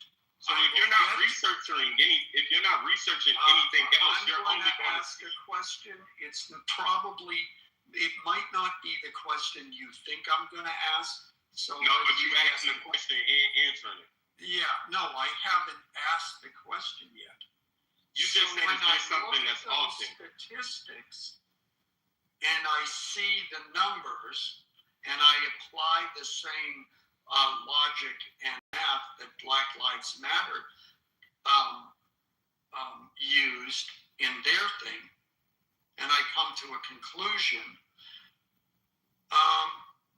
Why is it, and other people come to that conclusion, why is it instantly gets called being racist? Because Frank, I can meet you at the idea that you want acknowledgement of your experiences. but why can't you admit that there are actual behaviors that are going when you look at violence between different ethnic and racial groups? I have to look. I don't want to misquote the numbers. So let me find it. Hopefully I've got it here. Okay. So when you look at violence, that includes everything. Black perpetrators and white victims from 2017 to 20 through 21 for 4 years, there were 2,382,400 incidences of violence where there was a black perpetrator and a white victim. In that same time period, there were only 371,540 incidences of a white perpetrator and a black victim. How many white on white? We have a clear disparity. Look up how many white on white though at the same time. They don't report that. They only report what happens in our neighborhood. They don't report what goes on in the neighborhood. The crazy thing is they actually report it. They just don't want to look it up. If you want it, I'll give you those numbers too. I'm happy to do it. White perpetrator, white victim, 8,721,450. White on, I think that, white on Hispanic is 1,006,400. Now the black perpetrator, black victim, as I said, the white victims are 2,382,400. So y'all commit more crimes than us. Black, yes, but remember, you're bigger. No, actually, that's not true. Because when you look at the 911 call statistics, you're seeing that white people make up about 26% of all calls. Black people make up, so you have they make up, 60, 65% of the population, but they're only accounting for 26% of those calls. But in the black community, I think it's like 14%. Look at the Black people are calling the police. I want you to tell me these statistics. When you read white versus white, and then you read white versus black. Yeah, I'm going to show you statistics. Hold on. And this comes from the perpetrator. More than likely, there were robberies, in-house home invasions, carjacking. It's still bad, right? But I guarantee if you really want to put your nose in those statistics that you want to read out so much with those disproportionately lopsided numbers, when you go to the white side versus black, I guarantee you more than 70% of those crimes were based on racism, skinhead shit, Klan shit. Run those statistics. And I bet when you look at talking about. I'm the one person in this room that you know it was really based on racism. No. I think he's talking about the type of crime. No, okay. First of all, make this make sense. So you have 13% of the fucking population that commits over 50% of the fucking murders in the United States. So even though we dwarf you in size, you guys numerically commit more fucking murder. Per capita or what were y'all? Per capita in total. In other words, could you put your supporting argument, the link in the chat so I can look at that? Thank you. You can look at it, but you're not going to understand it. It's also in raw numbers they commit more murders. How dare you say she's not gonna understand it? Who the fuck are you talking to? I'm gonna follow up on this. She'll understand any number you put up. Frank, can you hold on now? Look, I'm gonna follow up on this. This is a bunch of gaslighting. I lived in New Orleans for 15 years. The murder is awful. Blacks killing blacks goes on. You cannot try and gaslight us and convince us this isn't going. That this is being total. Black people make up 3% of all of their violence. By the way, how did we get on this? Good. Wow, how the tables are turned. But how did we get on this? Because we were talking about Trump and whether or not the Central Park 5 is something that is tied to Trump. To bring it back to that, the point is that individuals' actions and behaviors affect how we view that group. If you see a bunch of skinheads, protesting in a city or commit violent acts, people are going to blame white people for that. Is it right? No. And I forget who it was. Well, it wasn't you, Frank. It was the other person. Yeah, you're right. We shouldn't judge the whole group, a whole group by the individual's actions. And yet, we do. And we can notice patterns. And so, to say, well, it doesn't completely use it. But I think when it came to the Central Park, and again, when you look, and before I say this last thing, when you look at the police's action in that particular case, there was no defense of it. I will grant you that. Can we answer now? Yeah. Saying a lot of unanswered things. But the fact is when you see that much crime being committed by the same group of people, you start to notice. All right, so who else wants to speak? Who is that? Frank? It's risky. So I want to say a few things because the guy that was just talking, I've been listening for hours, a good 4 hours. The guy that was just speaking, you made a lot of racist references tonight. Just like even terms that black people call other black people, you're trying to jump in and dig with those shots against black people.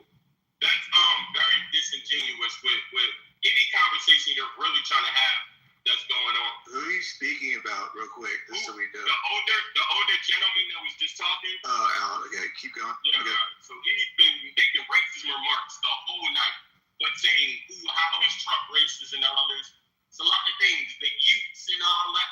You made a lot of racist stances that other people have made. As well as you just spoken about Central Park 5. A lot of y'all haven't seen it because y'all don't want to face the truth of how racism played a part in that. That's another authority with y'all. But in other words, y'all. Risky, I just want to correct. You said you were here when we talked about that, right? I was in here for a good amount of time. Right. And we were talking about Trump in Central Park 5. Not that we deny that there wasn't racist stuff to it with the police and all that. You know that, right? You heard that part or no? Yeah. Okay, I just want to clarify because you made it sound like we are just talking that we don't think that part was, there's. You mean y'all only know? So like a few people said it. Y'all only know what the media put out there. Y'all don't know really black culture because y'all not black. Y'all don't know what black people are going through. So y'all sitting here trying to explain what black men are fear of. Y'all just said black men's biggest fear is fucking another black man. No, it's not. That's not a fear. The number one cause, okay, first of all, you can look at the number one cause of death statistically. The number one cause of death for black men, black boys under 18 is literally murder. No one cut you off when you said that. So can I get the same respect?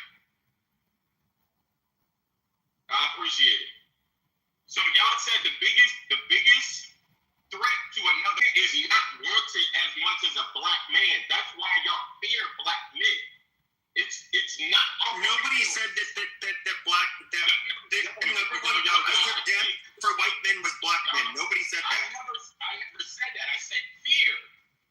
I said fear. I said fear. The biggest fear of white men is black men. No, that is bullshit. Because black men are fucking retarded in comparison to white men. No offense. Wow. We rule everywhere. Hold on, you guys can't even. You guys independently can't even fucking name one black country that's even as fucking developed as Honduras. They don't exist. You guys have. And the places that the blacker the places most of them have been colonized. Most of them have been colonized. You guys can't run your fucking selves. You guys should be colonized. No. You're not gonna raise baby this morning. It's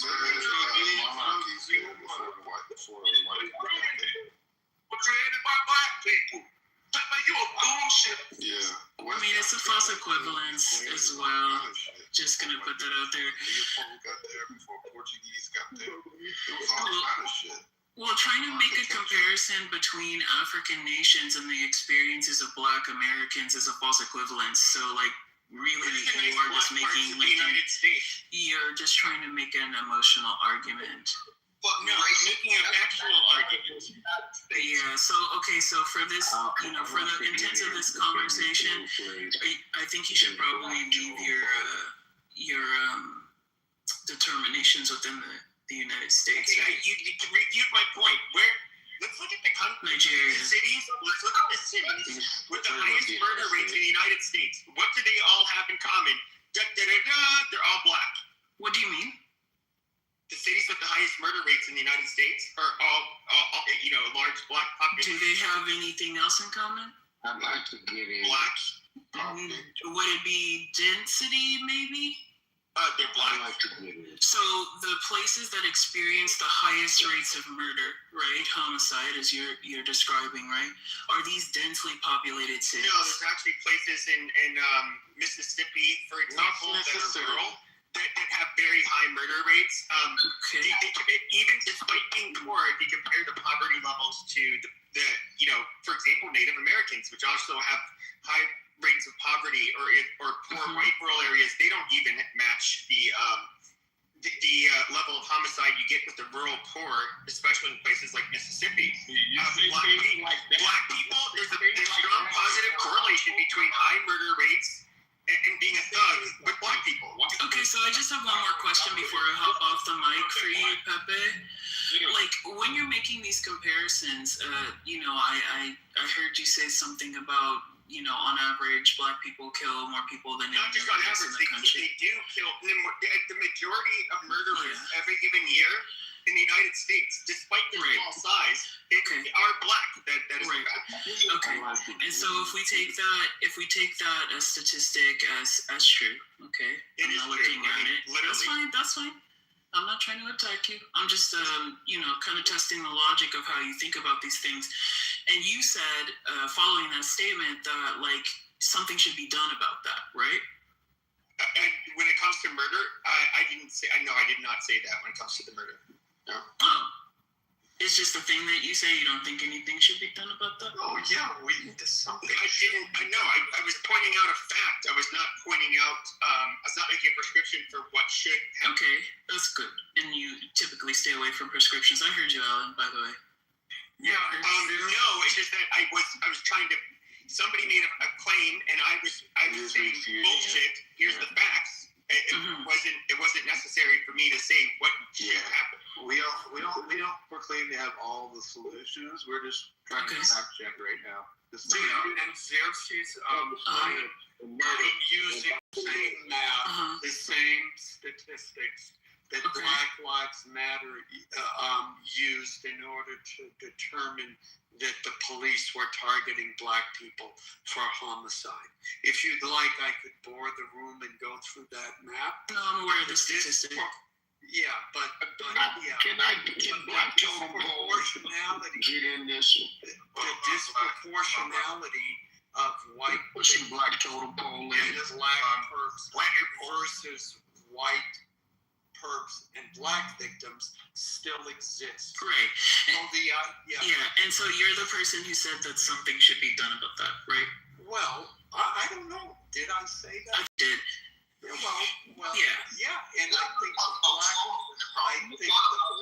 community then do something about it. So do you feel this way when you analyze the historical facts surrounding the violence that, and crimes that were perpetrated by any other race, including Europeans and all immigrants? That's the problem. I'm not talking to you, Pepe.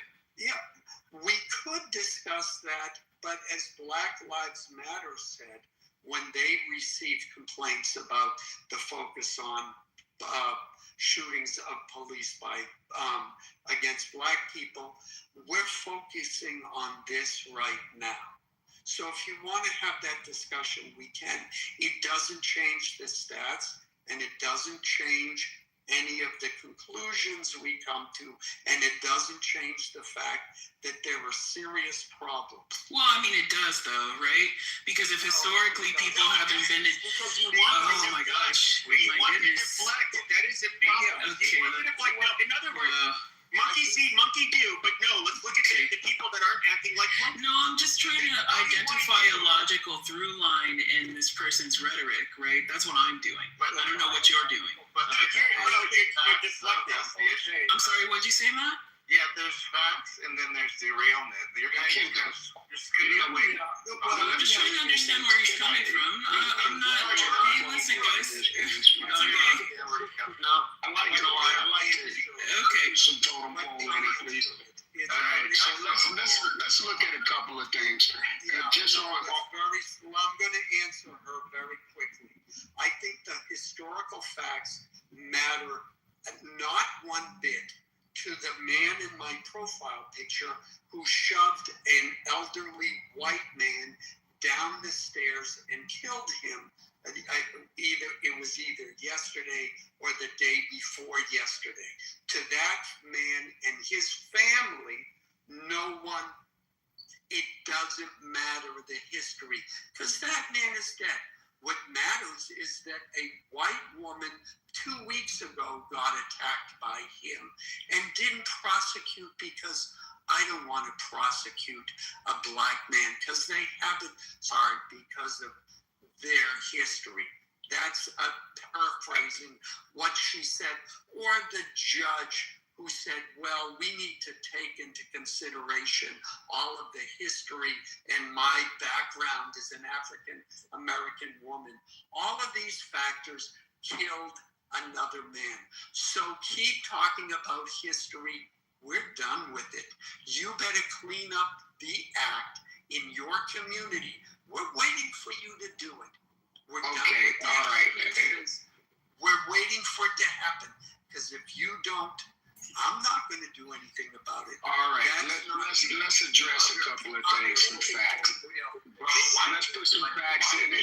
Let's put a few facts in it. Let me say a couple of things. Black Totem Pole say a couple of things. All right. First of all, I'm Black Totem Pole, the indigenous Negro on the stage. If you see by my name, there's a gold badge. No, shut up, you fucking Hold on. Come on. Hold on. You see that badge by my name? That means I bring value to image I'm on. I'm top 2% on this app, and I'm going to be respected as such because I'm the man in here. With that being said, we're going to compare two states. Let's look at Maryland and let's look at Oregon. Now, there's a degeneracy in both of these states. There's a high drug level in Maryland.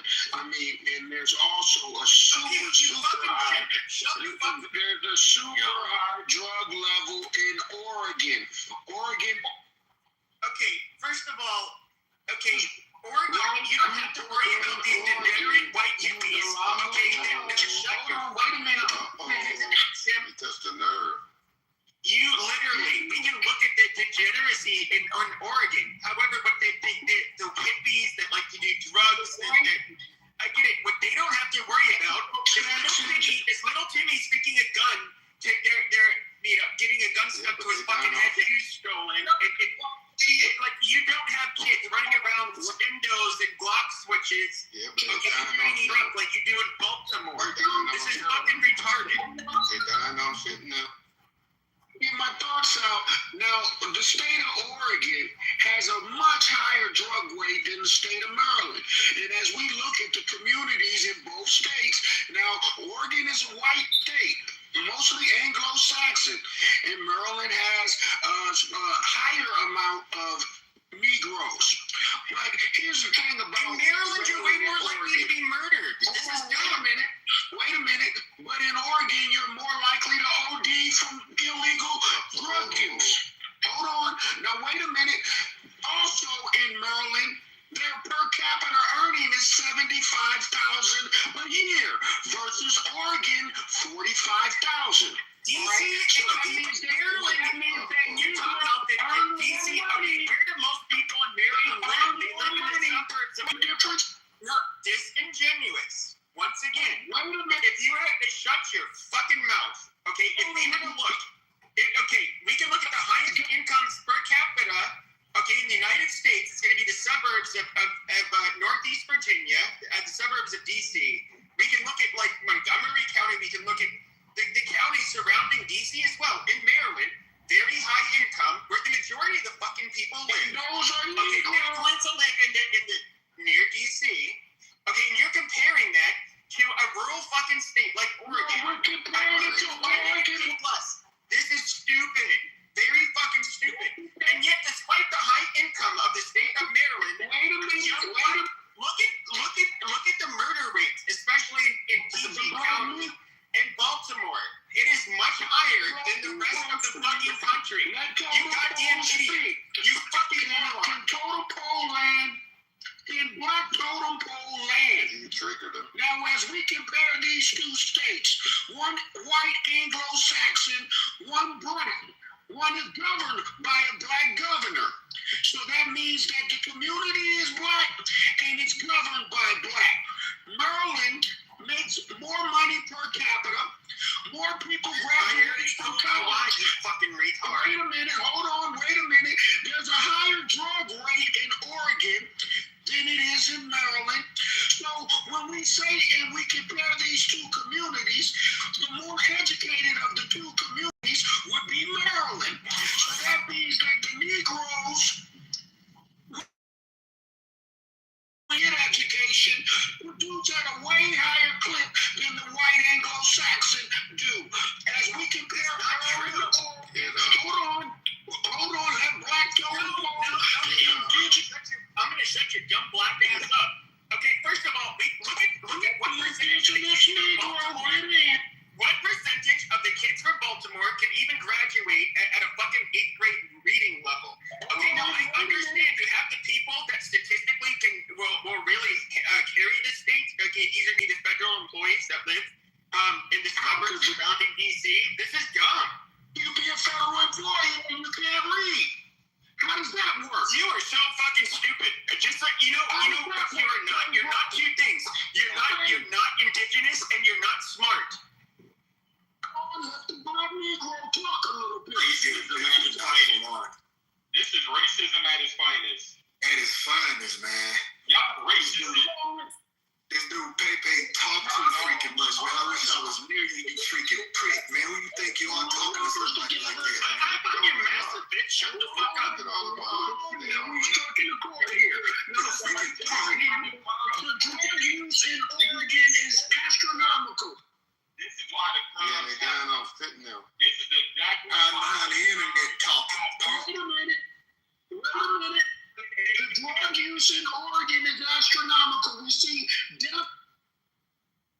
They're using illegal substances.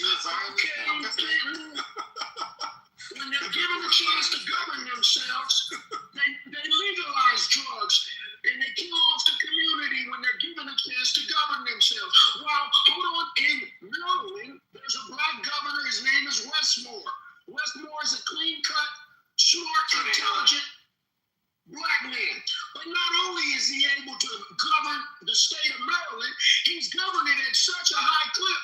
There's not many states in the United States that have done better than Maryland.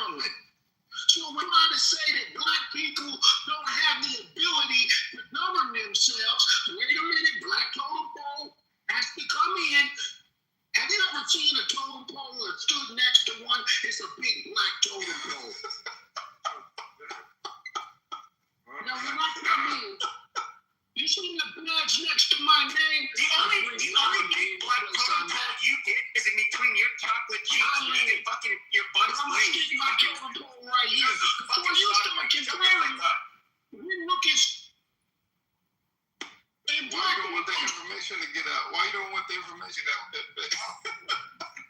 Because I'm glad he brought that up, and there are plenty of examples where black people have good reason to be proud of their accomplishments.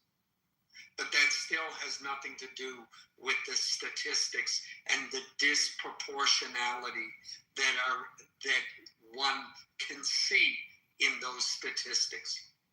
Every 5 hours, a black woman is murdered by a black man. That is not something to be proud of. And maybe it's less in Oregon or more in Oregon compared to Maryland or Baltimore or any other. That is a lie. It is not a lie. How does anything you say justify rape? I started Clubhouse in the black femicide rooms, and I verified it. And by the way, you guys are getting busy because 4 years ago, it was one murder every 7 hours. That wasn't good enough. Now you're killing a black woman once every 5 hours. Look up the statistics of a black man killing a black woman. Take that number, divide it by the number of hours a year, and you get every 5 hours. Well, how does anything you say justify racism? What? Who's talking? Justify racism. So who's justifying racism? Where do you get that from? People moderating this room. Like, and nobody. Okay, I'm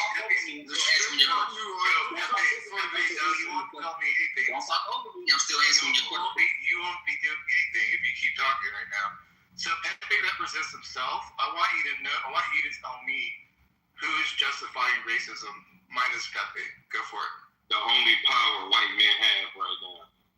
Who's that? Who's talking right now? Are you the guy that was talking? No. I have a question. I was the guy that was talking. No, it wasn't you. We both were talking. Y'all keep muting us. Matt, I just want to say, as the only white representative on the moderation panel, we must be, because we're all white. Well, we had that discussion earlier. By default, we're all racist. I mean, that's the name. You guys kept muting this guy when he was never afraid. Not all, but most. You guys were muting Totem every time. About the muting. We don't care about. I don't want to let them. Totem every time he gave. That's Frank was pretty cool about it. Bro, you're racist together. You have an agenda. You guys have this talking. You guys have an agenda. All right, Othello, shut up, man. You're just jabbing right now. No, you have an agenda. Read your minds. You're gonna be okay, Othello. You're gonna be okay. I want to talk to the no guy. Is he still here or no? No. Yeah, all y'all laughing. Okay, come off the mic. I'm moving you down. Anything else? Repeat what you said to us. Go ahead. You're making these black jokes and shit. We see that racism. Stop playing dumb. And you're using these facts to justify racism against black people when people bring up the exonerations that black people lead in. That you won't speak. Okay, so you just mentioned there's facts, right? There's facts, right? You mentioned that. How is that helping help with racism if there's facts? Well, hey, Matt. No, hold on. He was asking him, but also you bring up exonerations. Okay, exonerations are still relatively rare, and when it comes to the absolute lopsided amount of murder, okay, and violent crimes that the African American population commit, that would not even put a dent in that rate. And so, once again, this is more deflection. This is more, hood scholarship from our intellectual Negroes on the stage, and it is bullshit. Go ahead, Risky. I'll get back in the queue, please. No, yeah, Risky. Go ahead, Risky. Risky, are you there or no? That black totem pole. Can I get in? This is the prime example of why white men are. Well, we're gonna go again. Let's go again. Wait a minute. Let me handle this. Let black totem pole. Hold on. Let me say this real quick though. But this is the reason why white men have this super fear of black men, because they think they can say what they want with no consequence. Because it goes on with white men. Black men are passive. I am telling you the fucking truth. I'm not talking to you. The fuck are you talking about? As a white man, I support this moderation panel. As a white man. You see? This is the prime example. How dare these white crackers spit the goddamn facts and regard us being fucking murderous motherfuckers. And they got black totem pole get back in. We'd like you more if you didn't This is not cool. in the third person. Yeah, this is not Indigenous Negro black totem pole get back in one more time. Now hold on. Now let's go again. There's only one state with a black governor, so I'm going to use Maryland again. I'll say Maryland up against a state like Colorado, right? When we look at illicit drug use, of course, you think I'm comparing one fucking standard? Anglo-Saxon. Okay, but wait a minute. Let's look at the amount of single motherhood. Let's look at the rate of fucking homicide. Let's look at that. What these places won't you allow the black Negro to speak? We're gonna compare the fucking states. Let's compare the fucking states. Tell me where in Colorado you get a place that's even close as being as dangerous as Baltimore. You don't get it. It doesn't exist. Why? Because you need a bunch of low IQ chimps to be living in the same fucking place to get such a violent place in the United States. Exposing the Anglo-Saxon. Watch how I expose him. Now let me expose. Why won't you guys let the white moderator speak? He wasn't done. Yeah. I wasn't done. Now hold on. Now wait a minute. As far as I'm concerned, there's a danger when you're using illegal drugs and substances. And here again, Anglo-Saxons in Colorado use drugs at a much higher clip, which will result in community breakdown at a higher clip in Baltimore or Baton Rouge or Biloxi. That is retarded. There is no drug use by Anglo-Saxons is at an astronomical rate in the state of Colorado, where Maryland ranks as among the lowest of states. Not only do we rank amongst one of the lowest of states, we're still governed. Wait a minute, Black. Okay, so despite the disparities, okay, in illicit drug usage, okay, you still have shitholes like Baltimore. Let's look at despite, and this is where I think it really explains the differences between black people and white people, is that if we were to look at the murder rate in the state of Maryland, it is much higher. Okay, white people, whether or not they're on drugs, commit less murders. In other words, they're less likely to chimp out and kill people. I mean, but unfortunately, that is a uniquely black problem in the United States. You guys love shooting each other. I wonder where we got that from. Right, where did that behavior come from? That's deflection. Now,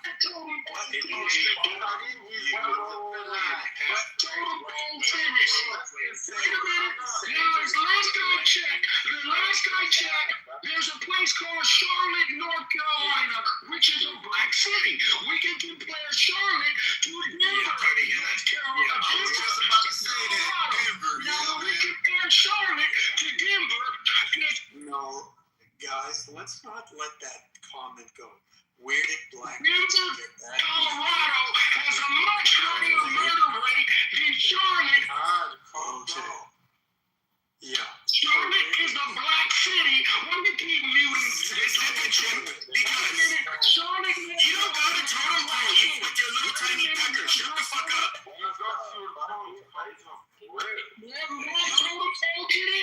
Now, in Charlotte, Charlotte is a black city, and Denver is a white.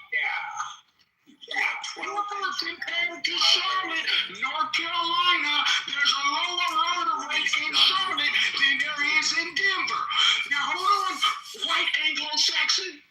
Okay, do you want, we can do the numbers. We can do the numbers. Okay, so I got to mute. All right, here we go. We got to mute because you're chimping out. Mute because you're chimping out. Now, we can do that, but however, if we were to look at the race of the people committing murders in Denver, I'm willing to bet you that the white murder rate in Denver is still a lot lower than the murder rate in Charlotte, North Carolina. Good control or bad control? It's definitely control, but which one would you guys say? Bad. Amazing. That makes so much sense. Shut up. Bad control is when you're operating by muting the whole fucking stage. Amazing. I love the black excellence and scholarship in this room. It's amazing. What? Shut up. Think about it. Yeah, you're done. You're amazing. Yeah, I know I am. Thanks. What are you? Is the question. I don't speak chimp, so I get the answer. Yeah, you're right. I don't. You're right. I don't. Yeah, I just wanted to address the comment when someone said, well, black people are violent, they said, where did we get that from? Well, I think you can go back, and I'm sorry, but Africa was not this idyllic land of milk and honey where everyone lived in peace and harmony. Let's just remember that all of the slaves that came to America were sold by other black people, that slavery was practiced as they learned it from the Arabs for centuries, and that the cultures were extremely violent. And then they you're fucking retarded. Every culture on earth was extremely violent, man. What you talking about? And then you look at me. Yeah, I'm sorry, but you remember I don't know what dimension of what bullshit you dealing with. Remember the movie The Woman King that talked about the Dahomey region in Africa? Yeah, one year the king decided it would be a fitting tribute to him if they would kill some slaves. So they killed, I think, 500 slaves in one day, just as a birthday present to him. And that's only the tip of the iceberg. Yeah, I'm sorry. But when you came to America, it's true, imitated the Scots, Irish, ultra-Scots, who felt that the best way to solve any problem was through brutal hand combat or fights. If we was naturally built, white man, listen, we would have never went into slavery. We would have killed all y'all then. You can't even explain that. Come on, man. Be for real. Other black people in Africa who put you into slavery. But if the culture was like that, don't you think that we would have fought instead of submitted? You can fight all you want. The only problem is because you guys decide you want to chuck spears or do whatever with your hands or whatever primitive weapons you have. It's much more sophisticated, innovative. So white people, actually every race except for black people, if we're being honest, that would come in with weapons and they would have tactics which they could easily overtake the African. That is just the reality. That's why you guys have always been easily. No, you came in peace. Trickery. Just like you ran up on the Mayans and all them, but you came in peace. And the American Indians. With trickery. They say Columbus was worse than Hitler. So. Look at all the movies, man, from Dirty Harry, Terminator, John Wayne. Y'all always lead with guns and murder. Everything y'all do. No, real history. To be Motherfuckers, y'all don't Not too much on John Wayne. Y'all just throwing shit at the fan and hoping it stick with black folk. We're not built like that, man. We're spiritual beings, man. It's y'all the savages, man. Now we had tribal beefs, just like Native Americans. All them, they had everybody on planet Earth, man. Everybody. That was the way of life, man. The most powerful guy was the king, man. Was the leader. It's still like that. He is here. That pattern recognition they be talking about. So this all came from Central Park and Trump. Joe, you bring it back around? I don't know what you want to do. Yeah. Oh, I was just going to ask him, tell us again about the black plight in America and how it is to be black in America. No, it's amazing. It's amazing being black in America. Yeah, tell us why you're white people. I ain't afraid at all. On y'all. You can't succeed because of the white person. This is all we ever hear. It's built in the system, man. It's systemic. It's built in the system. Guys, hold on. I want to challenge Joe on this. Joe, it's so difficult that they can't even become a president of the United States. That's the problem in this goddamn country, right? So you need to understand that, Joe, okay? There's never been a black... Ask your women how much they love a black man. Like that's hyperbolic, though, right? Out of 47 presidents, there was one. Listen, when do you stop? Half of one. When do the excuses stop? I mean, they're not excuses, though. Excuses, man. It's a fact that is built in the system. You got one life. To be one-sided. I mean, it's a natural action. Man, listen to this. It's a natural action. Listen to me. Hold on. Your dream. You can do anything you want in this world. Don't let the white man hold you down. Oh, he can never hold us down. At all. It's not about that. Listen, man. If I work to hold you down, I'm not. Ain't nobody like it's not the difference when you want to be held down. You shouldn't be held down by your dick. Not like I'm voice is not different in that. Exactly. Down, you get up by force, right? Hey, Joe, I didn't realize. Joe, but the other two. Get the fuck up off the ground and do whatever needs to be done to take what we think is ours. That's historically and pattern-wise what everyone else has been able to do. So let's fucking do it. Let's do it. Let's take. Listen, man, don't listen to these people. The white man is being demonized right now. Quit bitching on Clubhouse. The problem is the white people about your problems in your life on Clubhouse and do something about it. As a white man, I agree with Joe. Well, I didn't realize I was this powerful. That's not it, man. I'm saying that's richer than you, Joe. Wait, Joe and no. Then why is the system so systemically racist against you? If that's a fact, see, you can't talk out of both sides of your mouth. If the world around you is so awful because of the white man, then do something. But you say you're rich, you're richer than the white man, you hold the man, you got the white women and all this stuff. You can't have it both ways. Well, you can, because both are true. Both are true. Okay. So the white men are holding you down, plus you're not being held down by the white. No, not the white man. Not the white man. The structure of whiteness. That's a different thing. This is 2026, man. We're not talking like we're in the 60s and 70s. White men are going extinct. Well, I'm really confused because I didn't realize I was this powerful. I'm using my skills. You can barely model a room. Yeah, like look at that. See, you got a lot of bitch in you too. I know. You're not powerful. I know. So that means I'm not powerful. What are you doing then? Not your life. So what's going on? I'm definitely doing something in my life. What are you doing? I'm supposedly keeping you down. You running from the sun. I'm getting burned up by the sun now. Yeah. Is that why you always be less than me. Okay, good. As another white man on the stage, I agree with him. Matt, can I ask a question? Are you being hyperbolic? Who's that? Oh, no. Wait, what part am I being hyperbolic about, do you think? Well, you said I'm a white man and I didn't know I had so much power. Yes. No, I didn't realize I was keeping everyone on the stage down at this You're being serious? No, I'm being serious. What do you think I'm on to you?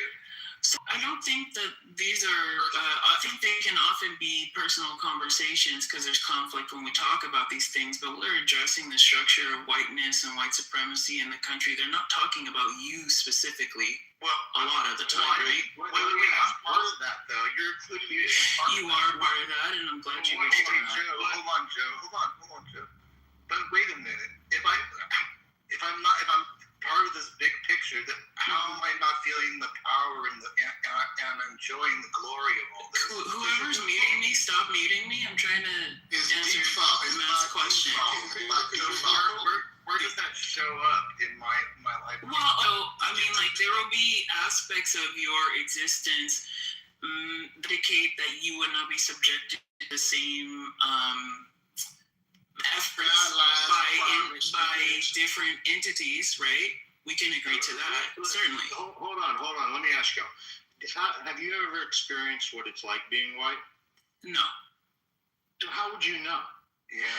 Well, know what it's like. You don't know the plight of the white man or what we have to go through. Well, I mean, you can investigate, of course, right? How can you know, you're putting yourself in to the belief that you know what it's like to be. However, you've never been white. You'll never experience what it's like being white. African Americans. Hold on. Is the plight of a white man anti-black but pro-brown, or just anti any color? That's the question. Yeah, she's at least 24% white. That's the African American. That's the question I have. Is it less than 1% Native? Are they racist against every color? Who are you asking? I'm asking anyone. You can't pick and choose, right? White people. So the question is because you have these people like the president of Google, Sundar Pichai, or Satya Nadella and stuff, who are colored people who are running these major companies in this country. You had a vice president who was half black and half whatever she was, Indian or whatever. Right. So, I mean, is your premise that it's only against black people, white people, or is it any person of color? Well, I think what you guys are contending with in this room right now is that there, are a predominance of black speakers, so they'll be speaking from their perspective. But of course not, right? Of course not. I would like to answer your question. Of course not. Right in. So I asked you a question: is in this conversation, ask anyone who wants to answer this. Are you saying that white people are racist against only black people but pro-brown people, or are they just racist against everyone of any skin color? They just want to be supreme. Just want to. You're trying to preserve white prestige. That's the word. So brown people help promote white prestige. Yeah. That's amazing. Satya Nadella. Have you been to India? No, I've never been to India. As a white man, I've never gone there. Even Africa too, man. Y'all important. What they're saying, they're speaking on the country they've never been to. Yeah, actually, I've been to India many. Hey guys, I've been to India many times. So what does that have to do with that? Are you white? Am I white? You tell me. You guys said I was white, so I must be white. He's not white. You idiots. Well, you're irrelevant. Yeah. So I think now I'm irrelevant, and white people are racist. God, Didn't you threaten to murder me in the back channel like a? No, stay on topic. You're trying to insert. No. You're talking about racism. Racism isn't only black and white. Yeah. We're talking. Oh man, you guys just got screwed. Oh shit. Yeah. So advancements in representation don't mean that we can completely divorce ourselves from how the history systemically disadvantages people. So it's right? history, not today. You're saying. Well, I mean the structure of the history of the country, right? Got it. So, I think you're. I'm sorry. With all due respect, I think you're being slightly disingenuous if you don't openly recognize how the structures that run the country currently have been built historically. So you're saying that the structures that built this country have historically been racist, and those structures have allowed people of color, maybe not black people per se, and maybe in some cases yes, but people of color, to achieve pretty much dominance in controlling companies like Microsoft and Google and things like that. So those are people of color, by the way. Yeah, those are people. Yeah. Well, the yellow, brown. It's a perception of dominance. I didn't hear a question. So is that your perspective? Your perspective is that it works for everyone except everyone but you. Yeah, it's basically saying. Well, no, I think what the blacks do, Matt. They can't pick and choose who. Like, why would it be pick? Why would racism be picking and choosing who gets rich and who doesn't in this case? Well, I mean, it does, and there are many structures. I mean, there are many structures that it does. Brown people are seceding. Okay, that's fine. I'll just use an example so that we can bring this into reality. Well, Matt, the Nigerians, like specifically, okay. money owners of like almost any group. Okay, give me an example. Yeah. Okay. So, do you know what a racially restrictive covenant is? No. Okay. So, a racially restrictive covenant is basically a clause in no, this is very real. A clause that's included in the deed. Okay. Oh my God. Yeah, they're gonna let Rich do his thing. By the way, it applies to brown people. He's right on this. No, let him finish, but he's right on. It applies to brown people. It seems to me that only black people are affected by it, but it applies to all races. So initially, so can I finish what I was saying, or are we having another disingenuous conversation? No. So racially, so those covenants apply to all races. Can I finish what I was saying, or are you going to continue to do this? This is I'm not here to be adversarial. Tell us about your made up shit. Hurry up. All right. So racially restrictive covenants begin as a clause in the deed, a land deed, right, for your home, that indicates that you cannot rent to anyone who is not white, right? Very ambiguous, right? This means everybody who's not white. This is a real thing, right? Then they change this. These are social contracts, right? So between homeowners who want to sell their home, these are not federally mandated, right?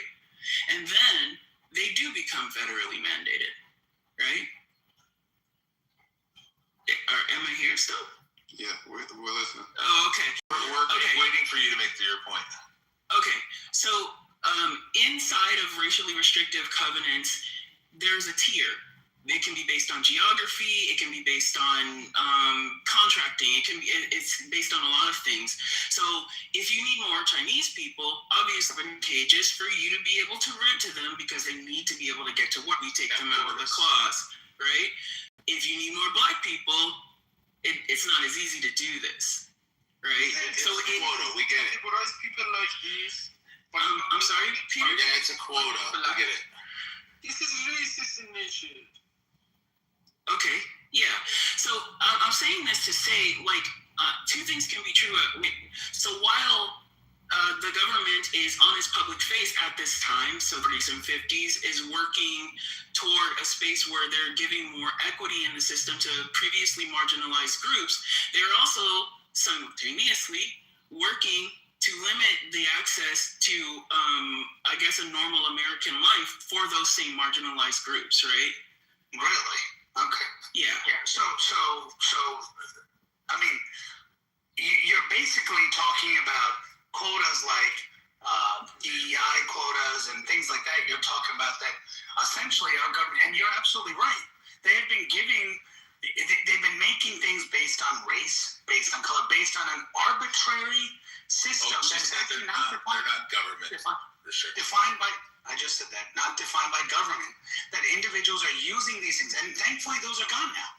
That you can't make these decisions, and you shouldn't make them based on any race. The point that I've been trying to make and consistently make is that it's always been against other races. Now people are anti-Chinese, and people are doing this. You're always going to have this major problem with race and with issues. But to say it's only black people that are going through this is disingenuous, to use your phrase. Well, I mean, I agree that it's disingenuous, but again, So you agree? I would just mark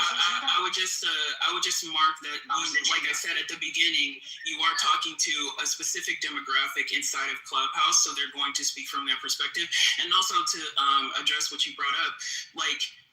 You compared racially restrictive covenants to DEI practices. you can feel that way, but one is corrective and the other one is exclusionary. So they are different in this way. So just to be clear, Okay, because the intent.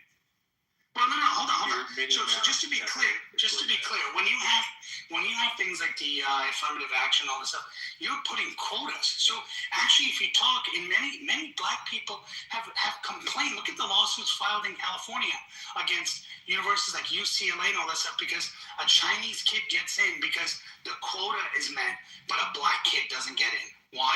Because I have to meet my quota.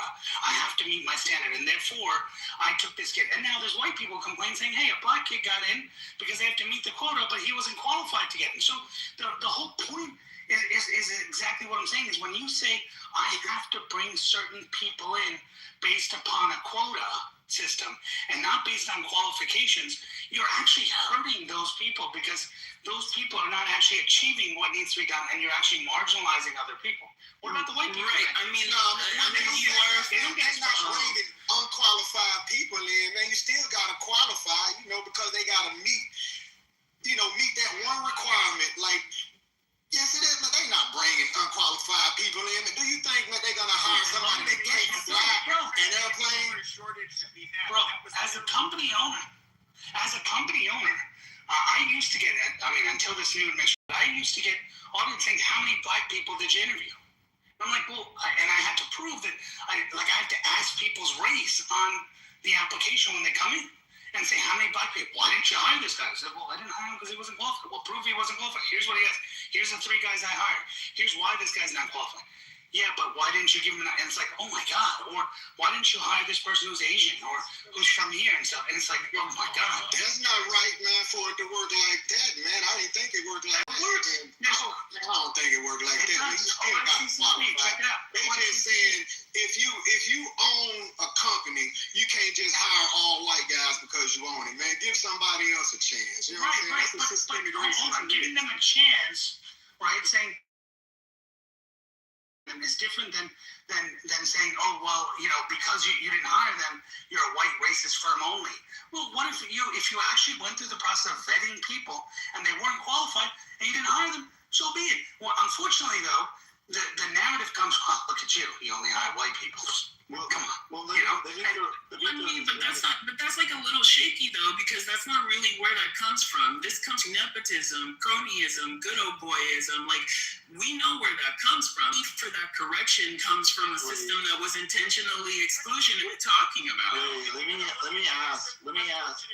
Pepe, you're being analysis. What about genetic IQ? We'll get there in a second. Biological determinism is disingenuous. What if the company only had 10 white applicants apply, and that was it, and they all 10 got hired? Is that considered racism? No. At that point? Okay, then we're good. Like, that happens. I mean, I don't know. Okay, just double checking. Yeah. So Matt, the only question I would have, and like this is speaking as a person in E6, like in the future, right? The only question I would have is, if there are only 10 applicants who applied, and all 10 applicants are, how did they source those applicants? Like, was the job open to everybody? Was it like... No, it's totally open. Yeah, okay. Then if it's open to everybody and that's who applied, then it is what it is. Okay, just double checking that we're all like, being honest, fair actors in this whole thing. So okay. Just Joe, does that make sense? You kind of made a different. You didn't not Joe Hero, the other Joe, but Joe, you got a problem with that? If 10 people that are white that applied, there are only 10 people that applied that were white and all got hired, you're cool with that, right, Joe? Yeah, man. Yes, man. If they qualified to do the job, yes. Man, nobody else applied, and it ain't all just one side. And that's what DEI is. You know what I'm saying? Include something. Hold on. You know what I'm saying? You got to be fair in this argument. So there's 10 openings, right? 12 people apply, okay? All right? 10 of them are qualified, right? One is kind of qualified, but he happens to be Black, right? And the others are all white, right? That's where they come in and say, why didn't you give this guy a chance? Yeah. Well, he wasn't 100% qualified. And they say, yeah, but is it because he's Black? Well, no, it wasn't. Then the person goes, the reason I didn't get the job is because I'm Black. Because you know what? I'm better than the guy they hired. Well, no, you're not, because it's in my interpretation. of whether your interpretation is racist. Well, no, it's not, because actually I don't think you're qualified based on you're racist. And that's where the problem comes. When people do that and say, who are you to say that? And it's only based on race they feel. Even though in reality, if you're being 100% honest on your choices and your evaluations, then that's why OFCCB exists, to make sure companies had that, but still persevered and figured out ways to avoid fraud. But now in today's world, recently, I'm not having that problem. Why? Because the way society is now, you can't tell what someone's race or ethnicity is in most cases. You can't tell.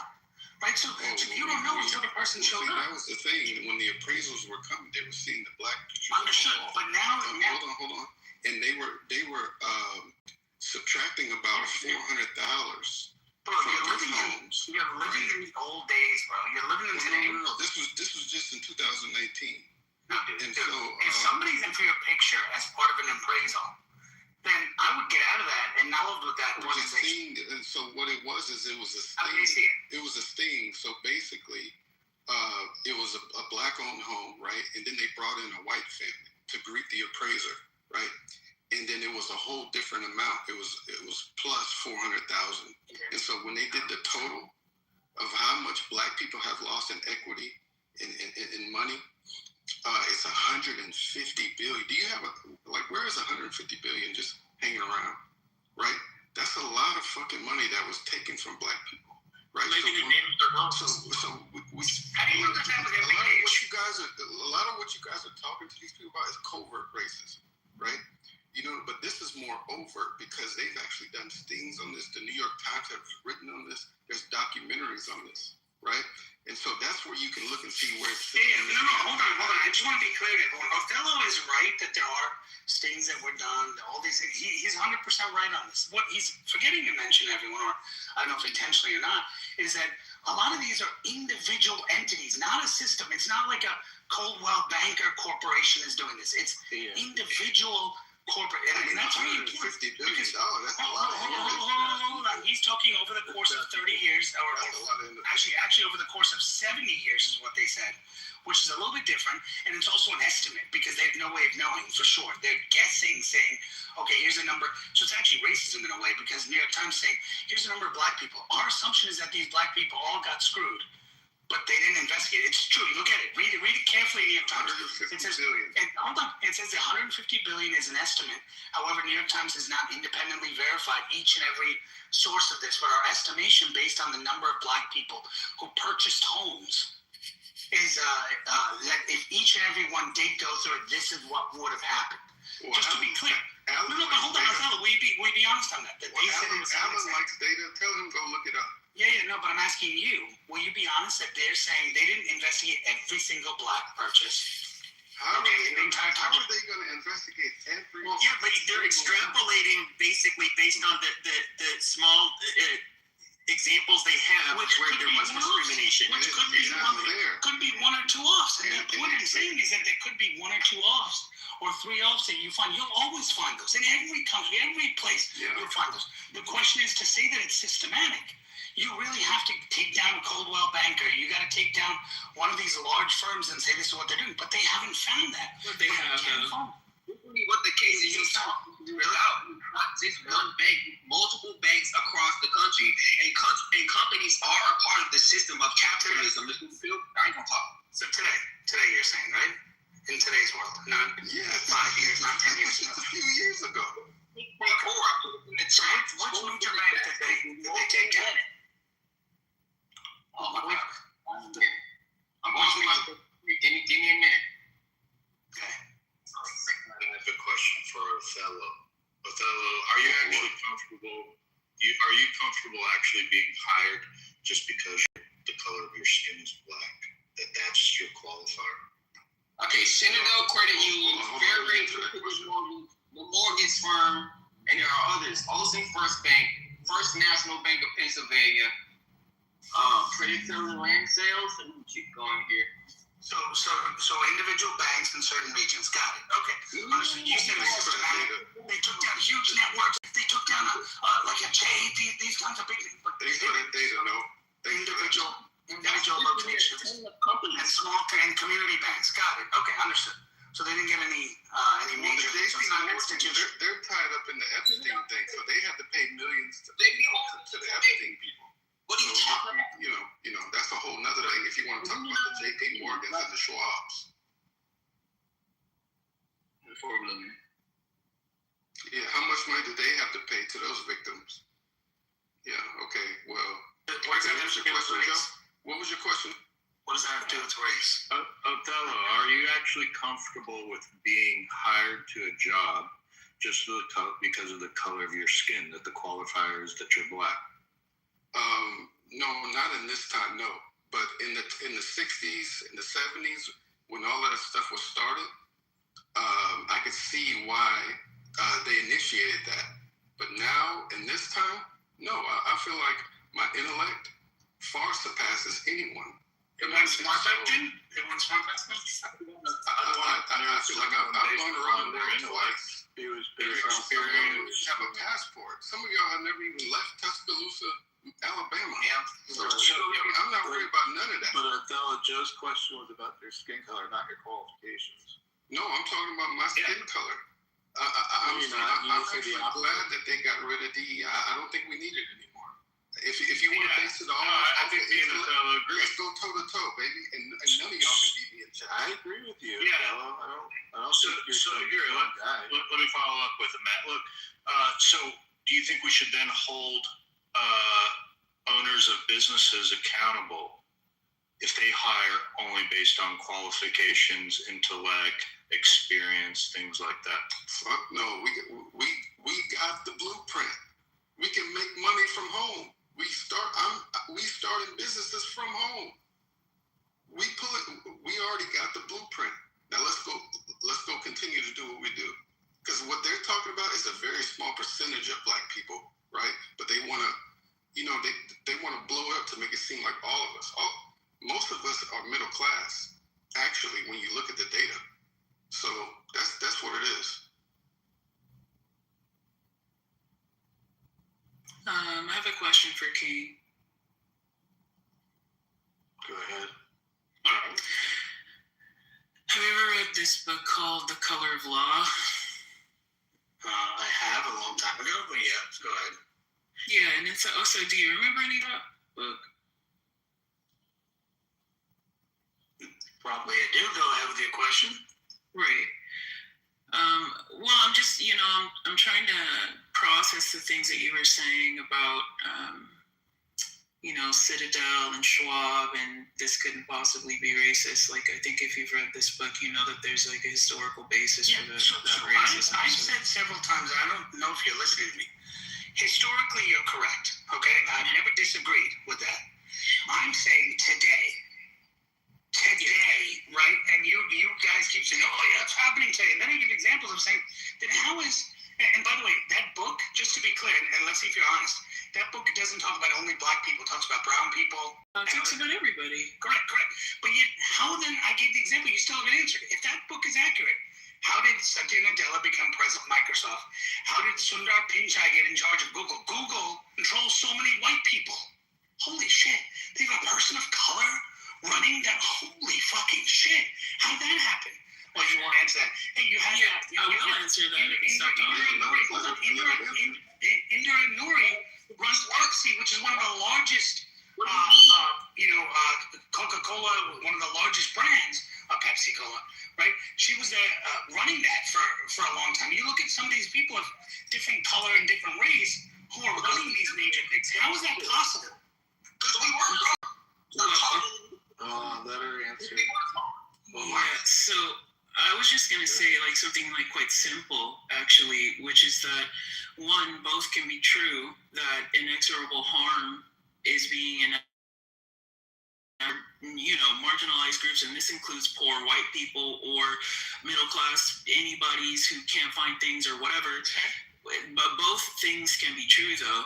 Like, you can have, 1 second, excuse me, you can have people experience advancements in representation in companies while still admitting that and I do mean largely, that level of access is awarded to everyone, even in their demographic. Yeah, that's fair. So if you want to base it on, look, I think if you want to better say based on economic status, opportunities are not being afforded regardless of color of skin. Right? Yeah, I would say that actually. But and you and I will agree on that. There are opportunities afforded. I agree. I think, like I've talked on this stage before, where I believe America and companies should provide more training for people who are citizens or who are local in this country. Take an example I gave to a corporation executive recently. I said, hey, you're looking for help desktop outsourcing your shit to India and going other places. Why don't you go to an area, right? Work with that local to figure out, the communities that maybe where people are safe and all that. Take those people, train those people, give them opportunities, and teach them how to do it here. You may not save as much money as going to India over there, but you'll have better, loyal people in doing it. The companies like, I get cheaper person in India, cheaper person in China in tier 1. Yeah, well, you're losing customer support. So you're 100% right on that. Okay, but when you say that it's only black or only people of color, that's why I challenge you. If you want to say based on people's economic status, which is what you said, marginalized white people, so I'm just going off you, right? So based on that, I'm with you 100%. You're 100% right. So I think the part of this conversation where we're just never going to agree, because you seem to want to divorce what's currently happening from what has happened. It's like while those things do, and we both agree, I have included, right, economic disparity across all of, the diaspora races, whatever you want to call them, ethnicity, traditions, whatever, right? There is an architecture that begins with a very specific demographic that now affects a whole bunch of people. Maybe the system didn't likely intend it to affect. And it's only black people, right?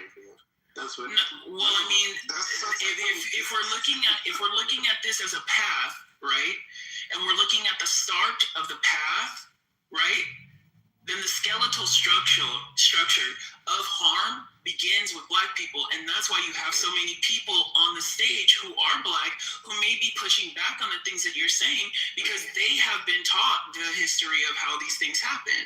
Has it improved? Of course it's improved. Okay. That's a good point. How did it improve? I'm sorry, I couldn't hear. That was a good point too. Racism is talking right now. Racism is to hold people down. Hold on. Who's talking? Shut the fuck up. Essentially, racism, like I think King was just hinting at there a second ago, is intended to keep everybody down all the time. Would that be a fair statement or no? I think the function of racism in the United States is very specific brand of racism. Can be that, but with, for me, with an added caveat of ensuring that there is a totem pole aspect of this so that the backbiting, and I do mean this, right, continues, right? Because if everybody's trying to climb to the top of the totem pole all the time, they're never going to see the aims of the state to keep them in that position. Sure. And real quick, are there winners and losers, just in general, Mike? Well, I think, I guess, like, if you take it from, like, a Darwinian standpoint, yes, of course, there are winners and losers. If we're talking about America, I mean, that's the ethos of the country, kind of, but underneath that, I don't know, not so much. Like, are you really a winner if your daddy helped you? No, not really. Are you really a loser if you started from, 7 paces behind? Well, no, not really. Well, you could be a loser if your daddy helped you too. I mean, yeah. I don't think you want to hear my thoughts on Nepo babies, but yeah, for sure. You can also be a winner too. Yes, of course. If you flip that money into something and do something with it. Yeah, and so that's kind of the thing about America, right? And I think that's how these conversations help to serve the state keep its own supplanted 10% supremacy, regardless of who's in it, right? Because it's a mixture now, right? How this kind of structure allows the state to be in this other place, right, with all its cronies and things. It's like the nature of America, and like I do mean that, like if America were a product to be sold around the world and to its own citizens, is competition. right? It's like America is the lottery. It is the biggest lottery. It is the most faithful lottery on earth, right? You could come here, have... Hold on. When you say that, people laugh and say, what are you talking about? Look at history. It's always been black people that have come to... hold on a second, but this doesn't matter. That's what you guys deserve. I'll try and give you an example. Please, let me tell this. When I was a rookie immigrant to Germany, you need to find some jobs. General jobs for career purposes are in the manipulation of Indians. I tell my mom I am not racist. Example, Wolt and McDonald's, they are just recruiting own mates because some of the high-ranking officials of those were Indians and they tried to exclude them. And in the same time, they are gossiping that they victim of racism in the Berlin. You know, both of my nationality, I don't face them because I want to keep my confidence in them. There's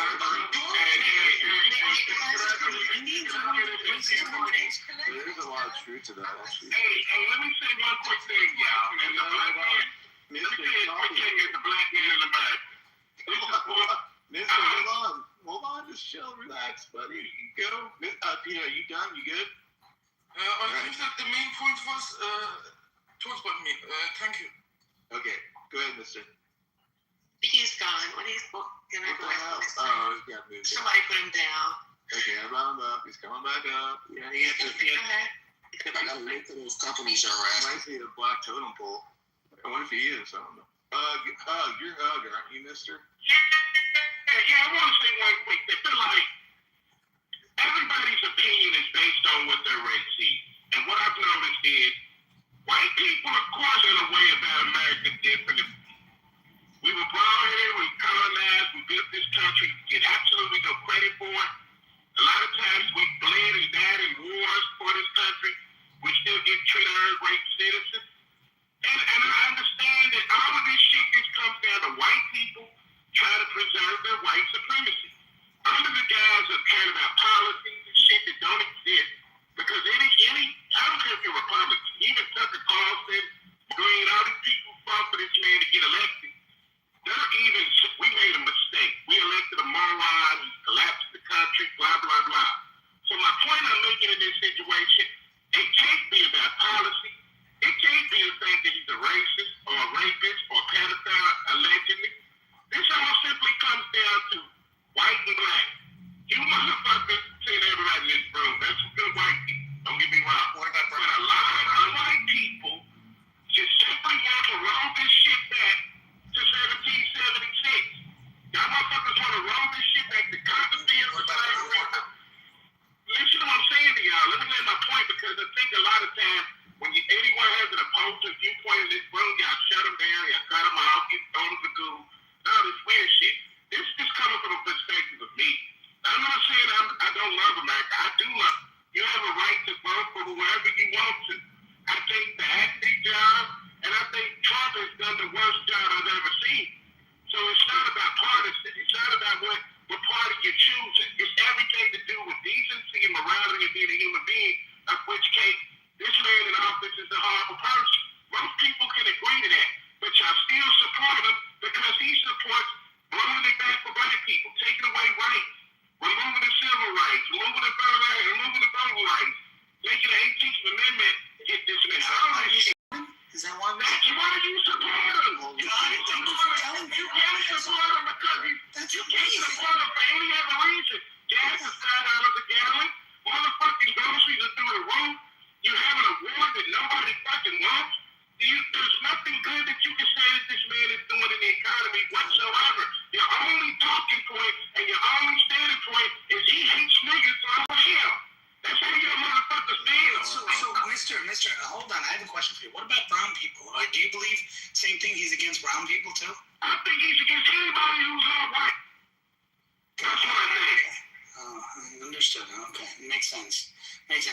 So you mean Harmeet Dillon, who's a brown, running his whole thing on campaign campaign, on fraud, and also running the Civil Rights Division is a racist move, bringing in a brown Sikh lady who is of original Indian origin, not born in America.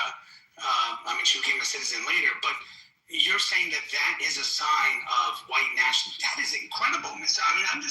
I find, wow, why would Trump trust a Sikh? Hold on, I'm asking you a question. Hold on.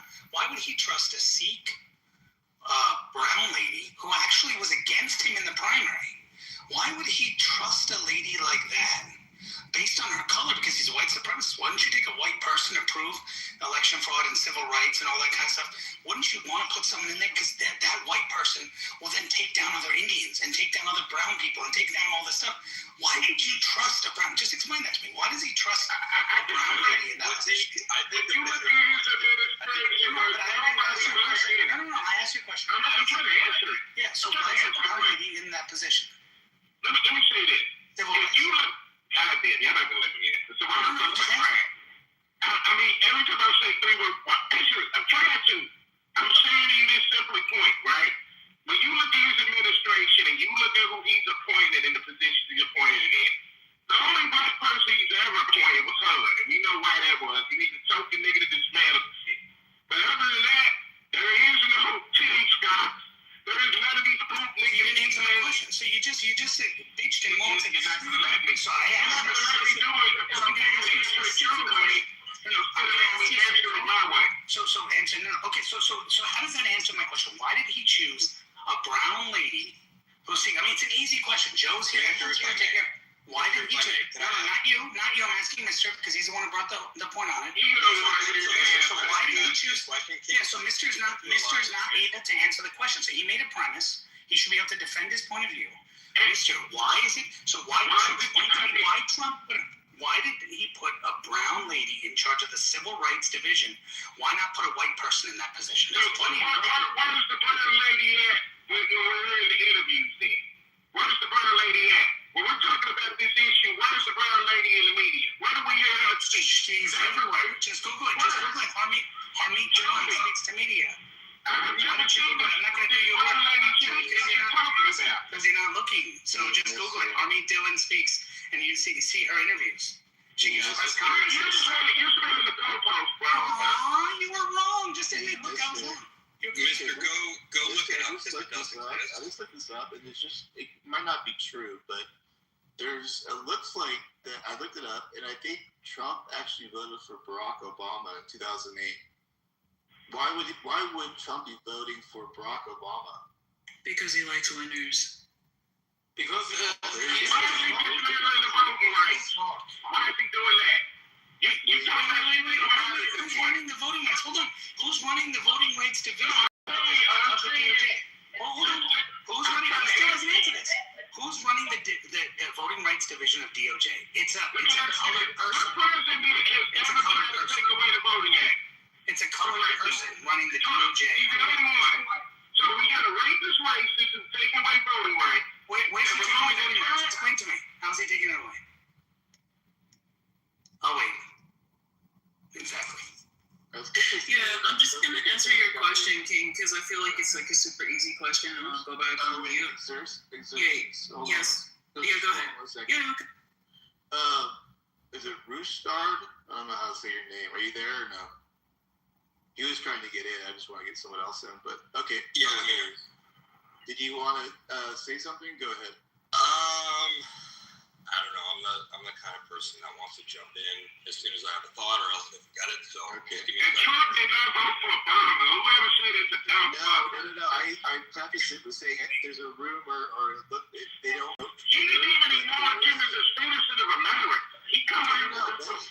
He went along with what Hillary said, but yeah, go on. Anyways, I was just pointing out there'd be no reason for him to vote for Obama if he's a racist. But go ahead. Xerxes. So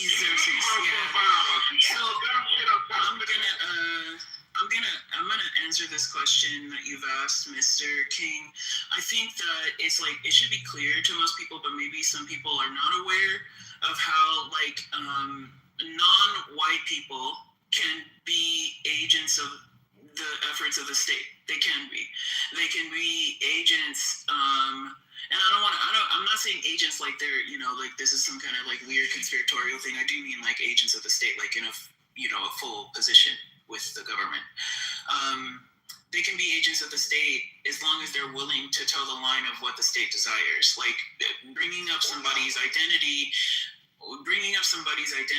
or phenotypical features or origin or ethnicity. I guess like the question would have to turn into, well, how is this advantageous for that particular person to have her there, right? Like outside of her just being a person of color, why would it be advantageous? Is she, a person of color who holds conservative beliefs? Yeah. Does she really, okay, so then... She's a staunch Zionist. Not really. Who said yes? Somebody said yes, and then somebody said not really. Okay, my God, there's too much up. Guys, can I have a conversation? Ready? Jesus. I remember... Let me just have a conversation directly with... I'm answering Xerxes' question. Yeah, she's very conservative. She grew up in a conservative Indian family. She did. She's a staunch Zionist. This guy gaslight. Right? This guy's gaslight. She says that combating anti-Semitism is the number one priority in her office, right? And she regularly speaks at AIPAC and Israeli lobbies. So yes, there. So just to be clear, Othello, this is hold on. This is a gaslight. Hold on, Othello. Are you saying that her family that was raised and she was raised in India, family came from India to this country? Are you saying that they were conservative in India? Is that what you're saying? No. She grew up in the United States. It was a very conservative family. And no, actually they weren't. Nice try. But actually they weren't, and actually I know the family pretty well, and they weren't conservative, and they're not. And by the way, she was anti-Trump. She was anti-Trump in the primary. She voted to actually make sure Trump couldn't get on the ballot. She was trying to change, and probably Joe remembers this, Joe Hero, because I had long conversations about Harmeet trying to screw Trump and trying to change California law so that Trump couldn't be on the primary against DeSantis, basically helping DeSantis. When you remember that, Joe Hero? So, these are things you can look it up. Okay, right? So all in on DeSantis. And by the way, DeSantis chose her to RNC. He was the only one. Trump looked over her and chose a white person. Oh wow, racist. Okay, a white person. Look it up. Now you need to be quiet so I can respond to you. No, actually, you need to shut up because I was talking. So you need to shut up because I was talking. All right. I'm moving you down because I'm in the middle of talking and you're speaking. Yeah, you need to shut. You need to shut the fuck up. Sorry, this first part moved, but I did that. Kane, were you going back and forth with someone? What happened here? Yeah, no. Then Othello came in because he thought he knew everything on it and doesn't have the sources. Believes that certain a family's certain views. Like for example, her family was anti-LGBTQ. Okay, that doesn't make them conservative. Okay, her family was was anti-gay rights. Okay, that doesn't make them conservative. So people are saying that they're conservative because of certain views, but actually nobody's ever actually interviewed the family and asked this question.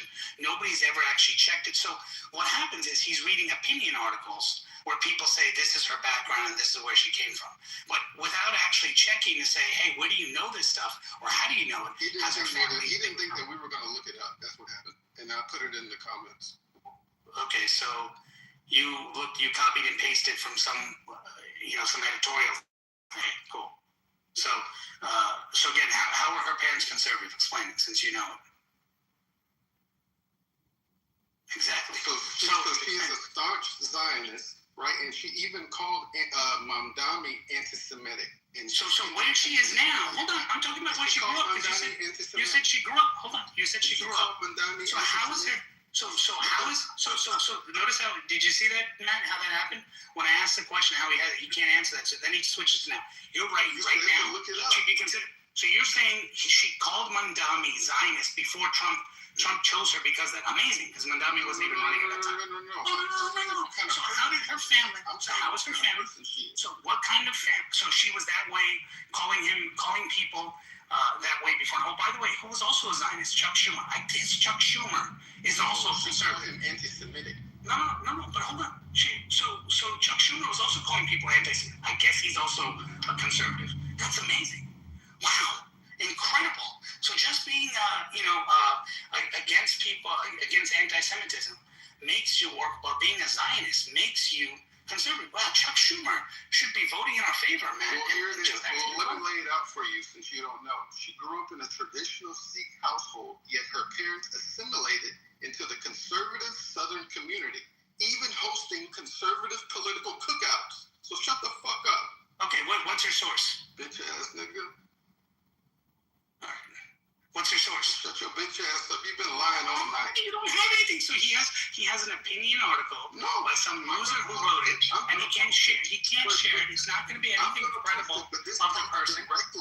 So you have no idea what you're talking about. This talks directly against what you've been talking about all night. Shut the fuck up. Oh, when you're proven wrong, Othello, you haven't proven anything. I did, because you're using opinion article. Let's see. Okay, so show me. Hold on. Watch this. If he provides, by the way, New York Times does a profile on every member of the administration. If he provides an actual source, I will admit that I'm wrong. If he provides an actual news source that actually names her parents, talks about their background stuff, I will admit I'm wrong. But if he provides an opinion article. What are the parents' names? They assimilate into parents' names? They assimilate into this. What are the parents' names? Conservative part. Okay. What are the parents' names? Hold on. You know them, right? You know them. What are the parents' names? But you didn't know this about them. What are the parents' names? You didn't know this about them. No, actually I did. Because their parents. See, you're such an idiot, because the parents actually met very closely with many, both Democrats and Republicans. They're not conservatives. Actually, watch this. Can you prove to me their voter registration? Prove it to me. Let me go find it, because I've been kicking your ass all night. I will bet you. I will give you $100 cash app if you can show me their voter registration and prove that it's her parents, not just her parents. Why do you do that? $100. Okay. Why Othello does that? We're gonna have Rooster make a submission. I think I'm on it. Rooster. No, I remember my question. And it should be State Department confirmed. You got me. I said I need the lady's name to brush up on the story. Which lady? The one we're talking about. Oh, you're looking that up right now? Yeah, I don't know her name. What was the name again? King? I always forget her name too. Harmeet. Who? Harmeet Dillon. Oh yeah, Harmeet Dillon. Yeah. DHILLON or DILLON? DH. So I just want to ask, is she like more centrist then? I guess. Yeah, she was. I mean, she grew up more. So her parents played the game because they believed that was the only way to succeed in America, right? Yeah. So she kissed the ass of both Democrats and conservatives. She had a lot of, if you look at she falls in the line of people like Nikki Haley, like Bobby Jindal, who were in these red states and just kissed the ass of these people. But when you talk to them, they actually don't have any views and similar to them, but they kiss the ass because that's survival. And so that's what I was trying to say to him, because I actually know the family, right? And so people who've actually spoken to them and actually go ahead and say, hey, this is what the person believes, is vastly different than where the person may say, hey, here's who I'm hanging out with. If you believe that who you hang out with, it actually determines your political views, then, Barack Obama has said many times he has friends who are conservative. Does that mean that he's a conservative? Yeah, you're walking it back. Yeah, but I don't know. So when one person, I'm still waiting for you to provide when a person says conservative, are they, would they be just referring to her political affiliation as a Republican? No, he said his exact words, just to be clear, those exact words were, she grew up as a conservative. Her parents had conservative views, conservative value, in a conservative household, And that's why she's been conservative. That's why Trump chose her, because she has a conservative views her entire life, which is really not, even look at her law firm, defended affirmative action and other things. I mean, the law firm that she... Yeah, but if you look at other stuff she's done, I mean, there's things to contest that, right? Like, I'm reading this wiki page of, like, her whole life right now. So I'm trying to understand, like, you know, as a person who knows the family, well, you know, I'm not going to take... I don't know if I can take whatever as a lie. I do believe that people can be, I guess, like, personally... You know, but even if you did that, which perspective would you speak to define who she is? Well, I don't know about who she is, but it's more so about, you know, in my head, my question is like, well, why would she be useful? That's what I asked like 25 minutes ago now.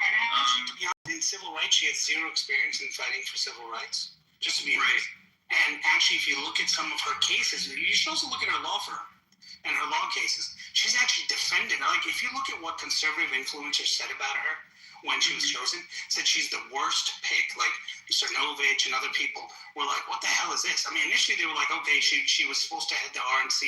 She's a great lawyer and blah, blah, blah. But people are like, why is she running the civil rights division where she doesn't have any experience in this? And she's always been kind of on the other side of the conservative thing, mainly because she's a person of color. I mean, she's actually defended many people of color.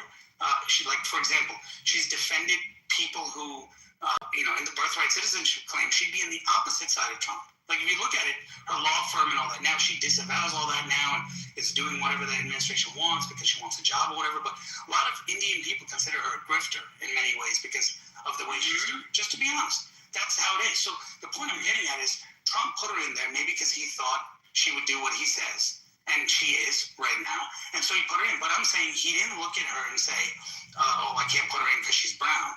He looked in saying, hey, if a white person said, hey, I'm going to do whatever you say, and he had confidence he would, he may I don't know, King. I don't know if we can divorce the fact that she's a brown woman from how advantageous this would look for the state. Like, we're talking about... Like, you literally brought this up as a talking point, right? And this is like, with all due respect, you were like, oh, what? She's a brown woman.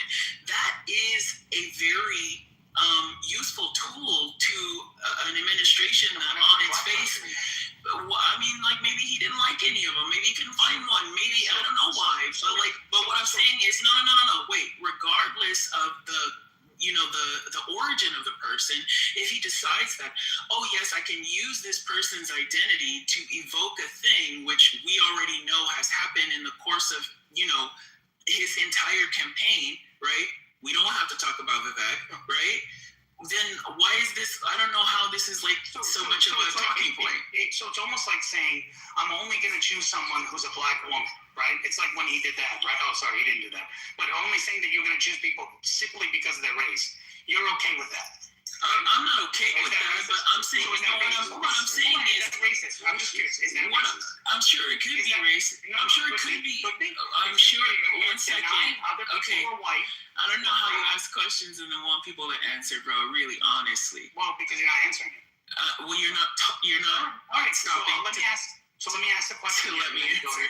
Let me answer again. Yeah. If a person says he's only going to choose someone because they're black and a woman, is that racist against brown people and white people who are qualified and maybe more qualified than those people? Yes or no? Well, yeah. It would also be objectifying them. Thank you. Yeah. So the previous president, the 44th president of the United States, one second. So listen, I also think that it can be, like I said, advantageous to any one government to have a public face that is in line with whatever your desires may be, right? And so I'm reflecting that to every president that you can probably think of doing this, right? Let's agree on this. Presidents and people make decisions, like you said, and I'm going to quote you, that are advantageous to them, and oftentimes race, color, and perception of others can fall into that. And so that perception could be conceived racist because maybe that person not qualified, but it perceives better. Fair. But the point is that you had a previous president that openly said, I'm not going to look at qualified white or brown people or even black men who may be qualified. I'm only going to choose black women in the position, whether they're qualified more or not than other candidates. That's did he say that? Are you talking about Joe Biden? Joe Biden said that for both his vice president and his Supreme Court pick. And okay, can I just, if anybody can provide me with like something I can look at, that'd be cool. Somebody posted. I'm not tough. Joe Biden. No, Joe Biden. Short's trying to get in here. Short, go ahead. Well, see, if you kind of go down the rabbit hole of everything you would try to pin against Trump, and then look at how some of these black niggas operating in the Congress today, you could pin the same qualifiers and negative traits on them as well. Black people have been using other black people to invoke other dumb behaviors out of black people and working against their own interests. So that's why the shit is so circular and it makes no sense at all. Can't nobody tell me the shit that coming out of Hakeem Jeffries' mouth or Jasmine Crockett's mouth, where she's literally having black Americans whose ancestors had to fight for voting rights to sit here and disregard their own personal history and allow illegal aliens to take advantage of voting and healthcare benefits that their ancestors didn't get, and they sit here complaining about white supremacy solely on the basis that they couldn't get the things, and then they turn around and give it to an illegal alien. That's like the dumbest shit in the world, and this is what black people are doing. Yeah, they undermining their own people, right? I'm gonna get to my own question, brother. If you didn't get it, then maybe you just didn't get it, and it was actually made directly to the point that you brought up. No way. So yeah, thanks. That's a sister, not a brother. I said I'm going to the brother. No way. Brother, my bad. No why. No why. You mentioned capitalistic society. So if you had to choose the type of operating society that you want to be a part of, and it could only be one system, capitalism or nothing else, communism or nothing else, socialism or nothing else, which society would you rather be a part of?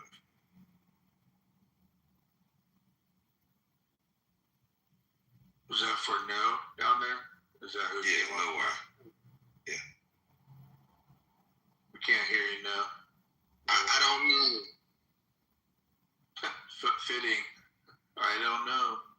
Anybody who has anything against capitalism, or you use capitalism as a part of your disdain for America, if you had to pick one society to be a part of where there's only one operating model, capitalism or nothing else, socialism or nothing else, if you're going against capitalism, what society would you rather be a part of? There need to be a balance between those. All of those are undeniable. That's not an option. Socialism in some extent. That's not an option. To some extent. That's an option. It's not an option. He wants to back him into a corner where he can be right. He wants to eliminate realistic probability. How can I be right if it's based on your... What do you mean? How can you be right? You tell me. You're asking the question. You're making the point. You tell me. Okay. Okay, let me respond to that, because that's a dumb statement. You're telling me that I'm trying to be right when the answer is solely based on your perspective and what you hold true. So there's no way I can be right. There's no way you could be right or wrong. You just have to answer it. You just have to answer it. You just have to answer it based on the priorities that are personal and high on your priority list to you. So I hear people mention this capitalistic society. Okay, if you don't want to be a part of the capitalistic society, or if the capitalistic society is bringing all of these issues, then what would you prefer to be a part of? A capital system that also has some safety social nets. It is possible, for example, if you are in but a that's not the premise of my question, Peter. But you are a support from vulnerable people in your society with safety net. Peter, in his hypothetical, he's only giving two options, but we get your point. Like I agree with what Peter's saying, but we're trying to narrow it down, right? So the point. So we're gonna have to discard that answer, Peter. If you don't like capitalism, or if you think that the majority of the problems come from capital, you see, the fact that you can't answer this question is actually the issue. And that's what we're gonna get to. But know why. Can you share what operating model would be best suitable for you? All right, bet. I'm gonna say socialism. Now what? What's the reason why? What's the reason why? Because it's not capitalism. There you go. Now what? Right. Anybody else? Xerxes, this sounds like this should be in your wheelhouse. What? This question should be in your wheelhouse. I didn't hear the question. I left. What? Where have you been, man? I want to go wash my hands. Okay, say it again, sir. She'll answer it. If you had to pick your ideal operating model for a country, especially if you disagree with capitalism, or if capitalism has come up in any of your talking points as it relates to it being a detriment to this country, to America. If you had to choose one country, or if you had to create your own operating model where it only possesses one operating model. So for example, it's capitalism, all or nothing. It's socialism, all or nothing. Communism, all or nothing. There's only one operating model. What operating model would be your choice? I would choose capitalism. I think it offers the maximum amount of allowable creativity, despite its obvious and I guess necessary brutalism. But I do think that there are ways to continue the system of capitalism with it being more equitable. At this point, I don't know what the system is that we have now, but if this is capitalism, it's certainly not, it's not leading to the place where it needs to lead to, I think, for a country to continue its progress. Know why you want to try to answer that question again, or are you rolling with the answer that you put on the table? I heard all my answers. I didn't think it was asking a genuine question. Dead ass. I did not think he was asking a genuine question. Set up. All right, look. She was the most honest person on the app. Go ahead, yeah. If I had to pick a system, all hands down. Oh my God. All hands down is crazy. Only one option. You can't say capitalism because you're not allowed to fix it. You're not allowed to fix it. That's not part of the question. So I would have to pick socialism. And the reason why I pick it is because at least everyone would have a chance. The only issue with that is trying to actualize that chance without a system of income or a system of bringing,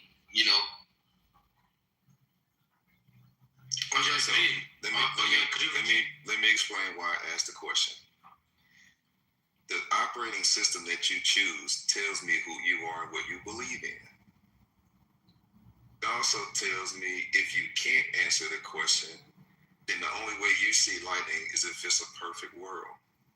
And there's no such thing as a perfect world, especially if you're not governing it. You're not going to see it as perfect for you.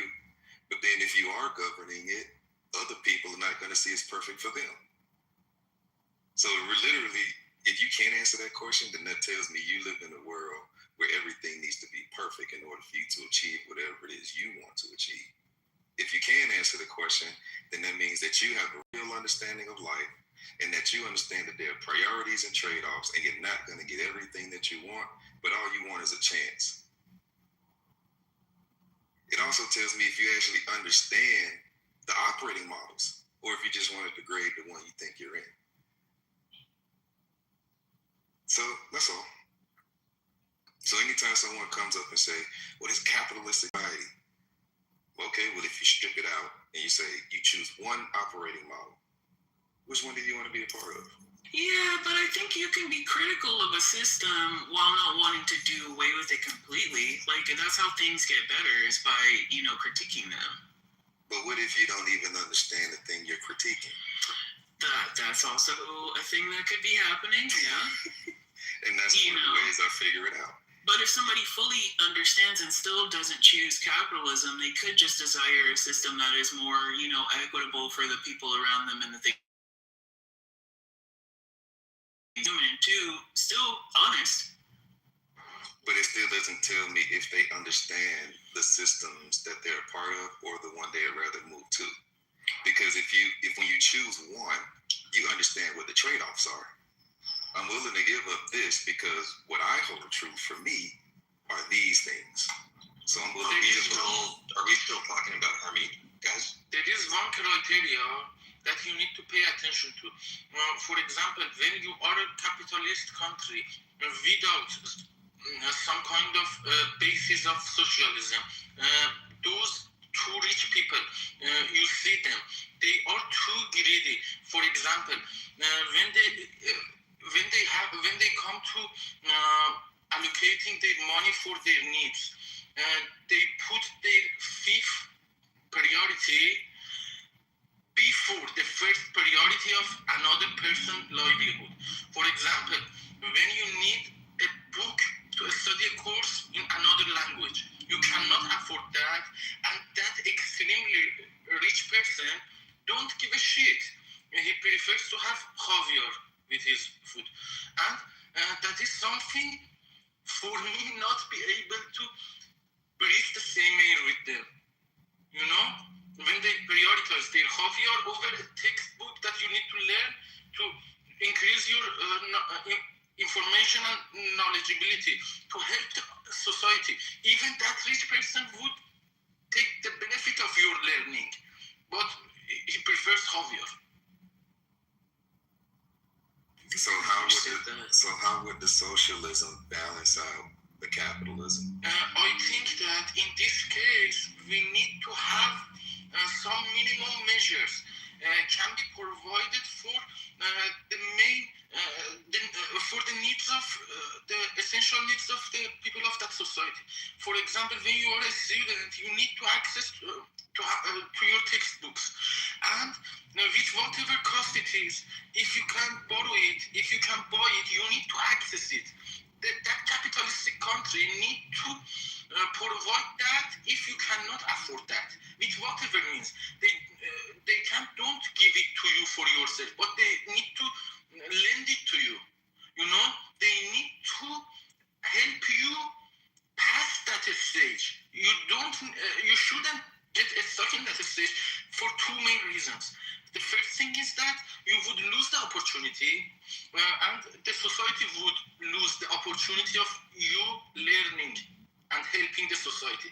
The second thing is that would become some kind of personal feeling inside you that would tempt you for revenge, and that would make you feel unsafe. I think that there are some minimums. We cannot avoid that. If you can provide that, then you can think about capitalism. First things first, I think. So, Peter, if I'm understanding correctly, we can't live in a capitalistic society unless everyone has the means and ability to receive the education that they're entitled to. Education, the minimum accommodation, the minimum food, and that's it. The other things based on competition. But being homeless at the same time, living in a capitalistic country, it is some kind of paradox that would make the whole society at risk, I think, at risk of unsafety. Because this level of difference is totally dangerous, I think. Okay, so if I can make an analogy, you live in Iran, Peter? It's for 2 years and 10 months. I am in Berlin. Berlin, okay. You follow soccer, football? Yes, I love soccer. Okay. So your argument is pretty much the same as take the example of a soccer game. There's one team playing another team. One team has cleats and the other is not wearing anything on their feet. You're saying that the team with the cleats is obviously going to destroy the team that's not wearing the proper equipment. Correct? Yes. Okay. So before that game can commence, what needs to happen? Okay. Before that game needs to start, if you are in a professional league playing, your managers needed to supply you the minimum equipment. Otherwise, the team is not allowed to show up in the field. You know? Okay. So the soccer game is the free market, right? The soccer game in the hypothetical case. Not necessarily the free market. The soccer game is the market. Is a market, yes. Okay. And the team with the cleats are not saying this is the distribution of wealth in society right now, but the team with the cleats are the people who have, and the people without the cleats are obviously the people who have not. Okay, so is yes. The question? I couldn't get. Well, I'm going step by step. That's we're on the same page. I couldn't follow you. Can you repeat, please? I'm sorry. I'm saying in this example that we're agreeing upon so far, the team wearing the cleats, and I'm not saying the distribution of wealth is similar, but the team that is wearing the cleats, that's 50%. They are the ones that have. They're the haves in the society, and the team without the cleats are the have-nots.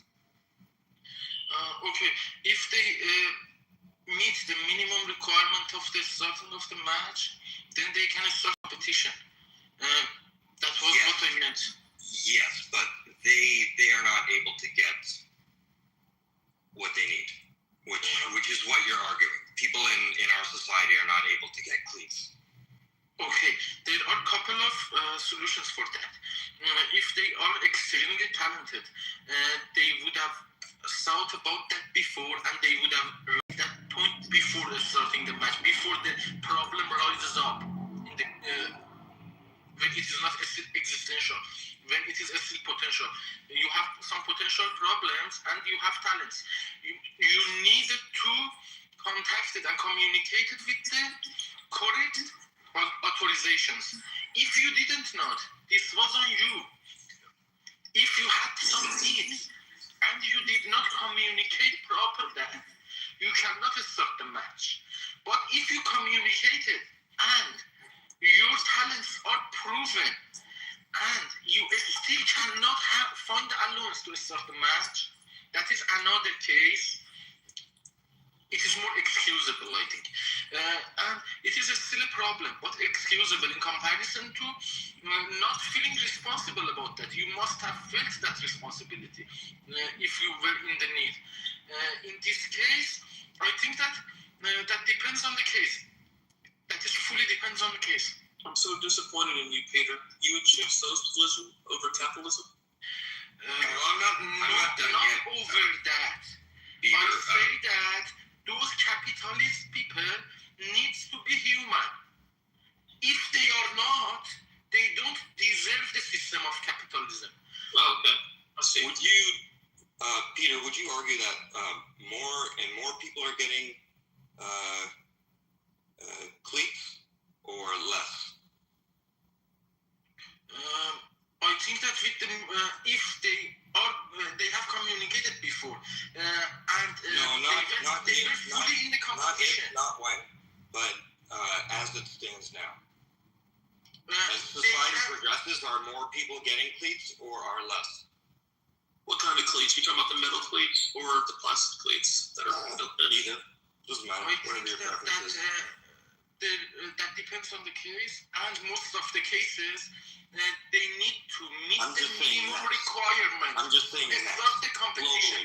Globally. They cannot compare their shares with the wealthy ones. But they need to have the minimum. Nima, were you trying to speak? Oh, yeah. I was going to say, so I see Alfred had in the chat, he said that, here it is, happiest countries are largely in Europe running socialism. There are no countries in Europe that are socialistic. Most of them that I think you'd be referring to, which would probably be the Sweden, Norway, France, Finland, Denmark. I'm assuming around like that type, right? Those types of the Nordic, right, or the Western countries. But I think these countries have such that the populations are so small, and none of them are socialist. They have their large welfare states, but they're capitalist. They're capitalistic welfare states. Like the United States is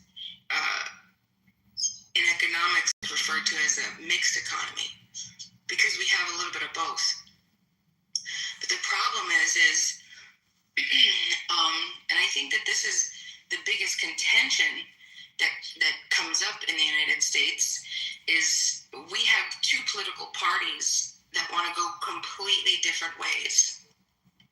And unfortunately, I feel, this is my opinion, that because we're not basing the foundation of how we're running the country in freedom, right? And when I say freedom, I'm talking about maximum, at least regulation for the states to decide how the states and the local communities want to run their areas. We are coming up with, we're finding ourselves at such odds that we're destroying our nation. That's my opinion. I don't think we're going to be able to, Democrats and Republicans are never going to be able to see eye to eye because they have, the goals are the same, and people don't think that. People don't think that the goals are, yeah, of course the goals are the same. It's just that we have a completely different way of trying to get there on both sides. But the problem is when you start to blur those lines, it makes it impossible for one side to be able to do that because it's no longer rooted in the free ability. Xerxes brought up the creativity aspect, and I think that that's ultimately the biggest point of what capitalism provides, right?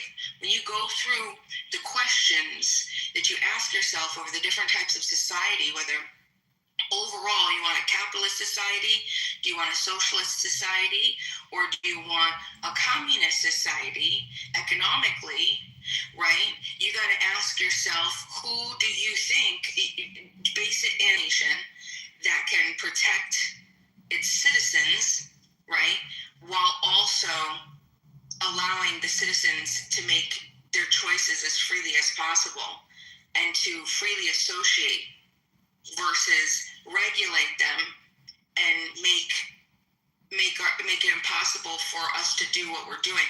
Right now, our financial system, our wealth is so uneven. We have, like, what is it? We were talking about this in another room. 10% of Americans hold 93% of the wealth, right? 1% of Americans It's probably even less.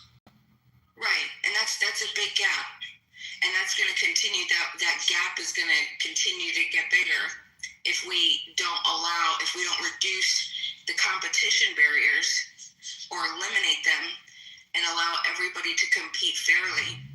The problem is when all of these policies get pushed, they're never driven home to people that they will affect them too. And what I mean by that is, say you're proposing, eliminating, entry taxes into whatever market. People only think those are going to be applied to corporations. They don't think that it's going to be applied to themselves.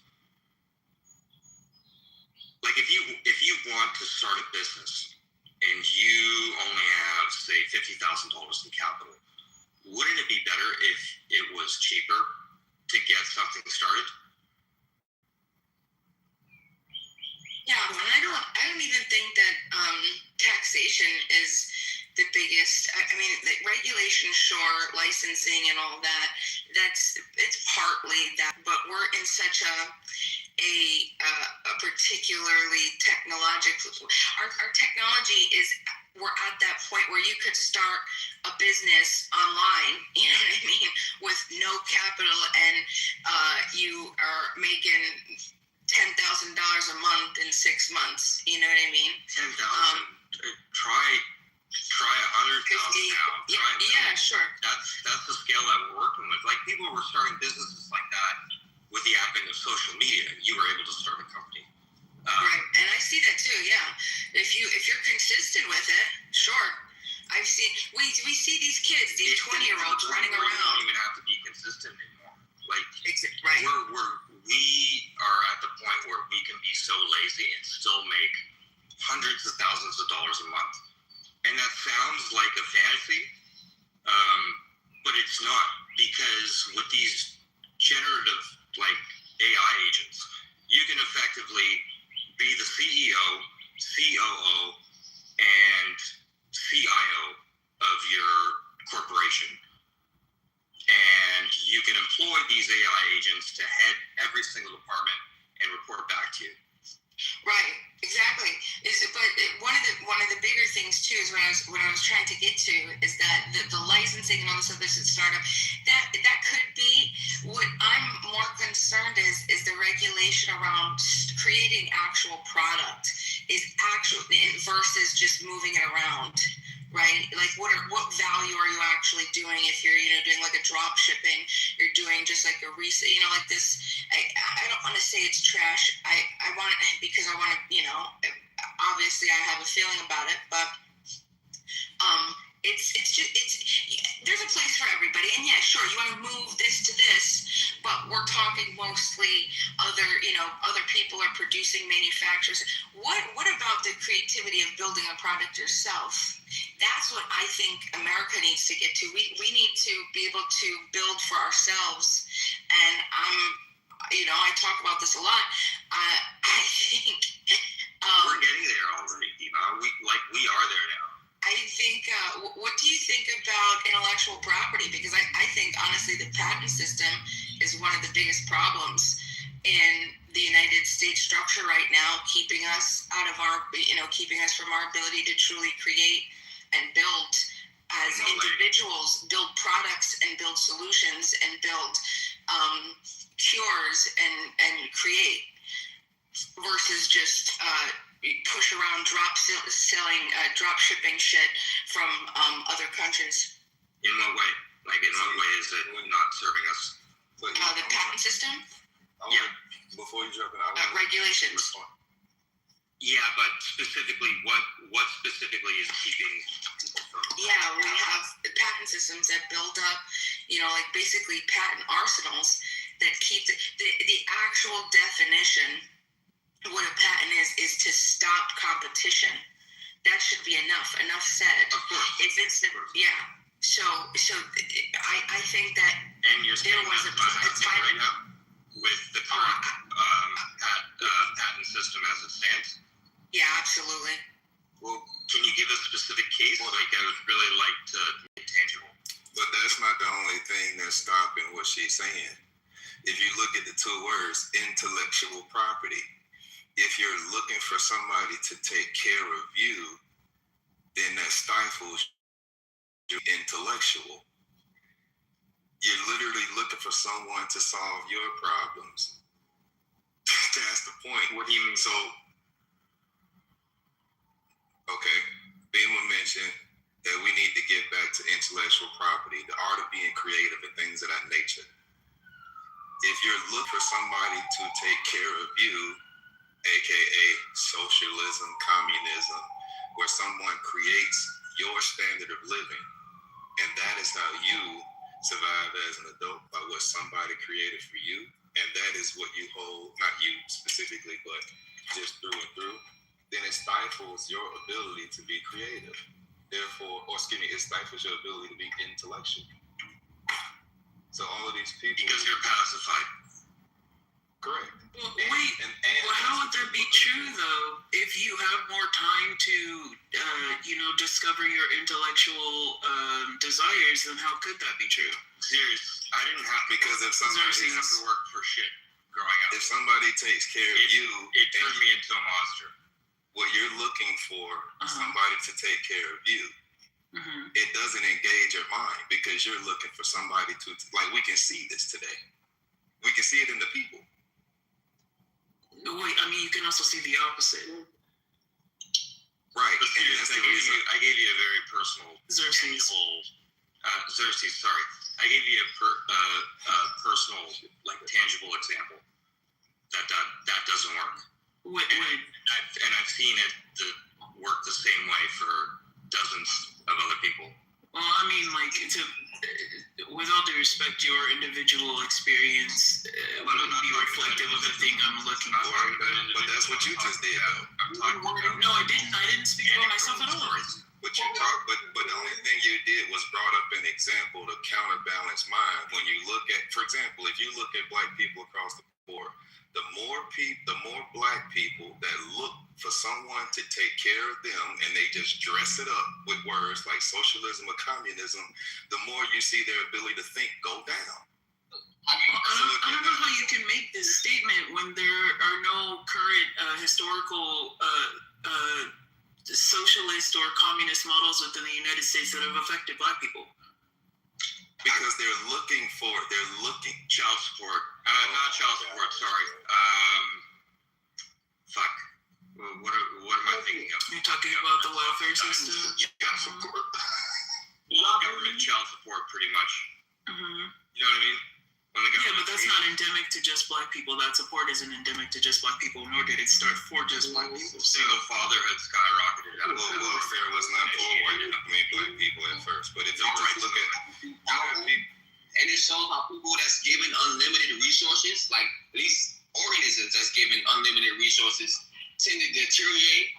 Right? If you look at rat utopia, it's a series of experiments where they essentially give these rats unlimited resources and how they deteriorate as a species. Because what would be the reason for you to think for? Need competition to grow and serve. That's what they're trying to say. This is scientifically proven. Right, but I mean, it's scientifically proven amongst rats, right? Rats don't have to go to work, right? They don't create paintings or sculptures or computers or go to space, or they don't do any of those things, right? We are essentially talking about two different people. Two different species. One of which didn't. One of which has never experienced that kind of experiment on them. They have pretty much. If you would there be a need for any black people to go out here and get a farm if the food was made free at the grocery store? Well, yeah, because they would still need farmers, and ideally you would need more farmers because more people are being served more food. Seriously, oh my God. This is all right. You're right. Would people homestead if they were provided for? If they were provided for by whom? By the government. Well, so you mean if the government owned all the farms? If they had a kind of mom dummy thing where they go to a grocery store and it's free. Right now. I'm so sorry, I can't hear both of you at once. If there was some sort of mom dummy program where you go to the grocery store and everything is free. Would people say, for example, homestead, buy property, build a home on it, regenerative farming, cows, chickens, pigs, everything? Oh, I mean, they may, yeah, of course. Because you can't grow every single thing. Do you say why? Because more people need more food, which means maybe they need more sources to get the food from. Who's doing it in the hood? What do you mean? Why are we talking about the hood? Who's homesteading in the hood? A few people are. Eventually, people who leave the hood, bro. What do you mean?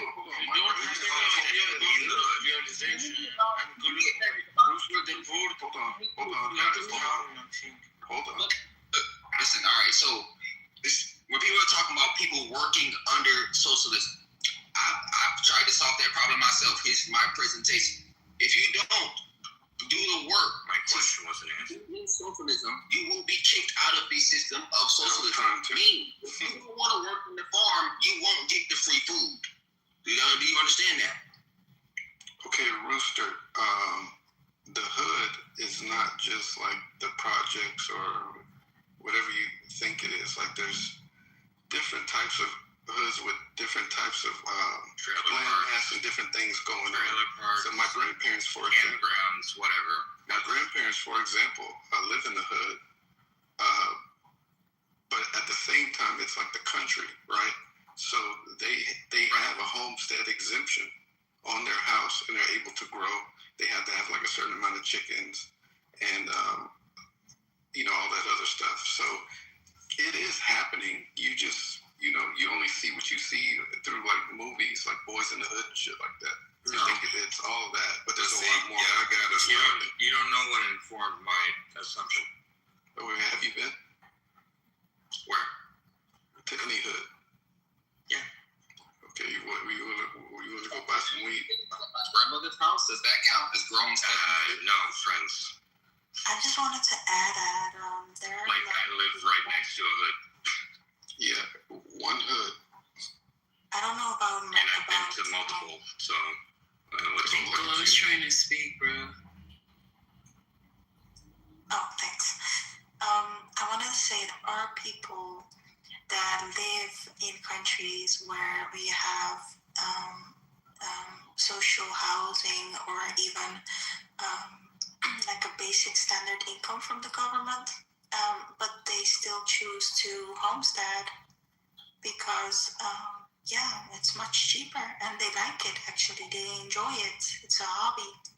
So both things can be happening at the same time. Not on Clubhouse. It has to be their agenda or nothing. Yeah, I mean, like, it's hard to understand these things because if you simultaneously approve of capitalism, like, I don't know, the girl with the lips said before she left the stage, because you believe in the creativity, ingenuity, and future competition amongst people, then in this way, I don't know how one could argue such a bleak future of just trying something else. Like ideally, you would be able to engage that same creative mind born in the system of capitalism to pontificate about a world of other things. So I don't know why we're talking about a closed box. We've tried it many times. The thing is, America has tried socialism and communism many times. I mean, we have different aspects of it. So no. The fire department is socialist. They have social security. Bro, what? Alright, dude. Plenty of programs were pooled money into central pools to then be redistributed amongst masses. Fair comment. No. You can have a government in which you have all types of parties. So, for example, you would have a socialist party, and you would have all kinds of parties you can have in a government, and they're working together, and they're proposing their own ideas in that parliament. Then the government and the people have direct impact on the government and on their own lives, because everyone's word will be heard and will be implemented in different areas. So I don't think in an authoritarian, total, for example, socialist or communist country, or a total capitalist country is a good idea in any case. I think everyone's word should be heard and valuable, and can be implemented in different areas. All those parties should be able to work together and get to the best outcome.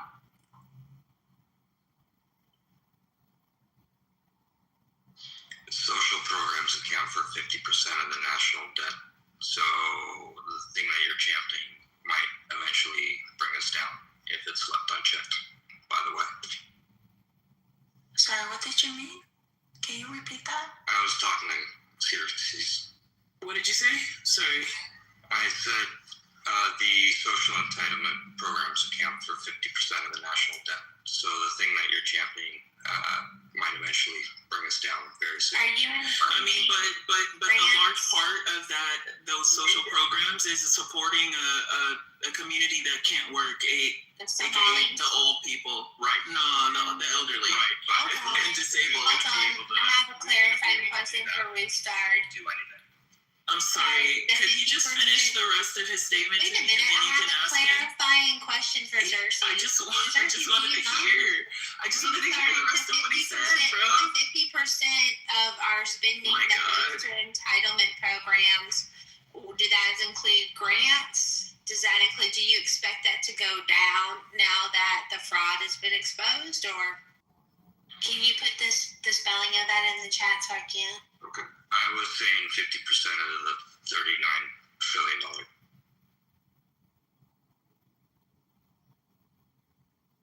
Is attached to the social program.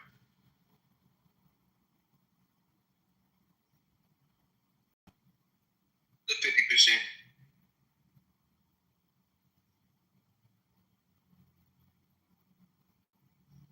Okay, so I'm just gonna look at this. So this says, I'll drop this link. This is from the Hubbard O'Brien Economics website. I'll give you guys that link so you can look, just in case you like graphs and stuff. There it is. Yeah. So this is talking about who owns the debt, right? Oh, I'm getting text message. So where, if anybody's looking at this chart, where do you see things going? I'll get you another chart as well. Hey, Xerxes, while you're working on that, can I ask you a question? Oh yeah, sure. Who's asking me? I can't see you right now. This Sword, I had went into a dead spot, so I ain't. Oh, Sword. Okay, yeah. Mm-hmm. So I want to just revert back to the conversation that I had. I want to frame it to you in a real world question. Okay. But I want to start by being respectful of you in a possible relationship. Do you have a significant other? I do not have a significant other. Okay, boom. In this theoretical situation, I'm approaching you to be your significant other, okay? Yeah, sure. And I approach you and say, hey, look, this is my plan for our life. My plan is based on a certain level of equity that the government has in taking care of us. How attractive am I to you as a man that's supposed to court, marry, and quote unquote take care of you, and however the way you see it, with me being reliant on the government to supply some of our needs? Okay, so can you say the question about including the government, or the statement about including the government one more time, just so I can hear correctly? Yeah.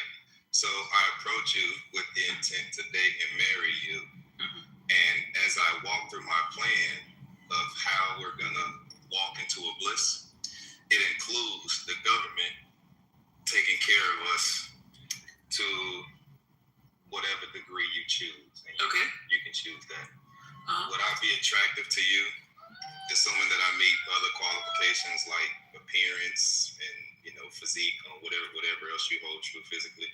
Yeah. Character. Mm-hmm. But from the financial perspective, my expectation and my reliance on the government and my reliance is also predicated upon the government and how well they take care of us. I mean, yeah, I totally wouldn't be against dating somebody who is in the military other than them being an agent of the state. But this is like largely what that is, though, right? You're depending on the government to pay you, correct? No. Oh, do military service members have other jobs? They actually go and work for a check. Yeah. So when I say, this is where I gave you the scenario exactly, and you added to it by saying the military, and you gave the person a job. Yeah. Never mind. We can scratch it. I got my answer. And it is welfare. It's like, I kind of when people are looking forward to the government taking care of them, they're not thinking about a job. But I think like for many people who are involved in the welfare system, they do have a aspect of it where they have to work, don't they, in order to receive their benefits? When people are looking for the government to take care of them, they're not looking for a job.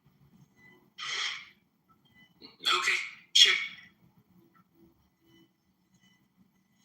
Did you get your answer? You said benefits, so you of course agree. You said benefits. Yeah. Benefits come by way of tax dollars, right? Yeah. They come through social programs. Sure. Okay.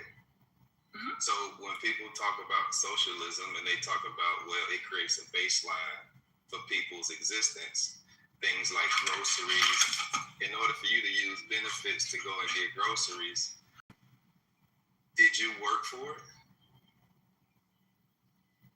Especially if we talk about, so as some people mentioned earlier, the homeless. The homeless, did they work for it?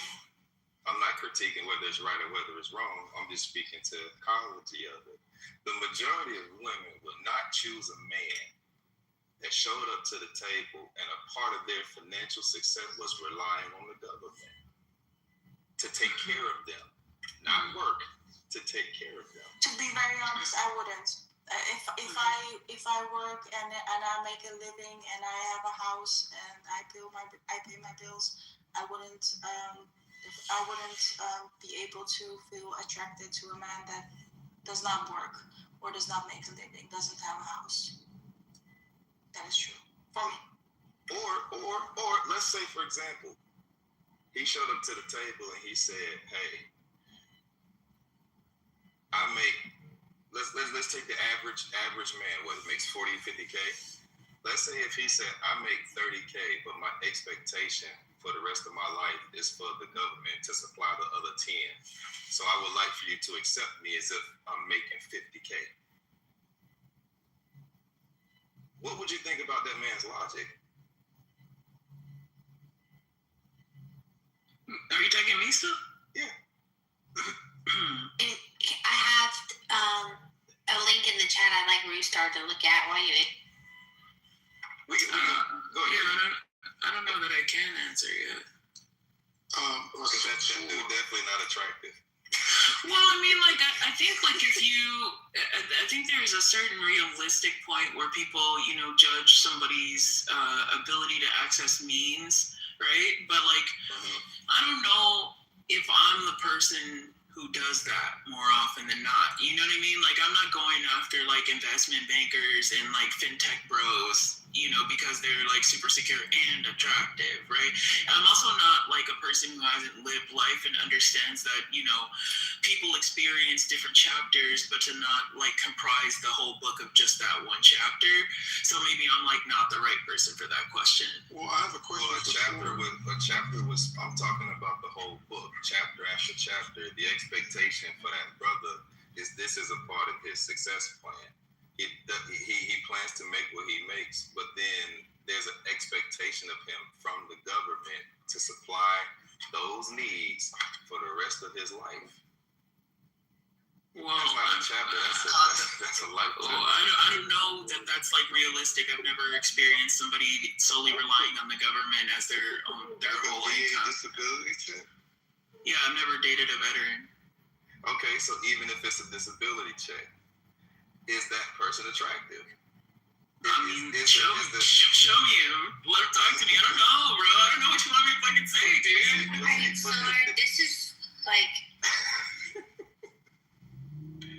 I know what you're getting at, but like with the Homestead Act of 1862, like that act that provided 10% of all land in the U.S. to white settlers, like was that like? Well, you think their wives were attracted to them, or did they just acquire the land? You know what I mean?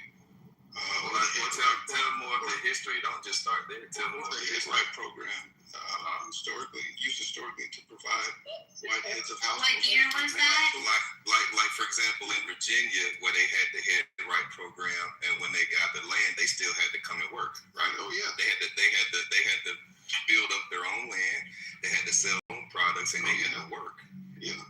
Okay. But in exchange, they gave up the land, for example, in England, and they came over here and accepted a plot of land, or they bought the land from the crown. Well, some of them. And what year was that, Othello? Some of them, because of the Homestead Act of 1862. 1862. It was. They gave that land away. 270 million acres of public land, amounting to 10% of all land in the U.S. To white settlers. So it's I see what you're saying. No, I think that's very unattractive. For somebody to sit here and expect something for the government, go out and get it, because there's so many ways to make money. It is. But that still doesn't prove your case, though. But we can move on. Okay, well, I gave you that. I gave you that. No, I'm familiar with the Homestead Act. That's why I said go further into it. But there are exceptions, though. If someone's sick or they have a disability, that's another thing. And that means they can't work, or they can work less than a person that doesn't have the disability, right? So I agree with that, but the choice for the woman to choose if this person fits her, what she envisions her life playing out. That's what I was asking about. People have circumstances their whole life, but that doesn't mean me as a man or you as a woman have to choose to be with this person. And what I was doing was drawing a direct correlation back to the concept of being intellectual. If you're looking for somebody to take care of you for your life, in order for your life to work out to its end goal, it disables the person's ability to be intellectual. No, I don't think that's true. How do you explain children?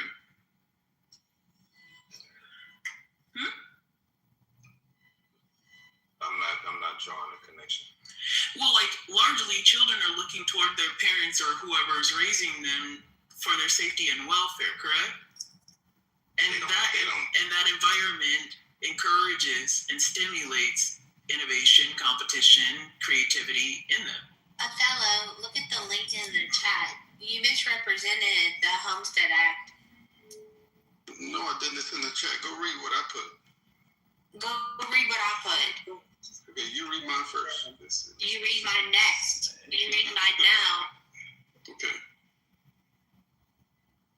Yeah, it says that this act provided roughly 270 million acres of public land, amounting to 10% of all land in the U.S., mostly to white settlers. While legally open to all citizens, in practice, it was a whites-only land giveaway, as it was nearly impossible. Reflecting on who those people were and the term they identify as African Americans. What you would need to do to prove your point is find a source close or near the date where that was actually produced, and you'll get a better depiction of who those people were. Gotcha. I'll give you a prime example. Many of the Europeans that came over here were black. All Europeans weren't white. And the black Europeans that came over here were not Moors. They were literally Europeans.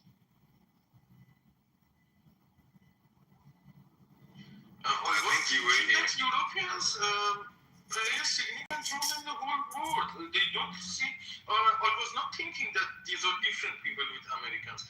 Maybe I was wrong based on your perception, but I was thinking that German people are also very studious, very hardworking, some of them especially, and they are in a good standing. Say that again, Peter. I was thinking that the standard of Europeans are almost as good as Americans. Because the foundation of United States comes from Europe, doesn't it? No, not exactly, but that's what's taught historically. Yes, that was how I was taught. Right.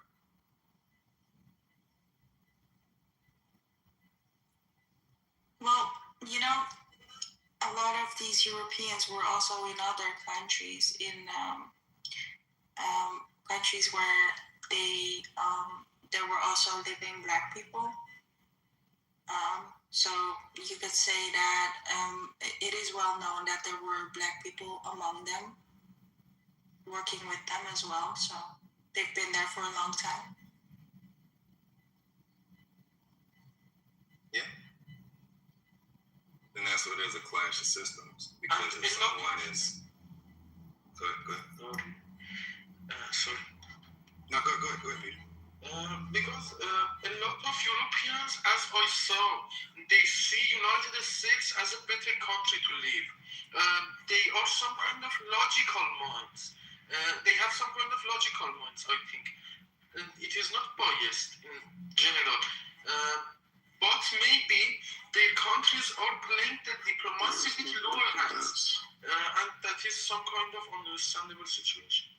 Oh, and because they had passports. They were seeking opportunity. Yeah, and because these Black people also had the passports for that were from these European countries, because it was the other mostly Black countries. They had ability to get the passports from the European country. Therefore, they could just fly back and forth between these countries. Yeah, they were citizens. When you say fly, what do you mean? What time period are you referring to? From what I know is that they immigrated from those countries where they would live and work to European countries later on when they could fly there. Oh, okay. I don't know what happened before, very far before. I haven't read about that, but I just know that they were first there in those countries, and then they remigrated, a lot of them, not all of them, to the European countries. Gotcha. I was thinking about a different time frame, but yeah, I agree with that. Thousands of Black Americans did homestead successfully, especially after the war. Researchers estimate roughly 3,500 Black claimants in the Great Plains states obtained patents, titles to about 650,000 acres, supporting as many as 15,000 people, including family. Yes, we can. We're here to say that two things can be true, and that's exactly what I read in my write-up. Was saying that it was nearly impossible for most African Americans, especially in the South, to access or hold this land. And then you said how many people got it? But what was the reason why, though, brother? You said how many people got it, Monica? How many Black people received it? Thousands. Well, come on, give me a number. If you had read the link, like you told me you were gonna read my link, you'd have the information. Because this could be 1,000, this could be 10,000, 35,000. How many? More than 1,000. Thousands. So okay, that's not a lot of Black people. So see, this is where we get annoyed with each other, Othello, right? I'm glass half full, you're glass half empty. We're looking at the data. The data is impartial. I want people to recognize the massive achievements Black Americans have made throughout history, overcoming amazing challenges. In the 1920s, they cut illiteracy rates in their population in half over 20 years. I guess you're going to talk about the stock market next. And then you're focused on what? What are you focused on during the 1920s? Well, I mean, he's just giving comprehensive. Yeah, I'm talking about. He's not. He's just giving. I'm so sorry. I'm just gonna finish my statement. It's not negative to bro, Monica. It's not negative to. It's not negative to remark what happened, bro. I don't know what's wrong with you people.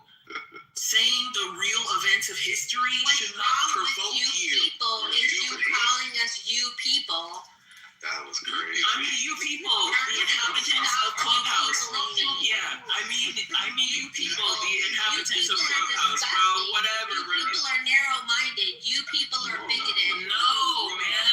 Like, what it is that you have a problem with somebody adding context, nuance, and accuracy to the thing you're saying. No. Why can both not be true, bro? I just... Did you even hear me? Yes, I did hear you. I also heard you mischaracterize what he said as something negative when it is just a statement of fact. You know, I don't have the energy to fight. Cool, don't have the energy. Go to sleep then. I was talking to Othello, not you, first of all. Cool, I'm here too. Contend with that. You people need to shut up. Cool. I said the thing why Othello and I fight is because we have different lenses on the same facts. And you mischaracterized his lens as negative. I didn't. Yes, you did. You said negative out of your mouth. He misrepresented and only focused on one aspect of the homestead law and Peter, you need to mod this file. in 1862. Why are you involving yourself, Beaver? Because I'm a moderator and I have the Alright. I'm just playing. Yeah, nobody. Don't touch my PTR, Beaver. You don't have the skill. What do you mean the PTR? How do I touch it?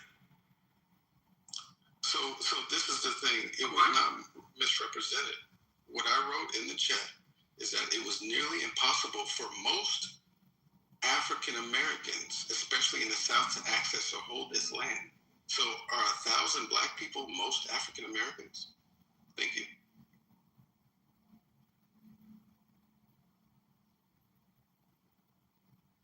It'd be cool if people just read books, bro, and just but gather your shit from fucking books, homie. Like, honestly, come on.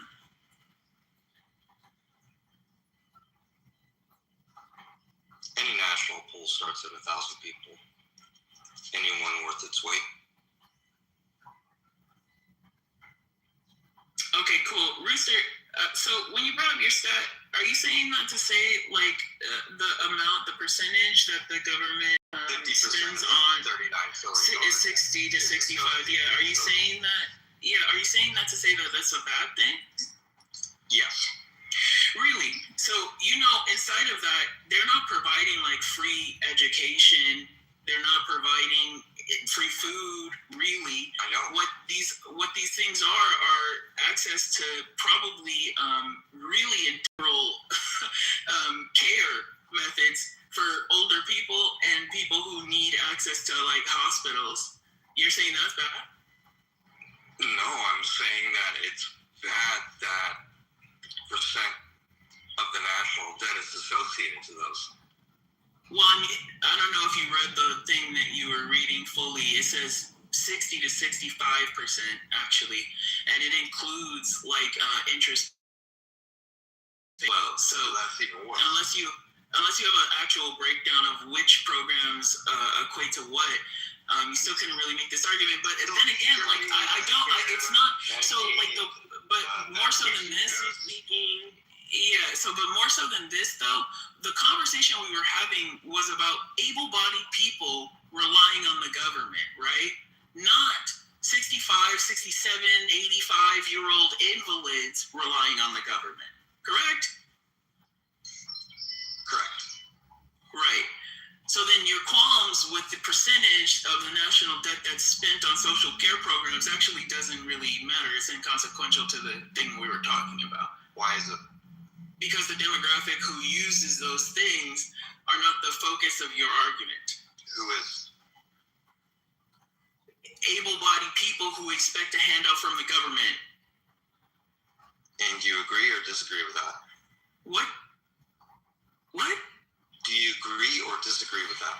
With what? Able-bodied people milking the government. Disagree, because even in social systems, they cannot eat for free. No, I'm generally speak, bro. Let me finish. If they are in a vulnerable position that was out of their hands and they have put their share inside the table, then the safety net would help them. If they are unwilling to work, the safety nets are not designed for them. It is not a game to eat for free. Can somebody translate Disney Obama for me? He said it's not a game for people to try to eat for free. That's what he said. Exactly. What I was saying that these social safety nets that I mean about socialism and I am defending on is about those people who have put their share of work inside the table. For example, when they are able to work, they don't deny working. When they have expertise, they would put their expertise for the society. But if they are stuck in a hard situation, this society would help them recover until they are able to work again. Yeah, that's it is, for example, exactly, they need, when they find themselves in a hard position, they need to be able to survive, to not be kicked out of the society. That's it, my understanding from socialism. They abuse the fifth computer, they'll stay on it as a crutch forever, or there's fraud. So that happens too. Also, there are different layers of support. For example, the people who had been working for a longer time with more expertise, when they are in a specific situation, the level of support that they are receiving is different. For example, when you are when you have paid less insurance and bills to the state benefit department, when you are stuck, the level of support is also categorized differently for different people. But the minimum is guaranteed, I think.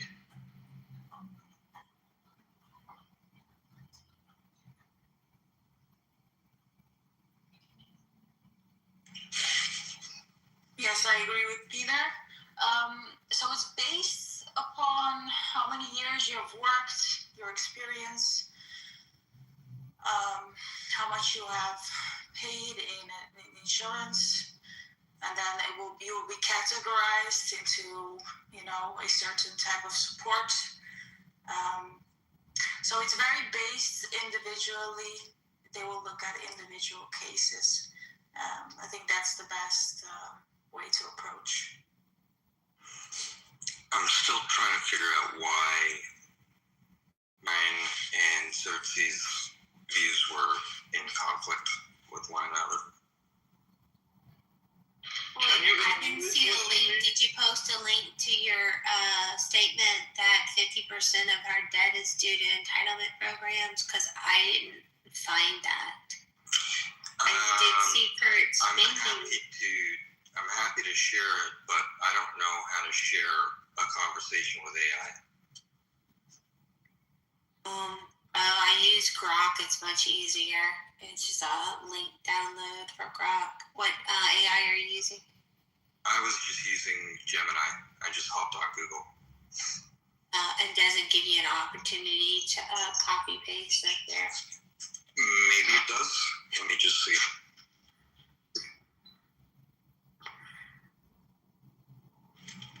Okay, so I copied it, but it's copied to my clipboard.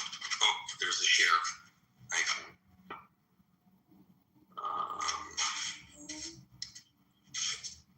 Thanks, your turn. I guess I copy the share link. That'd be great.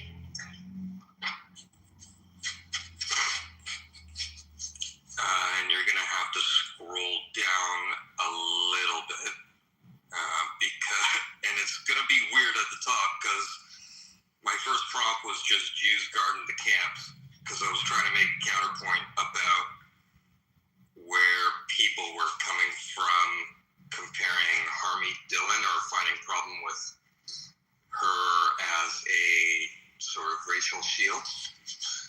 I don't know if that makes sense. Okay. So discount that and then scroll down to where it, bear with me guys, thank you.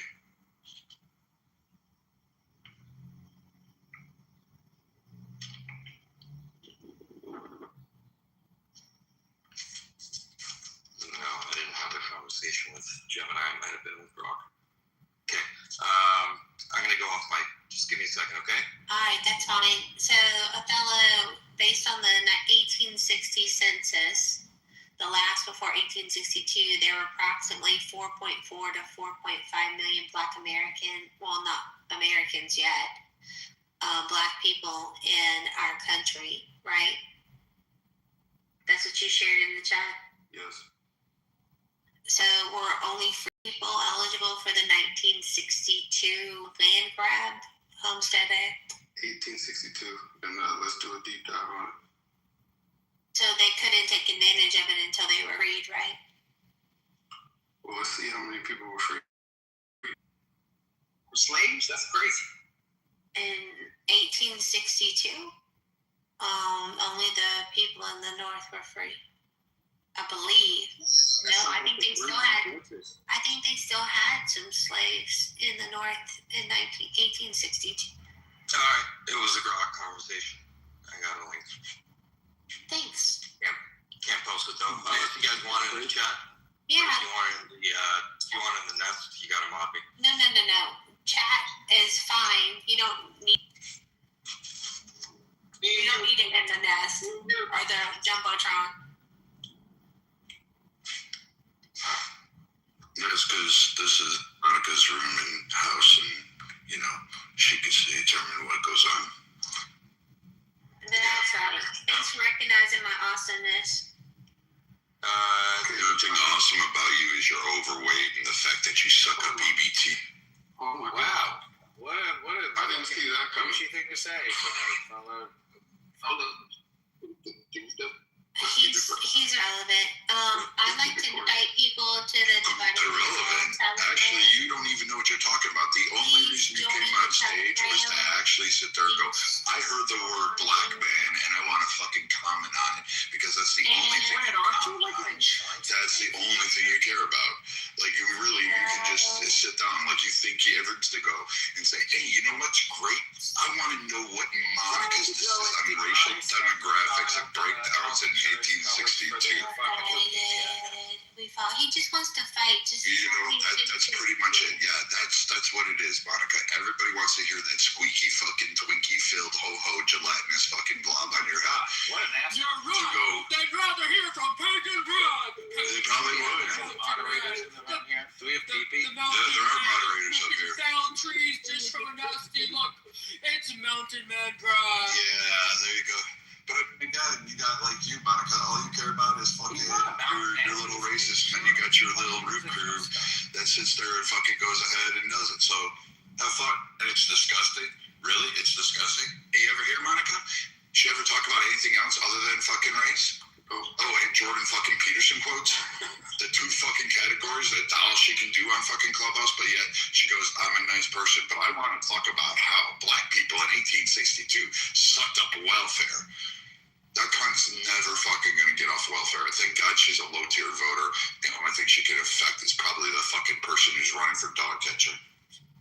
Viking, you sound like a disgruntled radio host who lost his livelihood to podcasting. Anything else? You want to try something else a little better? Why are you guys so mean to each other? Why is everybody so mean all the time? I'm not mean. I mean, what you just said was disgustingly, horribly mean. No, that is very mean. The worst I call it. Well, then you just contradicted yourself. I said, why are you so mean? You said, I'm not mean.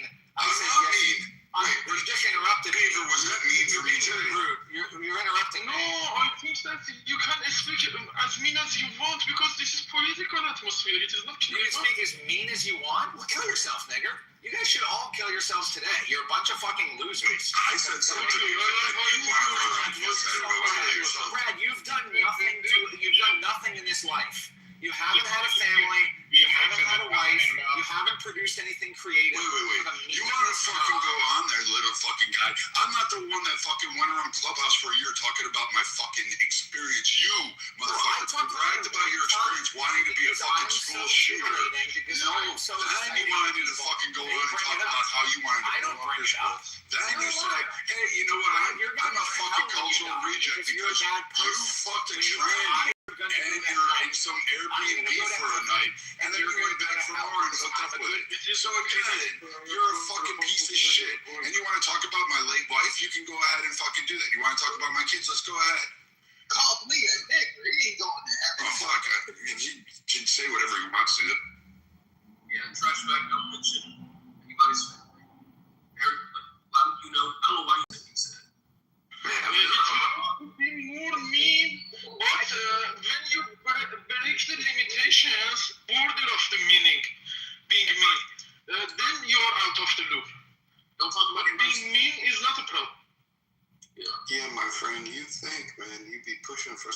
disparity between Jewish people and black people, what you're saying the N-word on here. As a Jewish man, come on, do better. Hashem is watching. Anybody see that coming? And he was a fucking wannabe school shooter. That's who he fucking was. Motherfucker went out here going to gun rooms going, I can't stop thinking about blowing up a school. That was fucking trash bag. And he's like some fucking Canadian reject, wannabe fucking Bear Grylls motherfucker who can't figure out a way to get out of a mall parking lot. Sometimes I swear to God, we do in the conservative Republican rooms, we do collect some of the worst people. But then I'll go to the liberal rooms and I'll be like, they have the same problem too. So it's like, Beaver, it looks like our party does collect herpes, both sides. Those rooms are fucking worse.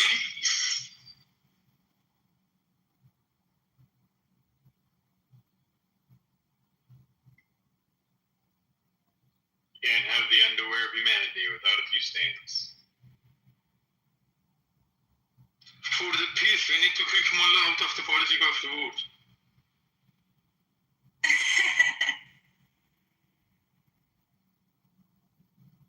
I agree.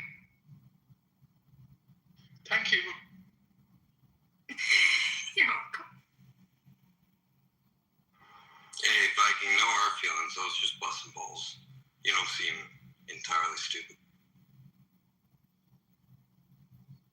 Oh, it takes a lot more than that to get me going. I'm having a good morning. Now I'm going to have my coffee. So you were correct, Royster.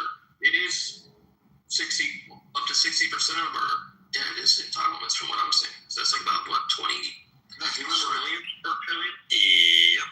And the point I was trying to make is those entitlements don't even, they're fucking scraps. They don't even cover basic living expenses. And it's bankrupting us.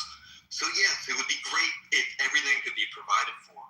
But we can't even provide the essentials, and it's going to take us under. I think we should cut entitlements. Yeah, I think so too, because they're so inconsequential, yet they're taking us out.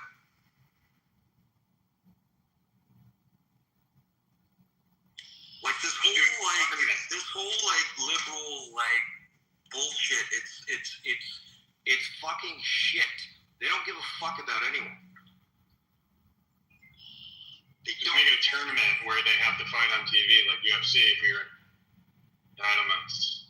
Like all of this shit can easily be discounted and seen for what it is if people just put up the numbers. Rooster, can I ask you a question? Sure. So you believe that liberals are misguided on their attempt to help America? Yes. I think the majority are misguided, being manipulated by a very, very small group of people who know exactly what they're doing. But you also believe that liberals are doing this on purpose because they don't care. Yes. And you think that there are some people on this planet who know what they are doing, bro? On purpose because they don't care. They care. They don't know. They care about a very different result than what you... Sorry, I'm making an assumption here about what you believe. They want the votes. Bro, my speaker did cut out on Rooster. Can you say that again? It's more than just wanting the vote. They want power. I promise you, there is nobody on this planet who knows what he or she is doing. And just like people were saying, when you're given too much, you have no need to want anything more. That is exactly what the liberal leadership wants. And when I say the liberal leadership, I don't mean classic liberalism in the sense of freedom of expression, freedom of association, freedom of the pursuit of happiness, agree to disagree, but liberal in the sense of the Democratic Party they want you to hand over your will. They want complete control and sublimation.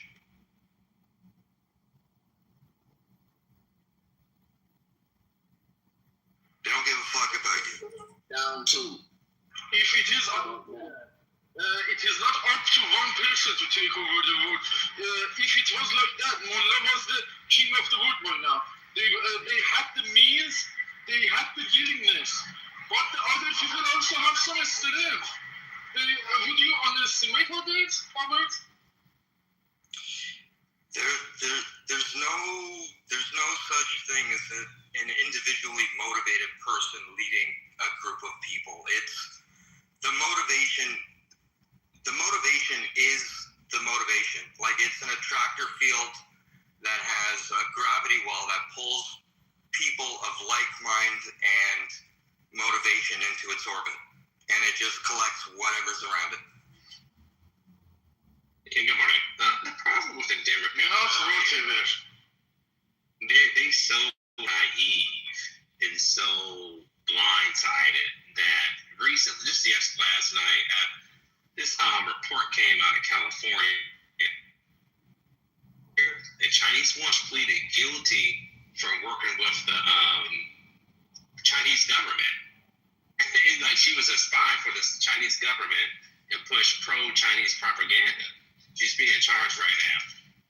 The Democrats. Wasn't that the craziest story? It's not crazy to me. It's crazy. Did you see her videos where she's doing like the kick in the air, the back kick, and she's like running down the stairs? It's just crazy. Go on. I didn't see. I got to do some more research on her, but I'm just like seeing it, and it's like the sad part that is shocking and not shocking at the same time, knowing that these Democrats are so like naive, ignorant, and just it just reminds me of Tim Walz. I was talking about before that report came out. I was saying like how Tim Walz spent a lot of his time in China, and he in the government. What I can see, he's like the biggest pro-Chinese person we ever chose as a vice president or running mate, whatever, right? And he spent like years in China. Tim Walz, Kamala vice president. Could you, man? We have to really take control and understand that we are being manipulated. As Chinese are pumping billions of propaganda in our country. The war that just broke in California. Marlene Wang.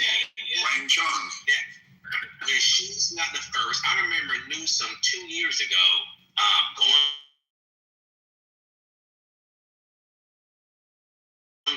nothing but Kool-Aid smiles and oh my God, it's a great car. And I don't know, a lot of people don't know this, that in California, one of the buses, it's like an electric bus, that's made by BYD. The cars are not here, but he pushed to get that BYD and gave them that contract. Governor Walz, not Governor, but Governor Newsom.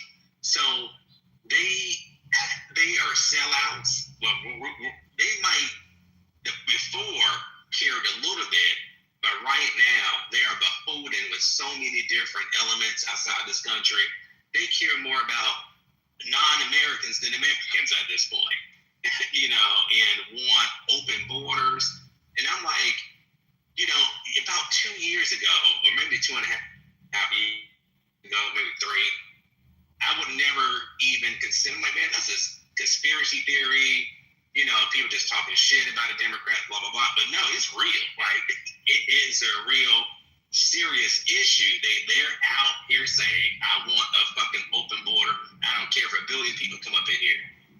It's crazy. Like, I don't know, man. Yeah, I'll leave it at that. That's true. That has been going on for a long time. I think people are just finding out now. I think all of this bullshit about white against black and who's on what team, I think it's living its last days, to be honest. People are tired of it. They're looking around and they're looking at each other and they're thinking to themselves, I'm not against you. And you're not against me. We think we are, but we're both fucking losing. Exactly. We will both lose if we are like white. I'm sorry if this pisses people off, but white people are starting to see like. Now you are out of we're on the fucking field too. Well, how could you this whole country's a fucking plantation. This whole world's become a plantation. What we tried to tell you? Well, Rooster, you gotta understand that a lot of people from outside, people come from outside of the country. They use divide and conquer tactics on us, and one of the major things they use is race, because we do have issues and have come from a history. So, Yvonne, what's her name? From Somalia. What's her name? Ilman Omar, right? She come from Somalia as a refugee. She comes to this country and she say, racism, oh my God, these white people, oh my God. Like, what the fuck did you know about racism in our country? Like, you never really, like, your parents never speak, like, what the fuck is going on? And then you marry a white man, and they just use divide and conquer on this man, and they just, in differences, they use it against us, but when the country fails, all of us fail. We're all going to feel the hurt and pain when the country collapses. And these people outside of America, they don't give a fuck. Like she said before, hey, I can just go back to Somalia. I'm cool with that. And they just want to siphon our wealth, our resources, and that's it. For what I can see, they don't have any, and they would use any tactics available to do it. Because the more divided we are, the weaker we are. Yeah, they don't give a shit. They're the biggest scammers. And not only that, has anyone thought to ask, if this country's so racist, how the fuck did it let you into this?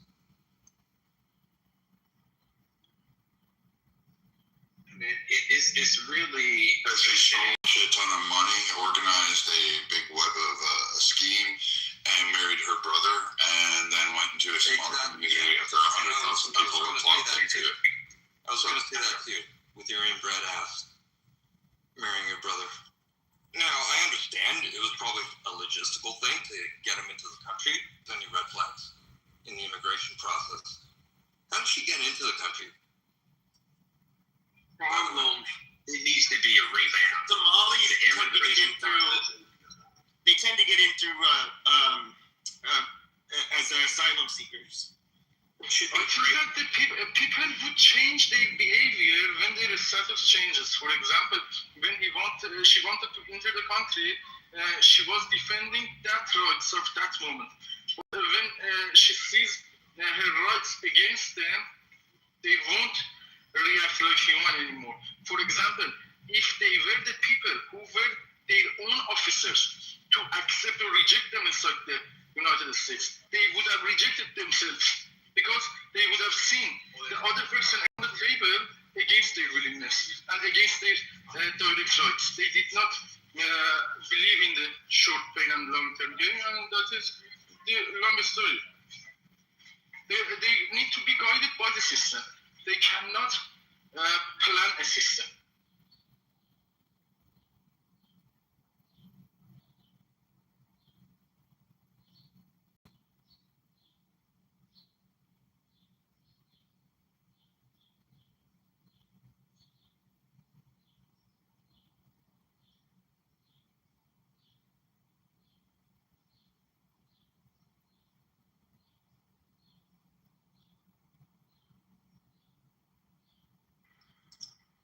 I forget what point we were trying to make.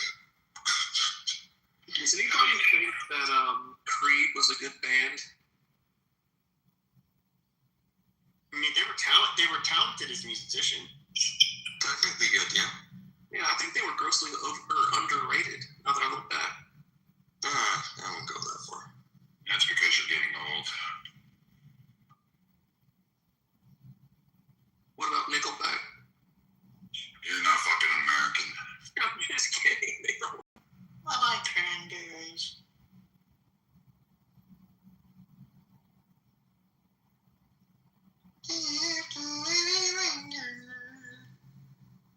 Lincoln Park came on in my shuffle yesterday. In your what? My playlist on shuffle, so I sometimes get shuffle. Yeah. Oh, I thought it said supple. Hey, is it black guy? No. What's the most? Was this the Lincoln Park Jay-Z mashup encore? Nah, it was something from Meteora. I think it was Faint. I don't know that one. I'm trying to remember the lyrics. Don't turn your back on me. I can't take anymore. Something like that. It might have been Faint. What was Bieber asking? I vaguely remember that one.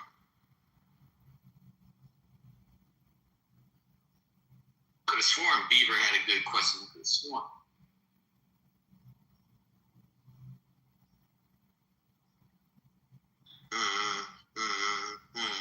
Don't turn your back on me. I won't be. That one? If y'all know me, you know my song. That Pimpin'. What? That Pimpin'.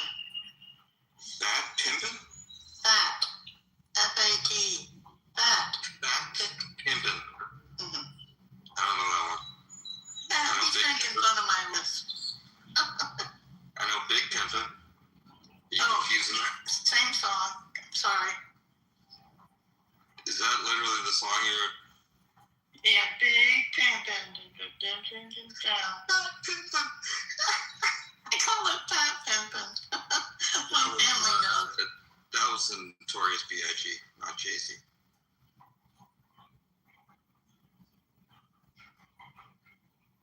She a gangster. You know that's a good song.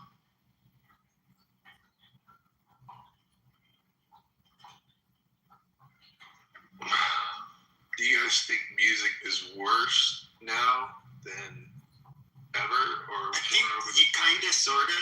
There's like a. It also, I would say, whatever one music labels ended up dropping bands. Bands have always been notoriously hard to work with. Mainly, you have to keep them together, which is it's a problem. So they more or less started marketing individuals, but I feel like there's so like I have an appreciation for musical artists from like the 90s and before. Like they used to have to record their music live. A little before the 90s, you'd have to do everything from start to finish. Like there were no retakes. I mean, there were retakes. You'd have to do actually many takes, but they couldn't really edit shit out that easily. Or auto. They were Auto-tune, yeah. It was just the tape recording process was like yeah, the whole process. But I was watching some old like music, groups the other day on YouTube or whatever, and it's amazing how they had to get it right the first time. There's, like I said, there's no auto-tune, no filling in, none of this other crap. So when it came down to it, they really had to have a voice, It's just really amazing to see how far everything's come in that respect. And that's why I raised the question. I'm like, are we getting to a point where the musicians are lazy and how they go about their business? Yeah, I'm thinking the same thing. You have K-pop nowadays. Like, what the fuck is that shit? Bro, if it's owned by a label, it's trash. Period. The end. If it's indie music, it's the only music worth giving time. I'm waiting to see AI's Drake. And what I mean by that is, I was listening, Drake's got a new album coming out. Excuse me, good morning. I just got a phone call saying that Trump had a stroke. Can someone check that, please? I just got that phone call. That Trump had a stroke, a massive stroke. But it's wrong. You sound like you've had a stroke. It's not funny. It's not funny. You wouldn't have understood that before us, I promise you. You just slow down. I It's told not you about funny. that. Good morning, everyone. It's not Good funny. morning, Matt. Good morning, Hey, Divine, what's up, man? What's What's going on? Is this a safe space? I don't know. It's a humble safe. I'm semi-safe. Can we get back to discussing Epstein, please? Shut up. Peter, slow down and pronounce your words. You were doing good. Just slow down, pronounce your words, and we'll have a good conversation. You got it. Okay, thank you very much. I think that now the stage is semi-safe. It was safe to me. Peter got a bean. What's going on, y'all? What y'all talking about? I heard the music discussion. Shout out to the music industry. You have music. To go online and find movie artists to get any real good music. There's an artist called Fritz Kiwi Juice. Yes, he's gonna go by FKJ. He plays everything live. He uses a looper, but he plays everything live. Go give it a try. FKJ. Well, to what he was, and I was saying, yeah, independent artists to me, that's where it's at. I spent many years in the game, and it's difficult when you're signed to a major. There was a lot of shiesty things that were going on, you know, payola, buying your own music to make the numbers look good. There was a lot of BS that went on. I do want us to return to tangibles, you know, CDs. A lot of people are now into, you know, getting the 1200 techniques and playing actual vinyl. Those are the days. I'm from that era, and I remember recording sessions with Ampex tape, reel to reel, and nope, we're going again, and hold on, let me rewind the tape. You know, I remember when Pro Tools came out, I hated it. To me, I thought Pro Tools sounded like AM radio. I was like, what is this? Like, nah, we're going to record digitally now. I hated it. There's just a different sound you would get with the Ampex, with the analog, with the reel to reel. And yeah, there's evolution in the industry. You know, anyone can make music now. You know where to buy the mic. You can go and, you know, get your Fruity Loops or your sampler or your this or your that, and it's just overflooded. But if you have a niche on the indie side, you can make a lot of money from merchandising to these little pop-up shows, touring on your own, get your little band and get a van and find your audience. Now with analytics, you can see who likes you and who wants you, and get you a little indie promoter or booking agent, and there's money to be made. A lot of people don't know, you know, Taylor Swift is an indie artist. Like, what? Yeah, she's one of the smart ones. She's killing it. She takes care of her people. She buys them boats and shit. Like, you know, it's the artist and how much they're willing to support those that support them. And then you have the assholes who don't give a shit about their crew, and it's all about me, and the overhead is killing them. And I'm curious what the future holds for the music industry. I'm glad I got out because it's very cutthroat. So that's me in a nutshell. When did you start recording? Do you think the streaming model is broken? By the way, Divine, like, what do you think of the streaming aspect? Like, I think like streaming artists being undercut. Yeah. Too. Go ahead. Yeah, streaming.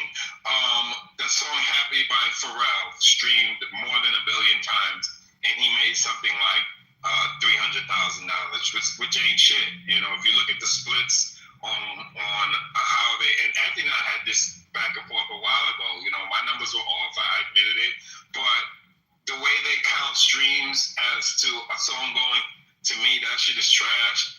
I like the days of I sold 500,000 copies of this CD. That was gold.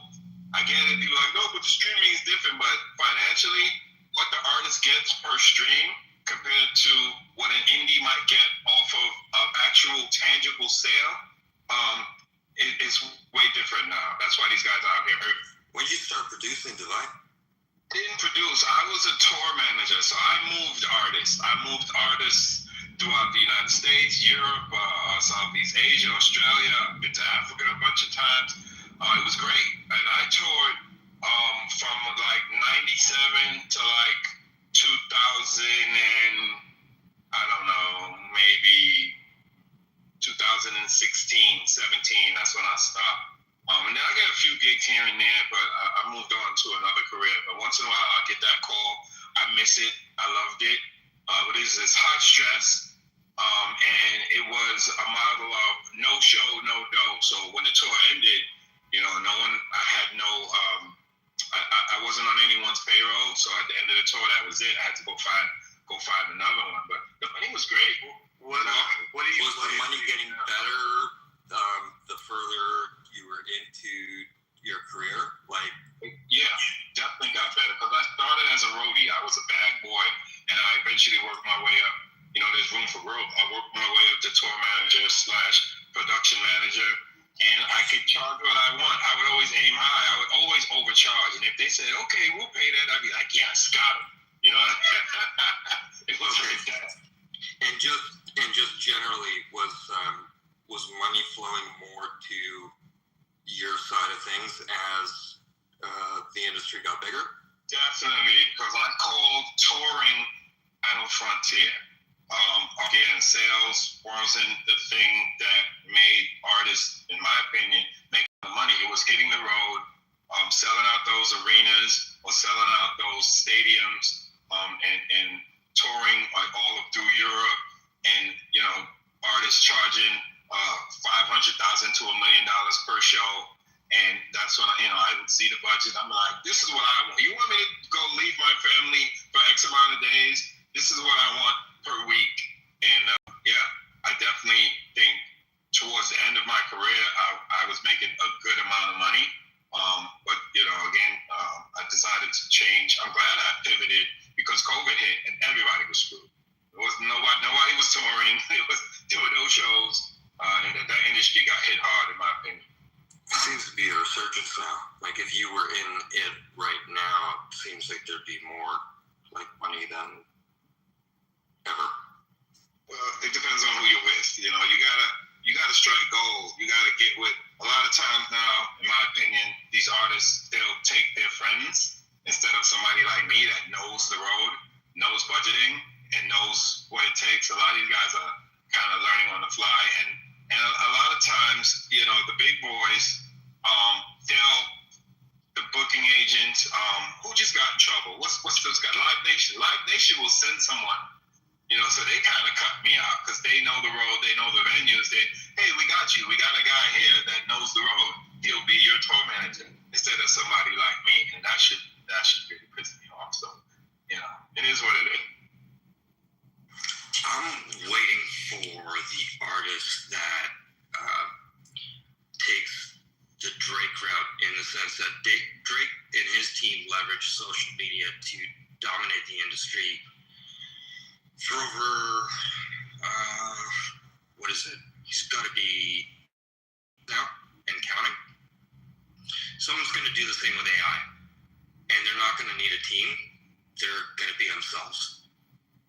And they're going to be the artist, they're going to be the tour manager, they're going to be the marketing, they're going to be the merchandising, they're going to be the agent, they're going to be everything.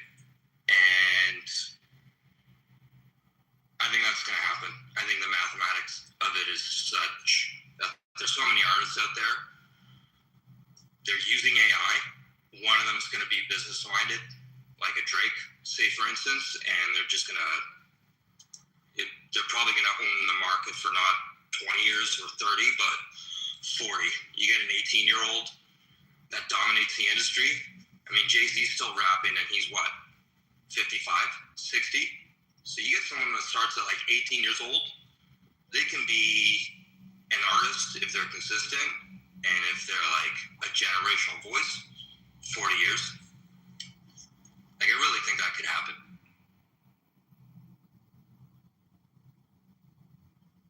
I agree. And what's even better is, like, the technology is so great now that, yeah, I see some pretty, I can see a lot of, like,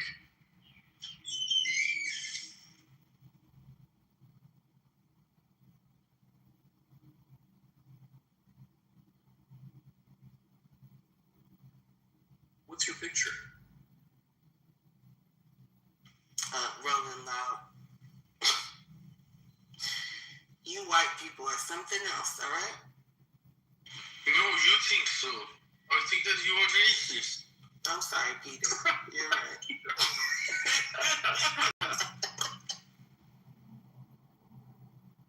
Yeah, that's wild, Brandon. come on stage, talk about you white people or something else. This is amazing. Well, I just left this concert, and them niggas was throwing garbage cans and all type of stuff. What's your name? Peter, do you consider yourself white? No, I consider myself a person who believes. Believes what? No, breathe. B-R. Oh, breathe. Yes. Okay. So you're not white. I think that this is the same genetic around the world with a little ups and downs, slightly different. Just the atmosphere of life changed it slightly. For example, in the color of the skin or something. But that is the same chromosomes, genetic. And a lot of people try not to understand that. This is. So what do you say about certain diseases only affecting certain groups of people? That is the potential. Could you give us some examples of what you're saying? My family is different from the family next door. The potential diseases that we can be involved in. It is not just for the color. It is because of the atmosphere and the circumstances of living. Also, they're lying to us. Can you give us an example of what you're talking about with the diseases, please? For example, sickle cell anemia, right? For example, apparently affects black people more. Yeah, it affects black people more, but it doesn't only. I thought the word you used was only.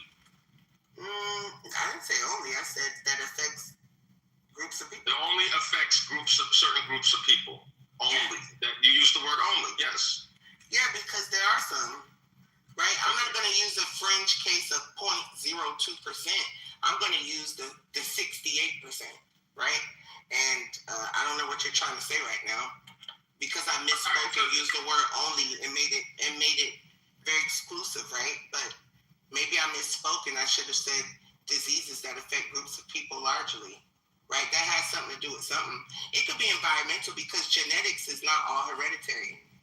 A lot of genetics are affected by environmental factors, so it could definitely be environmental, right? But scientists say a lot of diseases only affect certain races of people. They even have diseases for races, right? I'm not making this up, am I? You guys know what I'm talking about, right? What the fuck are we talking about? No, you're right. Phenomenal. One second, guys. So, like, there's words that keep on getting bandied about. First, it was only. Yeah, it does, sir, because I'm not perfect. No, Anthony, I didn't come in here to argue with no angry black man. I'm good. Like, honestly, you're angry as fuck. You're gang banging on bacon, and I don't really give a fuck. You're not that smart, because everyone else knows what I'm saying except you. Okay. I didn't make up what I'm saying. So everybody in the room have a good day with dumbass Anthony trying to overtake the room and dominate, right? Wouldn't even let the other moderator talk. Have a great day, guys. Kisses to the dumbass nigga. Yes. Talk about a dumbass nigga. Thank God, as the dumbass nigga leaves. What happened? I stepped away for a minute. What's going on? What happened? She came on stage on like a million. Like, at Hello, she was on some, y'all white people or something else. And then she, wants to talk about, diseases that only, that's all good. Yeah. So, hey, Matt. Hey, Patty. He wants to talk about diseases that only affect certain races. Like racially obsessed. Racial obsessive syndrome. Shit is out of control. I think she was just kidding around with that concert picture. I mean, she's a troll. She comes in here. Not Patty, excuse me. Hello. Jazzy. She comes in.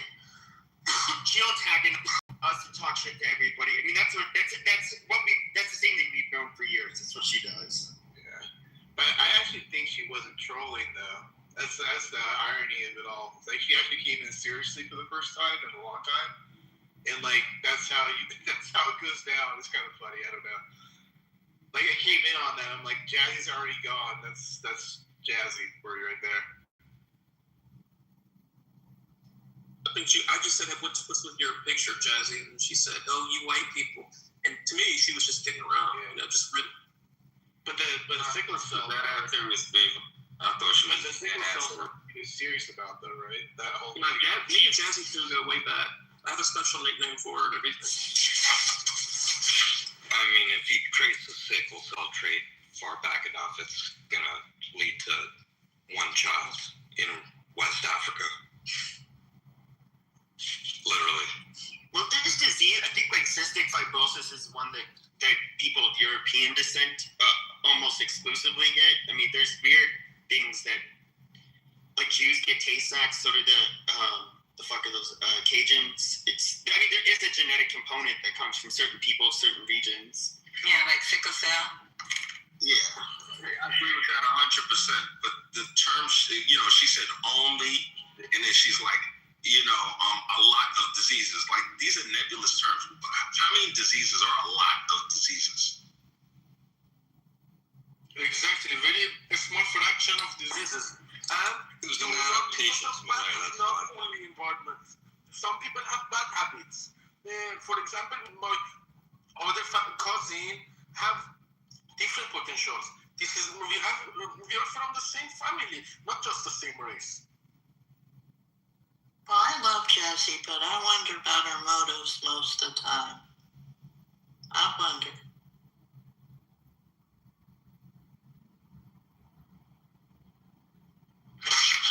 I could have sworn you guys were talking about the abysmal inflation numbers that came out. Here we go. I could have sworn. I thought that's what I heard. Man. I could have sworn that's what you guys were talking about, but no. Wait. What do you got? What's the numbers? No. I heard something, inflation, this, that, jazzy. So I thought you were talking about the abysmal highest inflation in 3 years numbers that came out this morning because of Trump's stupid war and gas prices and all of that. So, but go back to what you were talking about. Just tell us those numbers. But hold on. How come you didn't bring up good job numbers that came out that were? Good jobs is all relative. It's all relative. Let me explain why I say.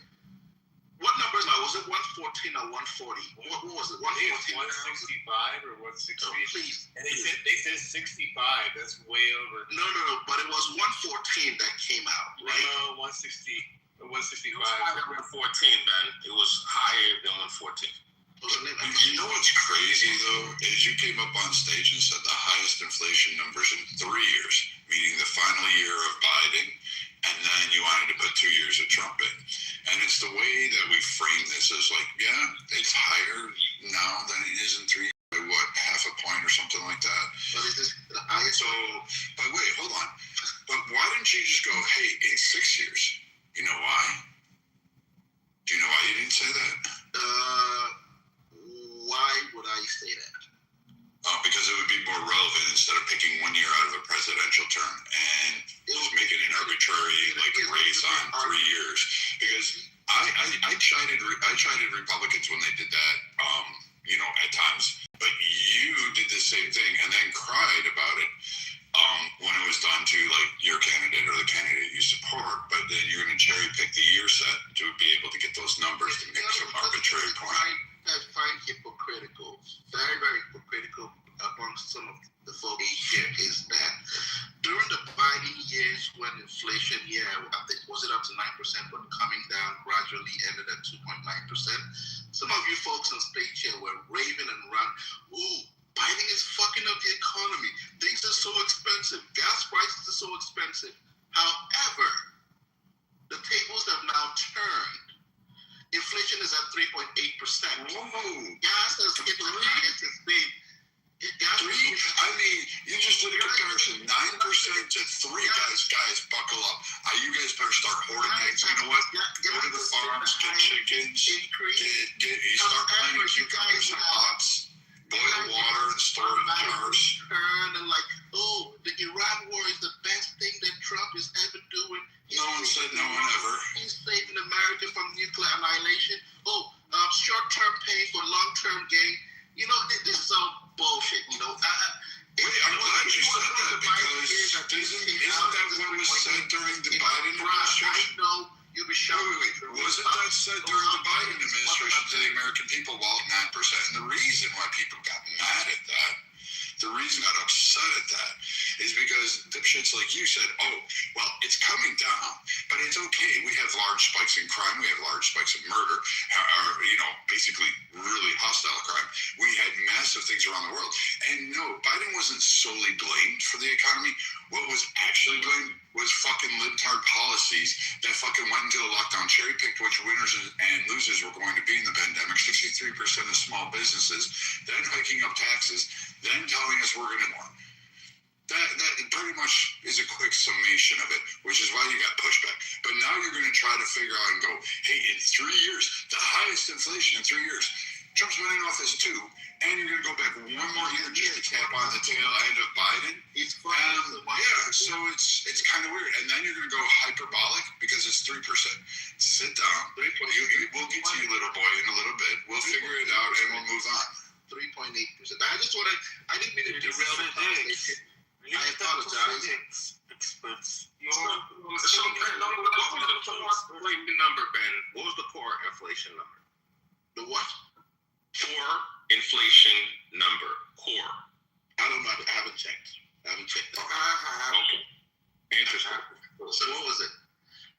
2.8. I just left them. They said this the highest inflation 2023. Now what does that mean? There was a big ceremony for you saying goodbye. It's okay. I don't want to talk about inflation. Talk about inflation.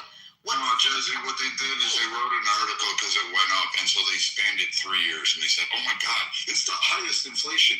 And idiots like that came up on stage and said, it's the highest inflation in 3 years. You guys are fucking up the economy. But Trump's been in office 2 years, so Trump kept it stable. But they don't put it and go 6 years. You can't go 4 years. You can't go 5 years because it would be too high. Not only that, Brad, but since 2023, he wasn't president in 20. No, but Ben wanted to make a point. It's called a hit piece. For 2 years. It's an attempt at a puff piece for the Democrats to kind of win on midterms, and that's what Ben's doing is regurgitating really dumb stuff. Right. Asking that question. What are the two major things he's done in this 2 years? Then he kept inflation. Are you serious? Yes.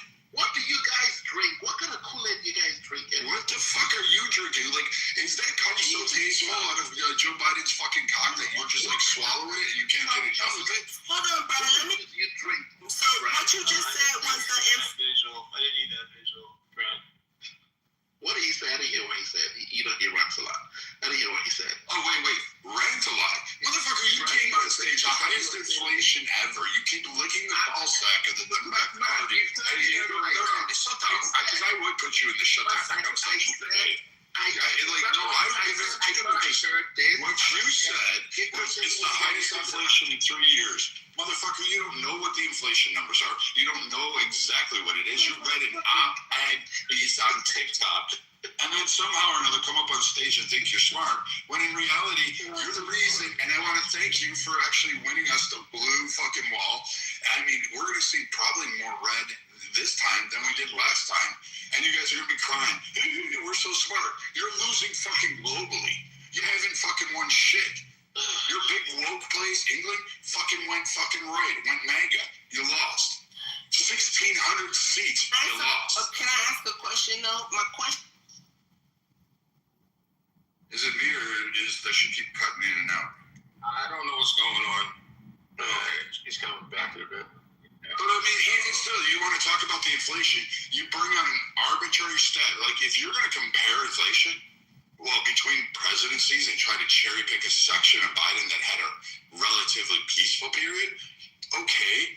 Like, what are you going to do? In the last 2 years, it's 7 months, Trump did this, and it's a change. Okay, and it's 3 fucking %. Not 9%, not fucking closing down small businesses, not shutting down. Yes, now we can. Okay. I have nothing to do with anything, Deeper. I'm just letting you know. No, you didn't. It was my headphones.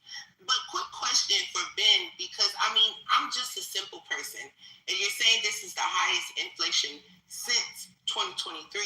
That means in 2023 inflation was high, right? And that means it came down, right? No, hold on. It came down under. Hold on 1 second. 1 second. No.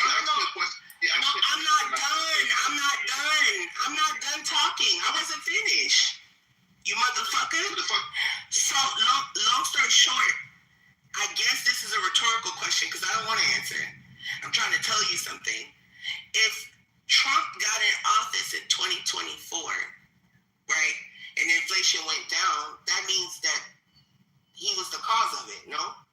Okay, I like your math, you know. No, yes and no. But Trump got his Use your intelligence. Use your mind. Yeah, Ben, I'm asking a question. Physical safety or economical safety, even if you are right. Even if you are right. Peter, no, I need you to stop for a second. All right? I want you to think about what you're saying. If Trump went into office in 2024, what's wrong with that statement? Because even though inflation went down to oh my God.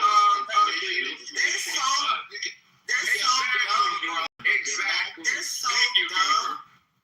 Who is the dumb person here? Let me explain why I think you're really dumb and maybe. It don't matter why you think. I know you're dumb because of what you're saying factually. You can't even Because when Trump took over in 2024, inflation was down to 2.9%. No, it wasn't. Go check it. It was high in 2023. Why you skipping 2023? Yeah, it was high in 2023. What was and who was the president? Who was the president? Who was the president in 2023? Who was the president? Not only that, who was over the Federal Reserve? Who was the chair of the Federal Reserve in 2023? And is it the same chair in 2026? That's going to be the cause of inflation, you dumbass nigga. Fucking crap. It don't have nothing to do with the president. Listen, you're about to fuck up my brain for the day. But let me go back to what I was saying.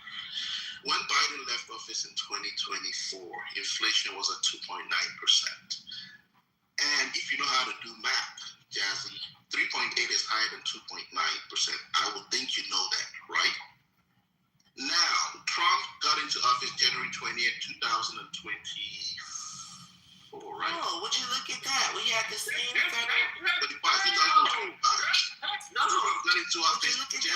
We had the same Federal Reserve chair when the inflation was really, really high. Yeah, that's what I'm trying to tell you. We can blame the president. I'm not even going to blame Biden. It wasn't Biden's fault. The president does not control the president doesn't control the economy. He doesn't even hold the purse. Right? So all these things that you guys like to blame, I don't even like Biden. I'm not going to blame him for high inflation in 2023. I'm not. I just want you to make a little bit of sense. You think Jerome Powell is the reason the inflation numbers are up, and you don't think he's not the reason. But you just mentioned, we've had the same Fed chair now, and that hopefully when it gets out in 2026, some things will change. Isn't that what you just said? Which clearly states that you think that the president is not the fault of the Fed chair. Yes. I can attribute two major things Trump did. The stupid nonsense. Well, you just believe anything. The tariffs were being illegal.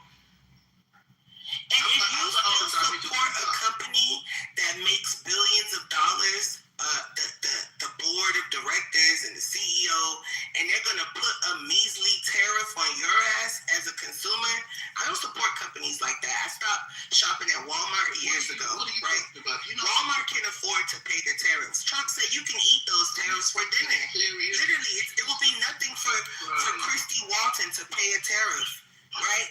But instead, Christy Walton put the tariffs on the middle class people.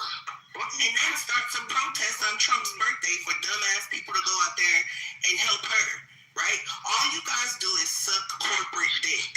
And you don't even understand how corporations are ruining the economy. They're ruining America, but you think it's Trump. And he's trying to save your dollars and your bottom line. You don't get it.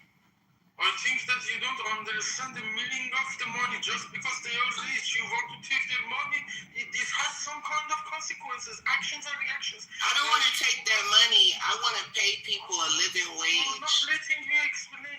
these actions, each one of them in economical point of view, especially in economies like United States, each one of them has meanings. For example, if you are with the capitalist, then you cannot overtax the billionaires.